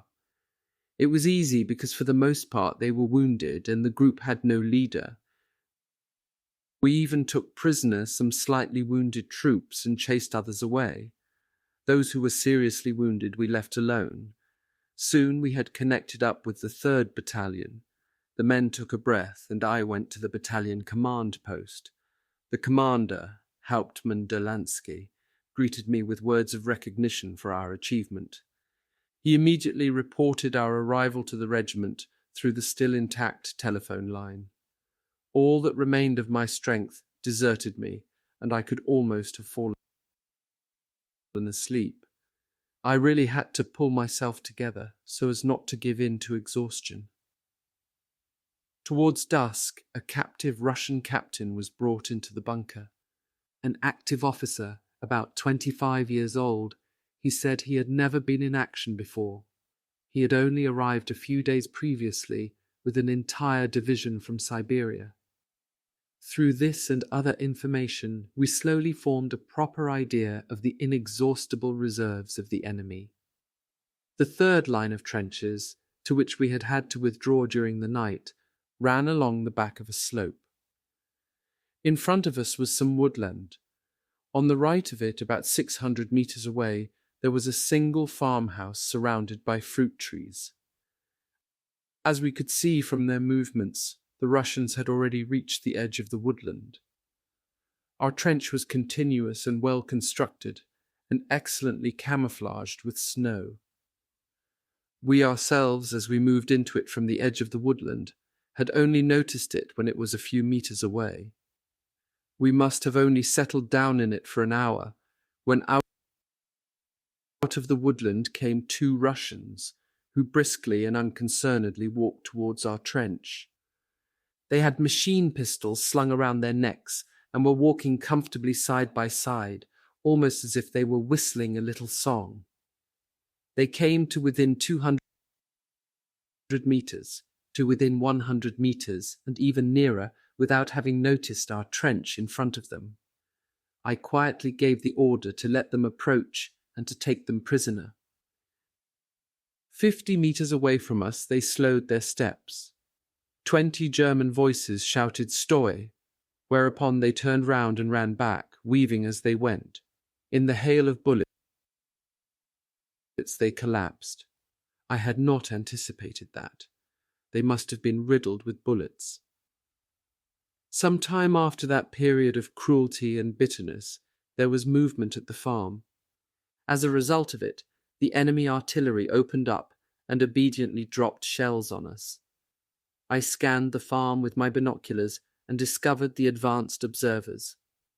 There were 2 men with wireless sets, whose heads, shoulders, and equipment could be seen behind low cover.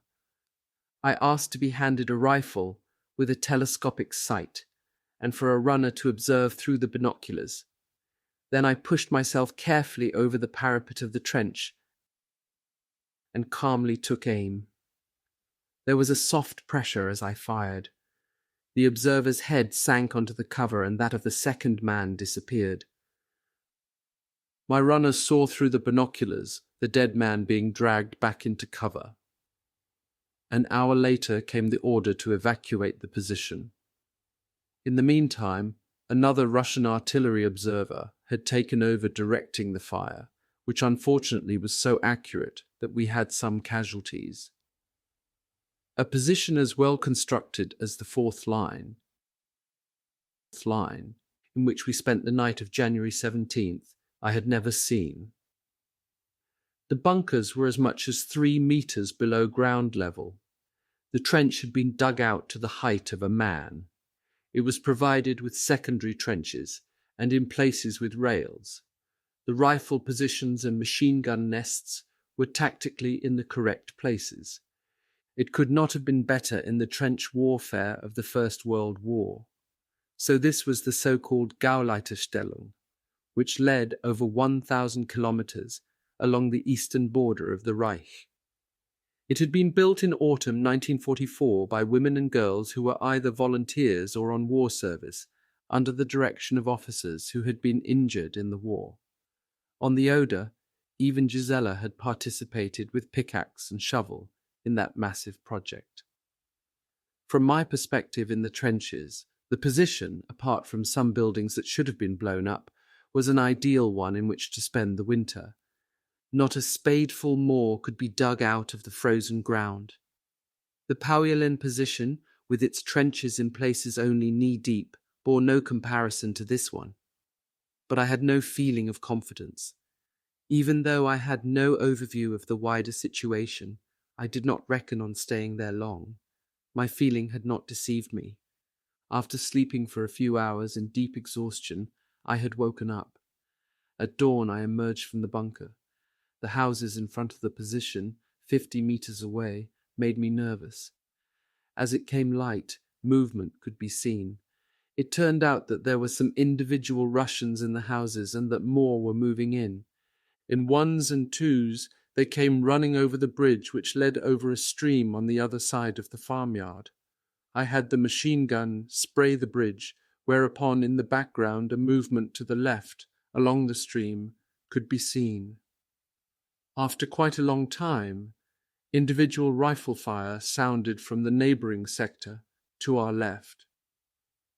The direction of it moved more and more obliquely to the rear in our direction of retreat. While it was gradually becoming light, the enemy were also advancing on the right about 1 kilometer away. We were threatened with encirclement. Our neighbours on both sides crumbled. They left their trenches and withdrew, widely separated. The battalion commander, Hauptmann Wild, could not decide to evacuate that magnificent position without orders. There was neither telephone nor wireless connection to our regiment. In view of the threatened encirclement, it seemed crazy to stay in the position. Behind it stretched several kilometers of open plain, offering no kind of protection. To withdraw across it in daylight would involve heavy casualties. No runner came from the regiment who might have brought the order we were waiting for. The pale day brightened, and the rifle fire behind us to the left became more concentrated. Hauptmann Wild waited and brooded. To surrender the position without the enemy attacking was a decision with far-reaching consequences. Even apart from the possibility of court-martial proceedings, the order to evacuate meant giving up trenches and bunkers of such good quality as we had never had before. Even if the enemy had dug in on the other slope of the bank only 100 or 150 meters away, this would still not have been any close-quarters corner, such as we had in October in the Budy-Obrebsky position. At the company commander's meeting, I pressed for the order to withdraw to be given.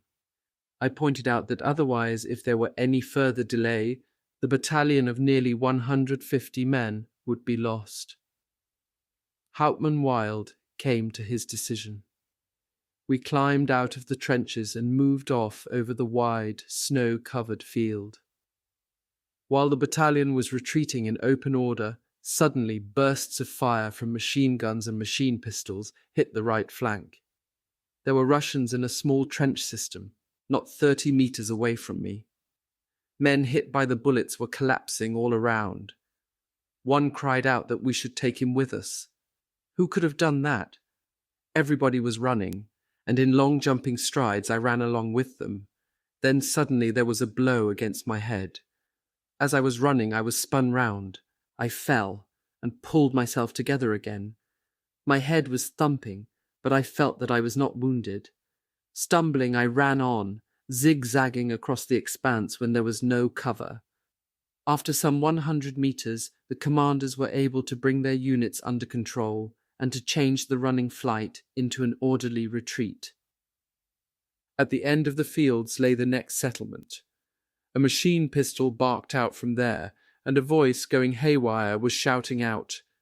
Both weapon and voice belonged to Oberst Dorn, who was firing in the air over our heads in order to halt the retreating troops and bring them into their positions. "You Schweinehunde, will you stand still?" he roared, although this was not necessary. I had never seen the Oberst, this quiet and kindly man, so excited. Clearly he had not seen and did not know anything of the retreat of our neighbouring units, and nothing of the enemy machine gun fire that had hit us from the flank as we were retreating. But the Oberst was fair and experienced enough to immediately grasp the situation and not to hold us responsible for it. He knew that in the 6th year of the war, the troops were already too worn out to be able to make anything of a situation such as this. Lengthy retreats demoralize any troops, as had been seen in the summer of 1944. There, on the Russian front, was added a massive momentum not present on the other fronts, apart perhaps from the partisan war in the Balkans. It was the fear of being taken prisoner, the fear of falling into the hands of an inhuman enemy. Goebbels' propaganda had a boomerang effect. The bitterness with which the war was waged against Bolshevik Russia marked it out as a struggle between personal deadly enemies. The disregard of the Red Cross, the news of the atrocities carried out by the advancing Red Army, all this had long since extinguished the chivalry practiced in earlier wars. However, it seemed to be still present on the other fronts in the West and South. Two ideologies were battling it out. The protagonists knew that the conflict would only end with the destruction of one or the other. In the East, it had never been a decent war. One notable thing was that on the evening of January 17th, 1945, quite against my usual careless custom, I had put on my steel helmet instead of my field service cap. An indeterminate but compelling feeling had made me do it. When I was at last able to take off my steel helmet, I saw the reason for it. The bludgeoning blow that had thrown me to the ground came from an infantry gun. It had very nearly penetrated the helmet, but the inserts of sheet steel and leather had stopped it from going right through. From the beginning of the large-scale offensive on the 14th until the 20th January, we had carried out a fighting withdrawal of almost 70 kilometers. We had to take up positions in front of the little town of Bielsk. Since only the commander, Hauptmann Wild, had a map, the process of directing us into our positions was a very long-winded affair. Also, the allocation of sectors did not seem to be quite right. Wild drove for a long time in a regimental vehicle around the district in order to find the right sector. We had to shift sideways. He had already directed away half the battalion, then went to find it and did not come back. The adjutant, Oberleutnant Kullenberg, and I remained behind as the only officers with the other half of the battalion. It was a bright and sunny winter's day with good visibility over a long distance. We were standing on the top of a gentle rise, parallel to which, and some 700 meters to the left, to the south, ran the road to Bielsk, 4 kilometers away. To the right of it, 1 to 2 kilometers further on, at a right angle to the first road, another road led to the town. 2 small areas of woodland lay between. On the latter road, which could not easily be observed, enemy tanks were advancing, to judge by the noise they were making. But on the left, one brown lorry after another, carrying anti-tank guns or infantry, rolled in the direction of Bielsk. Kullenberg and I considered our position. As it later turned out, a battalion runner sent by Hauptmann Wild had not got through. In the meantime, it had got to 3 p.m. Getting on for 30 lorries had already driven past us, and on the right, to judge by the noise, at least as many tanks. So our only option was to withdraw, to lie up in the nearest woodland, and to wait for the approaching darkness. In 2 hours it would be dusk, and after that it would quickly become dark. To the woodland it was 1 kilometre. In between there was a village. We moved through it in column, widely separated. The few inhabitants, mostly old people, observed us with indifferent faces. They may have felt pleased that we were retreating, but also uncertain as to what was going to happen. Not far behind the village, we reached the protection of the woodland. Russians travelling to Bielsk on the road to the left of us seemed to have a definite destination. Although they must have been able to see us, they left us alone. Possibly they thought that we were their own people. That gave me an idea. When we arrived in the woodland, sentries were posted at its edges, and then we began to get changed. The winter clothing that we were wearing over our uniform was white on one side and covered on the other with brownish-green camouflage patterns. At a distance it could not be distinguished from the brown cloth of the Russian uniforms, so we turned our uniforms inside out. Brown on the outside, we had a better chance of being taken for Russians and not being recognized. Till darkness fell, we remained undisturbed. Then a tense operation began. Everyone stuck closely to his neighbour as we stepped through the snow. We could touch no village, no farm. The aim was to push through the most forward enemy lines in a wide arc around Bielsk, and thus reach our own lines.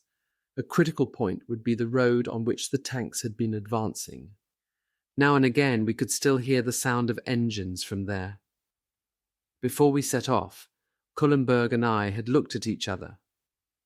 The question as to who would be able to keep it up remained unsaid. After an hour of wading through the snow, we reached the road. Firelight shone from farmhouses. They were already occupied by the enemy. While the men, distributed in the nearest hollows, were under cover, Kullenberg and I stalked our way forward to the road. The broad tracks of the enemy T-34 tanks had left deep tracks in the snow. On the road there was no traffic. The opportunity was favourable, we brought up the men, and our crossing was successful. On the other side of the road we began afresh the process of creeping up between the farms. We approached to within only 50 metres of one of them. In the light of a fire, Russians were making themselves comfortable. They were cooking and roasting, making a noise, and felt quite safe. We, on the other hand, refrained from doing anything that would give us away, in order not to endanger our goal of reaching the German lines. Almost 2 hours later, we found ourselves to the southwest of the town. We had almost described a semicircle around it when a village came into sight. According to the distance and the noise of the fighting during the day, the Russians could have only got this far. We halted once again, and Kullenberg and I crept alone into the village. In a ditch at the side of the road we took cover and waited until we saw people, friend or foe. We waited a while and consulted in whispers. Suddenly 2 chaps came along the road in fur caps and snow jackets with telephone equipment round their neck, evidently Russians. Since they had to pass quite close to us and would anyway see us in the light of the snowy evening, there was only one thing left for us to do, namely to let them come to within a few meters of us and then take care of them. Walking side by side, they approached us, suspecting nothing and without a care in the world. When they were quite close, we jumped up, our assault rifles at the ready, and shouted Ruki Yurch. The two of them were completely taken by surprise and raised their hands in the air. Then one of them, when he had recovered from the shock, said, "Oh God, Herr Lieutenant, you didn't half give me a fright." So we relaxed a bit. The two of them were Strippenhengster, that is, signals troops from our artillery regiment. They had to check the telephone lines to an advanced observer who was supposed to be somewhere further forward, that is, where we had come from. That meant that without noticing it, we had successfully crossed the lines with our 80 men. Both sides had, in view of the darkness, evidently called it a day, with the occupation of farms and houses. Hauptmann Wild and the other half of the battalion were soon found. After such adventures, it was the greatest pleasure to put the first cigarette in your mouth, inhale the first pull at it, then to be able to breathe out again. I had begun to smoke when I was at grammar school, and father, who was a non-smoker, had had no objection to it. On the contrary, and this reinforced my habit, he had spoken of comrades in the First World War who were smokers and who in critical situations kept or found their calm with the help of tobacco. That night there was still a few hours' rest to be had on a German estate. I was sitting with some men in the library of the house, and found there Stefan Zweig's Sternstunden der Menschheit. I read for a little while, sitting in an armchair, until my eyelids closed and my head sank backwards. In order to relieve the strain of the winter retreat, we received orders to requisition farm vehicles. Affected by this were the Polish farmers who had remained on their farmsteads, while the Germans with their heavily loaded carts had already fled. The farmer from whom I had taken 2 nags together with his light vehicles complained a lot. The unit commander, in accordance with the Hague Convention on Land Warfare, had to issue a written receipt for the requisitioned goods, but it was no use to the poor farmer. Nor was it of any help to him that the interpreter told him that the whole of Poland, when the Russians occupied that country, would long to be back with the Germans. We, however, if we were not actually in combat, could load machine guns and boxes of ammunition on the vehicles, and now and again one of us could rest his weary body. On January 23rd, Oberleutnant Kullenberg was shot in the stomach. Apart from the commander, I was then the last officer in the battalion. As we were withdrawing during the day in open order, I had fallen through the ice while crossing a frozen stream. The water had got into the felt lining of my boots. I either marched along in wet boots, with my feet to a certain extent warm, or if I was not moving they got cold and threatened to freeze to the soles. The following night brought me the craziest experience of that winter retreat. I had received orders to take over command of the rearguard. Who else could have done this, since there was no other officer there anyway? I had bent over the Hauptmann's map, the only one in the battalion, and with clammy fingers had dug out of the map case a pencil and a little slip of paper.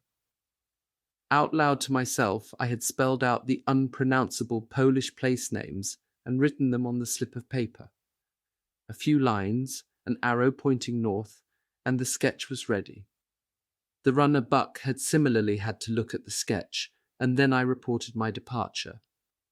Auf Wiedersehen, Herr Hauptmann, Lieutenant Scheiderbauer reporting his departure, I had said in a fairly unmilitary fashion, and Wilde had replied, "Go with God, my boy, go." The company of only 14 remaining men sat in the overheated room of a farmhouse, warming themselves before the 20-kilometre night march, or rather journey. The 14 chaps comfortably fitted on the vehicles, so that it was clear that their feet could be protected. The entire battalion was motorized in this way with the help of 10 such combat vehicles. The head of the column set off, and I remained behind with 2 vehicles as rearguard. It was a dark, almost mild night, and we were not freezing to any great extent. No wonder that the men dozed and dropped off, and seemingly the horses did too. Then suddenly, the penultimate vehicle had driven into a ditch, and the men on it, woken up with a shock, were only just able to jump down from the vehicle as it tipped over. "Dopey sod!" they cursed the driver, and "wretched nag" was how he cursed his horse. Of course, the men pushed the vehicle back out of the ditch again, loaded the ammunition boxes back onto it, pulled up their hoods and sat back on it. They were annoyed about the 10 minutes the accident had lost and the fact that by then they had lost touch with the battalion. We drove on and the men dozed on, but I stayed awake, lit up my sketch with the glowing tip of my cigarette, took compass bearings, and waited for the left-hand fork in the road leading westwards. But it didn't come. We drove past a brightly lit farmhouse in front of which a lorry was standing. "So we're not last," said one of the men. The situation slowly began to seem suspicious to me because we had already gone too far northwards. But suddenly we heard vehicles in front of us that must come from the battalion. Out of the darkness, the outlines of houses emerged. It was doubtless a village in which the battalion was waiting for its rear guard. The distance became less and less, and the outlines of buildings, trees, and vehicles became clearer and clearer. These must also come from other units. We overtook some until an obstacle brought us to a halt. I jumped down in order to look with the runner for Hauptmann Wild. We passed figures shrouded in white and were suddenly asked in Russian, "Well, who are you?" I assumed that the man asking the question was a Russian Hilfswilliger, many of whom served with our baggage train and had paid no more attention to him. But then the chap had moved his hand in a suspicious way and was holding a weapon in it. My runner, the medic, suddenly planted one on his chin. Bellowing loudly and falling backwards, he shouted, "Germansky! Germansky!" Shots cracked out and shouts rang out. There was complete confusion in the Russian baggage train into which we had stumbled. No one could recognize anyone else in the darkness. I shouted, "Out! Into the fields!" We had to get away from the village street and the vehicles. The only option open to us was the field to the left of the road, because on the right the road was blocked. Franz stuck close to me. The other men were swallowed up in the snow and the night. After an hour of strenuous searching and muffled shouting, we had only found 7 of the 14. Then we set off, without vehicles and without machine guns. I could not hold up any longer if I wanted to avoid being seen when it got light. It was the only time during my time as a soldier that I lost my bearings at night. The sky was cloudy and the pole star could not be seen, and my sense of direction let me down.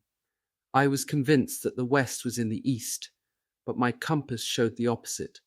I wavered between which I should trust, my instinct that had never yet let me down, or the compass.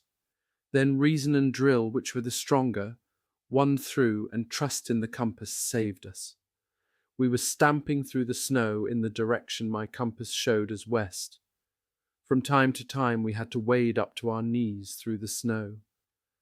At last a farmstead came in sight. There we had to ask the way. Fortunately, I had written down the place names along our retreat. I could not send any of the men still shocked by the experience to the farm, so I went again with Franz. While the rest of the group waited near a tree that we hoped to be able to find later, Franz and I, with the safety catches off our weapons, crept closer. A dog set off barking, but from the house there was neither light nor any sound to be heard. We knocked on the window and on the door until an anxious farmer opened up. "Were there any Russians here yet?" the Upper Silesian Franz asked him in Russian, to which the Pole replied, "No, you are the first." Smiling to ourselves, we got him to tell us the way to the road and the names of the next villages. Soon we had found the road again. Just as it was becoming light, we at last found the battalion in the 3rd village. With the help of Hauptmann Wild's map, I had to establish that we had missed the fork in the road by 5 kilometers. At the regiment and at the division, they were agitated when they found out, on the basis of my report, that enemy baggage trains were already in the village where we had had our adventure. On January 25th, we had come to within 10 kilometers of the Vistula to the south of the town of Graudens. From midnight, there was a 2-hour halt. After that, we were to march on again. Since the enemy was not pushing up behind, we only had to take normal security precautions. There was enough time to knock up a decent stew for the men. The farmhouse in which we were had been deserted by its inhabitants. They had fled, but the stock was still there. 2 men who knew how to do it hurriedly slaughtered a pig. The portions we needed were cut out, the rest was left. The Ivans could make a good meal of it if it had not become inedible by that time. In a massive pan that the farmer's wife must have used at harvest time and at celebrations, the pieces of meat simmered in such a way as to make our mouths water. Outside it remained quiet, and we were lucky enough to be able to eat our fill until we left. After 3 hours' slow night march, we crossed the frozen Vistula. Pioneers had reinforced it to form an ice bridge so that tanks and heavy artillery could also get across it. At 5 a.m. in the area of Deutsch Westphalen, I set my foot on the western bank. The positions ran along the river bank, on the Vistula embankment. On the western bank, a strip of meadows about 1 to 3 kilometers wide then ran along the river, ending in a steeply climbing hill. About 10 kilometers northeastwards was the town of Graudens, with the visible silhouette of its fortress. Called after the Prussian general Corbière, it stood high above the Vistula. The Vistula embankment was occupied by alarm units that had been pooled together at the nearest front-line control point. We had the presence of such a unit to thank for a last day of rest. The German inhabitants of the prosperous town had not all yet fled. They hoped that the enemy could be brought to a standstill at the riverbank. Despite the ample evening meal, everyone ate his fill of the plentiful supply of food. While the men were cooking chickens, I scoffed a full 10 scrambled eggs that Walter had rustled up for me by way of a change of diet. When the field kitchen arrived in the morning, most of the men made short work of another pot full of bacon and beans. The joker Franz said, tongue-in-cheek, that as far as he was concerned, the Führer could do away with the card system. After the meal, we stretched out to sleep. Someone had found a gramophone and got it working. Of the 2 records, only one was chosen. Adolf Hitler's speech, "Give me 4 years," was not requested. Instead, we had an old song, the melody of which I know to this day. It rang out from the tinny-sounding gramophone. So liebt man in Lissabon, in Tokio, Wien und Rom. Die Sprache der Liebe ist überall gleich. Thus people love in Lisbon, in Tokyo, Vienna and Rome. The language of love is the same everywhere. On the afternoon of January 27th, we moved into the positions on the bank of the Vistula. My company's sector was the village of Jungensand, to the south of Deutsch Westphalen. On the snowy riverbank there were willows. Adjoining it was an embankment, some 5 meters high and sloping on both sides. To the east of the embankment ran the village street. On the other edge were clean, for the most part, smallish farmsteads all planted out with gardens. Since there were no trenches, we dug foxholes in the embankment. In the farm that I took as my command post, I met a lieutenant with a few troops on leave from many different units. As they got out of the train in Deutsch Köln, they had been gathered together into an alarm unit. The Herr Kamerad had let his men sleep in the outhouse, while he had spent the night with mother and daughter in the farmer's bedroom. Grinning offensively, he suggested to me that I should do the same. Without saying anything, I looked at him, not understanding, and full of contempt.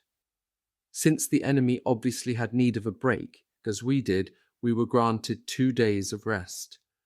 As our physical exhaustion abated, the oppression of our minds and spirits proportionately increased. The deserted dwellings, farms, and settlements created a thoroughly sad atmosphere. There were columns of German refugees, old men, women and children with belongings they had had to snatch together as best they could in the emergency. We had already overtaken some of them on the way. Everything reinforced those sad impressions. The realization hit me that the area, German for more than half a millennium, would be irretrievably lost. In the stables there was still some warmth. Many farmers had not even been able to take all their stock with them. Gates and doors were standing open, as if the houses were still inhabited by their owners and they had just gone out into the fields. The cellars and barns were full. The shelves of the dining rooms were stocked. In addition to the large amount of meat daily, we even had stewed fruit. We would have done without it, only we were still standing at Smolensk. We, the infantrymen, were to be the last to set foot over the threshold of those countless homes about to be given over to the enemy. Oh, Germany, poor fatherland, I thought at the time. I happened to find in the first letter to the Corinthians, chapter 4, verse 7, the text that essentially hit the nail on the head in describing what was happening to us. Even unto this present hour we both hunger and thirst, are naked and are buffeted, and have no certain dwelling place. Meanwhile, it had become known that we were in a pocket of huge proportions. The Russians in Pomerania had reached the sea. So we would see whether the troops, encircled and cut off, were still capable of breaking through to the west. This was what many hoped. Others feared that Danzig would be declared a Festung. As such, it would have to be defended as usual, to the last drop of blood. The fighters wore grey, not brown, tunics. The pause for breath granted us by the enemy seemed to be ending. The Russians again began firing registration fire. Streets, embankment and houses were under not very heavy, but regular, fire from heavy weapons. As I was standing outside the door of the house, a Ratschbum shell hit the lintel. Apart from a tiny splinter that hit me in the mouth, nothing else happened. But it was puzzling where the shell had come from. The house was covered by the embankment in such a way that it could not be hit by direct fire. So the firing must be coming not from the bank immediately opposite, but from further up or down river. That, too, seemed to indicate that the Russians were up to something in our sector. In fact, during the night of January 29th, the enemy had crossed the Vistula in the sector of our neighbouring battalion in Deutsch Westfalen. They were then in the village with at least one company. Reserves, which could still have thrown them out again during the night, were of course not available. The division decided to take our battalion out of the line. Then, next day, it would be possible to carry out a local attack with the aim of driving the enemy back onto the right-hand bank of the Vistula.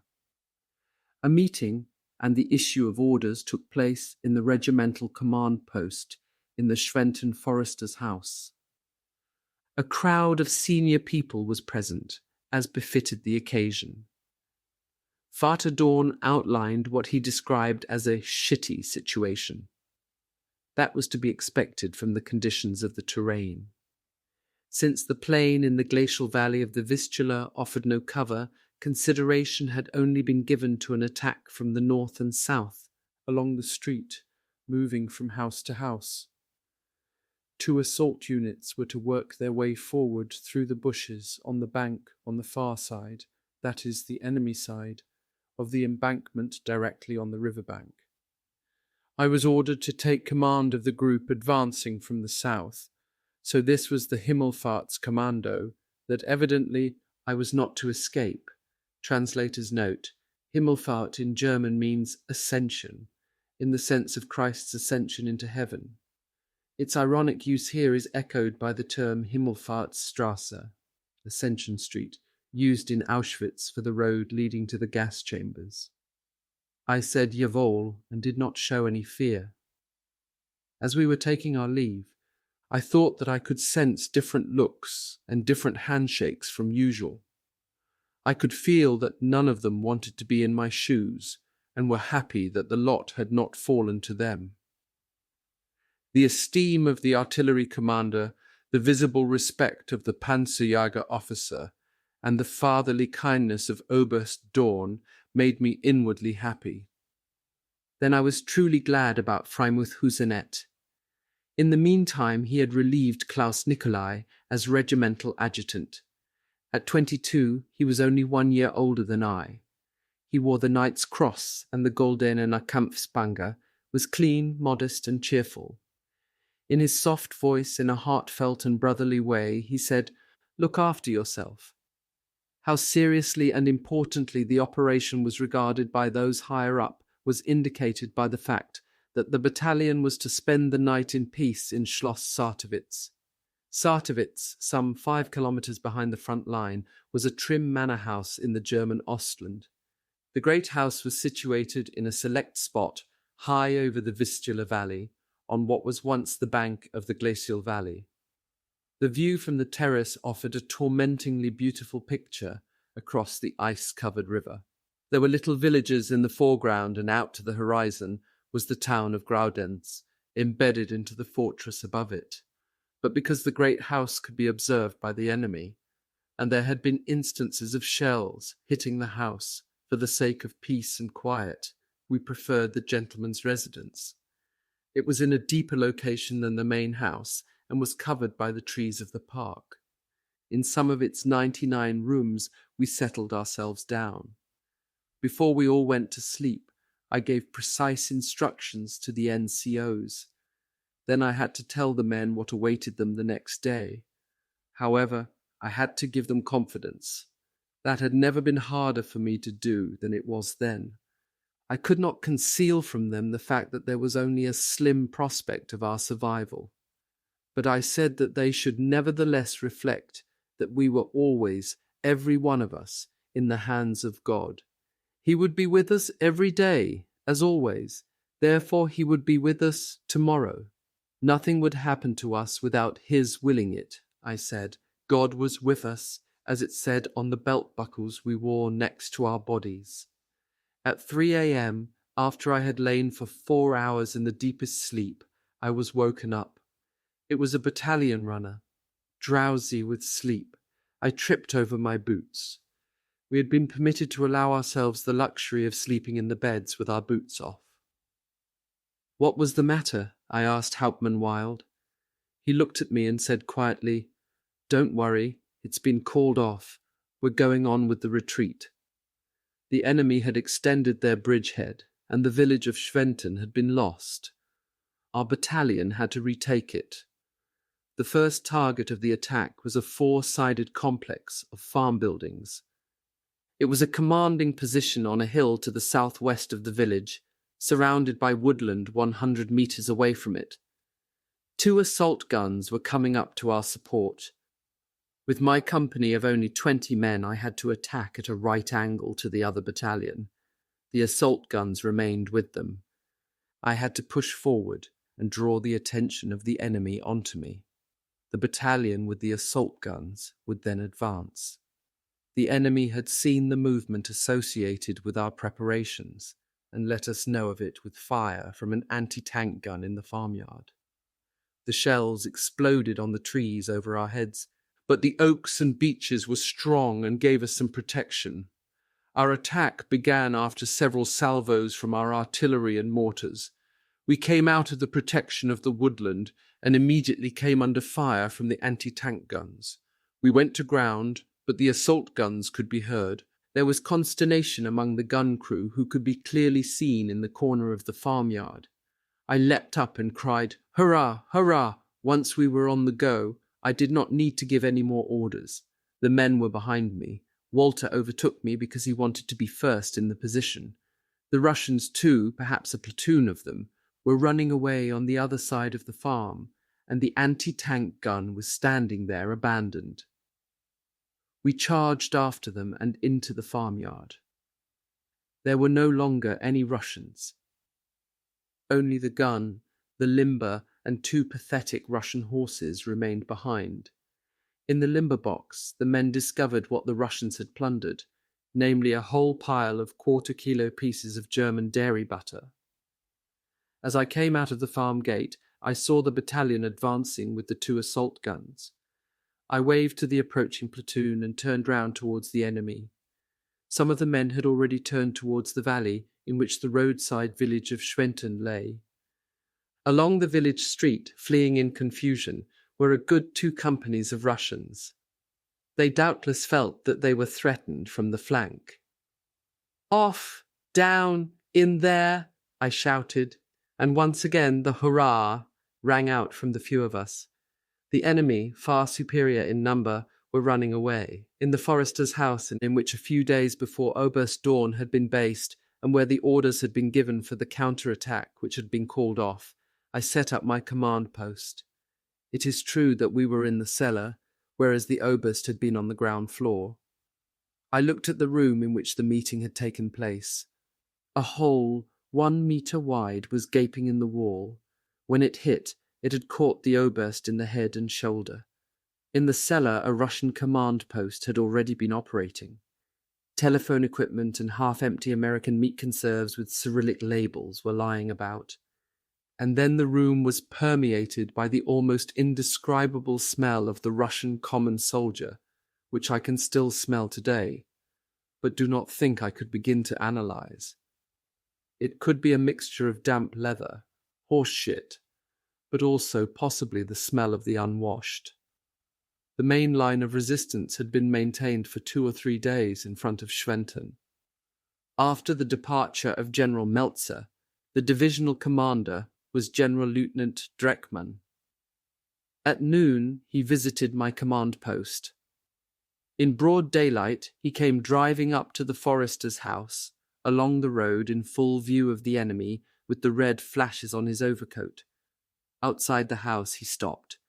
It was only with difficulty that he could be persuaded to come down into the cellar. At first I thought, because of the grand way in which he had arrived, that he was overexcited. But the reason for his behaviour soon became clear. He had obviously been knocking back too much cognac. His initial briskness soon passed over into joviality. Then he adopted a patronizing and encouraging tone as far as the situation was concerned. When the opportunity presented itself, I mentioned that I was the regiment's last horse in the stable, namely the last Schützen Company commander to have survived from January 14th. That made no impression on him, and he soon drove off again. Walter shouted loudly after him the wish that a Ratschbum would get him.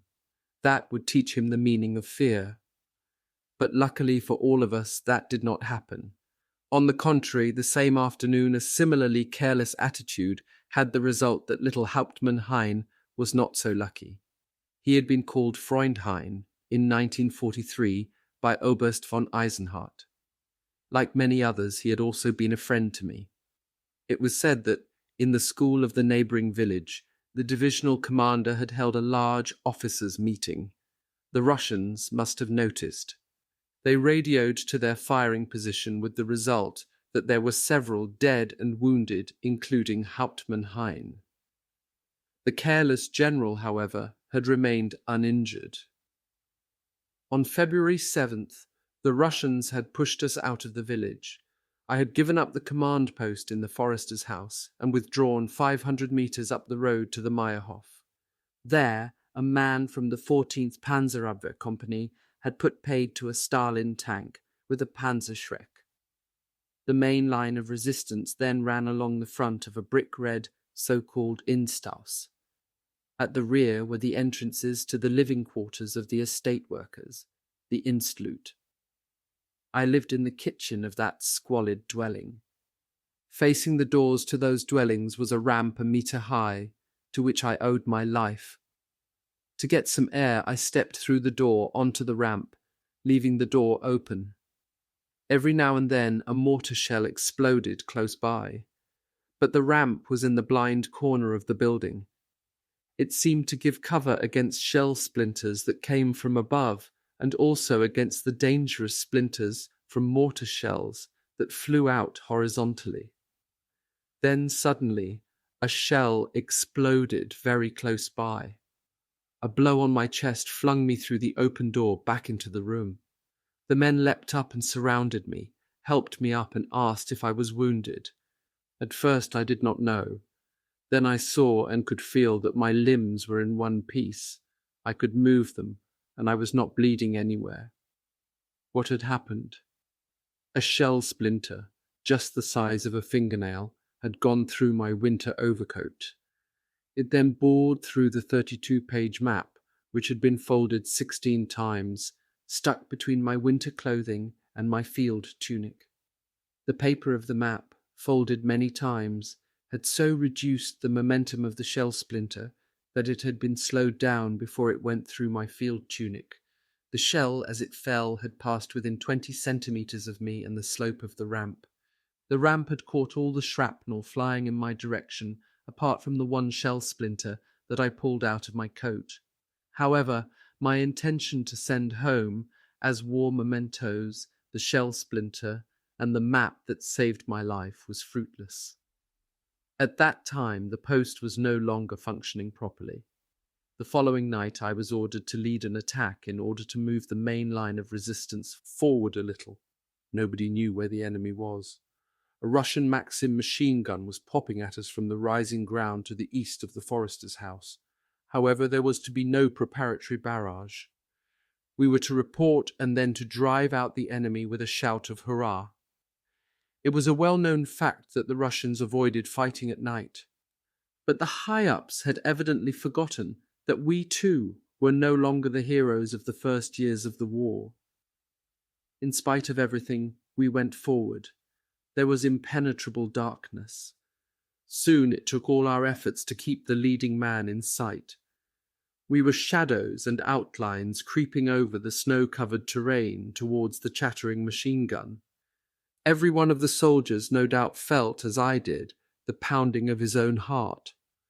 After a while, the enemy machine gun ceased firing. We got as far as the forester's house, but it too had been abandoned. The enemy had evidently withdrawn of their own accord. We had by then reached the southern edge of the Tuchila Haida. With differing degrees of intensity, the enemy went about driving us out of the wooded terrain. By February 11th, we had spent 3 days and 3 nights in the woodland and in the snow.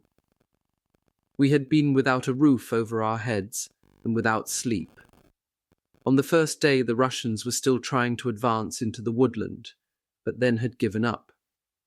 I had not heard for quite some time the rattling and twittering of infantry weapons in the woodland. Sometimes, when a ricochet whistled into a certain corner of the woodland, it sounded just like singing. The little birds in the wood, they sing so wonderfully, was the line that occurred to me in romantic longing. But it was not at all romantic, just very serious, when one of the singing bullets slashed open the flapping leg of my winter trousers. In snowy hollows, we tried to snatch a quarter or half an hour of sleep. We did not manage to sleep for longer because, as time passed, the cold, 10 degrees below zero, penetrated our ragged uniforms. In my case, there was the added misery that my feet, which had otherwise been warm with walking, threatened to freeze to the soles of my boots. They had turned to ice. On the evening of February 12th, we crept into the Mishker forester's house. It was the only house for miles around. At night it was packed full of soldiers from various units. Following Hauptmann Wild's orders, I tried to get my people, insofar as they were not outside on sentry duty, together in one room alone. My attempt failed. So I had to go round trying to free up at least a few corners of rooms for us. It was important because the forester's house was on the front line in our sector. At any moment, an enemy assault unit could attack. To be able to repulse it, the unit commander had to have his people together at all times, ready for combat at the shortest notice. That, however, was not guaranteed if the members of a large number of different units were lying about, mixed up in the numerous rooms. In the very first room, I met resistance from a Feldwebel. The men around him, apparently his people, made room to a certain extent willingly, but he, on the other hand, remained lying down, I spoke to him sharply and gave him, as an officer, the direct order to get up immediately and to leave the room with his people. He remained unaffected. "I will give you 2 minutes. If you have not obeyed my order by then, I shall shoot you." I did not wait to see the effect of my words, but went to Hauptmann Wild to report the incident to him. Wild sat in the light of my tallow candle, not looking up, and said dryly, "Do what you want." "Herr Hauptmann, I just can't simply shoot the man," I exclaimed. But Hauptmann Wild, the brave man, the fatherly comrade and the pastor, seemed to be at the end of his strength. He did not express an opinion, and he took no part in what was agitating me. He shifted onto my shoulders the responsibility for deciding and acting, and once again replied tonelessly and apathetically, "Do what you want." Irresolute and uncertain, I turned back, fearing that the chap would still be lying in his corner. That was in fact the case. I could no longer restrain myself. Stirred up to the highest degree, I shouted at him, "Get up immediately and leave this room, or I shall shoot you on the spot." Inwardly, I was trembling. I wondered whether the chap would obey this order. While my trembling fingers were reaching for my holster, another Feldwebel, one of his comrades, intervened to calm and to placate me. Even his words that the man who was refusing to obey my orders was a tried and tested and excellent soldier, I turned against him, saying that in that case he should know all the better that he had to carry out my orders like any others. But even as I was saying this, and as the Feldwebel had pointed out to me, I felt that the behavior of the man refusing to obey my order could not have any rational cause. He was completely exhausted and at the end of his strength. What would have happened if I had shot the man? Nothing would have happened. As in earlier retreats and crisis situations, it had become the duty of senior officers to use weapons in cases of refusals to obey orders. They could shoot the offender immediately and without a court-martial. I was therefore formally completely within my rights. The facts of the case clearly attested to a refusal to obey orders. Moreover, my commander had expressly given me a free hand. The order was in fact completely well-founded. But what were those men doing in our sector? Were they men who had been scattered, or were they deserters? To establish which it was, I was much too agitated, and did not have the time. I had only time for the shot that would re-establish discipline and order, but I did not fire it. The man was almost as exhausted as I. Probably, just like me, he had not slept during the previous days and nights. He had most likely been overwhelmed by a physical, mental, and spiritual exhaustion that left him no longer in control of his actions. It would have been the same for me if I had not been an officer, if I had not had to be a leader, and if the enormous agitation about the inconceivability of this refusal to obey orders had not then overwhelmed me. A remnant of common sense within me restored my sense of proportion. I gained enough control over myself to be able to ponder whether the insignificance of the case was worth his death. Was it right that my orders should be carried out by that man? So I came to the conclusion that I should not allow myself to be guilty of his death, even if I was in every respect justified in doing so, even if it was my duty to do so. I walked out into the dark of the February night. I was oppressed by the dichotomy of feelings of defeat that my formalistic spirit had suffered. But I was also glad of my victory over that spirit. For one trembling moment, I had held the life of that man in my hand and nearly destroyed it. Outside, the Feldwebel comrade of the mutineer joined me and said that I was a fine man. He seemed suddenly to trust me because he had recognized me as a fellow countryman. Then, in all seriousness, he proposed that I should travel to Vienna with him. He had, he said, a motorcycle and sidecar. His unit had been wiped out, and he had had enough. With me as an officer, he said, we would easily get through the Feld gendarmerie checkpoint and through the Heldenklaus. I was speechless. Should I now have this man arrested, taken away, and shot? I shook my head uncomprehendingly, without saying a word. He disappeared. February 15th is the date of my last letter to Mother that actually reached her, in which it says, "The past 4 weeks have made inhuman demands on us.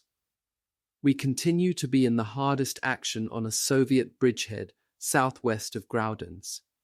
Enormous physical exertions through snow, rain, cold marches, all combined with the most intense moral stress, have almost completely done for us few who are still left from January 14th. But the good God in heaven has been so clearly protecting me. In the meantime, I have been wounded for the 5th time, apart from that wound in 1943, which was only slight. Daily events have been a strain, the like of which did not even happen in the summer of 1944. It was in Dobritz that I last had my hair cut. Since January 14th, I have not cleaned my teeth. I have not had a shave for a long time. You will be able to imagine how attractive I look. But we want to keep on holding out, if it leads to everything being better in the end, and then it means that we can all meet again happily in our homeland. Hopefully, Rudy will get out of East Prussia in one piece."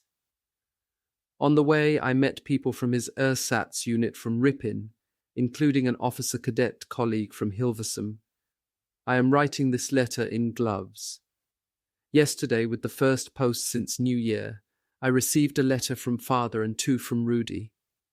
Tell Liesel thanks very much for her good wishes on my birthday. On February 16th, we were marching in a northerly direction towards Dubelno. Clouds of shrapnel had indicated that the enemy attack was going to continue. It was always the same.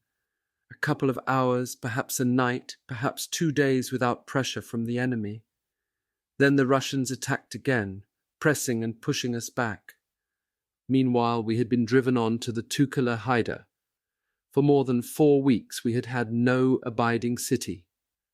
Around noon, I had a splinter from a mortar shell in my right upper arm. It came through the open window of a farmhouse in which we were resting. It was, of course, too small a wound for a military hospital. But for all that, the feeling of nerves that had gripped me since morning fell away from me. I then knew why. You could see that on the other side of the Vistula, a captive balloon was sitting enthroned in the sky, untouched. There were no German fighter aircraft in its vicinity. Our Luftwaffe had long since vanished into thin air. Only on the next morning did a German fighter aircraft attempt to approach the balloon. But it was driven away by hundreds of Russian flak and other guns. Meanwhile, the cold had broken. On February 17th, we were lying in fresh trenches in front of the Graudenz-Konitz railway line, on a tongue of land a kilometre wide, in the midst of woodland. It was a typical stretch of countryside for the Tucheler Haida. The Russians had pushed forward through the woods. To the north and to the south, they had reached the railway line. Until then, we had stood firm. But we were then shelled by a series of salvos from German Nebelwerfer that the enemy had captured. The enormous detonations of their heavy caliber guns made the still, frozen earth shake. We pressed ourselves against the walls of our trenches and wished that the attack were over, so that such hellish music might come to an end. Despite the mortar fire, which had had a very demoralizing effect, the enemy only advanced hesitantly. It was easy to keep them at a distance with targeted rifle fire. Once again, my Sturmgewehr, with its U-shaped backsight and the flat pin, was proving its worth. The next day, the railway line in our sector was given up. We withdrew over a bridge that had been prepared for blowing. It led over an artificial ravine. Nobody knew who was supposed to be blowing up the bridge, or when and from where it was to be done. So it was a matter of climbing down 25 meters into the ravine and clambering up again on the other side. Actually, I saved myself the trouble and ran across the bridge, feeling foolhardy. Certainly once across, I became aware of how careless I had been. In the next village, there was a short halt. The halt was rudely interrupted when out of a haystack a Russian machine pistol sprayed fire and 2 of our people fell, hit by the bullets. From a little distance away, I saw an Unteroffizier having a go with the Sturmgewehr, whereupon a Russian came crawling out. Evidently he was making a move to flee. The corporal fired once more, and the treacherous deed was atoned for.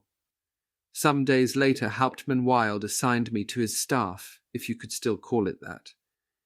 But he doubtless wanted to do me a good turn or to protect me a little, because in fact I was the last officer who was still there from January 14th. In any event, it did not matter to me. I simply moved about here and there on foot. Whether I commanded the 10 men of my company or supported the Hauptmann in commanding the 50 men of the battalion, there was no essential difference. We pulled back further. On a narrow country road that ran through the heath in the middle of splendid woodland, we were still about 20 kilometers south of Preussisch Stargard and 60 kilometers away from the Baltic at Danzig. On February 24th, Hauptmann Wild celebrated his 35th birthday. The kitchen Unteroffizier had not forgotten him. He brought a cake into the forester's house in which we were resting. It had been part-baked during the retreat, but he only produced it after he had fed us with roast pork, and no one could eat any more. Sitting in the deserted house, in a velvet-covered grandfather's chair belonging to the forester, I stretched my legs out onto the leather armchair opposite. Exhaustion overwhelmed me. I was wakened by the explosion of an anti-personnel mine. It was 2 o'clock in the morning. An enemy patrol must have trodden on it. What the hell, I thought. The enemy never attacks in the dark at night. Besides, I could not care less. I wanted to sleep. You can all go hang. Drowsy with sleep, those were my thoughts. At the northern edge of the Tuscheler Heide, a little beyond the wood, the battalion had moved into a wide sector. We could only hold on at key points. On the morning of February 26th, we had repulsed an enemy patrol. Since then, the enemy had not pushed on after us. They were obviously exhausted and needed a breather. They stayed in the wood, preparing for another assault. Because of that, we hoped that a few days' rest would be granted to us. Almost overnight, the snow had disappeared. The warm March sun had sucked it up, and a mild wind was blowing over the fields, all newly brown. In the open meadow, tiny shoots of green seemed to be sprouting. My imagination seized onto an illusion of reawakening life. Our winter clothing was handed back to the baggage train. The railway station at Gross Wallenthal was the battalion key point. It lay furthest to the left. It was occupied by the remnants of my first company. There were still 15 of them, commanded by a lieutenant who had just come from Germany. They had installed themselves in the railway buildings and had a good field of fire. Within the solid, thick walls, they felt themselves to be protected for the time being. It was the typical brick station of a smaller town, such as could be found in a good 1,000 stations in northern Germany. A little while before it had still been in operation. The air still smelled just like a railway station. The small farmhouse that housed the command post had thin walls. The only room was on the southern side facing the enemy. Since we had already grown apathetic as a result of our exertions, comfort had won the day over the regulation efforts to provide security. Instead of taking up our quarters in the stable on the southern side of the house, we used the room facing the enemy. There were 2 beds. Men and officers slept in them, in shifts, of course, without being able to take off their boots or clothes. We had not been used to such peace for a long time. I could count on my fingers the days and nights that I had not slept without my boots. That continued during the war of movement, the trench warfare, or whenever else in that campaign. In my dreams, I heard the hiss of a hand grenade and the nasty quiet fizzing of the fuse before it exploded. I was dreaming that an enemy assault unit was in the process of digging us out and had thrown a hand grenade into the room. Still half asleep, I jumped out of bed, and the laughter of my comrades brought me fully awake. But there was an element of truth in the dream. An infantry gun shell had come through the wall over my head and the headboard of the bed. It had stuck into the opposite wall of the room. Mortar was still crumbling down from the wall.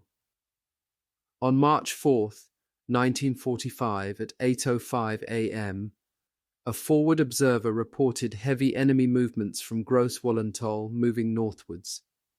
At 8:15 a.m., accompanied by intense aircraft activity, there began a heavy enemy preparatory barrage, particularly on the sector of our left-hand neighbour, Grenadier Regiment 7.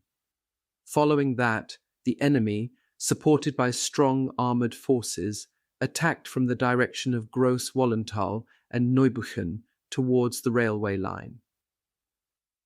That was how the regimental history described the start of the day.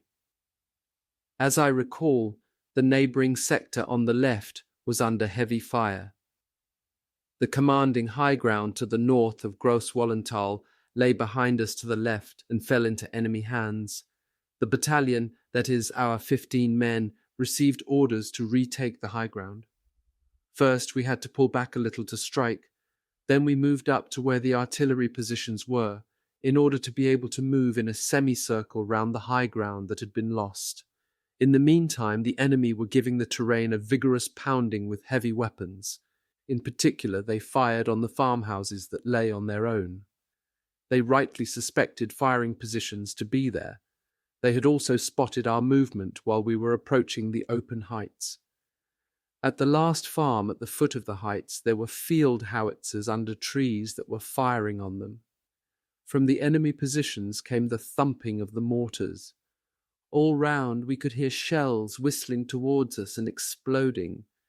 From early morning I had felt, in my water, a sense of apprehension, so I was almost relieved when what I had dreaded actually happened. I had thrown myself to the ground, but I jumped up too soon in order to move towards the house, thinking there might be better cover there. I must obviously not have heard the mortars fire because of the sound of the explosions. The severe pain of a considerable flesh wound in my left buttock forced me to the ground. I painfully crawled towards the house. I felt a lack of air that worried me. I knew I must have been shot through the lungs. One of my runners dragged me into the house where I was laid down on a bundle of straw. A medic from the artillery bandaged me up. I was taking shallow breaths, gasping and struggling for air. The best chance of getting to the rear and to a dressing station was to go on the artillery food vehicle. It had just arrived at the firing position. It was to take me with it. But it took another quarter of an hour that seemed like an eternity until it was ready. Then I was lifted up onto the little wagon. The loading area was too small to lie down, so I had to sit up with the driver. But I hung rather than sat on the driver's seat, at the same time clinging on to the driver and to an iron armrest. A wild drive began. Enemy aircraft flew over us. The driver could not risk using roads and lanes. The horse was galloping in terror. The wagon bumped and tossed across country over meadows and fields, furrows and trenches. It was sheer torture. At the staff of another unit, the driver unloaded me. A doctor gave me a tetanus injection. Some time later, I was loaded up into a Sanker, that is a medical vehicle. After an absolutely endless journey, I arrived at the field hospital section of the 35th Division, our neighbouring division. There, in a small village school, the wounded as they arrived were laid on bundles of straw. A medical officer sorted us out according to urgency, not according to rank. All men are equal before God, and before the court, but also before the surgeon's knife. Of the two schoolrooms, one served as an operating room, the other as a preparation room. In the latter, I was undressed and by means of injections somehow stabilized. Scarcely had the surgeon finished with one man than he got to work on me. Half on my belly and half on my right side, I lay on the operating table. It was only a local anesthetic under which the operation was carried out. The doctors asked me questions and forced me to answer them. Meanwhile, I could hear my breath bubbling out of the entrance wound and could feel them working to close it. How long that lasted, I have no idea. According to what they said, they were doing plastic surgery on my skin. The effect of the anesthetic had already begun to wear off by the time the larger shell splinter from my behind and another lodged immediately next to my spine were taken out. The staff medical officer, Dr. Brunn, asked whether I wanted to throw the shell splinters away. I replied, "Too bloody true." The scars would be mementos enough for me. The shell splinter in my lungs I would carry for the rest of my life. After the operation, I was moved into a small room. In one of the two beds was the man wounded in the stomach, who had been operated on before me. I was able to have a closer look at him and to recognize him. He was the commander of the reconnaissance battalion of the 35th Infantry Division. He was a major and a holder of the Knight's Cross. From time to time we spoke to each other, but I had the strange thought almost immediately that there was little hope for him. Even so, they also seemed to consider me to be a serious case. The Major and I were nursed by a particularly capable Obergefreiter medic. On his tunic was the Kriegswehrdienstkreuz First Class, which testified to his quality. Every quarter of an hour, I estimated, he came back into the room and administered injections in my upper thigh. During the 2 days I spent there, I must have had, I estimated, getting on for 80 injections. For years afterwards, the area in which they had been administered above my knees was numb. The following night, the Major reached the end of the road. He was increasingly struggling for air. It seemed to me that he had a heart attack. The medic came with Dr. Brunn, and they brought an oxygen machine but could not help the poor man. I was then alone, but I was myself too weak to be significantly affected by the death struggle of my comrade. The following day, the medic told me that the previous night an armoured breakthrough had been made. The enemy tanks, he said, had come very close, and they had feared that they would have to let us fall into Russian hands. According to rumour, the two chaplains from our division, the ESAK and the KASAK, that is the abbreviations for Protestant and Catholic anti-sin guns, had been snatched. On March 8th, after 4 days, I was at last transported away. A medical motor vehicle drove me and other wounded men to a station.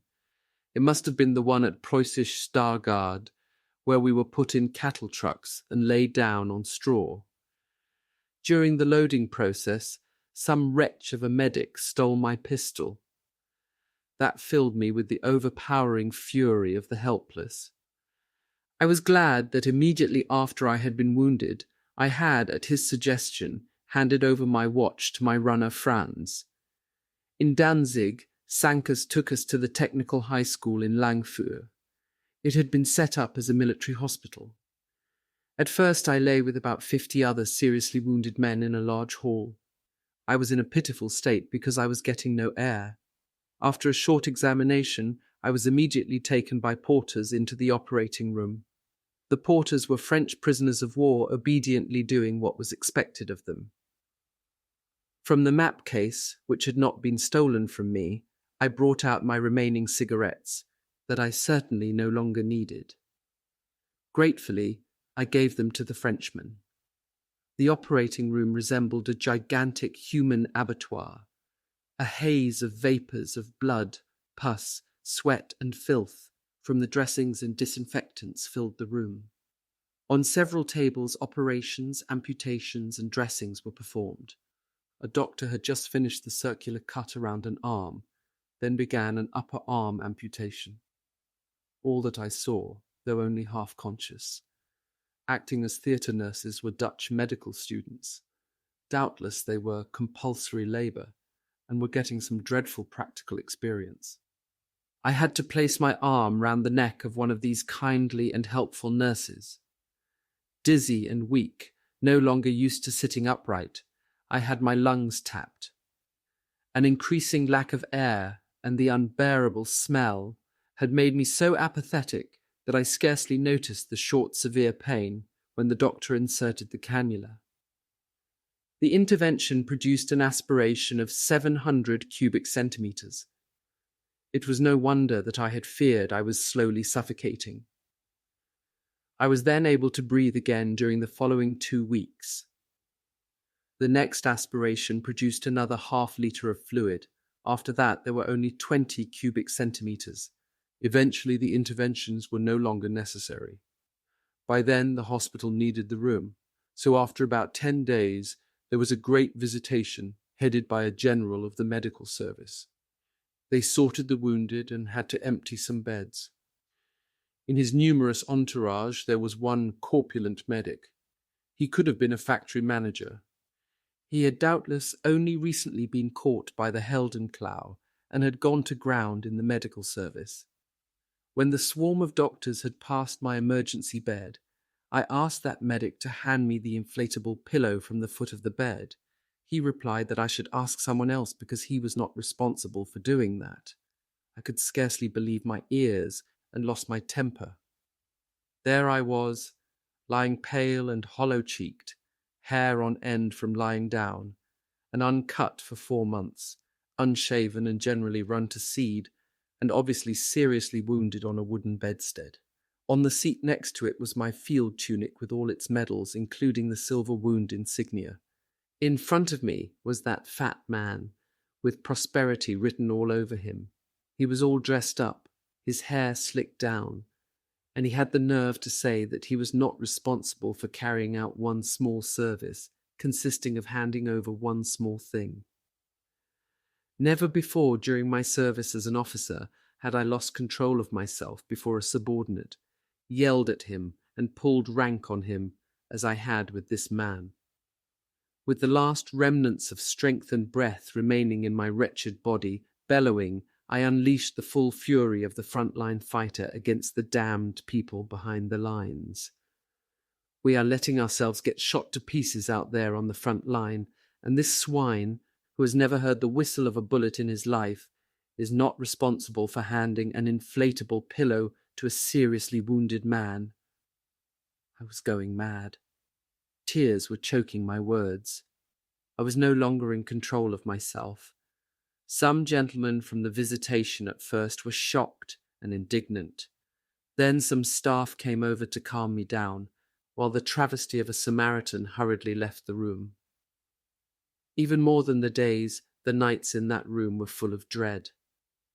Every evening I was given morphia, but its numbing effect only lasted for a few hours.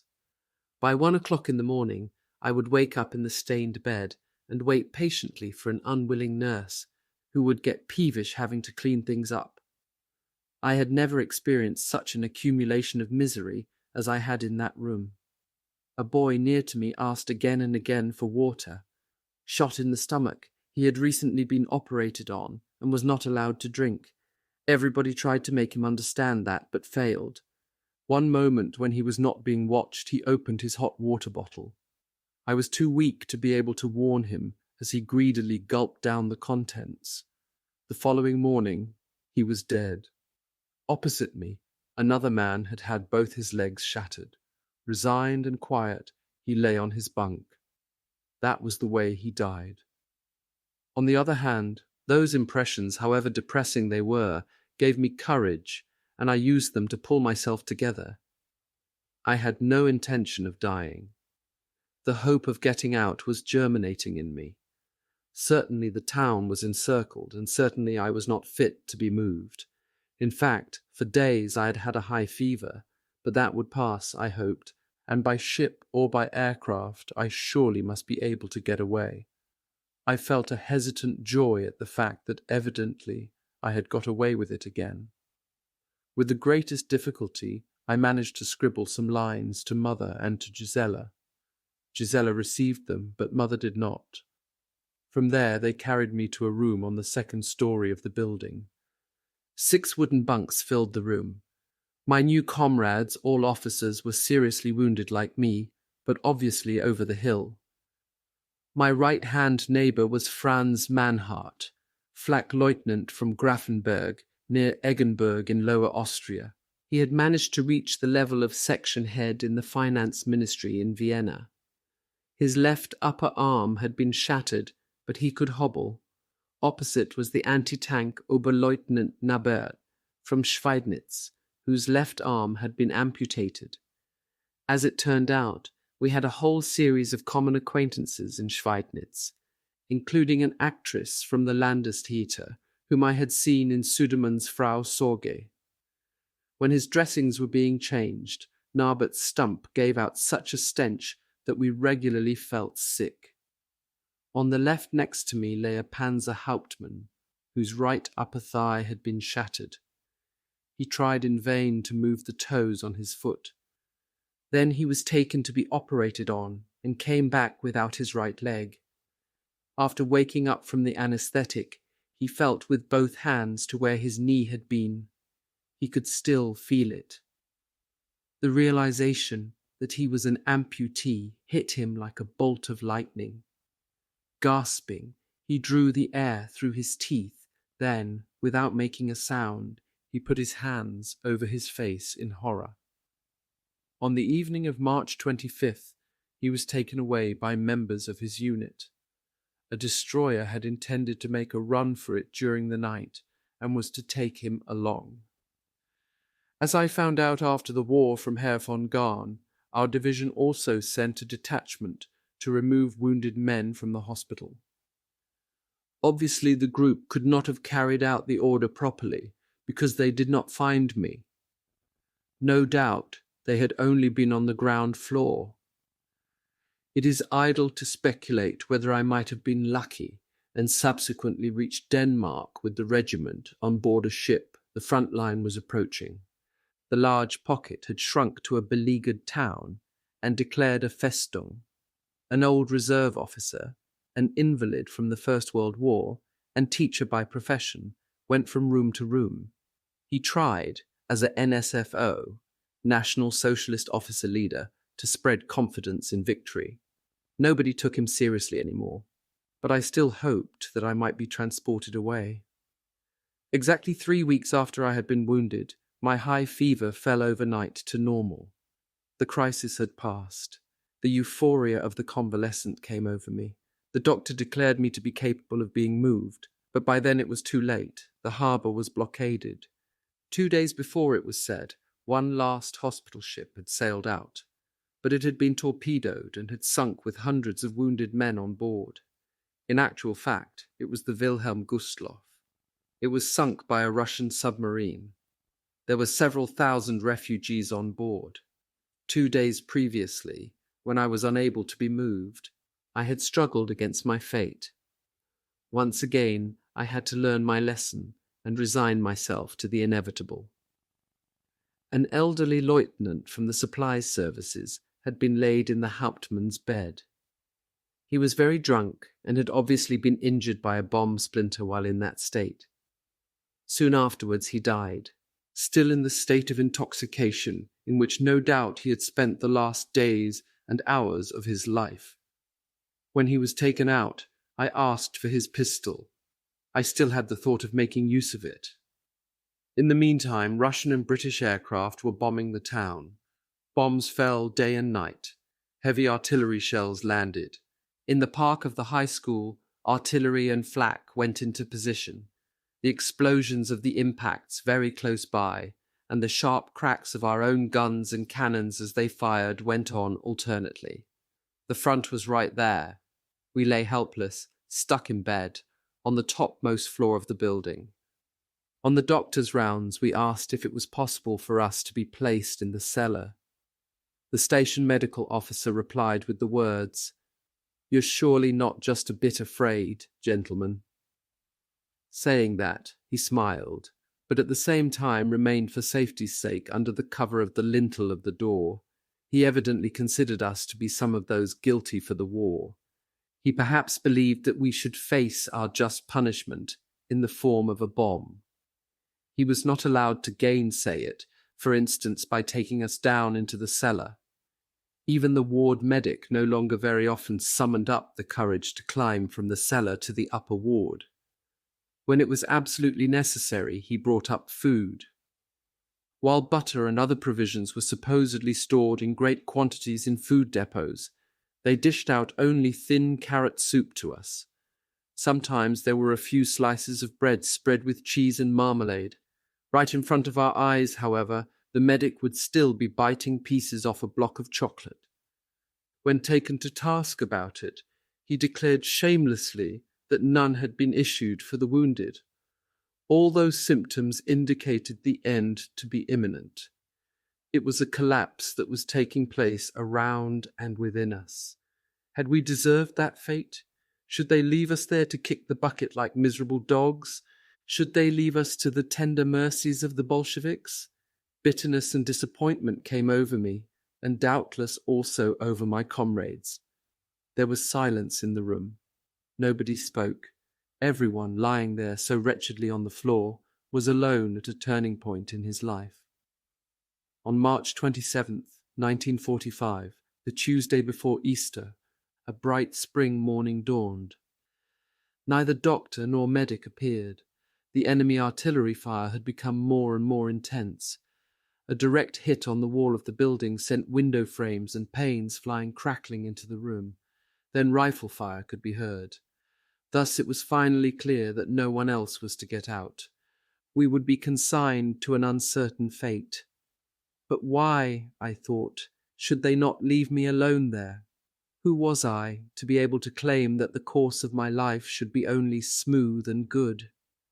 I realized that I had considered myself to be too important. I realized that I had been just a tiny interchangeable part in the massive German war machinery. But by then it was obviously grinding to a halt. I reached once again for the pistol. I took hold of it, but put it down again. The thought of suicide was at first as strong and serious as it had been that time in Pawielin. But by then it was done with. Suddenly I knew that an important part of my life was certainly coming to an end with us losing the war. However, life, even if perhaps under completely different circumstances, would go on. It would still be worth continuing to live, but not to give in to oneself. A wonderful clarity came over me.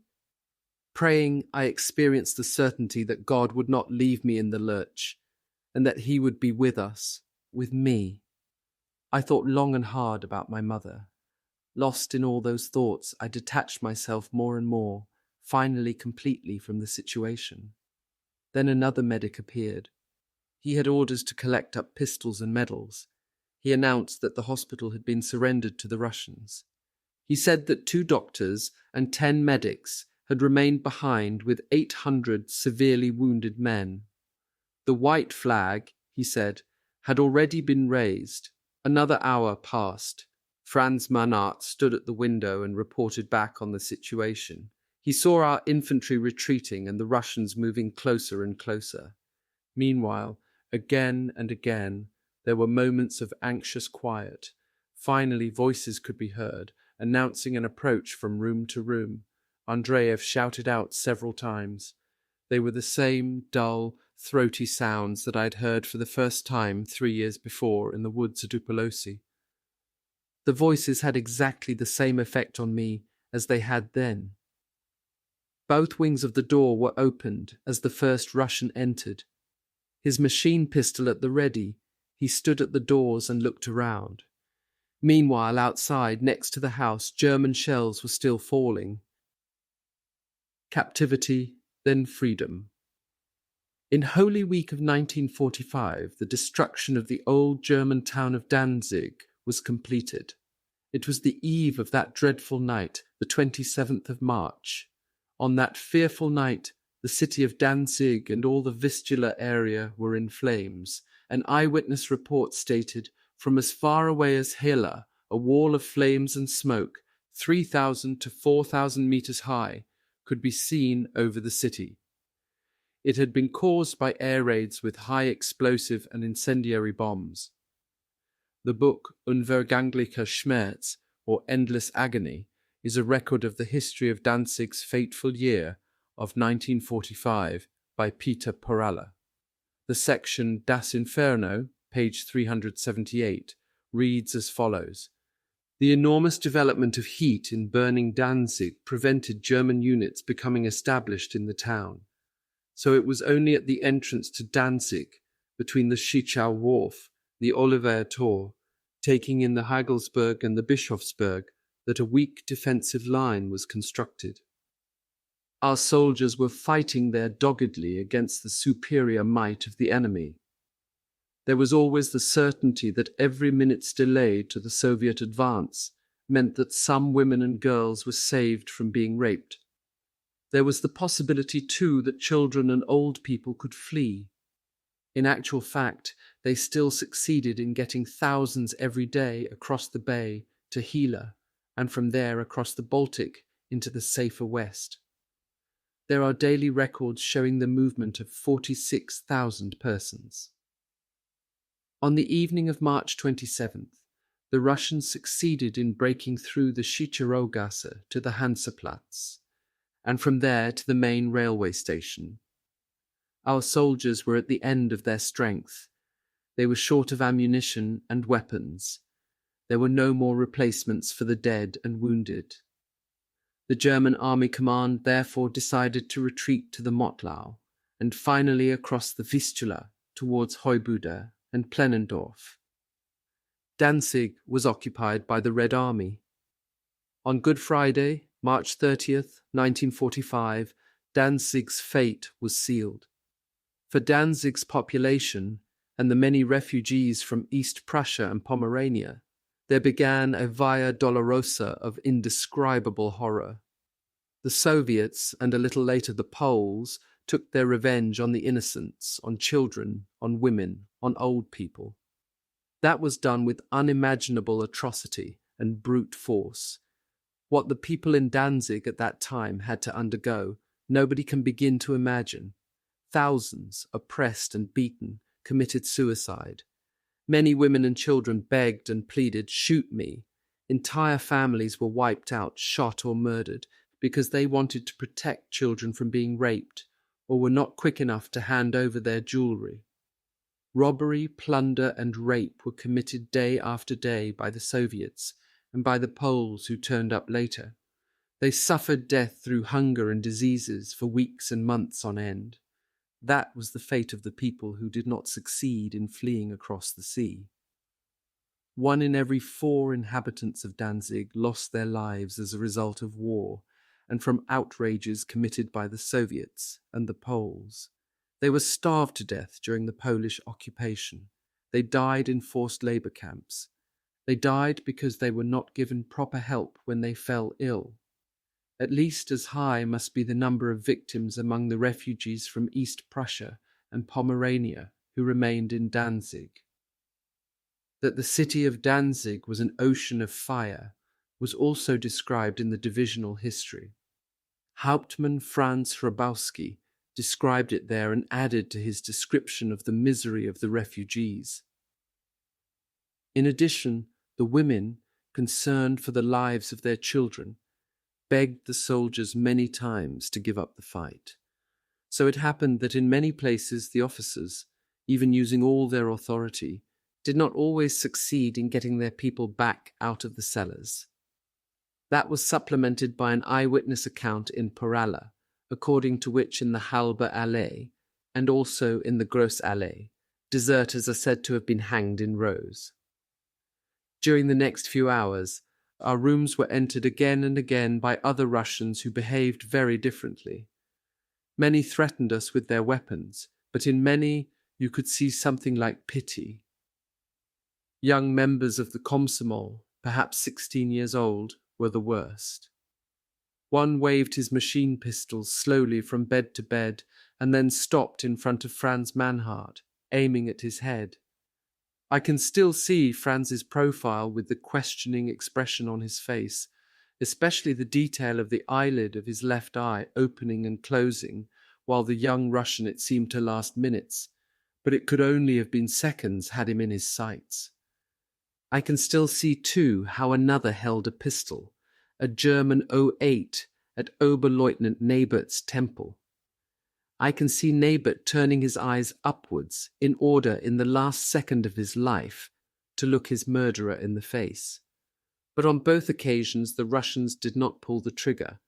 From that I concluded that they obviously did not have a general order to kill wounded men, nor particularly officers.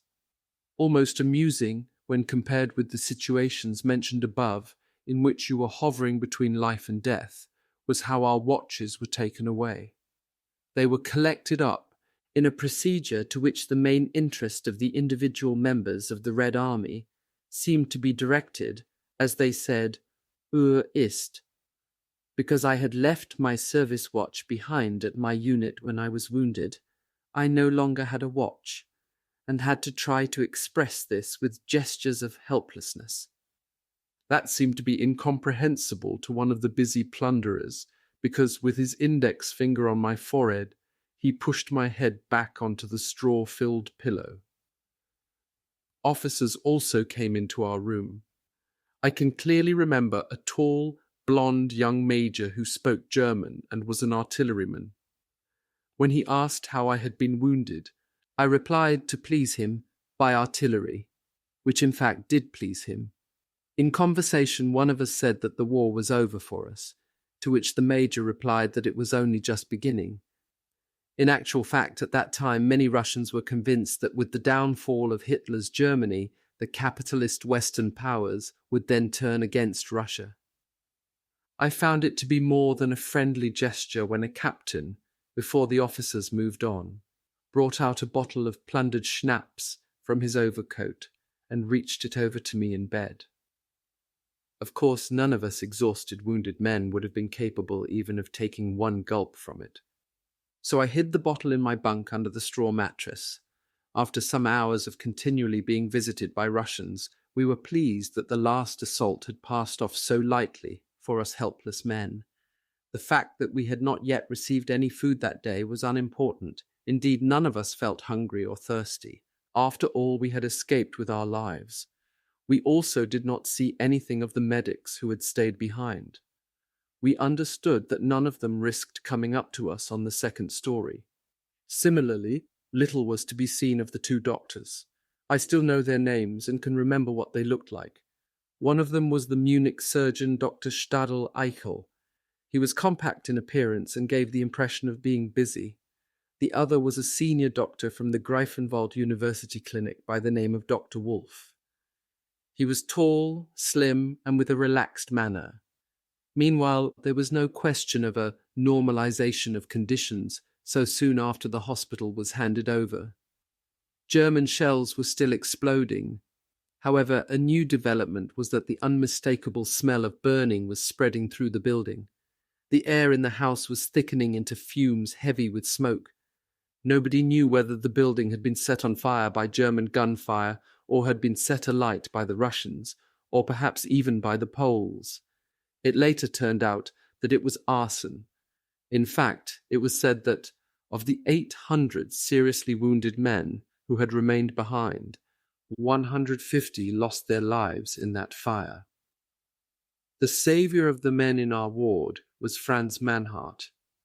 It must have been after midday, and the fumes were apparently preventing the Russians from moving about freely in the building. Franzl took advantage of the opportunity to seek out a way that we could save ourselves. He succeeded in discovering a staircase close to our ward. Although wide, the stairway itself was blocked with the furniture that had been in the rooms before the hospital was set up. Nevertheless, enough space had been left for one man to get through between the banister and the furniture. For us, it was a matter of leaving our beds and struggling through that exit to freedom. For Eberhard Nabert and me, I can only remember the two of us. It was a risky undertaking. Neither of us had left his bed since we had been wounded. I was so enfeebled that I could scarcely stand. With little time, I did not know what I should take with me. I can still remember that I only had on my collarless soldier's shirt, and that I put my field tunic on over it. I needed both arms to hold on to the wall and to the banister. Under Franzel's direction, we managed to get out into the open and into a sort of yard. There were remarkable scenes that I can only recall happening in a blur. Wounded men who seemed to have just got out into the open were lying on the bare earth and only crawling or scrabbling about. Others were being taken by helpers, including Russian soldiers, to an undetermined destination. Russians seemed to be still plundering and arguing over plunder. One of them had several wristwatches on his arm. Smoke was still belching from the building. Flames could not yet be seen. The following night, according to an eyewitness account from the book mentioned above, the TH went up in flames. It shared the fate of many buildings that were destroyed by fire only after they had been taken over by the occupation forces. Free of smoke and fumes was a single-story building that had served as a physics laboratory, as could be seen from the wide windows reaching to the roof. That area had similarly been set up with basic bunks that were all occupied, of course. Because of the fire, it had been necessary to fill each bed with 2 or 3 wounded men. I had the good fortune to have to share such a bed with only one comrade. In the next 3 days and nights it was our refuge. My comrade must have been wounded in the head, because they had bandaged his skull in such a way that only one eye, his nose, and his mouth could still be seen. When he spoke incoherently, but soon I could tell, at least by his accent, that he must be from Vienna. When during the night he was rambling in his coma, I began to recognize him more and more, and finally I was able to identify him as a comrade from my own regiment. He was Lieutenant Robert Kelka, who had relieved me in the summer of 1944 as second orderly officer with Major von Gahn. It was a sad but unusual reunion. It was dreadful that German women and girls had hidden themselves between and under the emergency beds. Of course, the Russians noticed. Again and again a Russian would come past, track down a woman and wave or drag her out. According to their temperament, the women would be led out of the room by their violators, either resisting or resigned. The next day, or the day after that, the Russians were looking for men who had not been wounded, who might have been able to go to ground among us. One Russian went from bed to bed and ordered "Aufstehen," which for most of us was not possible, whereupon he shouted "Schlafen," after which we were allowed to stretch out again. I have to say that no healthy man was among the wounded. That was on Easter Sunday. Women continued to hide in the room, and when their torturers had let them go, returned to us again. A certain Friedel obviously felt particularly attached to me. On Easter Sunday, after something dreadful had apparently happened to her, she came back into the room, visibly overflowing with emotion. Without a word, she dashed over to me. In the week after Easter, we were transported to the complex of the medical academy. It seemed to be an intact hospital, and not a temporary military hospital, as the TH had been. We were moved over there in Sankers. The drivers were Russians, but the porters were German prisoners. As we were being loaded up and unloaded, we were surrounded by Polish civilians who followed the proceedings with hostility. It is true that Danzig had not possessed a university, but as well as the technical high school, it had had this medical academy, where it was possible to study medicine before the collapse. Head of surgery was Professor Kloos, an old gentleman. His senior registrar, Dr. Johansson, was middle-aged. The rounds of those two gentlemen provided a welcome change. As civilian doctors in a university clinic, the operation of a military hospital was strange to them. They carried out their work as they had been accustomed to do, and as the conquerors permitted. There were even private consultations. Professor Klose, as we found out, enjoyed a measure of respect in the eyes of the Russians. In 1932, he had operated for acute appendicitis on the Russian state president Kalinin, who had been on a cruiser on the way to a state visit to Sweden. Professor Closer, a worthy and corpulent gentleman, told us that he spent his summer holidays in Pechtoldsdorf near Vienna, where he had a house. One day he reported, but this was certainly not true, that the express train connection from Danzig to Vienna had been re-established. The senior registrar Johansson was a cheerful, bright man who shared our pleasure when a cure was progressing well. From the conversations I had, I recall the theme of the future, which, in accordance with the euphoria of the convalescent, appeared to us in rosy hues. Conversing with Dr. Close and Dr. Johansson, I told them about my parents' parsonage, and told them that I, too, would most want to study theology. We did not stay long in the medical academy. Instead of the many Russians who at the beginning continued to come, then it was Poles in some kind of official capacity. The hospital was evidently taken over by a kind of Polish civilian administration.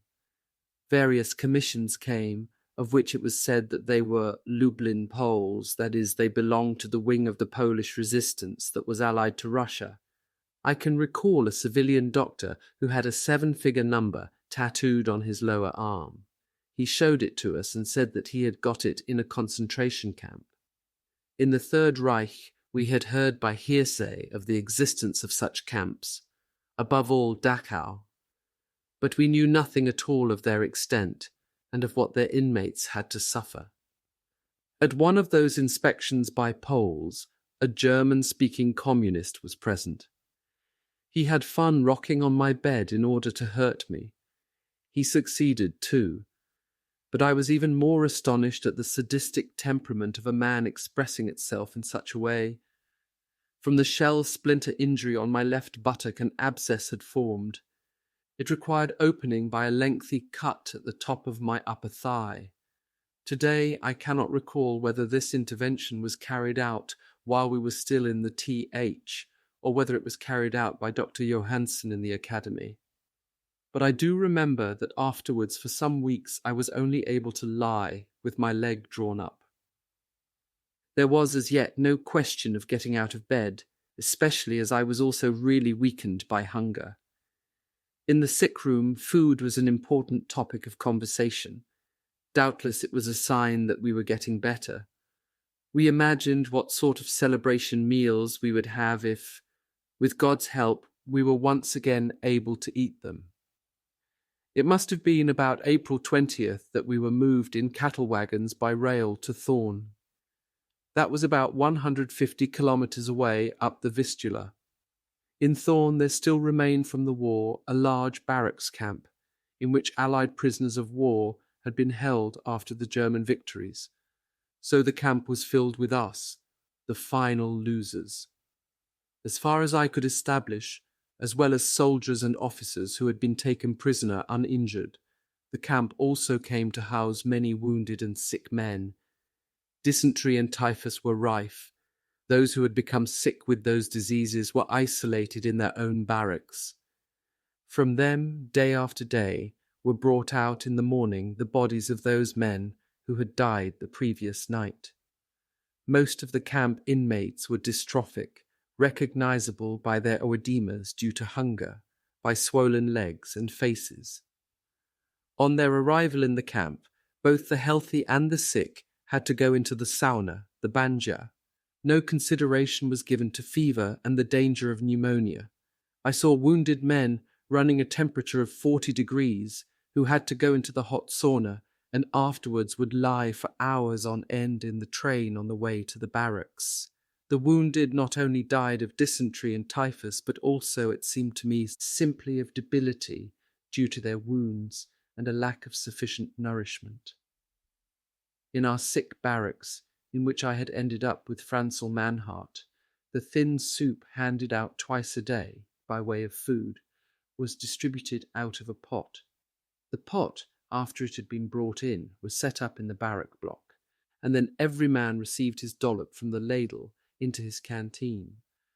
The The many men who were confined to their beds were served their food by medics. One thing remains unforgettable to me. In that barrack block, officers and men were not separated. One comrade was at the point of death.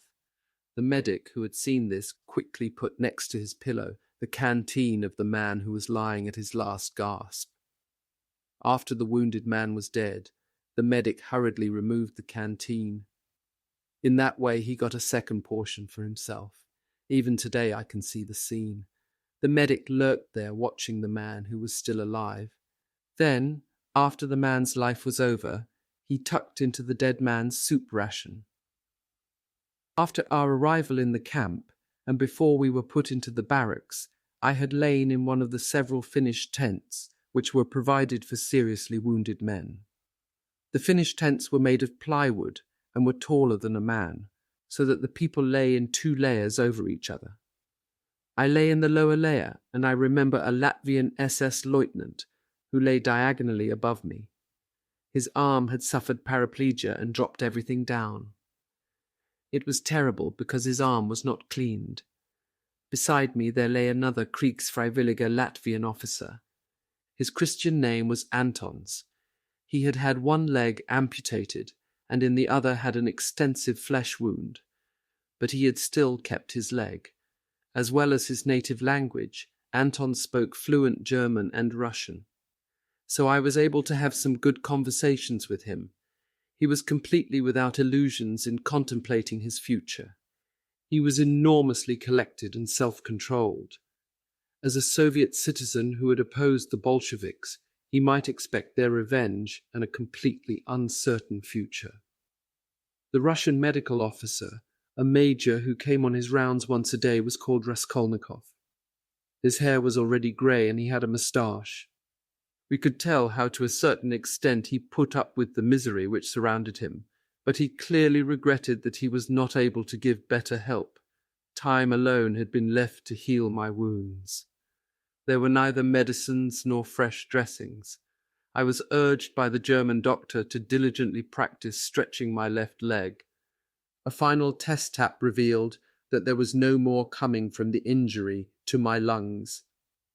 In Thorn, in the barracks, I was allowed to get out of bed and could move around the camp with a single crutch. As the doctor had threatened that he would sit on my crooked leg if I did not soon stretch it out again, I carried out the exercise diligently. Slowly, the condition of my leg returned to normal. In the camp at Thorn, for the first time, we came into contact with political propaganda. On large banners were written so-called sayings. They were mostly words of Lenin or Stalin, with which we were confronted. The Hitlers come and go, but the German people, the German state, will remain, went one Stalin quote. It had a surprisingly prophetic ring to it. As we received no kind of news or situation reports, we knew nothing of the progress of the war, or even about the death of the Führer. Towards noon on May 8, 1945, it is true that the camp loudspeaker quite unexpectedly announced to us that the war was over. Germany, it said, had unconditionally surrendered. Sometime afterwards, the sentries appeared also to have heard the news. They celebrated the event in their own way by firing their ammunition off into the air. For us, this was not without its dangers, because ricochets were buzzing through the air and bullets came through the wooden walls of the barracks. We, the conquered, meanwhile, lay on the floor of the barracks or on the sandy ground of the camp, scrabbling for safety on the ground. Hopefully, it was for the last time. The camp complex included a sports ground, at the edge of which the convalescent officers lay in Finnish tents. I often visited them to get a change and to exchange ideas. They were waiting to be transported away. No one dared to think that some would be released and sent home. Perhaps one small Hauptmann would be lucky. Both his lower legs had been amputated below the knee, and he had thus become even smaller than he had otherwise been at his scant 5'2". He moved around on his hands and knees and made tiny leaps, just like a sick frog. Among the close circle of the officers, there was still the accustomed politeness. You addressed each other with Herr, whereas elsewhere it was soon the fact that you were addressed as Du by a class-conscious proletarian. In the company of those officers was a girl of 20, pretty as a picture, dazzlingly blonde with bright blue eyes. She was the daughter of General Lasch, the commandant of Festung Königsberg, who had surrendered there. I wondered where and how such a girl could have survived the first assault. The Thorn camp was so gigantic that, with my limited sphere of movement, I was not able to get an idea of the extent of it. It was said that 30,000 men lay within its barbed wire fences. Every few days transports of ambulant prisoners left. They had been gathered into groups of a few hundred men and had left the camp.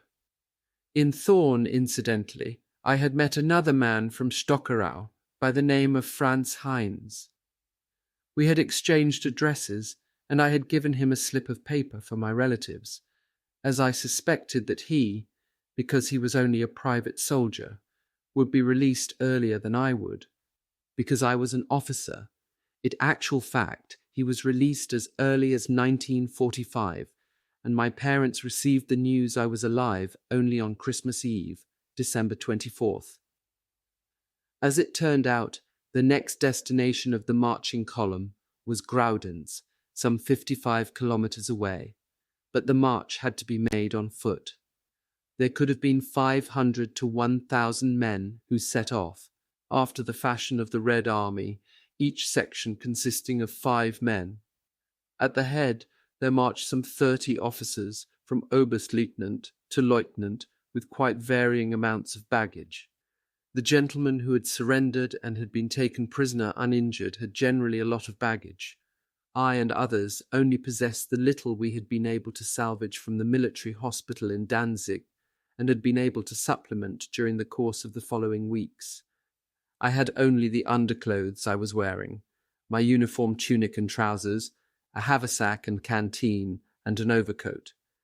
Added to those, I believe, were a toothbrush, my paybook, my identification disc, and a couple of photos in my old plastic wallet. Franzl Manhart had already been allocated to an earlier transport, and we had therefore been separated. Another comrade whom I had found in Thorn I had lost again. He was Dr. Walter Rath, a Viennese whose home address was Hütteldorferstrasse, 333.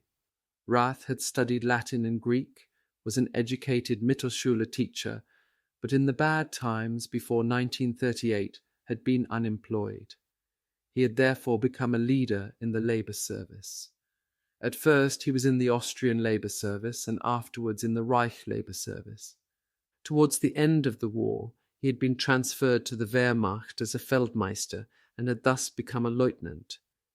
In the hospital barracks in Thorn, he had been in the next bed. In about 1960, I met him again in the Salzburg officers' mess.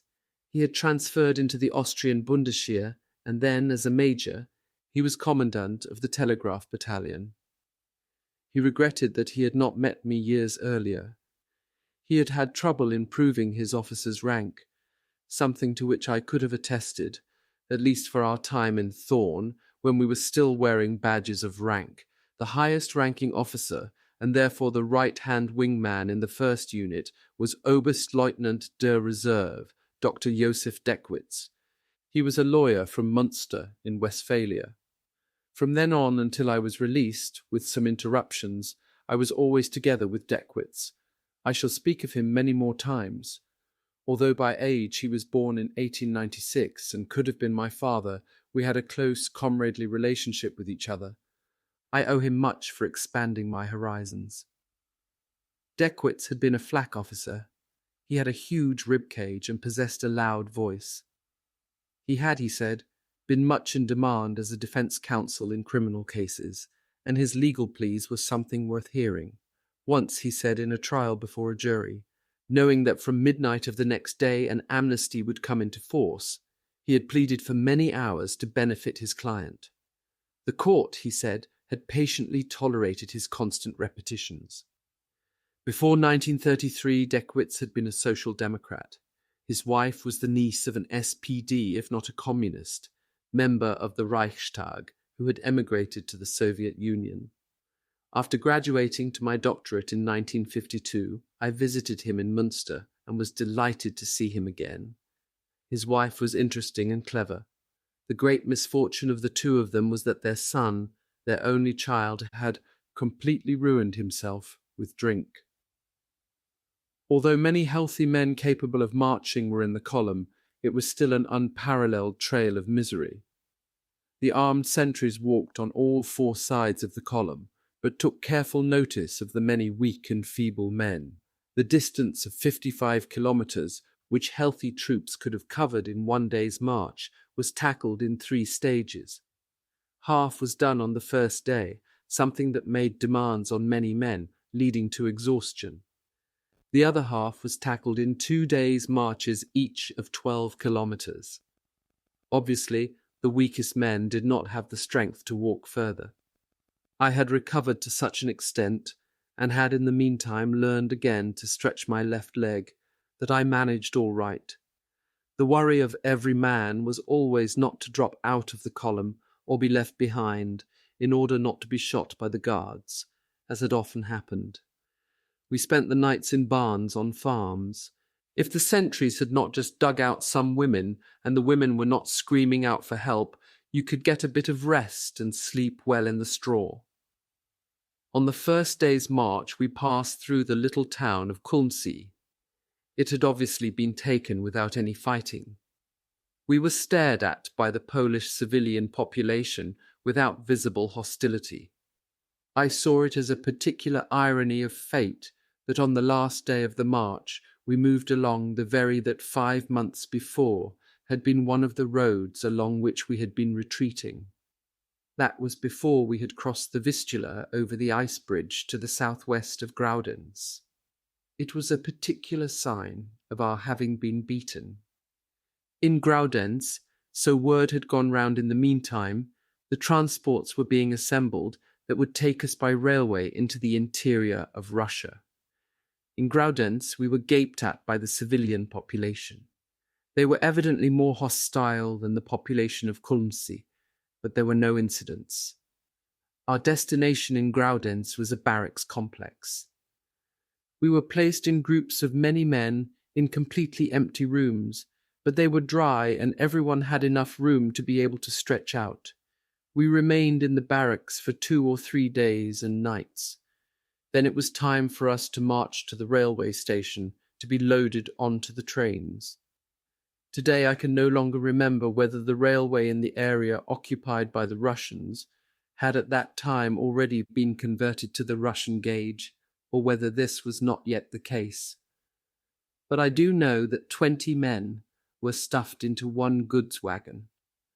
Halfway between the floor and the roof, a shelf had been placed on both sides of the wagon doors. There we lay on the bare wood. There was no kind of comfort, neither straw nor hay, to relieve the hardness of the floor. The only necessary luxury was the availability of a hole in the floor of the wagon, some 20 millimeters in diameter, that served for the purposes of defecation. It was a simple solution, but an unpleasant one for those who, like me, were lying near to the hole.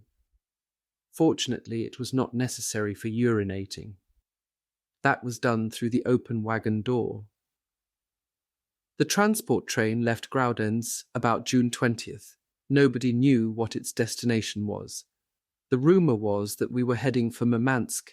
It was one of the many topics of conversation in our officers' wagon. Nobody had been on the Murmansk front, but many of us knew what had happened there in the First World War. 70,000 of the German prisoners of war and 20,000 of the Austro-Hungarian prisoners of war set to work on building the Murmansk railway had died. But as things turned out, everything was quite different than the Parolen, that is, the rumour, would have it. After a relatively short journey, via Deutsch Eylau and Allenstein, the transport came to a halt. It was the time before and during the Potsdam Conference. That was to be the last summit conference of the Big Three of the anti-Hitler coalition of the Second World War. It was held in the Schloss Kastilienhof in Potsdam from July 17th to August 2nd, 1945, and was between Truman, Stalin, and Churchill, or Attlee. The result of that conference was the Potsdam Agreement. In that agreement, subject to a final settlement of the territorial questions in a peace treaty, the town of Königsberg and the adjacent district of East Prussia were placed under the administration of the USSR. The border had hitherto existed between the USSR and Poland and ran approximately along a line between the towns of Brownsburg and Goldau. The area to the north was allocated to the USSR. For our transport and use, it resulted in our destination being the part of East Prussia occupied by the USSR. We were not sent further on into the interior of the Soviet Union. The train was on the tracks for 5 weeks. I recall the summer of 1945 as being very hot. During those 5 weeks, it did not rain on one single day. For a fortnight, no one was allowed to leave the wagon. Only after that, during the remaining 3 weeks, did the guards allow us during the day to camp in a meadow alongside the train beside the tracks. Being allowed to do this made our stay more bearable than the first fortnight had been. The constricted conditions and the heat had thoroughly irritated us prisoners. Many of them worked themselves up into a proper fury. In our wagon, too, hostile words were exchanged.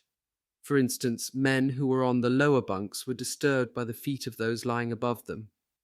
One man complained that when eating it was so dark that you couldn't even find the way to your mouth. He who said it was a Lieutenant Dr. Hess from Frankfurt am Main. He worked as a translator at IG Farben, spoke fluent English, French, and Spanish, and had some interesting things to tell about his job.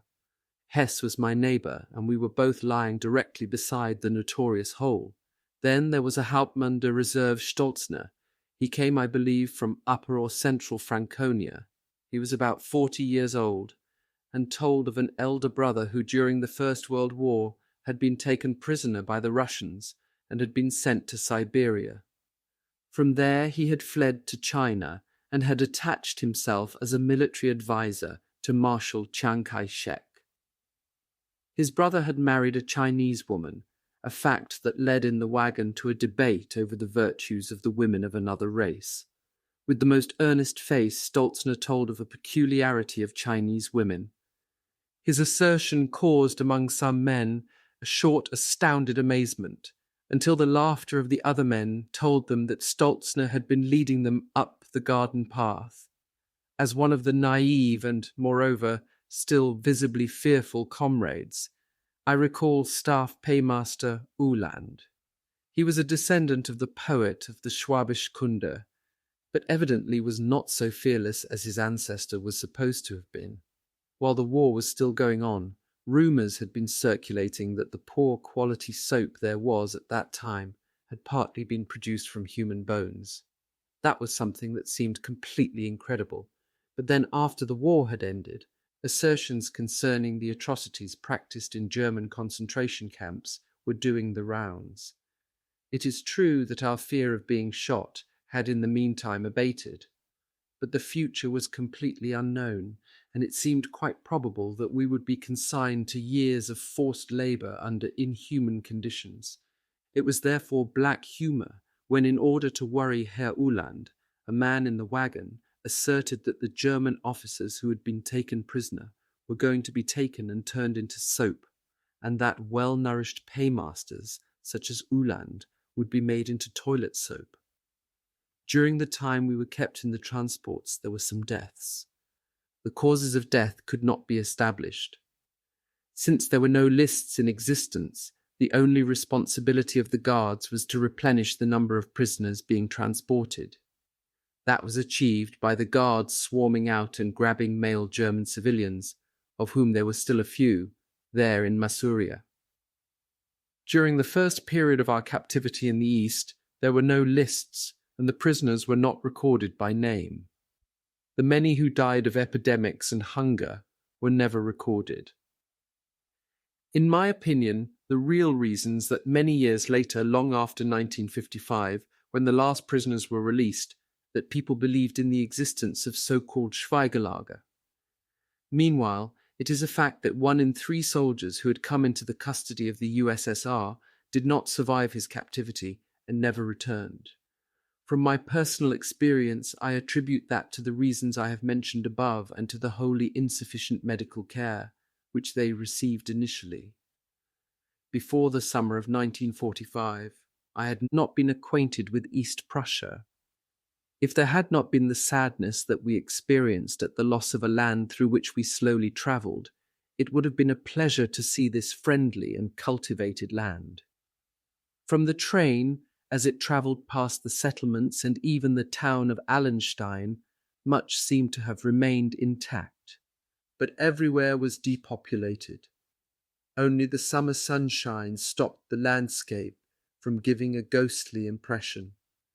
Wistfulness seized the sensitive ones among us as we travelled through the station at Thurau, because many knew the song Anchen von Thurau. I must mention one more stop in Deutsch Eylau, where several thousand prisoners of war were encamped in a meadow. It was there, and not in Graudenz, that the final allocation and assembly of the transports for the East took place. In that meadow, as elsewhere, the officers were separated. It was there, completely surprised, that I met some gentlemen from our division. They were Major Ostreich, the divisional adjutant, and Hauptmann Franzen, the commander of the signals battalion. From the latter, I learnt that the division, before the surrender, had got to Bornholm by ship in a fairly good condition.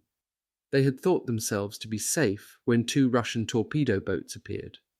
The Danish island was occupied by the Russians, and all the Germans were taken prisoner. Ostreich did indeed know that Regiment 7, under Oberstleutnant von Gahn on the destroyer Karl Golster, had not made for Bornholm, but had set course for the Danish mainland. But it was not known whether the destroyer, and with it the remnants of the regiment, had got through. Ostreich, Franzen, and the other Bornholmers had until then been able to keep all of their baggage. They had evidently until then not been searched and not been plundered. A not so pleasant memory is that none of them offered me even a cigarette. Compared with them, I had nothing. I enjoyed smoking again, ever since the senior registrar Johansen in Danzig gave me a cigarette. He had said with a smile that I could forget my fear of not being able to smoke after the injury to my lung, but I could once again have that pleasure. In Deutsch Eylau I also saw again the medic who had shamelessly bitten into the full block of chocolate in front of all the hungry men in our room. I refrained from speaking to him. Elsewhere on the meadow a soldiers' choir was singing a song which at that time belonged to the firm repertoire of German Gesangverein. Wenn ich den Wanderer frage, wo gehst du hin? Nach Hause, spricht mit frohem Sinn. If I ask the wanderer, where are you going? I'm going home, home, he says cheerfully. Here at least the German spirit, which had evidently remained intact, was still alive and kicking. We stayed a week in the area of the border that had just been drawn in Potsdam between Russia and Poland. There would not be a journey into the unknown lasting for weeks, as many men had feared. In Insterburg we had already reached our destination. I recall marching past the huge, undamaged Martin Luther Church. Then the column moved along the road over a valley bottom lined with poplars that stretched for a few kilometres. Our destination was the Jorgenberg camp, an old estate. In previous decades it had been home to a stud farm. Jorgenberg was the home of the Barings and was known to the educated German middle class from the novel of the same name. It was only after I returned home that I read Die Barings and its sequel, Der Enkel, by William von Simpson. But even in 1945, without knowing the novel, I could imagine clearly enough how things had been before, and the defeat that had taken place. We marched along the drive and through a gate on which there was the date 1268 in old figures. There in Gorgenberg was main camp, 7.445. Later it was called 7.445. It was the headquarters of the prisoner of war camps in the Russian-occupied part of East Prussia. From there, camps were established in Königsberg, in Tilsit, and in other locations in East Prussia. At that time, there was still the infectious diseases hospital in Insterburg that was later closed down. I cannot recall many facts from our short first stay there in Jorgenberg in the summer of 1945. The main thing I recall is the soup made out of turnip scraps. They constituted the main part of our food. The turnip scraps had been used as fodder for horses on the stud farm, and I cannot believe that this was unknown to the Russians. Then I recall that many officers, particularly staff officers, were there. Amongst them was an Oberst Rehmer, the elder brother of Major Rehmer. After July 20th, 1944, Rehmer, on Goebbels's orders, had occupied the Bendlerstrasse with the Berlin Guard Battalion. He had crushed the rebellion, and for that had been personally promoted by Hitler to General Major. By contrast to that Rehmer, who was said to have been something of a simple unit officer, our Rehmer was a real man of the world, with the best address and international experience. He had himself been military attaché in Spain, or had been attached to the military attaché. He could speak several languages, as once many Russian noblemen and Tsarist officers had done. After the First World War, he had hoped to be able to see out the rest of his life as a hotel porter. I also recall the appearance of a quartet of men who sang the famous French hit song Parlez-moi d'amour to great applause. "Tell me of happiness" was the first line of the song in German. That much I understood. But I also recall some political speeches made by officers. They were attempts to come to terms with the new situation. They were completely apolitical men. Their world, their only world, had collapsed.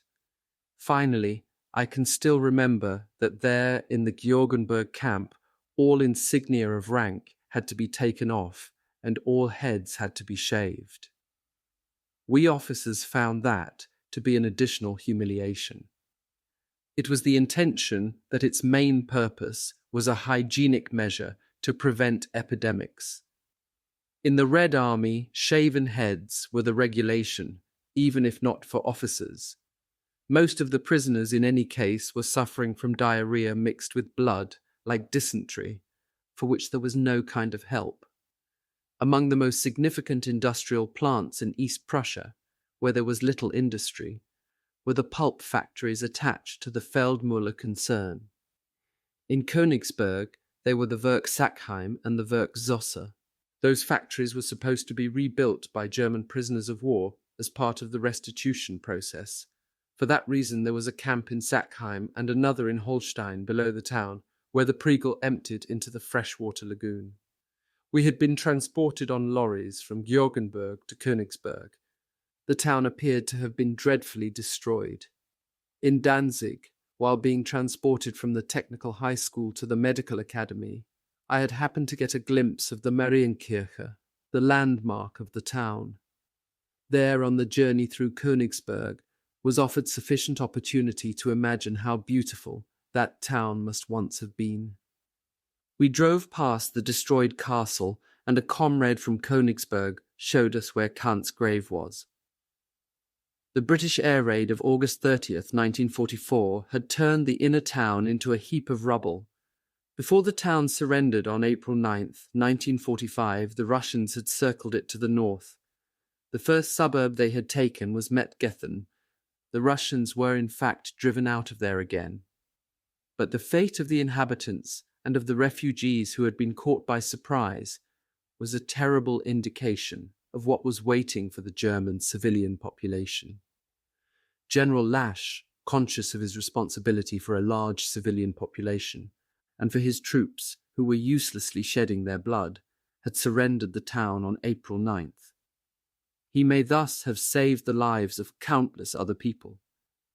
But Hitler personally sentenced him to death by hanging because he had not fought to the last man. Unspeakable things had then indeed gone on. In their despair, Women and young girls had thrown themselves into the Priegel or committed suicide in some other way. After the rapes, murders, arson, and plundering, there came hunger and many deaths. Hugo Link, one of the few Protestant pastors to stay behind in Königsberg and survive, tells in his book Königsberg 1945 bis 1948 that in autumn 1945 the number of Germans in Königsberg was still 96,000. The number of civilians in Königsberg during its last period as a Festung had been 126,000. Thus, in the course of half a year, 30,000 people must have died. Epidemics and hunger decimated the population still more, so that finally only 24,000 were left. They were to be transported away. According to that, more than 100,000 must have been snatched away by death. The prisoners of war were hermetically sealed off and guarded so intently that for most of them, or even all of them, no contact was possible with the civilian population. I cannot recall any particular occasion, even if now and again news of the civilian filtered through. The German camp leader of our small Holstein camp, which was supposed to hold 200 men, was Oberleutnant Karl from Königsberg. It was said that his family was still in the town. The process of living, suffering, and dying thus went on unseen by the prisoners of war. Meanwhile, they had the certain feeling that their life was no longer directly under threat. I also, looking back, cannot say for certain that we were systematically exposed to starvation. The dreadful turnip scrap soup of Gurgenberg was replaced by sauerkraut, kapusta. There was a litre of that soup twice a day. The calculated ration of meat and fat, both of which were mixed into the soup, was 9 grams for meat and 12 grams for fat. There may well have also been, at that time, I cannot now recall exactly, a tablespoon of sugar and bread, the ration for which was 600 grams per day. But the sugar, it was always unrefined sugar, was hardly ever edible, but mostly damp and heavy. It was generally known in all camps that the Russians responsible deviated from the set ration of food for the prisoners of war. The calculation was simple. If you mixed to the quantity of 10 grams of sugar 1 litre of water, you had got an additional kilogram left for private barter. It was a similar case with the bread, the kleb. There was an unimaginable difference, even while the war was still going on, between what we considered to be bread and the bread that the Russians provided. It must have been baked in moulds, in tin boxes, because with the unimaginably high water content, the dough would have run away. But the moulds had to be lubricated, and we never got to the bottom of the question as to whether this was done with petroleum or with engine oil. The crusts, the only parts that were baked through, sometimes tasted disgusting and smelled unpleasant. From time to time, a lot of oats were also mixed in. Many could not face the damp, badly baked bread, and for that reason often, if an oven was nearby, it was toasted, which gave off quite considerable clouds of steam. The weight of the toasted slices was considerably less than it had been before. Camp Holstein was in a plant that had been built in the interwar period, probably after 1933. It had housed an Army Optical Research Institute, or something of a similar name. 2 buildings measuring some 20 by 10 meters stood at right angles to each other. They had 2 stories and were built of red brick. The area was no larger than 2,000 or 3,000 square meters and had been securely fenced in by the builders. The building to the right of the entrance ran at a right angle to the road and had been a workshop. From its roof you could see across the freshwater lagoon far to the west and to the south. The plant lay alone outside the settlement. In the first building there was still a lot of equipment from the time of its earlier use, in particular binocular periscopes, for which the Russians obviously had no use. The other building, lying parallel to the road, was where we were housed. The officers were quartered in some smallish rooms on the ground floor and on the first floor, and the other ranks in 2 large rooms. We officers had individual wooden beds, whereas the other ranks lay on bunks, one above each other, and subdivided. The German camp leader, Oberleutnant Karl, had a room of his own in which he lived with his assistant, another officer. In front of the accommodation building was the kitchen block from the time when the plant was in German hands. The running of the kitchen was the responsibility of 2 officers. They had been taken prisoner unwounded and were a picture of enviable strength and health. They used their position to divert rations to themselves. From the roof they had thoroughly observed the terrain, and one day in the spring of 1946 they disappeared. Container. We worked under the direction of Russians, who were all members of the technical units, as shown in the names of their service ranks. So, for instance, the normal sub-lieutenant was called Mladší Technik Leutnant, in German Untertechnik Leutnant. The so-called Natschalnik, the commandant in our area, was an elderly first lieutenant of good-natured appearance. He was a teacher from Tambov, a provincial town halfway between Moscow and Samara. The foreman was a sergeant major from Tomsk in Siberia, a skilled craftsman as far as I could judge. He must have been a mix of Russian and Mongolian. With him, I had the impression that it embarrassed him that officers were performing menial tasks for him as prisoners. During the fighting, the high factory chimney had received a direct hit from an anti-tank gun. But it had only made a hole and had not brought down the chimney above it. To all appearances, the Russians had suspected there was an artillery observer on the flue and had wanted to clear him out.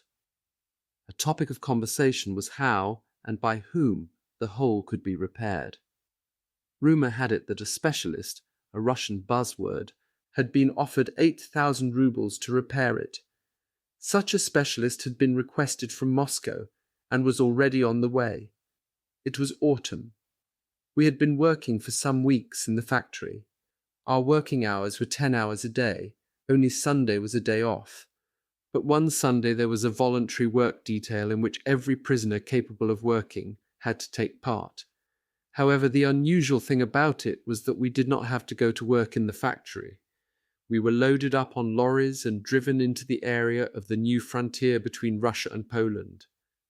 The process of drawing the frontier had apparently not yet been fully accomplished. In the frontier area, we had to gather up stinging nettles and similar weeds that were supposed to serve as fodder for horses. On that work detail, I must have caught cold. The following Monday, I felt ill. With difficulty, I dragged myself to work in the factory. I was completely weak on the march back. I felt a stabbing pain in the right side of my chest that I could not explain. The lung that had been injured had been the left one. My strength deserted me more and more, and I was in danger of being left behind. The men next to me and behind me had apparently not noticed, and gradually I had reached the end of the column. I was afraid that I would soon collapse, when quite unexpectedly I got a hefty blow on my back. The frequent cries of "Dawai, Dawai" by the sentries who brought us, or rather drove us, to work was something that we were used to and were part of the prisoners' everyday experience. Until then, and I have to say, also later, there had not been any mistreatment. I fell, and it was only with difficulty that I could pull myself up again. But 2 comrades got hold of me under my arms and supported me on either side. They saw to it that I did not drop out of the column again. It was not the physical pain that hurt me and brought tears to my eyes. It was the mental torture I suffered through the degrading and humiliating mistreatment. I can still see the guard who hit me with the butt of his rifle in the small of my back. He was a young chap with a pretty face, if it had not been disfigured with pockmarks. Back in the camp, I reported the incident, but Herr Karl could do nothing. The only thing was to be treated by a doctor. By the evening it was obvious that I was running a fever. Meanwhile, there was no doctor in our camp, only a field medical assistant who was a medical student without qualifications. As best he could, he fulfilled the function of camp doctor. It is true that he had a thermometer, a wooden stethoscope, a few dressings, and iodine. He was an Upper Silesian by the name of Lebec. He listened to my chest and diagnosed an inflammation of the lining of my lungs and my ribs on the right-hand side, but could only prescribe bed rest for me. Of course, I was incapable of working. I had a fierce stabbing pain in the right side of my chest.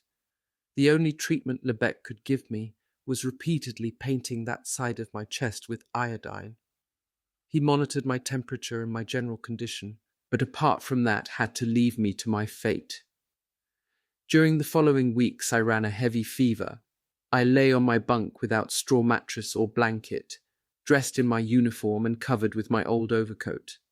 The days were bleak while my comrades were at work, and God knows I felt myself to be abandoned. There were no scales in the camp, so that it was only by seeing my bones protruding more and more that I realized that I was losing more and more weight. We did not have a mirror in which I could have seen what I looked like. One time, when I had got out of bed, I saw that my knees were thicker than the bones of my upper leg. I was wasting away to a skeleton. I presented a similar picture to those I afterwards saw in photographs of the inmates of concentration camps. Night and day, I used an empty jam tin as a urine bottle. I had to stand it next to my head so that I did not accidentally knock it over, and I could reach it with less effort. Throughout the winter, sick and weak, I remained in the camp. I could not and did not work. The winter, with temperatures as low as -15 degrees, was said not to have been a harsh winter for East Prussia. We had a stove in the room, so that at least cold was not added to hunger. There was also a good feeling of camaraderie in the cramped room.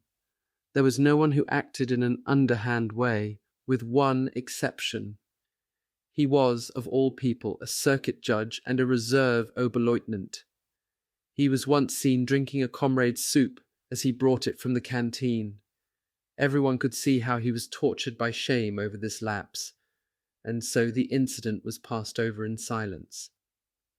It was a different kind of anger for the community when Herr Rauchfuss, in civilian life, a police official from Potsdam, sold his watch. He had been able to hold on to it through several friskings, but then he did a deal with a Russian sentry who obtained for him some additional rations. In particular, he paid for a tin of American corned beef with a label in Cyrillic script. It was as painful for the rest of us to know of the existence of that supply as it must have been for Rauchfuss to eat those additional rations alone. He knew how much the others envied him, but camaraderie no longer extended to giving to other people even a bit on the end of a knife. Another man in our room was an artillery Oberleutnant Theo Krüner. He came from Leipzig, was a junior lawyer, and the son of a Reichsgerichtsrat. He occasionally spoke with pride of his father, who in his job was a leading jurist. After I returned home, I found out through Paul Eberhardt what a dreadful fate Krün's family had met. In the artillery school in Göteborg, he had become acquainted with and married a girl from the nearby small town of Kallau, from where the Kalauers come. In the little town near Berlin, the family thought they would be safe and had fled from the bombed city of Leipzig to Berlin to his young wife's parents' house. Krüner spoke with great pleasure of his wife and his small son. He had a red moustache and had striking blue eyes. It was a cruel stroke of fate that the house in which the family was living, including those who had fled, received a direct hit. A total of 9 people lost their lives as a result. Paul Eberhardt, whom I have just mentioned, was Krüner's close friend. He came from Augsburg and had relatives in Bregenz.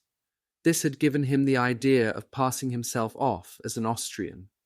It was not important in the Holstein camp, but only later in Georgenburg. In Holstein, I was already instructing Paul about the importance and the significance of the Heimatschein for him as an Austrian. In actual fact, he did succeed in getting released with us and in getting back home to Augsburg. In later years, after my studies, I met him in Munich, where, with a PhD, he was working as an occupational psychologist. Paul Eberhardt was the same age as I was, but he looked a lot younger. He had a somewhat round face with blue eyes, and for a grammar school boy he was very well educated. In fact, he had already studied philosophy for one semester. He spoke about the art historian Warringer in Munich and about other professors. He was acquainted with publishing houses and had an eye for valuable books. It was he who brought back to the camp many books while on work details in Judithon and Mettgethen. One day, Paul had been in the library of a Königsberg lawyer, Egon Friedel. He turned up with a 3-volume cultural history of modern times from the C. H. Beck Verlag. It was a large first edition in greenish yellow. He worked his way through those volumes during the winter. He always underlined important parts as he did so, somewhat as my father and his father too had done.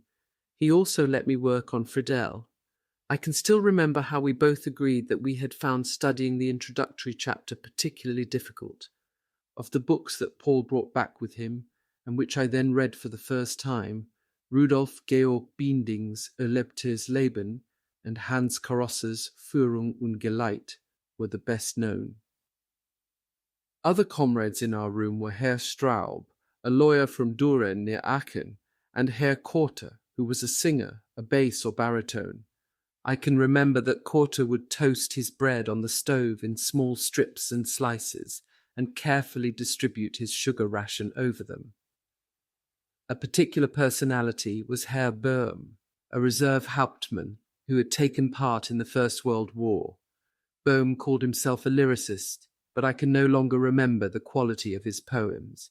He was a gentleman of refined appearance with excellent manners and a cultured way of expressing himself. His Hochdeutsch had that certain East Prussian ring to it. I had the feeling that the downfall of his home city was a dreadful blow to him. I can still hear his voice when, in his East Prussian fashion, he would say to me, Herr Scheiderbauer. I had the impression that he was a prosperous man and a bachelor. One time he gave us a laugh when he sang a popular song full of black humour from the period after the First World War. Wenn der Weißflieder wieder blüht, when the white lilacs bloom once more. Remarkably, I can still remember the title of one of his lyrical poems. It would have marked him out as an East Prussian dialect poet. I do not know whether that was really the case, but the poem was called Schalcher Flack, in Hochdeutsch, Ein Schalchenfleck, or A Little Bowl of Fleck. It referred to the sour Kuttelfleck, a favourite East Prussian dish. When my 22nd birthday came round, on January 13th, 1946, I had recovered sufficiently to feel able to walk. It was a Sunday. I can remember it clearly because for the first and only time there was meat in the soup for lunch. Because it was my birthday, like all birthday boys, I received an extra helping by order of the camp leader. I devoured it with the greatest enjoyment and without the slightest prick of conscience towards my comrades. After the meal I realized that Fritz Seierl, a staff vet and Sudeten German, had not eaten with us. No one could explain why he was already full, but he was occasionally taken out of the camp by the Russians as a vet. So we thought he must have already eaten. On closer questioning he replied after the meal, clenching both hands into fists, Solchi Kavinen. He meant the state of the lungs of the horse he had been treating, and at the slaughtering and inspection of which he had been present. My first trip out beyond the camp fence may have been in January or February. In the camp, a comrade had died who had to be buried outside the camp. Herr Karl, the camp leader, took me with him a few steps outside the camp. There the grave had already been dug. It was by a hedge. The body was laid in the flat grave. Oberleutnant Karl said an Our Father. Then the grave was filled in. Then we went back to the camp.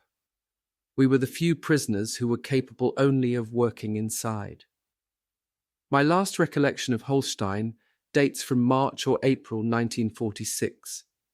At that time, we had received orders to erect round the camp a fence that was to some extent permanent. The Russians provided posts of over 2 meters high and many rolls of barbed wire. The posts were dug in or even concreted in, and then the wire was stretched over them. Stretching the wire with a tool designed for the purpose, I was able to get to work again for the first time. Slowly I felt my strength returning, even if I was still only capable of working inside. I even felt a certain satisfaction when I saw how tightly I had stretched the wire after the staples had been hammered in. But by the next day, the tension had slackened because the material was already overstretched. The man directing the work was a Russian captain by the name of Mironov. He was the friendliest Russian that I met in captivity. Not yet 30 years old, good-natured and kind. Blue-eyed and black-haired, he was smaller than me. He spoke a little German and was polite, almost comradely. But the notorious Skogo Domoy, that is, home soon, was no more convincing from his mouth than it was from other Russians. Doubtless it was decently and sincerely meant. Meanwhile, we certainly were not going home soon. Although one day in April we officers, with what little baggage we had, were loaded up onto lorries. But I was to encounter one more grotesque episode in the Holstein camp. For years I had carried in my right-hand top pocket a marching compass. It was the compass that had, in February 1945, prevented me from going in the wrong direction with my men. But then I thought that the possession of it might lead people to think that I was planning to escape. It was too risky to keep it, even if my physical condition ruled out any thought of escaping. On one occasion, as I went into the unused building in the camp, where there were various types of optical equipment, I simply hid it. I decided I would certainly not need it any more. In the event that it was found on me during a frisking, it would lay me open to extreme unpleasantness. But I was plain astonished when a few weeks later, that very compass of mine was offered to me for sale. A lancer had been rooting about in the building and had found my compass. He decided that it was very likely that an officer might be interested in acquiring it, as such an instrument would be necessary in any escape plan. Thanking him, I declined, without batting an eyelid. Soon afterwards, our miserable time in Königsberg came to an end. We officers were transferred back to the Georgenberg camp. Of course, once more we were completely unsure as to what was going to happen to us. Indeed, right up to the last day of our captivity, there was complete uncertainty and unending anxiety. By then, the spring of 1946, the general situation had to a certain extent stabilized, if not improved. Our return to the main camp of Georgenberg, which was probably better organized than the Holstein camp, seemed at any rate to be advantageous to us. In fact, the organization and accommodation in the many barracks did indeed seem to be better. That was evident even as we arrived. We were subjected to a thorough frisking. My paybook and my New Testament were taken away from me. Losing my paybook felt to me just like losing my identity.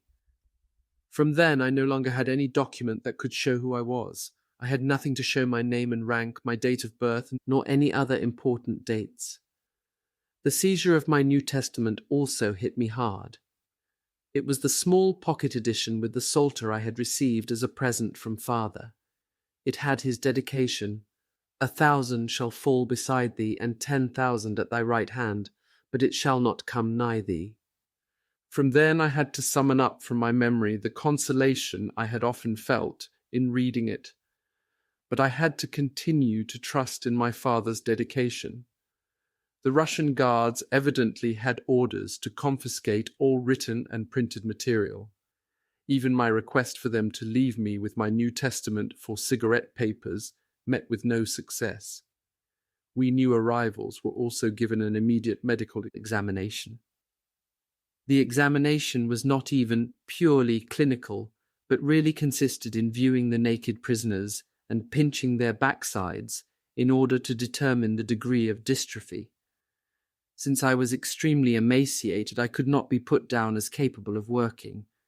I was quite happy about that, but I considered myself to be even more fortunate not to be placed in the tuberculosis barracks. The pointed noses of the men who were in the process of slowly dying there, beyond recovery, were frightening enough. In the spacious barracks where we Holsteiners joined the other officers in the camp, there was at last enough room for an individual to lead an existence that was halfway human. We slept on single beds placed in the room, either individually, against a wall, or in twos next to each other. Every bed was provided with a straw mattress and a blanket. Among the inmates of the barracks, I was reunited with a whole series of acquaintances. Above all was Oberstleutnant Joseph Job Deckwitz, whose Oberman in the bunk I was to be for a long time. Another sign of the organization in force was the fact that we were recorded on a register. That involved, at least for all officers, filling out questionnaires of several pages. Everyone had to answer 42 questions concerning his personal dates, and above all, the activities in which he had been engaged in the military. Our answers, in conjunction with denunciations by informers, provided the material that served as documentary evidence in the many war crimes trials that resulted in their cursory sentences of 25 years hard labor. From the start, I had provided true information. For instance, I had not concealed my rank as an officer, as many had done. Even in the camp at Thorn, when informally that was still possible, officers who had lost themselves in the ranks had acknowledged their rank. The constant fear of discovery, by comrades or fellow countrymen, in which those men lived, would have prevented me from taking such a step. That was quite apart, too, from the fact that it would not have been in line with my natural honesty. As long as I had been with my unit, nothing had happened that could not be militarily justified, or that could have qualified as a war crime. So I was confident that no undeserved fate would overtake me. In actual fact, I had had nothing to fear. Even during our first stay in Jorgenburg in the summer of 1945, the heads of men and other ranks had been shaven. What we took to be a measure intended to humiliate us had obviously been necessary due to the completely unsatisfactory hygienic conditions. Many others suffered under such degradation. However, I resigned myself to the measure as a fateful means of enforcing conformity. I can still remember how many of us looked at each other in surprise. The disappearance of their hair had significantly altered the appearance of many men. The shape of the skull became a particular distinguishing feature, but we did not have to be subjected to that procedure a second time. Our insignia of rank had long since been removed, and a man who had previously been an officer could only be recognized by the material and cut of his uniform. But nevertheless, there were other signs too that distinguished the prisoners of war from each other. We could not believe our eyes when we saw on some caps small red or white and red coats of arms, and even some others of different colours. As it had been ordered by the camp authorities, it was pointless to let oneself be upset by it. It was an expression of the existing political situation, as it was known to us by hearsay. The German Reich, Greater Germany, had been completely conquered and shattered. Germany and Austria had each been divided into 4 zones of occupation, and no one knew what the borders of Germany would be in the future. So the Sudeten Germans cherished the illusion of eventually returning again to their homeland that had once again become part of Czechoslovakia. That was the case with staff vet Dr. Sayal and another comrade. Herr Grun, a qualified businessman from Saarbrücken, had studied in Paris before the war. He was distinguished by his knowledge of French food and reckoned that the Saar would become French. Thenceforward, he considered himself French. For most Austrians, the situation seemed to be simple and clear. Of course, many of us could not hide the feeling that it was a shabby trick, after our common defeat, now to separate ourselves. Should we follow the motto, "Every man for himself," and abandon our German comrades in arms to their fate? I also remembered literature concerning the First World War. The members of the successor states of the Austro-Hungarian monarchy had then deserted the flag that they had once served in common. I recalled the snide commentary with which that act had been portrayed. So now we were in the same situation. We deserted our common flag, and for this were given dirty looks by many of our German comrades. But no one knew how to answer the question as to what else we Austrians could have done. The thought that the Austrians would generally be released earlier than their comrades from the old German Reich was also by no means irrelevant to this issue. Who could have been criticized for trusting in that hope? Should we be like Paul Eberhardt, who, in the light of it, passed himself off as an Austrian? The fate of the Sudeten Germans had no doubt long since been decided. None of them knew what that decision was. We were cut off from our homeland. Until then, we had not even been allowed to write. The coats of arms on caps indicated at a stroke the problems thrown up by that completely new situation. The Greater German Reich no longer existed. Hitler, to whom all of us had sworn an oath, was dead. It was therefore morally right and even necessary to declare our allegiance to our small Austrian homeland. We prisoners were each assigned to work details according to our physical constitution. Work details 1 and 2 were completely capable of working and had to work outside the camp. Work detail 3, to which I belonged, was only capable of Innendienst, that is, we could only be used for work within the camp. We still had a few staff officers in the camp, including Dr. Deckwitz, and they too had to be employed within it. Of those, I can recall an Oberst der Reserve, about 50 years old, by the name of Kassel. He was a pharmacist. He had lost an arm and feared that he would not be capable of carrying out his profession because he would no longer be able to mix up ointments. The oldest was Major Kischke, owner of a small East Prussian estate. I thought him to be between 60 and 70. He appeared old to me. Then there were a few gentlemen from Peenemünde, the experimental army rocket station. They had not been able to get to safety in time before the Russians arrived. An old major and former 12-ender was called Hinz. He had been the so-called Platzoffizier in Peenemünde. He had the furrowed face and the tanned skin of a native of the Alps, but in actual fact he was not.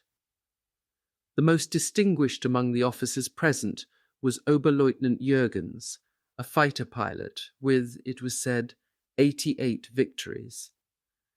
A young East Prussian was Hanschen Wiebeneit. The nerves in both his lower arms had been damaged, but all the same he was capable of working. There was an established hierarchy in the camp. At the head were 2 former officers who had already been prisoners for some years, and who had been in the National Komitee Freist Deutschland. That National Committee had come into existence under and promoted by the Russians.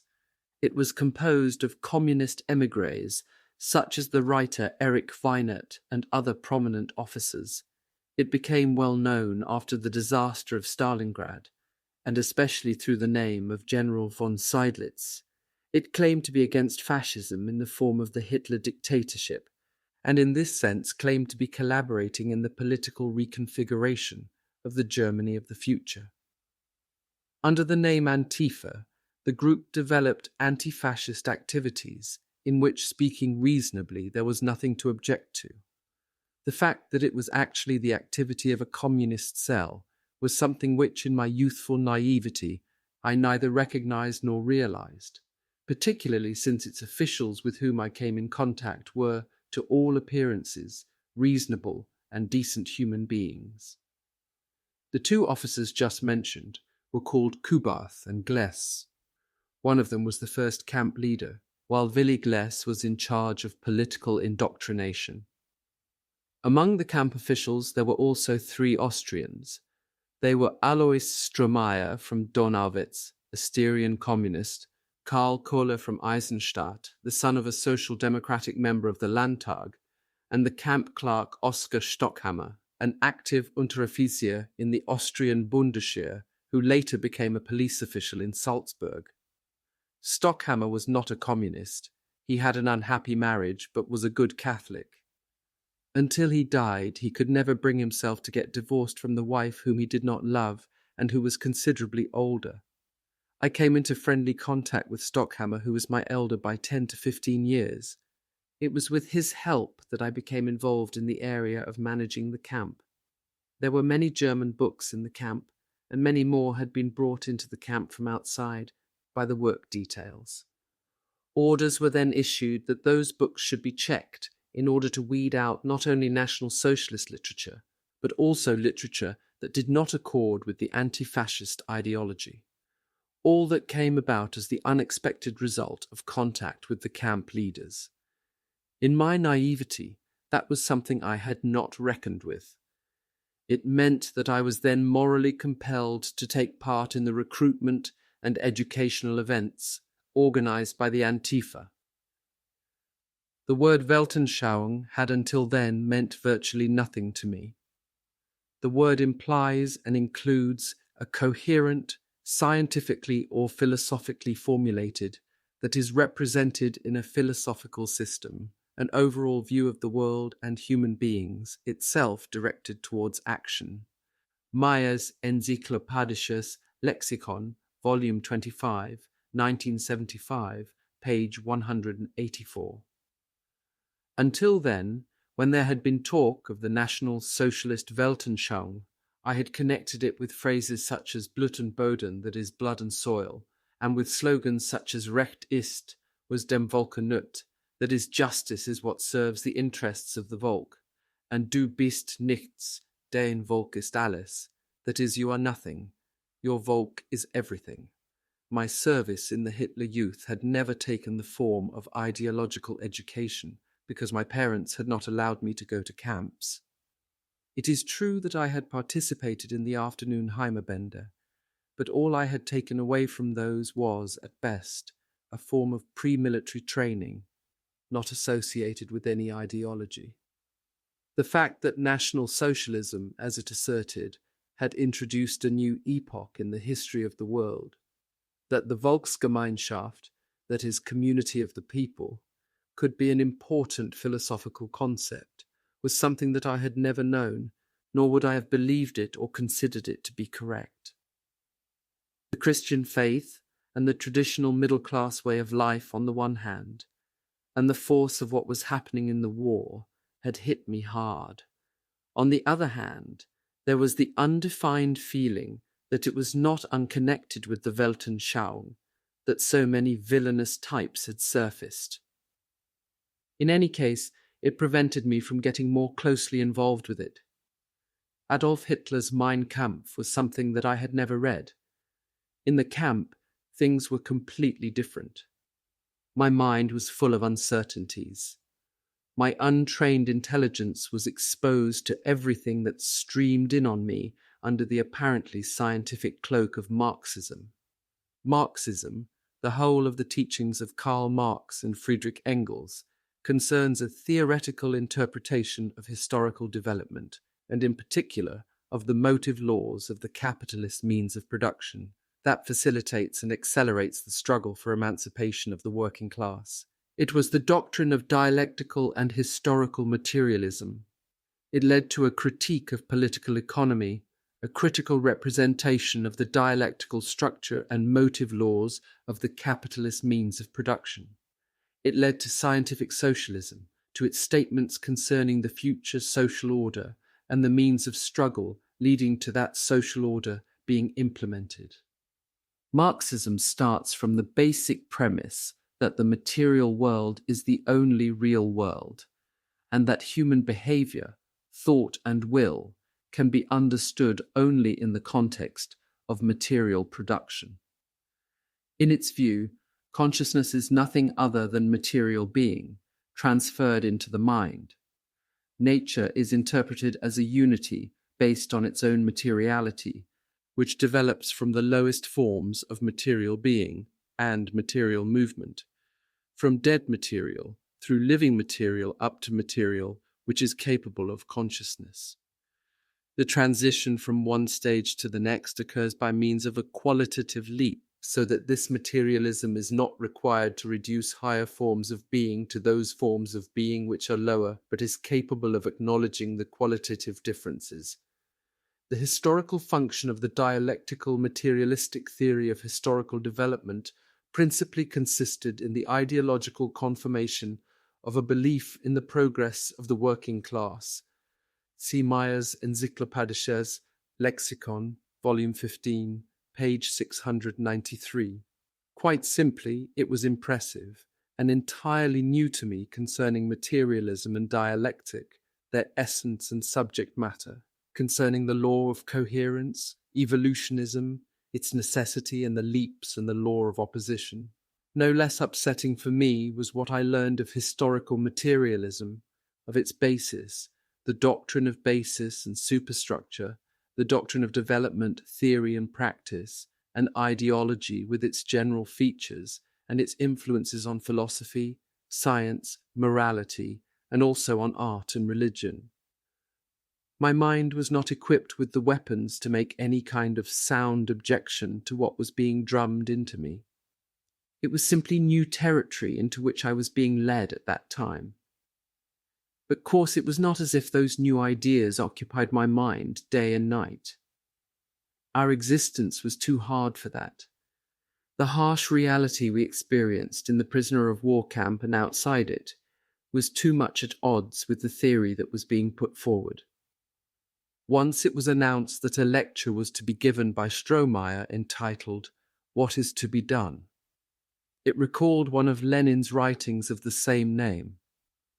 Even communists, for whom this was right up their street, had to smile to themselves at this surreal question, to which there was only one answer, that was, "Go home."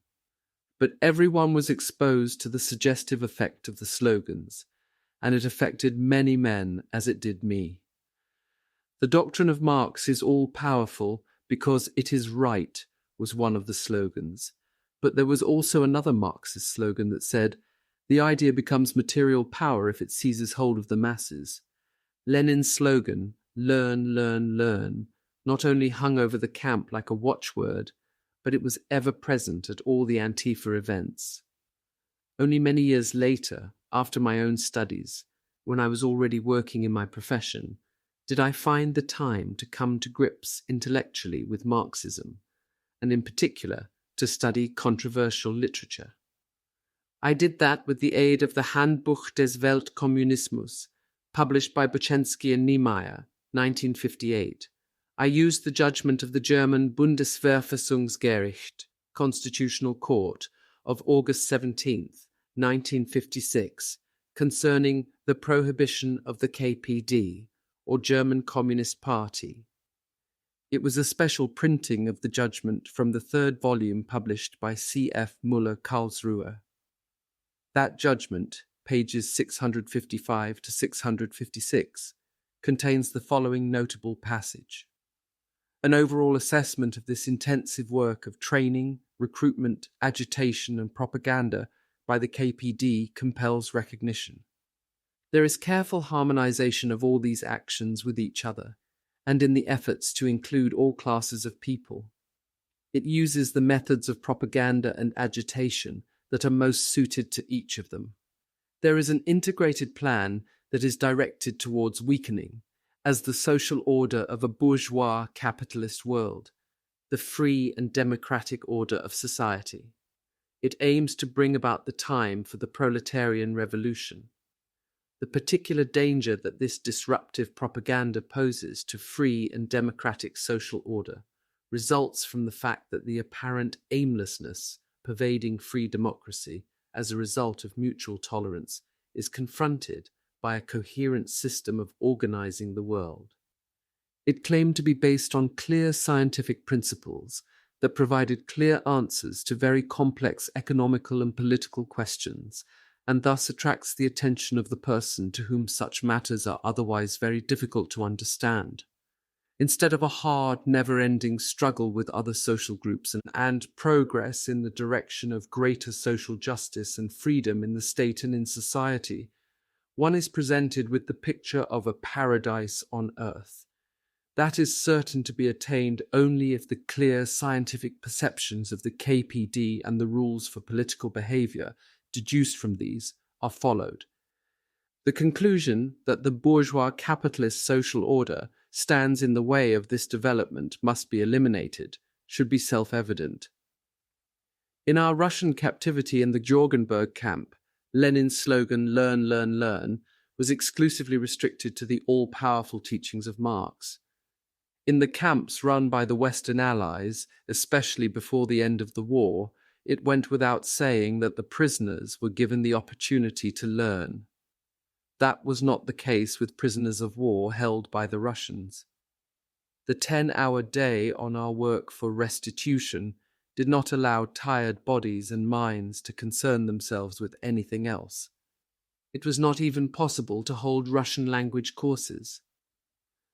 Remarkably, among the many books in the library, there was no Russian language primer. Thus, almost no prisoner of war was able to learn Russian. I, in my 2.5 years as a prisoner of war, was scarcely able to learn more than 200 Russian words, parrot fashion. There were indeed other comrades who, thanks to their basic knowledge of Polish and Czech, easily mastered Russian. I came across 2 comrades who could speak Russian, but only because they had spent some years in Russia. One of them was Willy Jelinek, who came from Stockerau. At the end of the 1920s and beginning of the 1930s, as companion to elderly, rich Vienna Jewesses, he had spent some time on the Riviera. He had then taken himself to the workers' paradise, from where, after a few years, he returned disillusioned. He made no secret of how disappointing his time in Russia had been. The other man was the Viennese reserve hauptmann from the Luftwaffe, Alfred Tunzer. Taken prisoner by the Russians during the First World War, he had learned Russian. On his way home, he had got caught up in Moscow and had lived there until the 1930s, working in the Many People's Publishing House of the USSR. He spoke excellent Russian, but because of that, and because of what he had done in his life, he was, in his own words, an object of suspicion. He was often taken to nighttime hearings, and was actually held back when we others came to be released. Tunzer had to remain in captivity until 1949. I chanced to meet him after 1950, when I was studying in Vienna. Characteristically, he did not say much about how things had gone with him. In 1947, in the camp, he had suffered from painful facial erysipelas. His whole attitude and the expression on his face gave away the fact that life had given him a bad deal. Fate had not looked kindly upon him. For almost a year, as a member of Work Detail 3, I worked in the camp library. In the circumstances that work had been a stroke of luck for me. I always had something to do. Many books from the abandoned houses in Insterburg came into the library. To recognize National Socialist literature was not difficult. Whether my work was in line with the censorship measures that had been ordered, I must most conveniently doubt. It was not only that I knew too little of the Marxist class struggle, but in the field of literature, and above all of belles lettres, I was not sure enough of myself to be able to judge whether a book would be acceptable in the context of the class struggle. Of course, I kept Die Barings and Der Enkel. I owed that to the spirit of Jorgenberg, but not in the sense Karl Marx meant. The library was located in the single-story house beside the offices of the camp leadership. The bookbinder there always had plenty to do because the books were subjected to a great deal of wear and tear. He was the former Feldwebel Hans Adam. Slowly and deliberately he carried out his work and made the best of the scanty possibilities for his beautiful handiwork. He had cardboard and glue, together with some presses and clamps. He did not need anything else. In the autumn of 1946, the camp pulled off a great achievement. They got hold of an X-ray machine which made it possible to X-ray the sick men. It was an old model and of course was not able to produce photographs. The doctors in the camp were Dr. Eitner and another with a thin face, glasses and dark hair, whose name I have forgotten. The two of them used the machine to prepare drawings of the chest cavity and hand those out to their patients.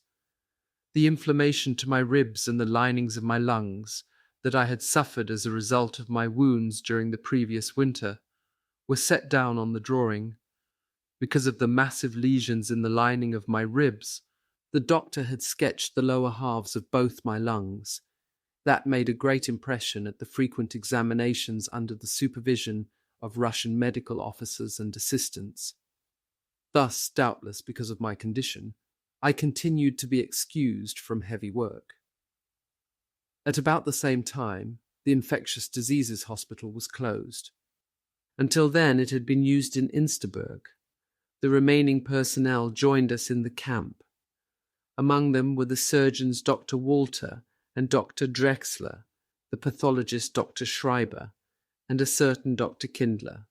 However, they were not employed as doctors any longer, as there was obviously no need for them. With the exception of Dr. Kindler, I came across those doctors again while I was studying in Vienna. Another man who had arrived from the infectious diseases hospital was the pharmacist Wilhelm Chelbro. He became a close comrade and friend, and has remained so to this day. I will be speaking of him again. From Dr. Fritz Walter, I learnt that he was one of the many pupils of the surgeon Eiselsberg. I must add that the doctor who had X-rayed me ordered me not to expose myself to the sun. His advice clearly indicated that I had contracted tuberculosis. At that time, tuberculosis was still a disease that was feared and was often fatal. I was shocked, but that was mitigated by the fact that I was not running a fever and did not have to go into the tuberer barracks. Thus, I could evidently consider myself to be cured. Uncertainty about what was going to happen to us was characteristic of our time as prisoners of the Russians. It lasted from the first day almost to the last day. It was gradually alleviated, but never quite eliminated. A great relief and a great step towards certainty and towards the hope that we might someday be able to go home again was the fact that in June 1946 we were allowed to write to our relatives. For many men, that raised the question as to whether their relatives were still alive. I too was uncertain. Both Rudy and I had urged Mother, if the front was getting closer and there was real danger of being occupied by the Russians, to flee to the west in time. To whom and where was I to write? My feelings for Gisela had cooled. In the light of what we had heard about the political situation in Eastern Germany, and since the last time I heard of her, she was in the labor service in Saxony, it seemed pointless to send post to her. Therefore I addressed the postcards that were handed out to us to my mother. I sent them to our home address in Stockerau and to Aunt Ilse Steinbach in Vienna. The first news that my relatives received was the postcard sent to Aunt Ilse on June 27th. She received it on September 21st, nearly 3 months later. She immediately sent it to my parents, but it was to take until January 1947, until the first reply arrived. On January 20th, the first prisoner of war postcard from my mother reached me. She had written it on October 20th, 1946. The postcards were in Cyrillic characters, that is, in the Russian language, and each was subtitled in French. The name and the address of the recipient had to be printed in Latin characters. A Red Cross worker who knew the language added names and addresses in Russian. The large heading referred to the organization of the Red Cross and the Red Crescent in the USSR. My address as a prisoner of war was Moscow UDSSR, Rotes-Kreuz, Postfach 445. The news that post was coming had already been rumored for weeks. Waiting for the first post for half a year and more was agonizing. Who would receive post? Would it be good news? When the time came and I recognized my dear mother's handwriting, I was glad. But I gathered that news from my father had been sent previously. We thank God that you are still alive and well. We long for you to return home soon. Lonas, Richards and Aunt Lotta in Dresden have lost everything. Lonas are now living in Aachen with friends, but things are not going well for them. Gisela Pittler is living in Oberlin and has asked after you. Things are going really well for us here, even if our flat is small. Today Father had a lot to do and is very tired. Heartfelt greetings from us three, your mother. To my great surprise, the address from which the card had been sent was Braunau am Inn, in Upper Austria, Linserstrasse 41. But what really disturbed me was the fact that Mother wrote nothing about Rudy. I immediately had the ominous suspicion that he was no longer alive. My suspicion was confirmed 6 days later when I received Father's first card, undated. He wrote that they had not received the news I had written to Stockerau, but only that which I had sent to Aunt Ilse. The one and only piece of news that they had had from me was the slip of paper which I had given to my fellow Stockerauer, Franz Heinz, and which the family had received with great joy on Christmas Eve, 1945. Then came the shattering news. At that time we did not yet know that our dear Rudy had been called to his heavenly home 6 months earlier. He had been killed in action on April 10th, 1945, at Haubinda/Thuringia, between Sonnenberg and Coburg. Even though it is difficult not to have him with us any more, may you nevertheless be consoled by the words that we put on his obituary notice. I have loved thee from everlasting to everlasting, therefore I have drawn thee to myself from pure goodness. We cannot doubt that God, even if he has laid heavy suffering upon us, has shown Rudy the greatest blessing by calling him home out of this life into a better world. Be consoled with this, and pray that God may keep us all in true faith, so that one day we may meet our dear Rudy again, and all be reunited in glory. We are glad to have news from you at last, and long for you to come home. We have been here since May 20th, 1946. I received the third card on February 16th, 1947. In it were more details about what had happened to the family. On December 15th, 1946, it had been Father's induction. In Braunau, the card said, there was no grammar school, only a high school. Liesel was in primary school, and in addition she was doing a Latin course. Otherwise, it said, many things were better there than in Stockerau. They were not able to continue to live there because of the bomb damage. In Königsberg, both the vicarage and church were totally destroyed on March 20th, 1945. Frau Spindler, Rudy and Kreisel were killed. Father came home on March 9th, 1945. The burial of Frau Spindler and her children was his first official duty. On March 2nd, 1945, after a day's leave, Rudy left home for the last time. Your father never saw him. Now he is resting so close to places we know so well. He is in Kreis Hildburghausen, near to the Gleichberger. Fräulein Weidmann has visited his grave. It is being loyally taken care of by the teachers and pupils of a rural grammar school. May God protect you and send you home soon. I deeply regretted the loss of my brother, companion of my youth who was always so cheerful, with whom, particularly during the last years, I had had such an excellent understanding. Aunt Ilse, too, deeply disturbed, had informed Mother that Jorg, the father of her 3 children, had been killed at the end of the war. So, after the death of Uncle Erich Scheiderbauer in November 1942 at Lake Ilmen, 3 men from our closer family had been killed in the war. In the light of what had happened to them at the same time, I felt myself to have been unjustly treated. Because those 3 had not been so often and so continuously in mortal danger as I had, in all probability I felt it should have been me killed before them. Not they, but I had been held and protected by the invisible hand of God. I had felt it over me so often during the war and in my captivity. Nevertheless, I knew that my good parents and my little sister were alive and had a roof over their heads. I knew also that they did not have to suffer hunger. All things being well, I knew that I would be able to return home to them. Compared with many other comrades who had not received any news from their dear ones for a long time, things were all right with me. It had been 2 years since I had heard anything from the family, and everything might have been a lot worse.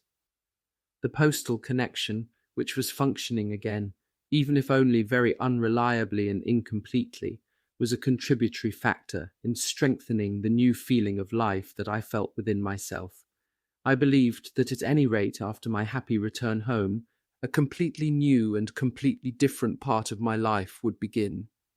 Everything that I had gone through would drop away from me without leaving behind any noticeable traces. It is true that soon after I returned home I realized my mistake, but at that time I did not see it. The Antifa propaganda had raised in me the expectation that the future of Austria lay in a form of democracy under socialist leadership.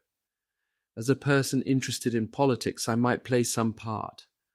The fascist dictatorship was dead, and the restoration of earlier conditions, that is, those which I had known in the Third Reich, were out of the question.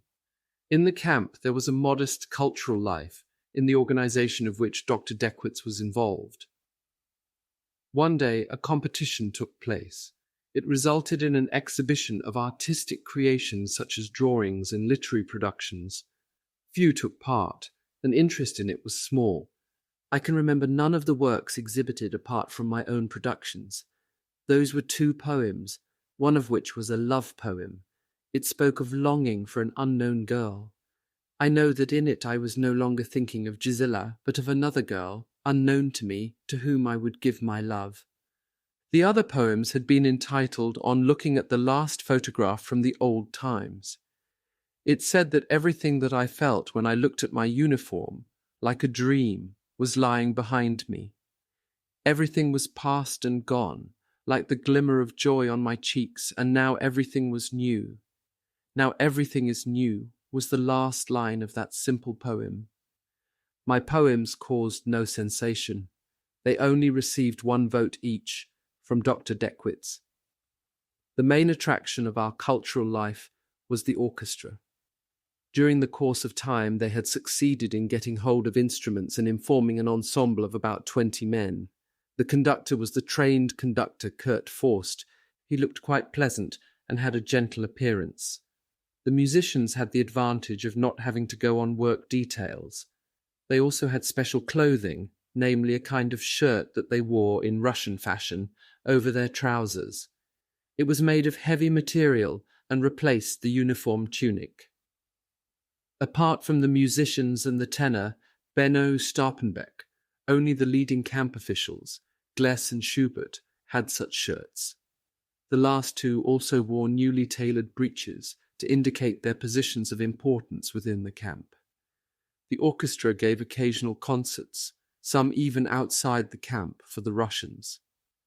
It was also involved in the so-called Bunte Abende.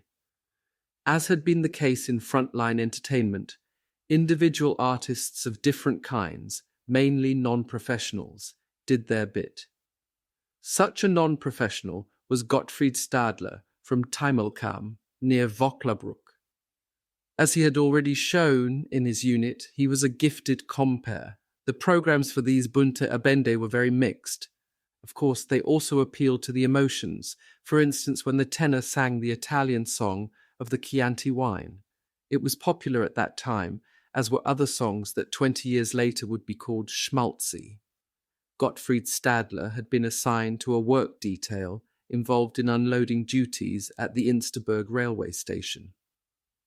He and his comrades worked for months on end, loading onto trains of Russian gauge for transport to Russia, vehicles that had been plundered or had been requisitioned by the Russians. Many a time, with anger or shock, he said that from what he saw every day, the whole of Eastern Germany under Russian occupation must be in the process of being plundered. Sewing machines and bicycles, crockery and other household goods, furniture and machines, pianos and such like from private households were all there. But the objects were mostly in a poor state, having stood for weeks or months on end out in the open. They seemed to have been randomly and aimlessly snatched together. One day, he told us of the stock from the Weimar National Library. Unbelievably, he had held in his hand a folder with line drawings by Goethe. Other museum objects, too, confiscated by the victors, were there in Insterburg, passing through German hands for the last time. In the spring of 1947, soldiers fleeing from other camps who had been taken prisoner again were often brought our camp. According to their accounts, in the interior of Russia, they were not guarded as strictly as we were. Some of them had travelled unmolested among Russian civilians by railway to the area of the border. Since the new border with Poland had for a long time been strictly guarded, they had easily been caught and were with us in the camp. Among them was a man who, with some thousands of others, had succeeded at the end of the war in fleeing across the Baltic to Sweden. As is generally known, Sweden, contrary to all the provisions of international law, responded to Russian pressure. They handed back those interned German soldiers to Russia. Some of the men had been forcibly loaded onto ships and carried across the Baltic. Our man came from a camp at Libau in Estonia. He had also been picked up close to the border. I only knew of one man who escaped from our camp. He was the former Major Witzel, whom I have mentioned before. He was brought back after 3 days. He was given a few days solitary confinement, which he had to sit out in a so-called bunker. Then he was brought out to the camp company, who were assembled to be counted. After that, he took up again the quarters he had had before he escaped. He was with the group of former staff officers who worked inside the camp in a primitive workshop, making nails. I have not yet spoken of the daily counts. Morning and evening, the camp had to assemble and form up into ranks of 5. Then the Russian who was on duty walked through the ranks, and if the numbers agreed, the count was quickly concluded. Once there was an amusing incident. Because smoking in the ranks was of course forbidden, burning cigarettes had to be put out at the beginning of the count, during which we had to stand to attention.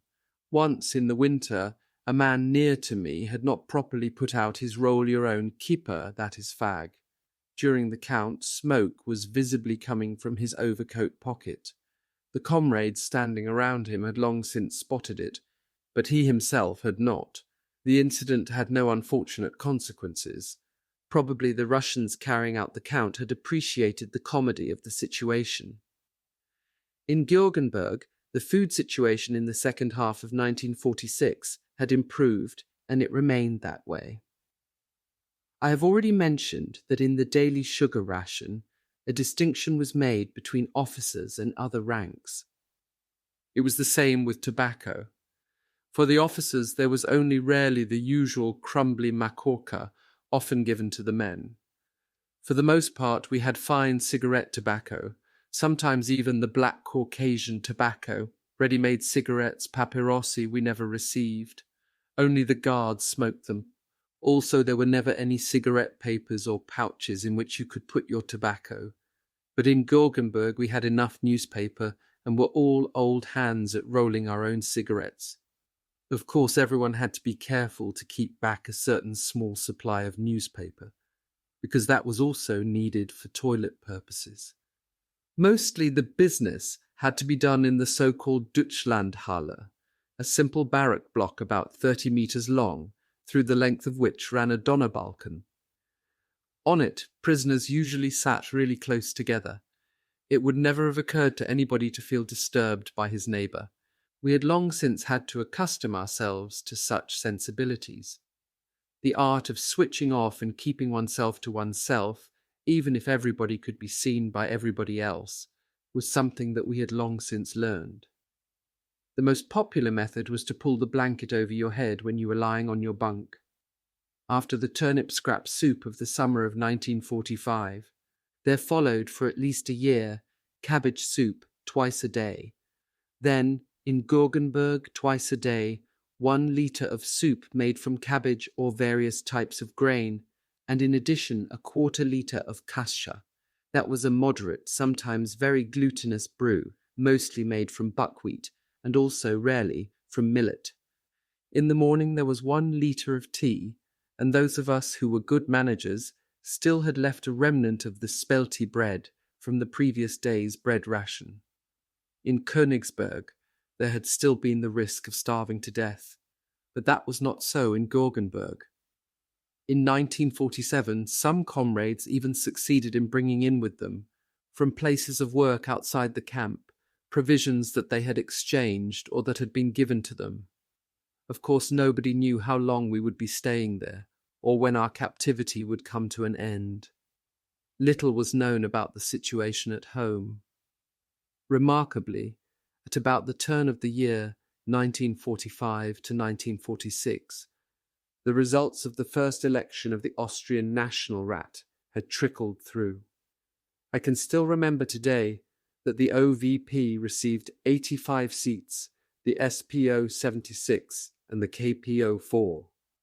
But it was particularly the bad result for the communists that no one had expected. We did not dare to believe it, so reassuring was the result. At that time, the sentences in the main war crimes trials in Nuremberg were also being talked about. I recall that I felt it to be light at the end of the tunnel. There was a glimmer of hope that such distinctions were made in those sentences. Papen, Schacht, and Fritzsche had even been released. Also from the Taglicher Rundschau, a newspaper that appeared in the Soviet occupation zone of Germany, much could be picked up concerning the general situation. Generally speaking, it had an anti-fascist, that is, a communist slant. All the time I worked in the library and was exposed to the Antifa influence, I struggled with myself for a new, correct view of the world.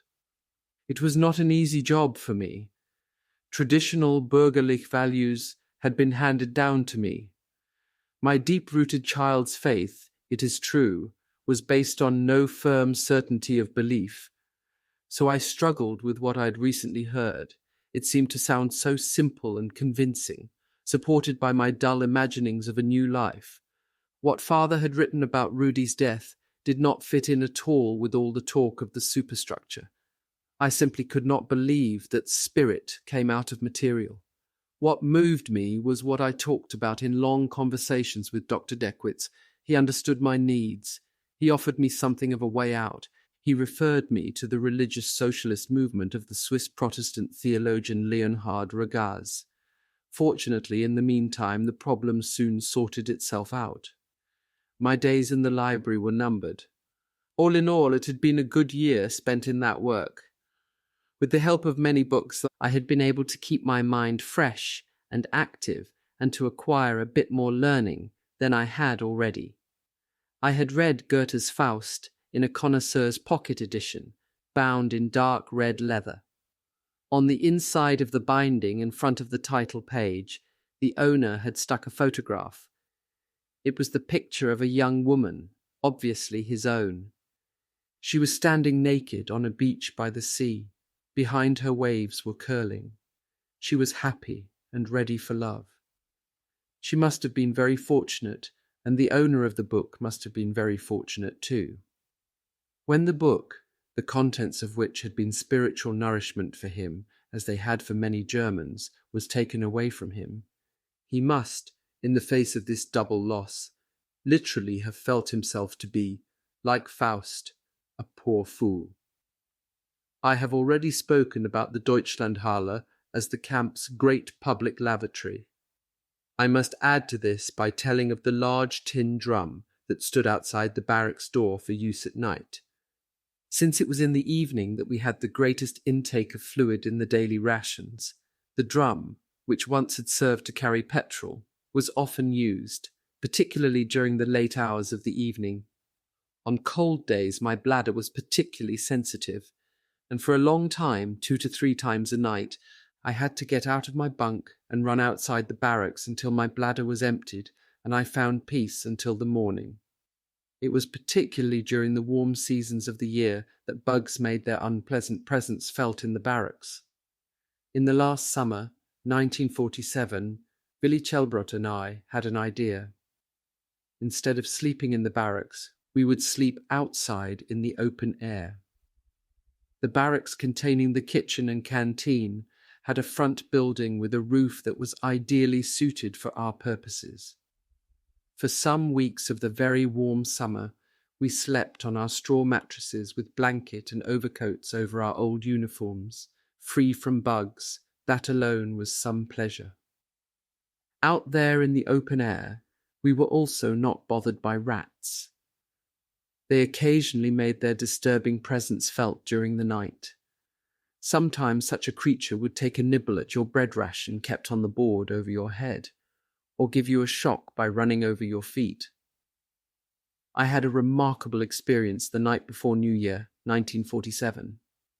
Just as I was standing for the 3rd time at the drum, I could not believe my ears. From far away, coming from Insterburg, there was the sound of music. It must have been an Austrian transmitter that was broadcasting it, because the music was unmistakably that of the Blue Danube.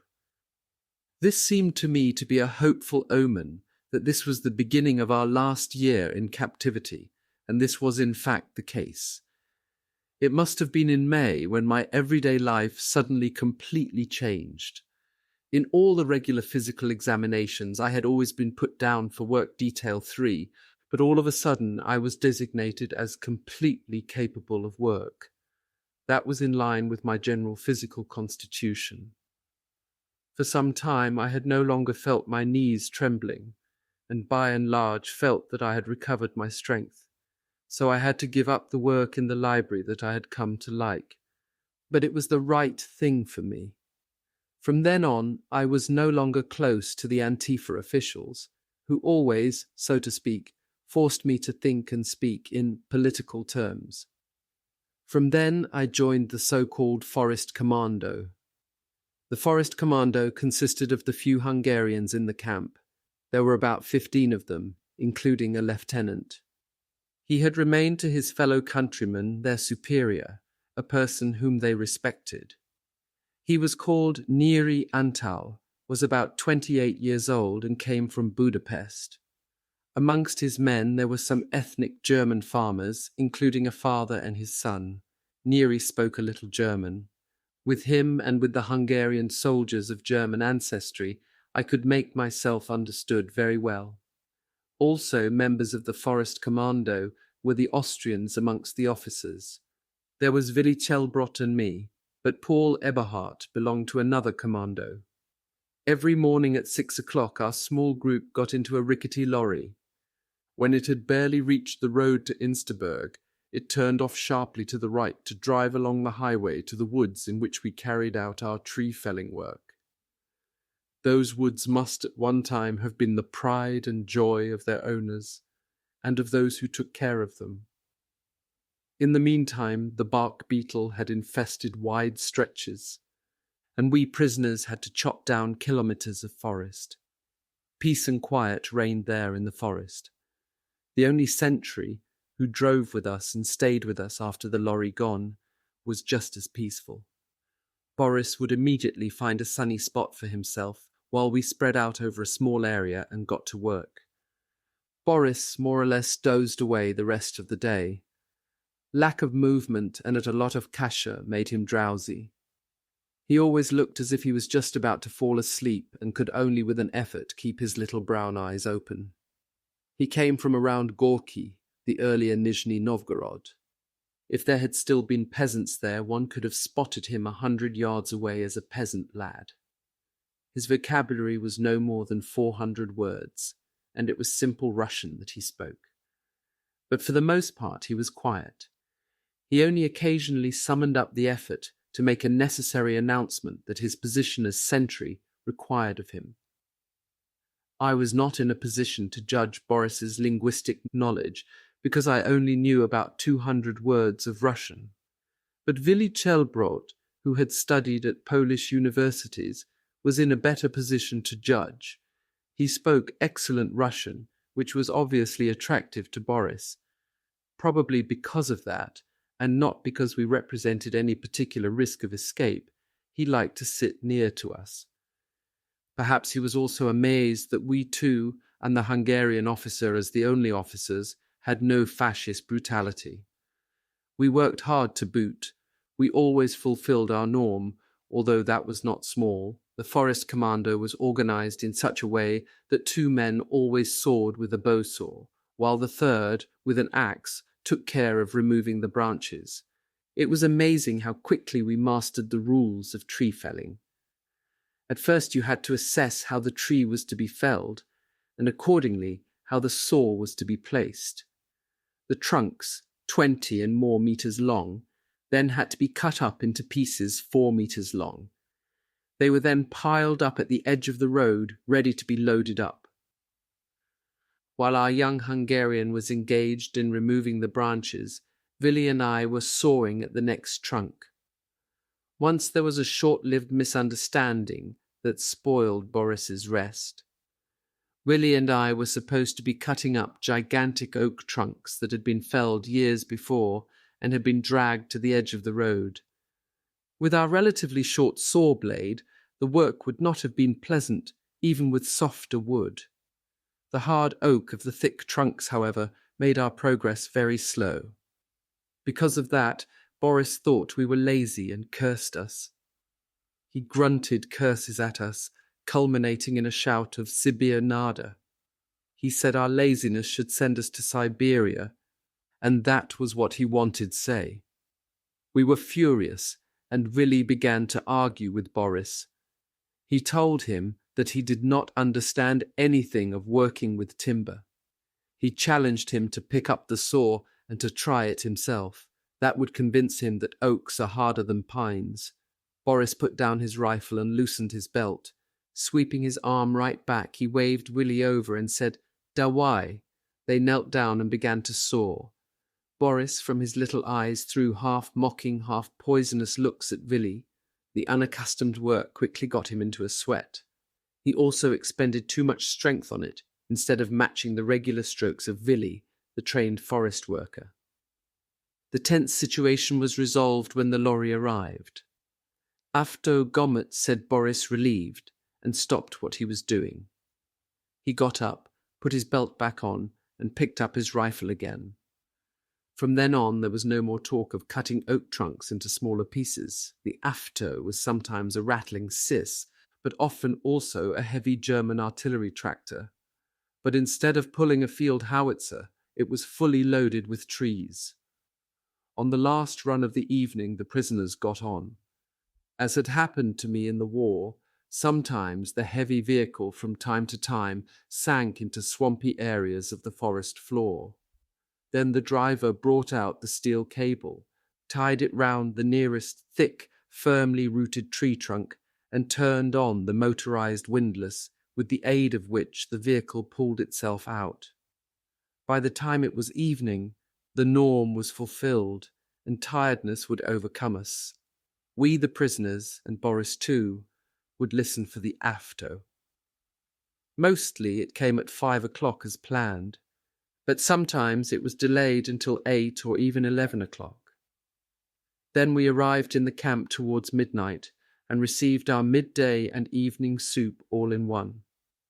After that our bellies were so full they hurt.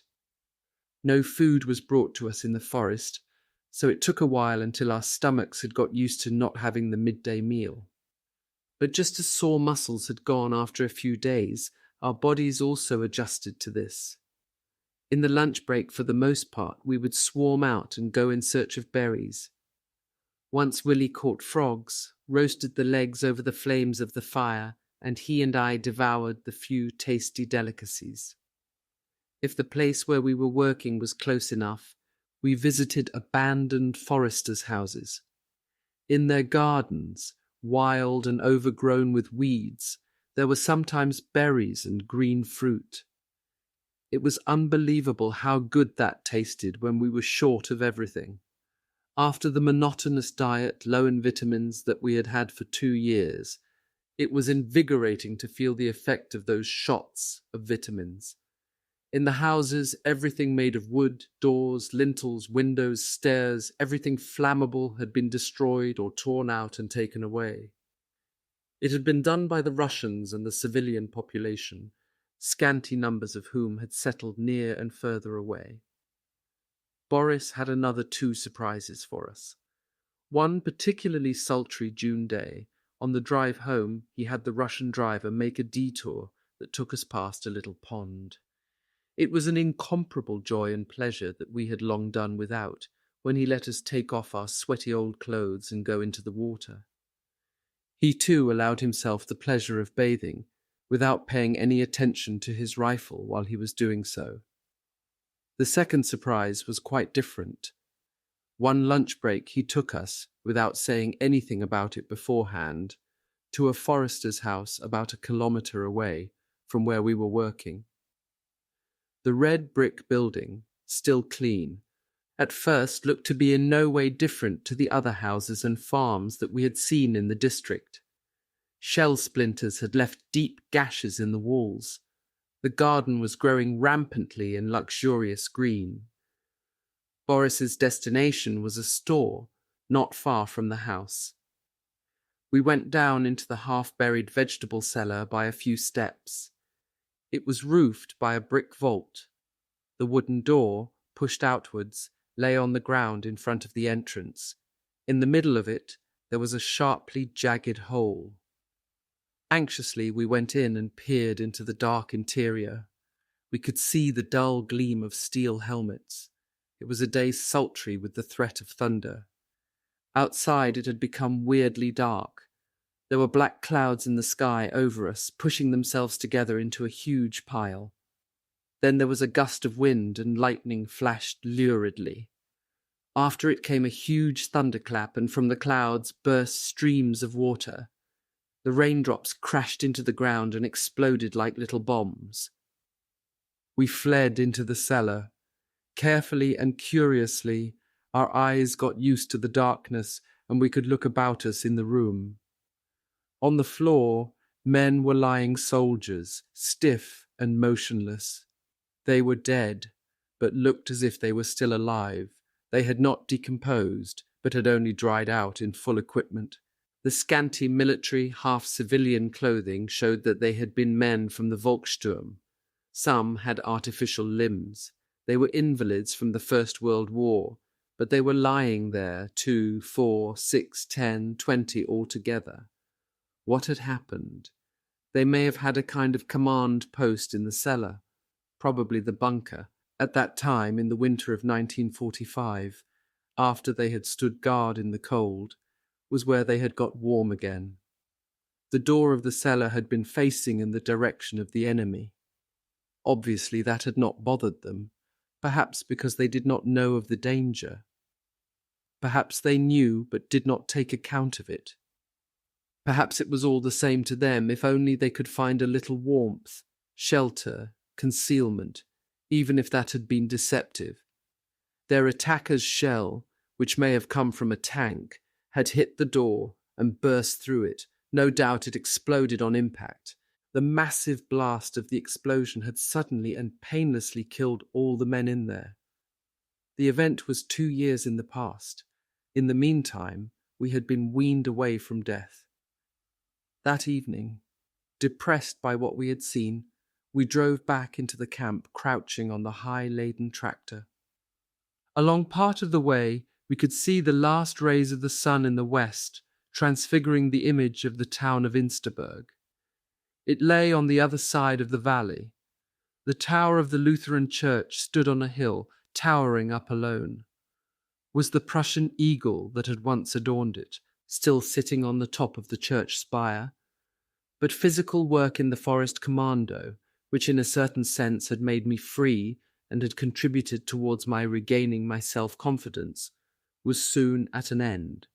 It seemed as if the Austrians among the prisoners of war would soon be released. In July, something actually happened that pointed in this direction. Even the Russian camp personnel appeared to be remarkably busy. The captain with the German name Enter and the dreaded sergeant major from the MVD often stayed in the camp. They came from the successor organization to the feared GPU, and following Stalin's example, mostly worked at night. Accordingly, they were pale in appearance and spread fear about them. We Austrians were kitted out with fresh clothes. By this I mean that we received new field grey tunics with navy buttons and trousers from clothing stocks of the former coastal artillery. It was almost painful when I had to take my leave of the 3-year-old tunic in which I could still see the holes made the last time I had been wounded. In addition, there were 2 sets of underwear of Red Army pattern. They were vests and underpants made out of thin linen, provided with laces to tie them on, the vest on the chest at the front, and the underpants above the knees. The Austrians were supposed to be assembled in Tilsit, the former border town of the Reich, which by then was called Soyetsk, hopefully the last station of our existence as prisoners. In 1939, the town on the Memel had been home to 58,000 inhabitants. Then it had been completely deserted by Germans, and only a few Russians had settled there. We came across the wide town square. There was a memorial to Max von Schenkendorf, the poet who wrote the song Die Wacht am Rhein, a son of the town. Here too was a pulp factory that had belonged to the Feldmüller concern. But we did not think that we would be set to work again, because it had been said that we were actually going home. No fighting had obviously taken place around the town. Even the barracks in which we were quartered was intact, but indescribably bug-ridden. The nights were sheer torture. On the walls there were spots of blood in abundance, the remnants of bugs, gorged full of blood that had been squashed to death. We tried to counter the scourge by moving our bunks away from the walls, but of course it was in vain. Faces and hands, the parts of the body that during the night were not covered, the vermin could gain access. We were studded by lumps left by the bites. Some could count themselves fortunate whose blood did not attract the bugs that supposedly only went for sweet blood. There in the Tilsit camp, the great brick barracks from imperial times, I had once again met and got to know other Austrians. From Georgenburg I already knew Franzl Reiseger. He was born in 1914, a master shoemaker from Ranshofen near Braunau am Inn, who also worked as the camp cobbler. Franzl had married young, but with his first post he learnt that the child conceived on his last leave, his wedding leave, had died after it had been born. I became friends with Franzl because we were to be released to the same place, Braunau am Inn. It was the same with Othmar Hadaya. He was born in 1926 and from Ranshofen. However, I did not have as close a friendship as I had with Reiseger. After we were released, I often met with both of them. Othmar, who still had to complete his degree, lives as a tax advisor in Ried in the Inn district, Franzl in Ranshofen. I became a close acquaintance, if not a friend, of the Protestant pastor Ernst Hildebrandt. He was some 10 to 15 years older and had also been a lieutenant. He had managed until then to hold on to his New Testament, and occasionally I was able to borrow it from him. But the religious discussions to which it had prompted me did not come about. The exertions of our work left us too tired. It had been wishful thinking that we would not any longer be assigned to work in Tilsit. First of all, there was a sawmill, in which the officers' brigade had to work. For a week, Willy Chelbroch and I stacked 5-meter-long beams. It was hard work and demanded all our strength, but we managed well, and I can still see our muscular upper bodies. Apparently sweet on us was the 20-year-old Russian girl Veronica, who worked in the office of the sawmill. She was a pretty girl, who looked at us half mistrustfully, half pleased when she was checking whether we had fulfilled the Stoßprozent, i.e. the 100% of the prescribed norm. After our work stacking planks, we were detailed to work on lathes. I worked on one with which I made chair legs and chair backs, and also the frames of the seats that were later filled in with plywood. The work involved a certain craftsmanship or even sense of taste needed to ensure that uneven parts were avoided. Of course, you had to take care not to get too near the electrically driven blades. I learned to take a certain pride in my work. It was not just unskilled work, but already skilled work, which pleased me more than the other kind. Other kinds of work to which we were assigned were unloading small freighters that brought timber for pulp and paper production from Finland or Sweden. We unloaded railway trains that brought coal, no doubt from the Upper Silesian coalfield. While unloading those trains, we discovered one day a wagon bearing the inscription Österreich. We felt that to be not only a greeting from our native land, but another good omen that our return home, even if it was obviously to be drawn out, might be soon. Unloading the charcoal and the coal demanded all our strength. With coal, the norm for the 10-hour working day was, for 2 men, to unload a wagon of 20 tons. Whether you finished in time depended upon the kind of coal. It had sometimes been cut in large pieces that you could only get hold of with your bare hands. It could be relatively easily pushed out of the wagon. The work was also easy when the coal was in small pieces about the size of an egg. Then you could get a reasonable pile on the big shovel. The most unpleasant and the most unpopular work was when the coal was in medium-sized pieces, about the size of a cobblestone. Then it was difficult to get several of the pieces on your shovel, or to throw or push them individually out of the wagon by hand. But the hardest work was in the factory boiler house. There, work went on non-stop in 3 shifts, and our brigade had to take over the night shift for a week.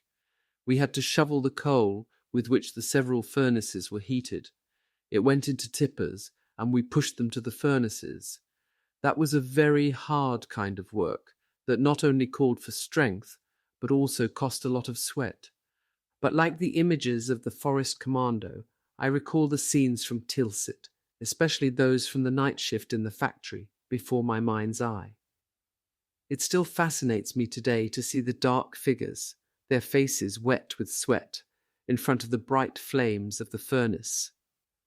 I can still also remember the tiredness and exhaustion that set in towards morning, and that everyone could feel as they marched back to the camp. Yet how releasing and healthful the sleep was, on the bright day after the night shift and before the next one.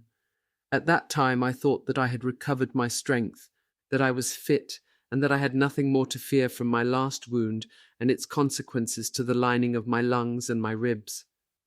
But one day I suddenly got quite a high fever, and I was brought into the barracks sick bay. I had, it was ascertained, contracted malaria tertiana, which also occurs in temperate zones, where the attack of fever follows a fever-free day. I must have been infected by a mosquito of the genus Anopheles in the East Prussian woods in the Forest Commando. That explanation was consistent with the 1 to 6 week incubation period. I was not the only one who was treated in the sick bay for malaria tertiana. The sick bay was equipped to provide the proper treatment because it had atibrin. After about a fortnight, I believe, the illness was cured. In the sick bay, I had been cared for by a brother of mercy from Vienna by the name of Mali. I chanced to meet him years later near to his hospital in the 2nd district of Vienna, wearing the religious habit of his order.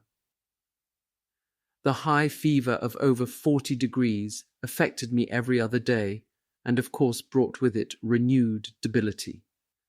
For the next few days, the last in Tilsit, I was no longer capable of work.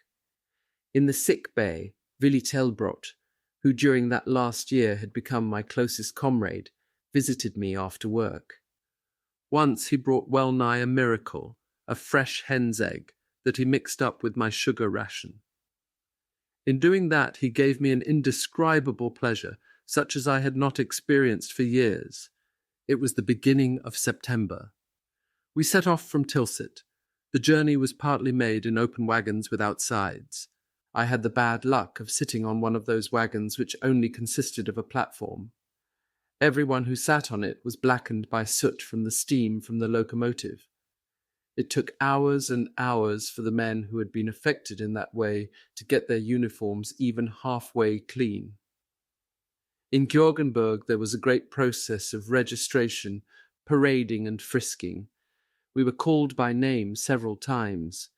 When our surnames were called out, we had to answer, Russian fashion, with our Christian name and that of our father.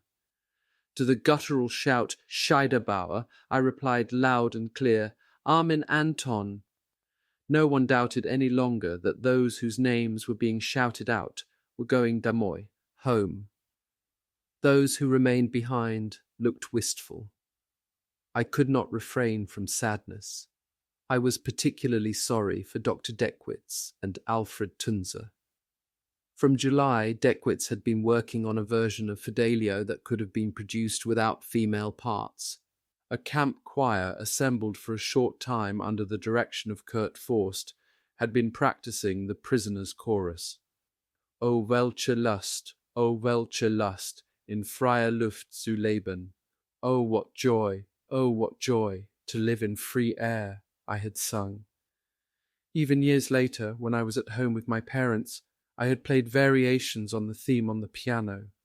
Because of that chorus, I had taken my girlfriends to the theatre an der Wien to see Fidelio when I was a student. The emotion it raised in me was something that for years never left me. During the last great process of frisking, every prisoner had to spread out his possessions in front of him. The Russian guards and the officers of the MVD carried out a precise check of what everyone possessed. In the case of Oskar Stockhammer, the camp clerk, they discovered his pay book that he had held on to until then. He was separated from us. I can still see him today, pale as wax and bereft of all hope, sitting staring into space.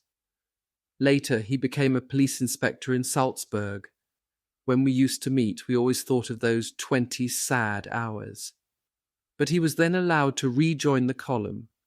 When we at last formed up to march out of the camp band had taken up position beside the barbed wire at the gate. Marches were not part of their repertoire, and to play a march would no doubt have been out of place. So they played the American popular song, whose German title was Wochenend und Sonnenschein. The wingman on the bass drum was a certain Paul Pedurek. He looked like a Sicilian, but was a homespun Saxton from Grimmitschau in the Vogtland. When we were already far beyond the camp fence, on the march to the station, the jaunty notes of the song kept reverberating within me. It was inconceivable that this captivity, after 2.5 years, was to come to an end. Many could simply not believe it. I was exceptionally sceptical. Indeed, the feeling had begun to set in that I could not have stood it for one day longer. However, I knew that none of us, if we had had to stay behind, could have done anything about it. There had been the constant uncertainty about what was going to happen to us and what the future would bring. If we had possessed the fatalism characteristic of the Russians, then camp life might have been tolerable. But we could think of many things that could have been improved. Still, no one knew whether our journey was really taking us home, or whether some developments in world politics, of which nobody knew, might not influence our fate.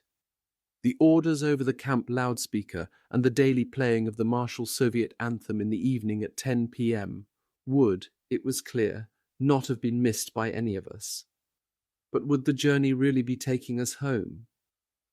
Our mistrust grew after we had been loaded into the goods wagons and the train had begun to move. It was not westwards or southwards that the train was going, but to our horror, it was going eastwards. Only when we were not far from Minsk in White Russia did it to turn southwards, and we went as could be seen from the landscape through the Pripyat marshes. Then we went southwestwards towards Galicia. Lemberg, Kolomea, and Strai were the stations that we reached after many stops, often lasting for hours. It was in Kolomea or Stri that a check was carried out of a type that we had not seen before. All the men on the train, each with his baggage, had to parade on the embankment in front of the wagons. Then they had to pull their trousers down. Everyone had to turn round and, bending over, present their naked backside to the authorities carrying out the check. The most fanciful rumours rushed in a flash through the ranks, all more so since some poor devils were separated off. People suspected that they had had special tattoos, similar to those carried by the Waffen-SS showing their blood group, although no one had heard of such measures being taken before. Gradually, the opinion grew that it must have been a sanitary check. The Russians had been looking for men with crab lice, or in any event, for men whose buttocks marked out their owners as suffering from dystrophy. It was an unmistakable sign that we were going home. It indicated that the Russians were concerned that their prisoners did not arrive home like walking skeletons. The mood improved as our train approached the Carpathians. We went on many double bends through green woods and past picturesque villages. In one of those villages, one Sunday, we saw men and women standing in bright-coloured costumes in the church square. It was a totally unaccustomed picture of the deepest rural peace. In a high pass, we had a shocking experience. Our train was standing beside another one that was heading in the opposite direction. In the same kind of cattle wagons that we occupied there were, in the other train, German women and girls from Transylvania who were being transported to Russia for forced labour. It seemed incredible that we, plennies, were travelling home to be released, whereas those young German women did not know what fate awaited them. Through the Carpatho-Ukraine, which before the war had belonged to Czechoslovakia, and by then had been annexed to the USSR, the journey went further southwards. After Chop, which in Hungarian was called Chop, the train left the Soviet Union. It was night when we crossed the border. The wagon doors had to remain closed. Scarcely did we seem to have passed the border when from wagon to wagon the doors were opened. But at the first glance out into the darkness of the forest, a Romanian guard could be seen. It was a further step closer to freedom, although we continued to be under Russian guard. Marmaros-Sziget, the Romanian border town with a Hungarian name, was the destination of this penultimate stage of the journey home. A gigantic barracks area built in the old Austrian style received us. Thousands of Austrians from the former German Wehrmacht and Hungarian prisoners of war were held there. We stayed there for some days. The main purpose of the stop seemed to be relaxation and food. There was plenty of food. It was Hungarians who were doing the cooking, because it was an excellent peppery millet kasha that was served to us. There was a more or less happy atmosphere, and you were reminded of Wallenstein's camp, although there were no camp followers. The transports of Austrians going home were supposed to depart daily. The first and the second transports had already left. We should have been on a third, but by way of a last-minute fright, we officers were kept back. It was uncertainty, literally until the last minute, that dominated that period of captivity. Carelessly, I had done a deal with a Hungarian officer. I had swapped my rucksack, an item of Luftwaffe equipment, for a simple army haversack and 100 grams of fine cigarette tobacco, because I had thought that I would not need the rucksack any more, and I could carry my few possessions in a haversack. Indeed, apart from what I was wearing, I possessed very little. I had a second set of underwear, a tin of tobacco, my 3-year-old toothbrush, my eating irons, and the most important item, a spoon. Many prisoners carried one in their outside left top pocket so as not to lose it, and to always have it ready. But we had a rucksack at home, I knew. If this had not been the case, it would have been a poor swap. A fortnight had passed since leaving Insterberg. With the 4th transport, we officers were also allowed to travel. In broad daylight, we went across the Hungarian plain through Solok and Debrecen. Everyone who caught sight of our train, which was not travelling very fast, waved to us. When we stopped, Hungarian women brought to us watermelons in large slices. The pleasure that the civilian population shared with us seemed to us like a foretaste of our reception in our native country. The train remained in Gaya, Raab, overnight in order to ensure that our arrival on Austrian soil would be in daylight. In Raab, we also changed locomotives. It seemed to be a first greeting from home when, from there on, an Austrian engine driver drove the train. When the train started off from Raab and the Austrian border was coming closer, the excitement was well nigh unbearable. We arrived at Nickelsdorf. You could tell that you were on Austrian territory because the second track of the line had been dismantled. That was part of the reparations that the Soviet Union had demanded. Well, that did not bother us. Wherever civilians caught sight of the train, they waved to us. It was harvest time, and many men and women were in the fields. They stopped their work and waved to us joyfully. It seemed almost too good to be true. Meanwhile, we had heard that the station at which we would arrive was Wiener Neustadt. There, the formal process of release was to take place. The closer we came to that destination, the more emotional did the mood become. It was on the morning of September 19th, 1947, when our train reached Wiener Neustadt. Of the partially destroyed city, you could see very little. Our attention was directed to the reception that was awaiting us. Many hundreds of people had turned up at the station. After we had got out of the old, familiar cattle wagons, the column formed up to cover the short distance to the barracks, in which the Heimkehrer Entlassungsstelle Wiener Neustadt was located. The way to the barracks was lined by relatives of Heimkehrer, or those who hoped to see them. It was clear that many Viennese had come to meet their Heimkehrer. It was shocking that many women and also many elderly men were holding photographs in front of them, and placards on which was written something like, "Who knows him?" These were relatives of people who were missing, asking for information, but none of us Heimkehrer had the time to carefully look at the pictures and the names individually. It took hours until the release certificates were issued. In the meantime, we were fed. We had our first meal on our home soil. If I remember rightly, it was a goulash, the first meat we had had to eat in 2.5 years. The Heimkehrer release certificate one of course still have today. At the top right-hand corner of it there is a stamp, Declaration on Oath. I declare on oath that the information given is the truth. Under that is my signature. As profession I gave student. Under the rubric Return from Captivity, from which captivity, when captured, are the dates September 19th, 1947, in Russian March 27th, 1945. The release address is shown as Braunau am Inn, Linzerstrasse 41. The day of release is September 19th, 1947 at Braunau. A further stamp certifies that I was free of lice and infectious diseases. On the back of the release certificate there are many stamps. From the date of release they go on for several weeks. They indicate that I received 50 shillings federal assistance and 10 cigarettes.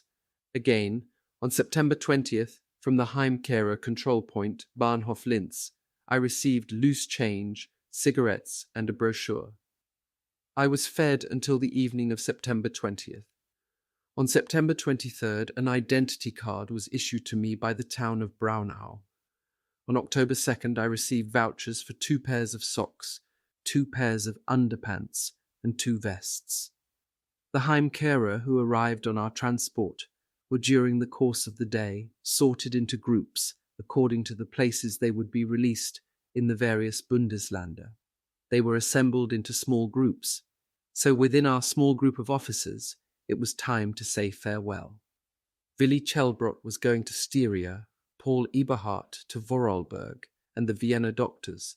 I remember Fritz Walter, Kindler and Drexler to Vienna. The men from Upper Austria, including me, were travelling on overnight, so we were put in passenger carriages. The train drove through Vienna at night on the connecting line from the Southern to the Western Railway. I recall passing the level crossing on the main Hietzing road. There I thought of Aunt Ilse, who lived not far away from there in Obersandveit. But we were not yet completely free. That became apparent to us when on the Enns, the demarcation line between the Russian and American zones of occupation, there was a last stop. For one last time, we had to get out and form up to be counted, even if it was without the familiar and yet so annoying Dawai. That last count has remained unforgettable to me to this day. Every time I cross over the Enns Bridge, I look at the place not far from the large farm where the small barracks of the Soviet border guards used to be. That time the Russians were friendly. There was no longer any reason for them to object, and we were allowed to get back into the train. On the western bank of the Enns, the American guards were waiting for us, without us having to get out of the carriage. They went from compartment to compartment and looked at us half curiously, half with pity. Their casual manner and the jaunty cut of their uniforms were in striking contrast to the usual appearance of the Red Army troops. In half an hour, we had reached Linz. The train drove into the ruined station. It had not yet come to a halt when a band, probably that of the railwaymen or of the police, was already striking up O du mein Österreich. In front of the railway building, in the midst of the rubble, an area had been cleared into which we were led through a cordon of people. Here, too, many were happily excited, and many looked anxiously and searchingly, holding their pictures and placards of their missing relatives before them. I can still exactly recall the feeling of wonderful release and relaxation. Even as we were passing over the Enns Bridge, a final weight was lifted from me, and the tormenting uncertainty that had weighed heavily on us during our time as prisoners of war of the Russians was at last gone. As we walked through the cordon to the station, I literally had the feeling of being outside myself, of standing beside myself and observing everything as a spectator. The province of Upper Austria greeted its sons through the representative of the Landeshauptmann, Dr. Lorenzoni.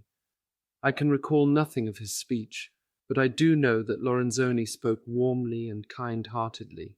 I can still see before me the distinguished head of the speaker with his silver hair. Afterwards, the 3 Pickler sisters sang the Heimatland from the text by Franz Stelzhammer, Upper Austria's provincial anthem. That too was deeply moving.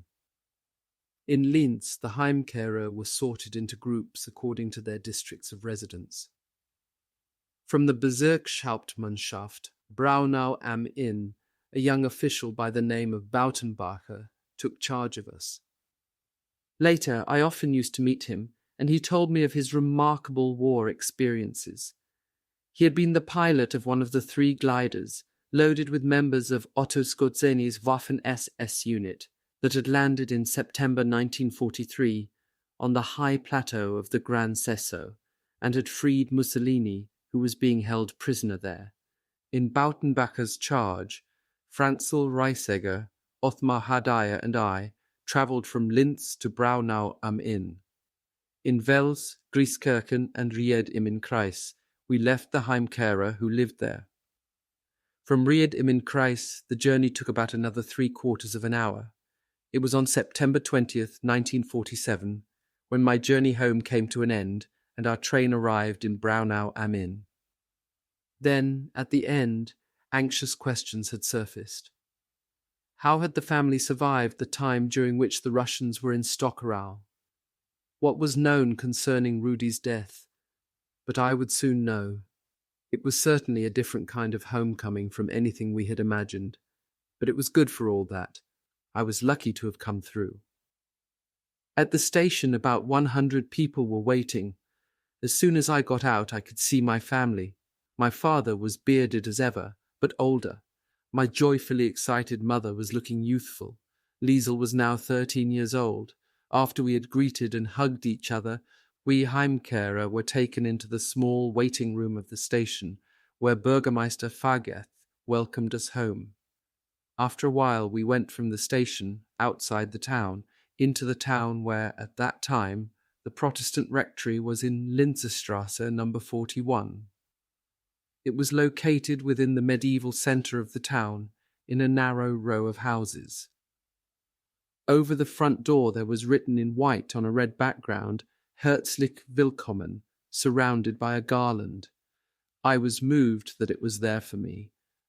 My homecoming was described 40 years later by my sister Liesel as follows. We had always worried about my brother Armin.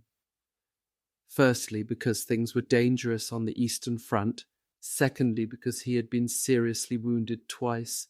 Then we had news that he was alive and was a prisoner of the Russians. When we received it, I can't clearly remember, because at the time I was only 11 years old.